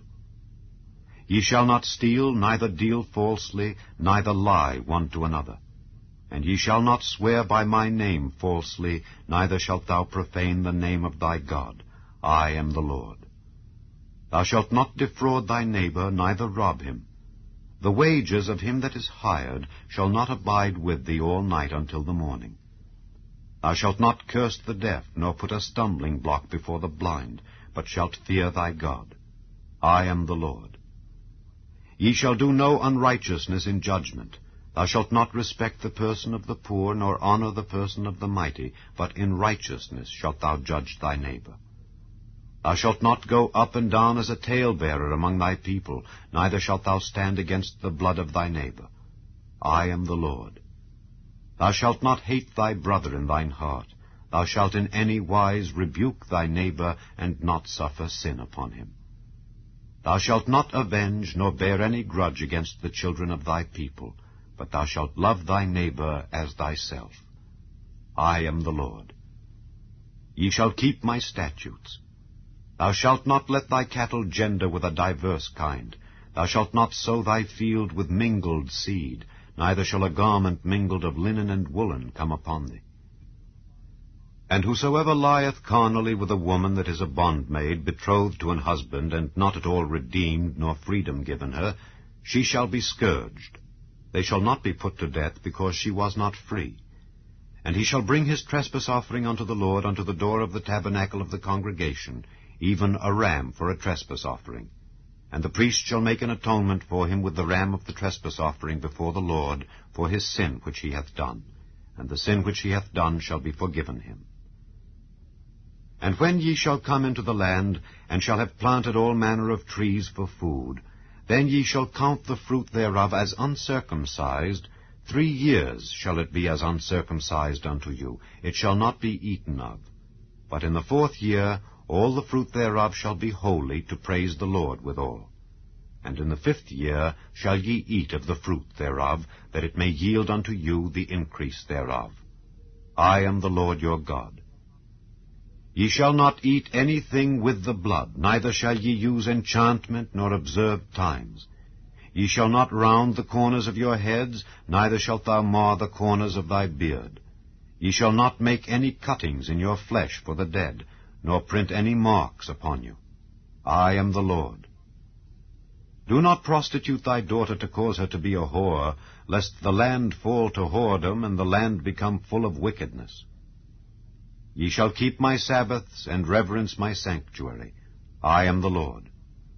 Regard not them that have familiar spirits, neither seek after wizards to be defiled by them. I am the Lord your God. Thou shalt rise up before the hoary head, and honor the face of the old man, and fear thy God. I am the Lord. And if a stranger sojourn with thee in your land, ye shall not vex him. But the stranger that dwelleth with you shall be unto you as one born among you, and thou shalt love him as thyself. For ye were strangers in the land of Egypt. I am the Lord your God. Ye shall do no unrighteousness in judgment, in meat yard, in weight, or in measure. just balances, just weights, a just ephah, and a just hin shall ye have. I am the Lord your God, which brought you out of the land of Egypt. Therefore shall ye observe all my statutes, and all my judgments, and do them. I am the Lord. Chapter 20. And the Lord spake unto Moses, saying, Again thou shalt say to the children of Israel, Whosoever he be of the children of Israel, or of the strangers that sojourn in Israel, that giveth any of his seed unto Molech, he shall surely be put to death. The people of the land shall stone him with stones. And I will set my face against that man, and will cut him off from among his people, because he hath given of his seed unto Molech, to defile my sanctuary, and to profane my holy name. And if the people of the land do any ways hide their eyes from the man when he giveth of his seed unto Molech, and kill him not, then I will set my face against that man and against his family, and will cut him off, and all that go a whoring after him to commit whoredom with Molech from among their people. And the soul that turneth after such as have familiar spirits, and after wizards, to go a whoring after them, I will even set my face against that soul, and will cut him off from among his people. Sanctify yourselves therefore, and be ye holy, for I am the Lord your God. And ye shall keep my statutes and do them. I am the Lord which sanctify you. For every one that curseth his father or his mother shall be surely put to death. He hath cursed his father or his mother, his blood shall be upon him. And the man that committeth adultery with another man's wife, even he that committeth adultery with his neighbour's wife, the adulterer and the adulteress shall surely be put to death. And the man that lieth with his father's wife hath uncovered his father's nakedness. Both of them shall surely be put to death. Their blood shall be upon them. And if a man lie with his daughter-in-law, both of them shall surely be put to death. They have wrought confusion. Their blood shall be upon them. If a man also lie with mankind, as he lieth with a woman, both of them have committed an abomination. They shall surely be put to death. Their blood shall be upon them. And if a man take a wife and her mother, it is wickedness. They shall be burnt with fire, both he and they, that there be no wickedness among you. And if a man lie with a beast, he shall surely be put to death, and ye shall slay the beast. And if a woman approach unto any beast, and lie down thereto, thou shalt kill the woman and the beast. They shall surely be put to death. Their blood shall be upon them. And if a man shall take his sister, his father's daughter or his mother's daughter, and see her nakedness, and she see his nakedness, it is a wicked thing, and they shall be cut off in the sight of their people. He hath uncovered his sister's nakedness. He shall bear his iniquity. And if a man shall lie with a woman having her sickness, and shall uncover her nakedness, he hath discovered her fountain, and she hath uncovered the fountain of her blood, and both of them shall be cut off from among their people. And thou shalt not uncover the nakedness of thy mother's sister, nor of thy father's sister, for he uncovereth his near kin. They shall bear their iniquity. And if a man shall lie with his uncle's wife, he hath uncovered his uncle's nakedness. They shall bear their sin. They shall die childless. And if a man shall take his brother's wife, it is an unclean thing. He hath uncovered his brother's nakedness. They shall be childless. Ye shall therefore keep all my statutes and all my judgments, and do them, that the land whither I bring you to dwell therein spew you not out. And ye shall not walk in the manners of the nation which I cast out before you, for they committed all these things, and therefore I abhorred them. But I have said unto you, Ye shall inherit their land, and I will give it unto you to possess it, a land that floweth with milk and honey. I am the Lord your God, which have separated you from other people. Ye shall therefore put difference between clean beasts and unclean, and between unclean fowls and clean. And ye shall not make your souls abominable by beast or by fowl, or by any manner of living thing that creepeth on the ground, which I have separated from you as unclean. And ye shall be holy unto me. For I the Lord am holy, and have severed you from other people, that ye should be mine. A man also or woman that hath a familiar spirit, or that is a wizard, shall surely be put to death. They shall stone them with stones. their blood shall be upon them. Chapter 21. And the Lord said unto Moses, Speak unto the priests, the sons of Aaron, and say unto them, There shall none be defiled for the dead among his people, but for his kin that is near unto him, that is for his mother, and for his father, and for his son, and for his daughter, and for his brother, and for his sister, a virgin that is nigh unto him, which hath had no husband, for her may he be defiled. But he shall not defile himself, being a chief man among his people, to profane himself. They shall not make baldness upon their head, neither shall they shave off the corner of their beard, nor make any cuttings in their flesh. They shall be holy unto their God, and not profane the name of their God. For the offerings of the Lord made by fire, and the bread of their God, they do offer. Therefore they shall be holy. They shall not take a wife that is a whore or profane, neither shall they take a woman put away from her husband, for he is holy unto his God. Thou shalt sanctify him therefore, for he offereth the bread of thy God. He shall be holy unto thee, for I the Lord which sanctify you am holy. And the daughter of any priest, if she profane herself by playing the whore, she profaneth her father, she shall be burnt with fire. And he that is the high priest among his brethren, upon whose head the anointing oil was poured, and that is consecrated to put on the garment, shall not uncover his head, nor rend his clothes, neither shall he go into any dead body, nor defile himself for his father or for his mother. Neither shall he go out of the sanctuary, nor profane the sanctuary of his God. For the crown of the anointing oil of his God is upon him. I am the Lord.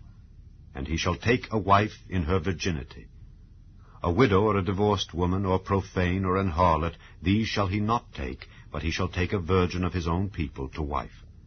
Neither shall he profane his seed among his people, for I the Lord do sanctify him. And the Lord spake unto Moses, saying, Speak unto Aaron, saying, Whosoever he be of thy seed in their generations that hath any blemish, let him not approach to offer the bread of his God. For whatsoever man he be that hath a blemish, he shall not approach. A blind man, or a lame, or he that hath a flat nose, or anything superfluous, or a man that is broken-footed, or broken-handed, or crook-backed, or a dwarf, or that hath a blemish in his eye, or be scurvy, or scabbed, or hath his stones broken. No man that hath a blemish of the seed of Aaron the priest shall come nigh to offer the offerings of the Lord made by fire. He hath a blemish. He shall not come nigh to offer the bread of his God. He shall eat the bread of his God, both of the most holy and of the holy.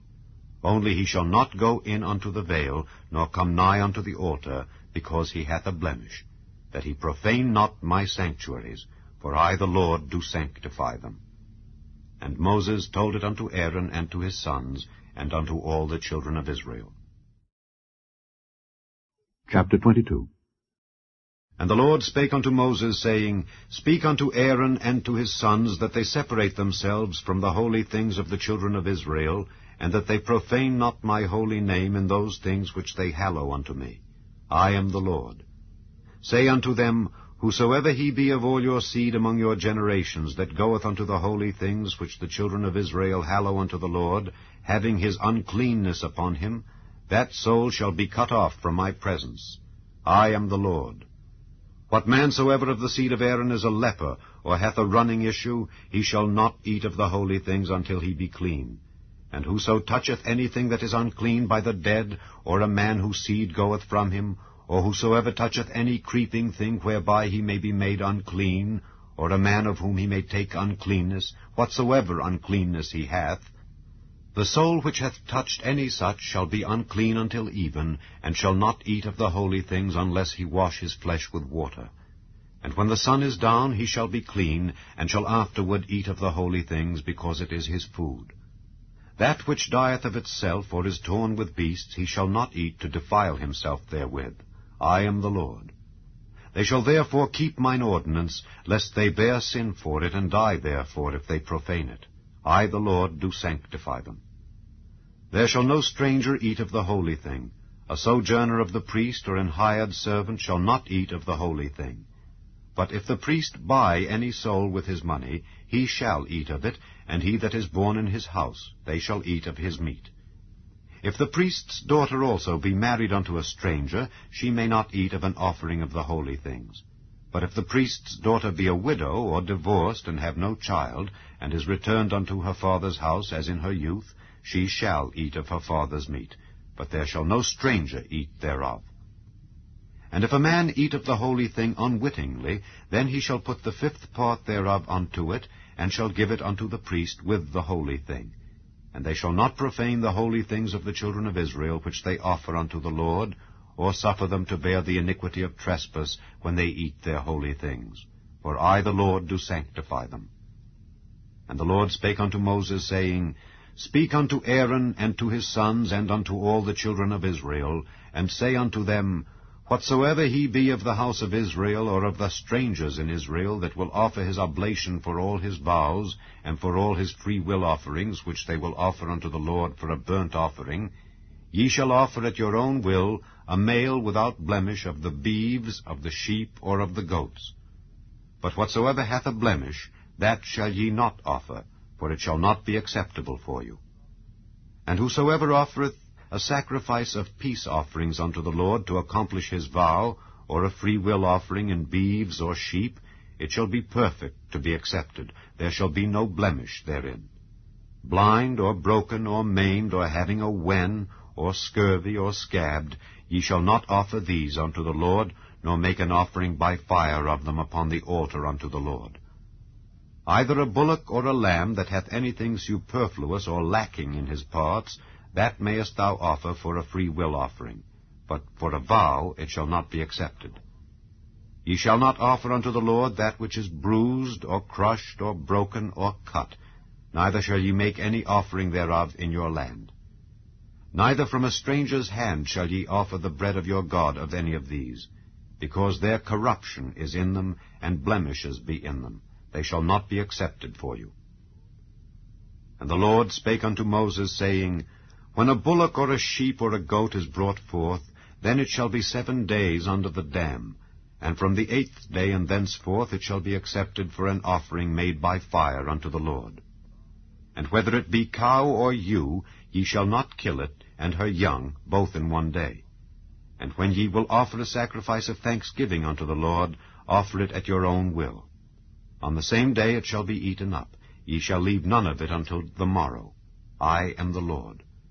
Therefore shall ye keep my commandments and do them. I am the Lord. Neither shall ye profane my holy name, but I will be hallowed among the children of Israel. I am the Lord which hallow you, that brought you out of the land of Egypt to be your God. I am the Lord. Chapter 23.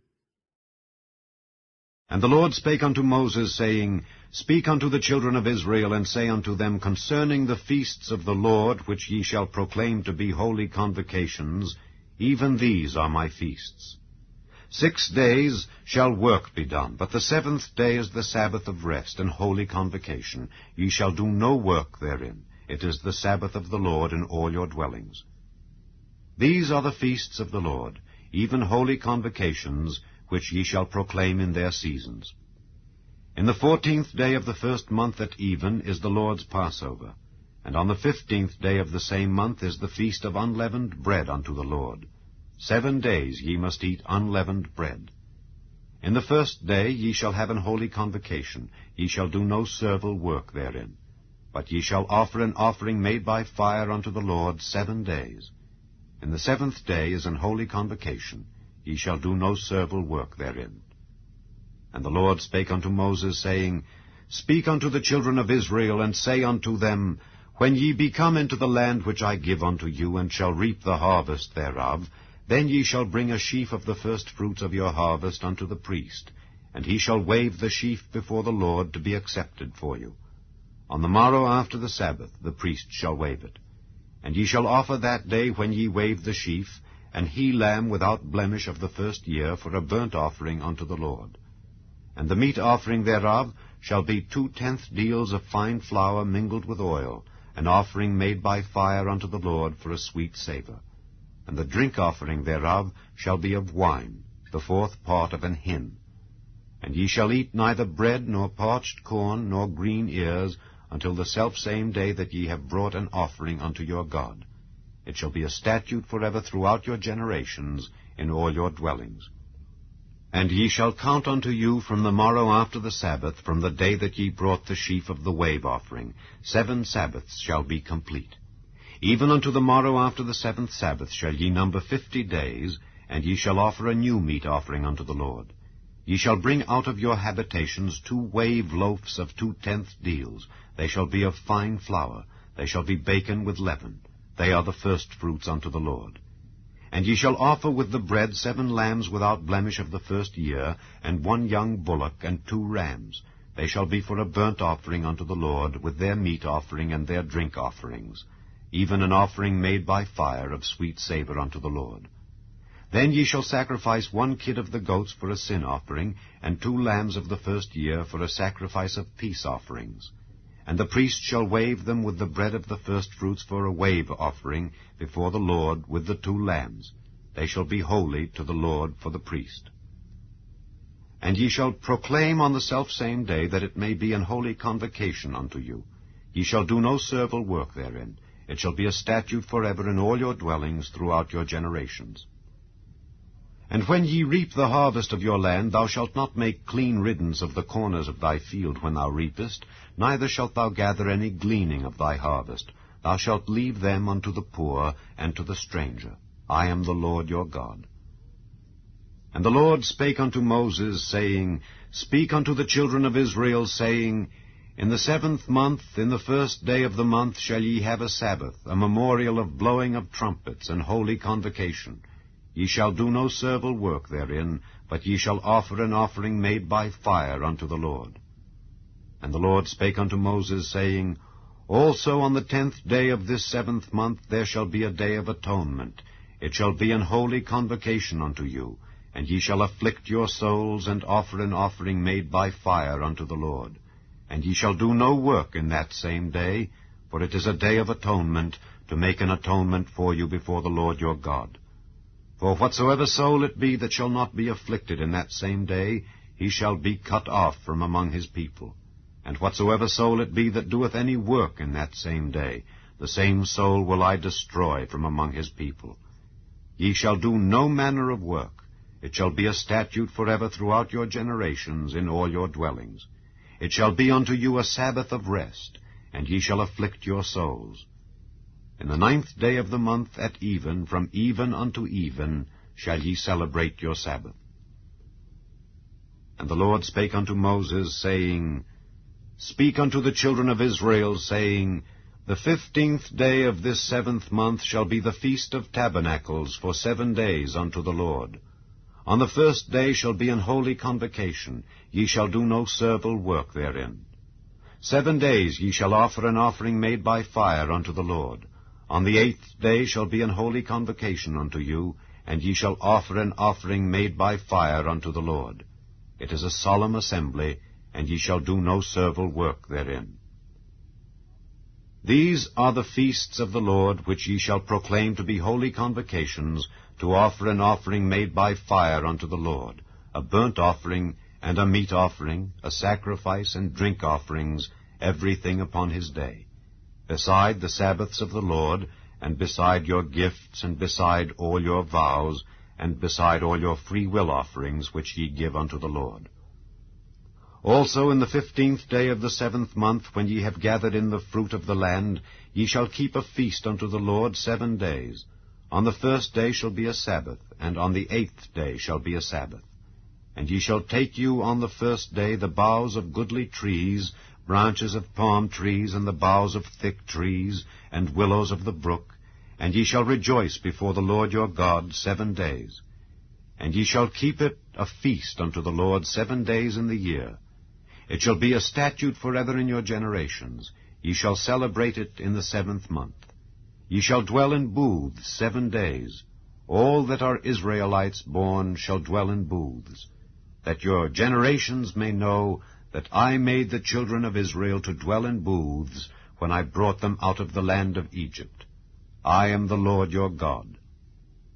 And Moses declared unto the children of Israel the feasts of the Lord. Chapter 24. And the Lord spake unto Moses, saying, Command the children of Israel that they bring unto thee pure oil olive, beaten for the light, to cause the lamps to burn continually. Without the veil of the testimony in the tabernacle of the congregation shall Aaron order it from the evening unto the morning before the Lord continually. It shall be a statute forever in your generations. He shall order the lamps upon the pure candlestick before the Lord continually. And thou shalt take fine flour, and bake 12 cakes thereof. 2/10 deals shall be in 1 cake. And thou shalt set them in 2 rows, 6 on a row, upon the pure table before the Lord. And thou shalt put pure frankincense upon each row, that it may be on the bread for a memorial, even an offering made by fire unto the Lord. Every Sabbath he shall set it in order before the Lord continually, being taken from the children of Israel by an everlasting covenant. And it shall be Aaron's and his sons, and they shall eat it in the holy place, for it is most holy unto him of the offerings of the Lord made by fire, by a perpetual statute. And the son of an Israelitish woman, whose father was an Egyptian, went out among the children of Israel, and this son of the Israelitish woman and a man of Israel strove together in the camp. And the Israelitish woman's son blasphemed the name of the Lord, and cursed. And they brought him unto Moses. And his mother's name was Shelomith, the daughter of Dibri of the tribe of Dan. And they put him in ward, that the mind of the Lord might be showed them. And the Lord spake unto Moses, saying, Bring forth him that hath cursed without the camp, and let all that heard him lay their hands upon his head, and let all the congregation stone him. And thou shalt speak unto the children of Israel, saying, Whosoever curseth his God shall bear his sin. And he that blasphemeth the name of the Lord, he shall surely be put to death, and all the congregation shall certainly stone him, as well the stranger as he that is born in the land, when he blasphemeth the name of the Lord, shall be put to death. And he that killeth any man shall surely be put to death. And he that killeth a beast shall make it good, beast for beast. And if a man cause a blemish in his neighbor, as he hath done, so shall it be done to him. Breach for breach, eye for eye, tooth for tooth. As he hath caused a blemish in a man, so shall it be done to him again. And he that killeth a beast, he shall restore it. And he that killeth a man, he shall be put to death. Ye shall have one manner of law, as well for the stranger as for one of your own country. For I am the Lord your God. And Moses spake to the children of Israel, that they should bring forth him that had cursed out of the camp, and stone him with stones. And the children of Israel did as the Lord commanded Moses. Chapter 25. And the Lord spake unto Moses in Mount Sinai, saying, Speak unto the children of Israel, and say unto them, When ye come into the land which I give you, then shall the land keep a Sabbath unto the Lord. 6 years thou shalt sow thy field, and 6 years thou shalt prune thy vineyard, and gather in the fruit thereof. But in the 7th year shall be a Sabbath of rest unto the land, a Sabbath for the Lord. Thou shalt neither sow thy field, nor prune thy vineyard. That which groweth of its own accord of thy harvest thou shalt not reap, neither gather the grapes of thy vine undressed, for it is a year of rest unto the land. And the Sabbath of the land shall be meat for you, for thee, and for thy servant, and for thy maid, and for thy hired servant, and for thy stranger that sojourneth with thee, and for thy cattle, and for the beasts that are in thy land, shall all the increase thereof be meat. And thou shalt number 7 Sabbaths of years unto thee, 7 times 7 years. And the space of the 7 Sabbaths of years shall be unto thee 49 years. Then shalt thou cause the trumpet of the Jubilee to sound on the 10th day of the 7th month. In the day of atonement shall ye make the trumpet sound throughout all your land. And ye shall hallow the 50th year, and proclaim liberty throughout all the land unto all the inhabitants thereof. It shall be a jubilee unto you. And ye shall return every man unto his possession, and ye shall return every man unto his family. A jubilee shall that 50th year be unto you. Ye shall not sow, neither reap that which groweth of itself in it, nor gather the grapes in it of thy vine undressed. For it is the jubilee, it shall be holy unto you. Ye shall eat the increase thereof out of the field. In the year of this jubilee ye shall return every man unto his possession. And if thou sell aught unto thy neighbor, or buyest aught of thy neighbor's hand, ye shall not oppress one another. According to the number of years after the jubilee thou shalt buy of thy neighbor, and according unto the number of years of the fruits he shall sell unto thee. According to the multitude of years thou shalt increase the price thereof, and according to the fewness of years thou shalt diminish the price of it. For according to the number of the years of the fruits doth he sell unto thee. Ye shall not therefore oppress one another, but thou shalt fear thy God, for I am the Lord your God.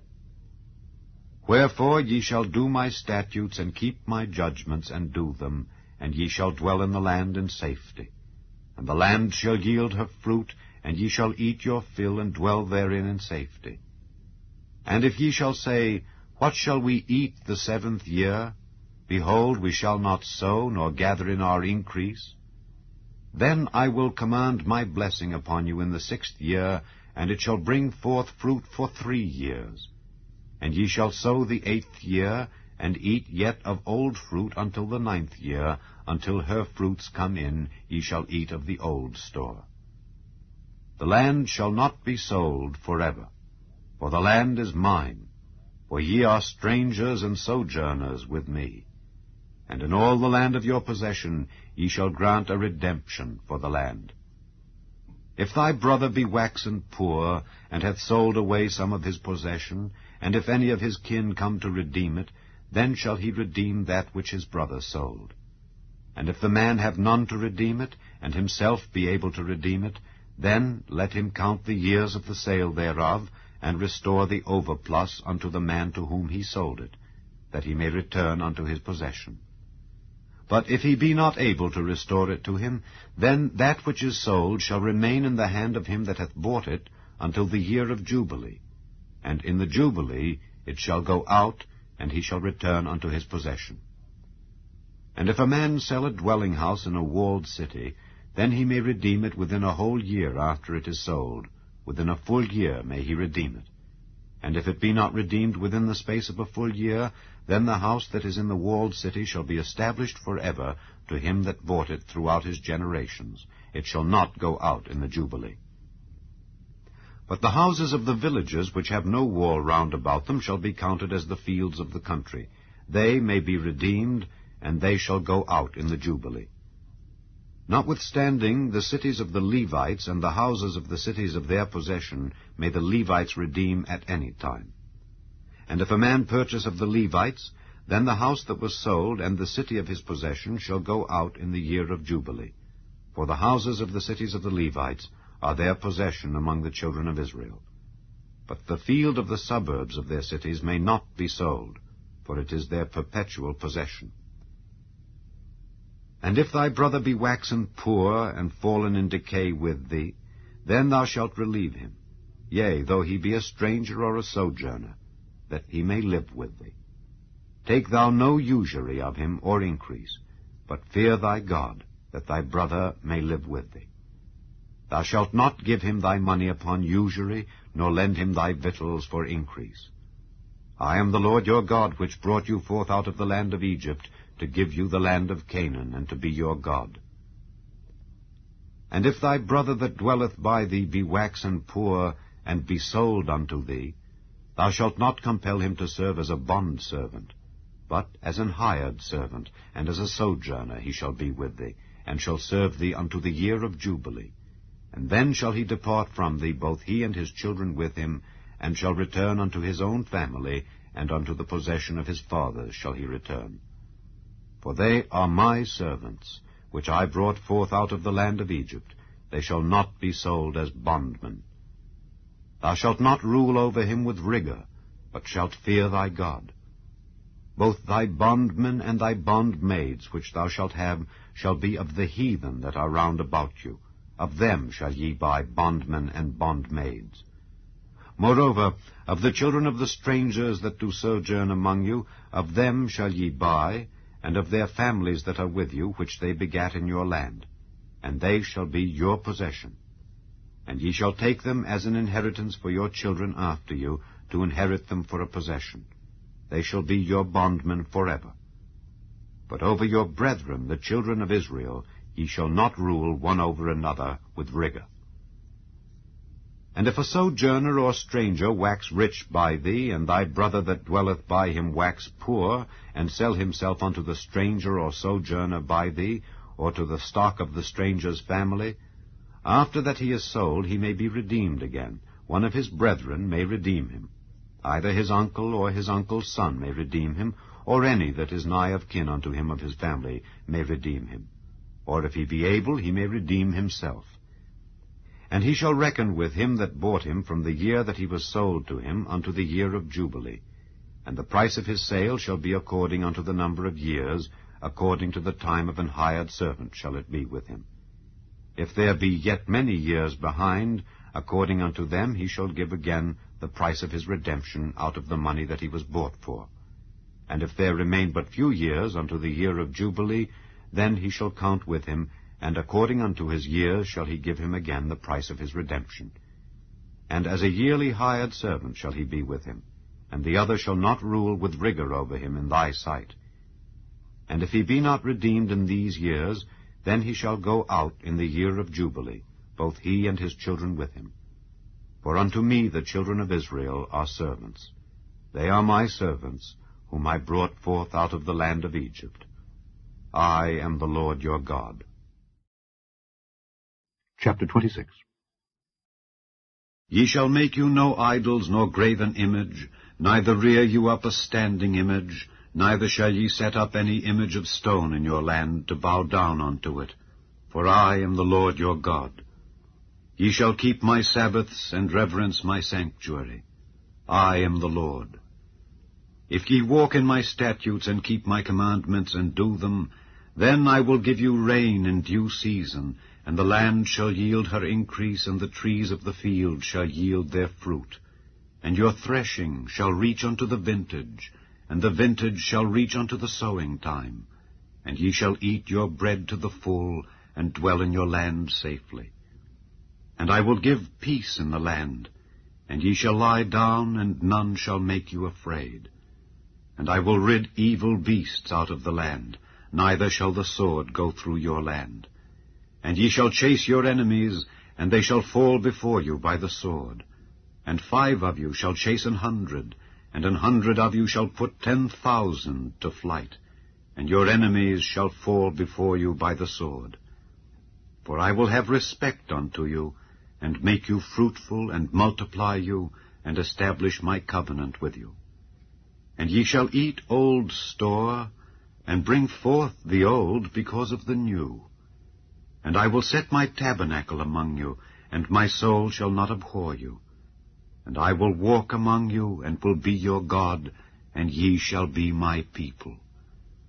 I am the Lord your God, which brought you forth out of the land of Egypt, that ye should not be their bondmen. And I have broken the bands of your yoke, and made you go upright. But if ye will not hearken unto me, and will not do all these commandments, and if ye shall despise my statutes, or if your soul abhor my judgments, so that ye will not do all my commandments, but that ye break my covenant, I also will do this unto you. I will even appoint over you terror, consumption, and the burning ague, that shall consume the eyes and cause sorrow of heart. And ye shall sow your seed in vain, for your enemies shall eat it. And I will set my face against you, and ye shall be slain before your enemies. They that hate you shall reign over you, and ye shall flee when none pursueth you. And if ye will not yet for all this hearken unto me, then I will punish you 7 times more for your sins. And I will break the pride of your power, and I will make your heaven as iron, and your earth as brass. And your strength shall be spent in vain, for your land shall not yield her increase, neither shall the trees of the land yield their fruits.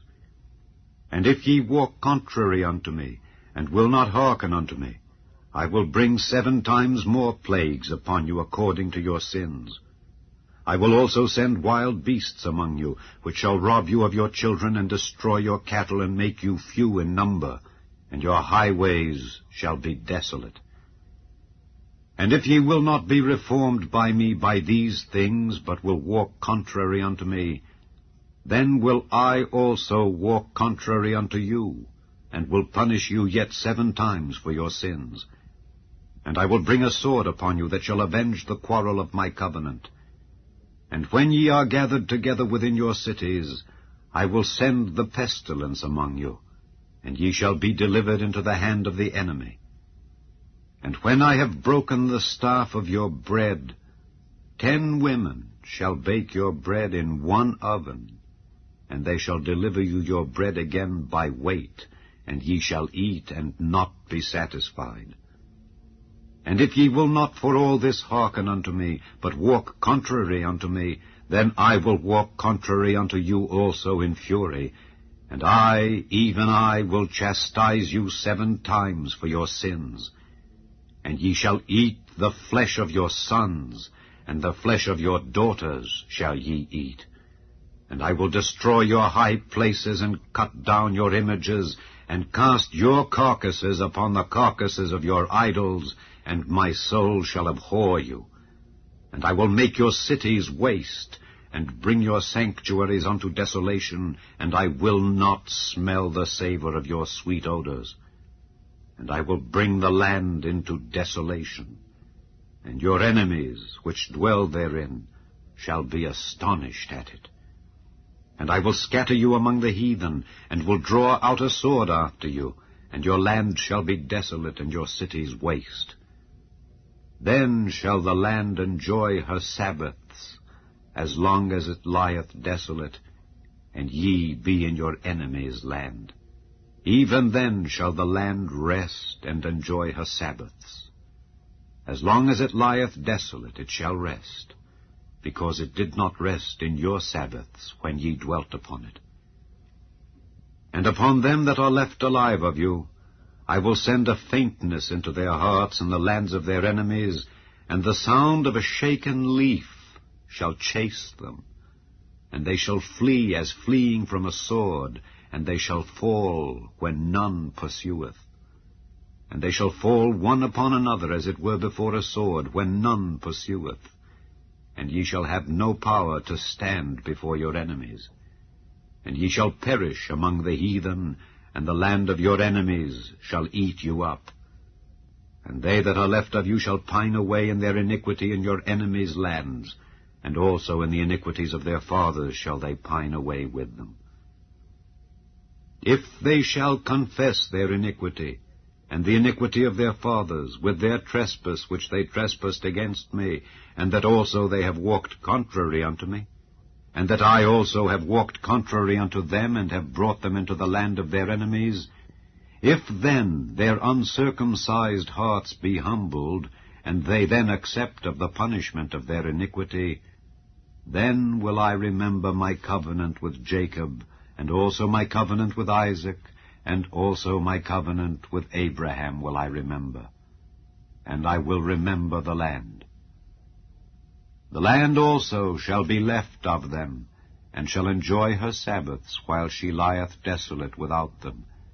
And they shall accept of the punishment of their iniquity, even because they despised my judgments, and because their soul abhorred my statutes. And yet, for all that, when they be in the land of their enemies, I will not cast them away, neither will I abhor them to destroy them utterly, and to break my covenant with them. For I am the Lord their God. But I will for their sakes remember the covenant of their ancestors, whom I brought forth out of the land of Egypt in the sight of the heathen, that I might be their God. I am the Lord. These are the statutes and judgments and laws which the Lord made between him and the children of Israel in Mount Sinai by the hand of Moses. Chapter 27. And the Lord spake unto Moses, saying, Speak unto the children of Israel, and say unto them, When a man shall make a singular vow, the persons shall be for the Lord by thy estimation. And thy estimation shall be of the male from 20 years old even unto 60 years old, even thy estimation shall be 50 shekels of silver after the shekel of the sanctuary. And if it be a female, then thy estimation shall be 30 shekels.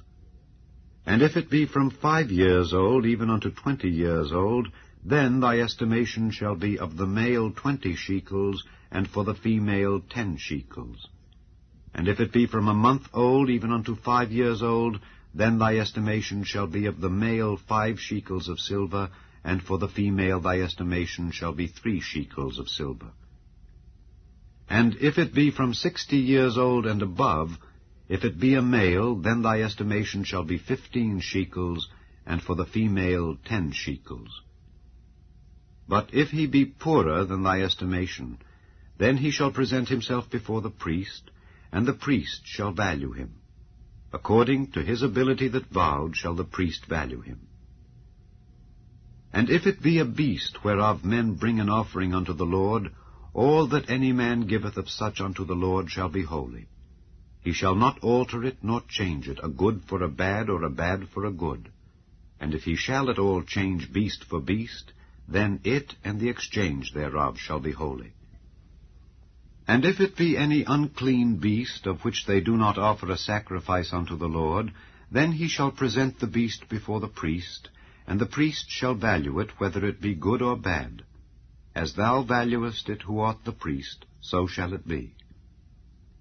But if he will at all redeem it, then he shall add a 5th part thereof unto thy estimation. And when a man shall sanctify his house to be holy unto the Lord, then the priest shall estimate it, whether it be good or bad. As the priest shall estimate it, so shall it stand. And if he that sanctified it will redeem his house, then he shall add the 5th part of the money of thy estimation unto it, and it shall be his. And if a man shall sanctify unto the Lord some part of a field of his possession, then thy estimation shall be according to the seed thereof. An homer of barley seed shall be valued at 50 shekels of silver. If he sanctify his field from the year of Jubilee, according to thy estimation it shall stand. But if he sanctify his field after the Jubilee, then the priest shall reckon unto him the money according to the years that remain, even unto the year of the Jubilee, and it shall be abated from thy estimation. And if he that sanctified the field will in any wise redeem it, then he shall add the 5th part of the money of thy estimation unto it, and it shall be assured to him. And if he will not redeem the field, or if he have sold the field to another man, it shall not be redeemed any more. But the field, when it goeth out in the Jubilee, shall be holy unto the Lord, as a field devoted. The possession thereof shall be the priest's. And if a man sanctify unto the Lord a field which he hath bought, which is not of the fields of his possession, then the priest shall reckon unto him the worth of thy estimation, even unto the year of the Jubilee. And he shall give thine estimation in that day as a holy thing unto the Lord. In the year of the Jubilee the field shall return unto him of whom it was bought, even to him to whom the possession of the land did belong. And all thy estimations shall be according to the shekel of the sanctuary. 20 gerahs shall be the shekel. Only the firstling of the beasts, which should be the Lord's firstling, no man shall sanctify it. Whether it be ox or sheep, it is the Lord's. And if it be of an unclean beast, then he shall redeem it according to thine estimation, and shall add a 5th part of it thereto. Or if it be not redeemed, then it shall be sold according to thy estimation. Notwithstanding, no devoted thing that a man shall devote unto the Lord of all that he hath, both of man and beast, and of the field of his possession, shall be sold or redeemed. Every devoted thing is most holy unto the Lord. None devoted, which shall be devoted of men, shall be redeemed, but shall surely be put to death. And all the tithe of the land, whether of the seed of the land or of the fruit of the tree, is the Lord's. It is holy unto the Lord. And if a man will at all redeem aught of his tithes, he shall add thereto the 5th part thereof. And concerning the tithe of the herd or of the flock, even of whatsoever passeth under the rod, the 10th shall be holy unto the Lord. He shall not search whether it be good or bad, neither shall he change it. And if he change it at all, then both it and the change thereof shall be holy. It shall not be redeemed. These are the commandments which the Lord commanded Moses for the children of Israel in Mount Sinai.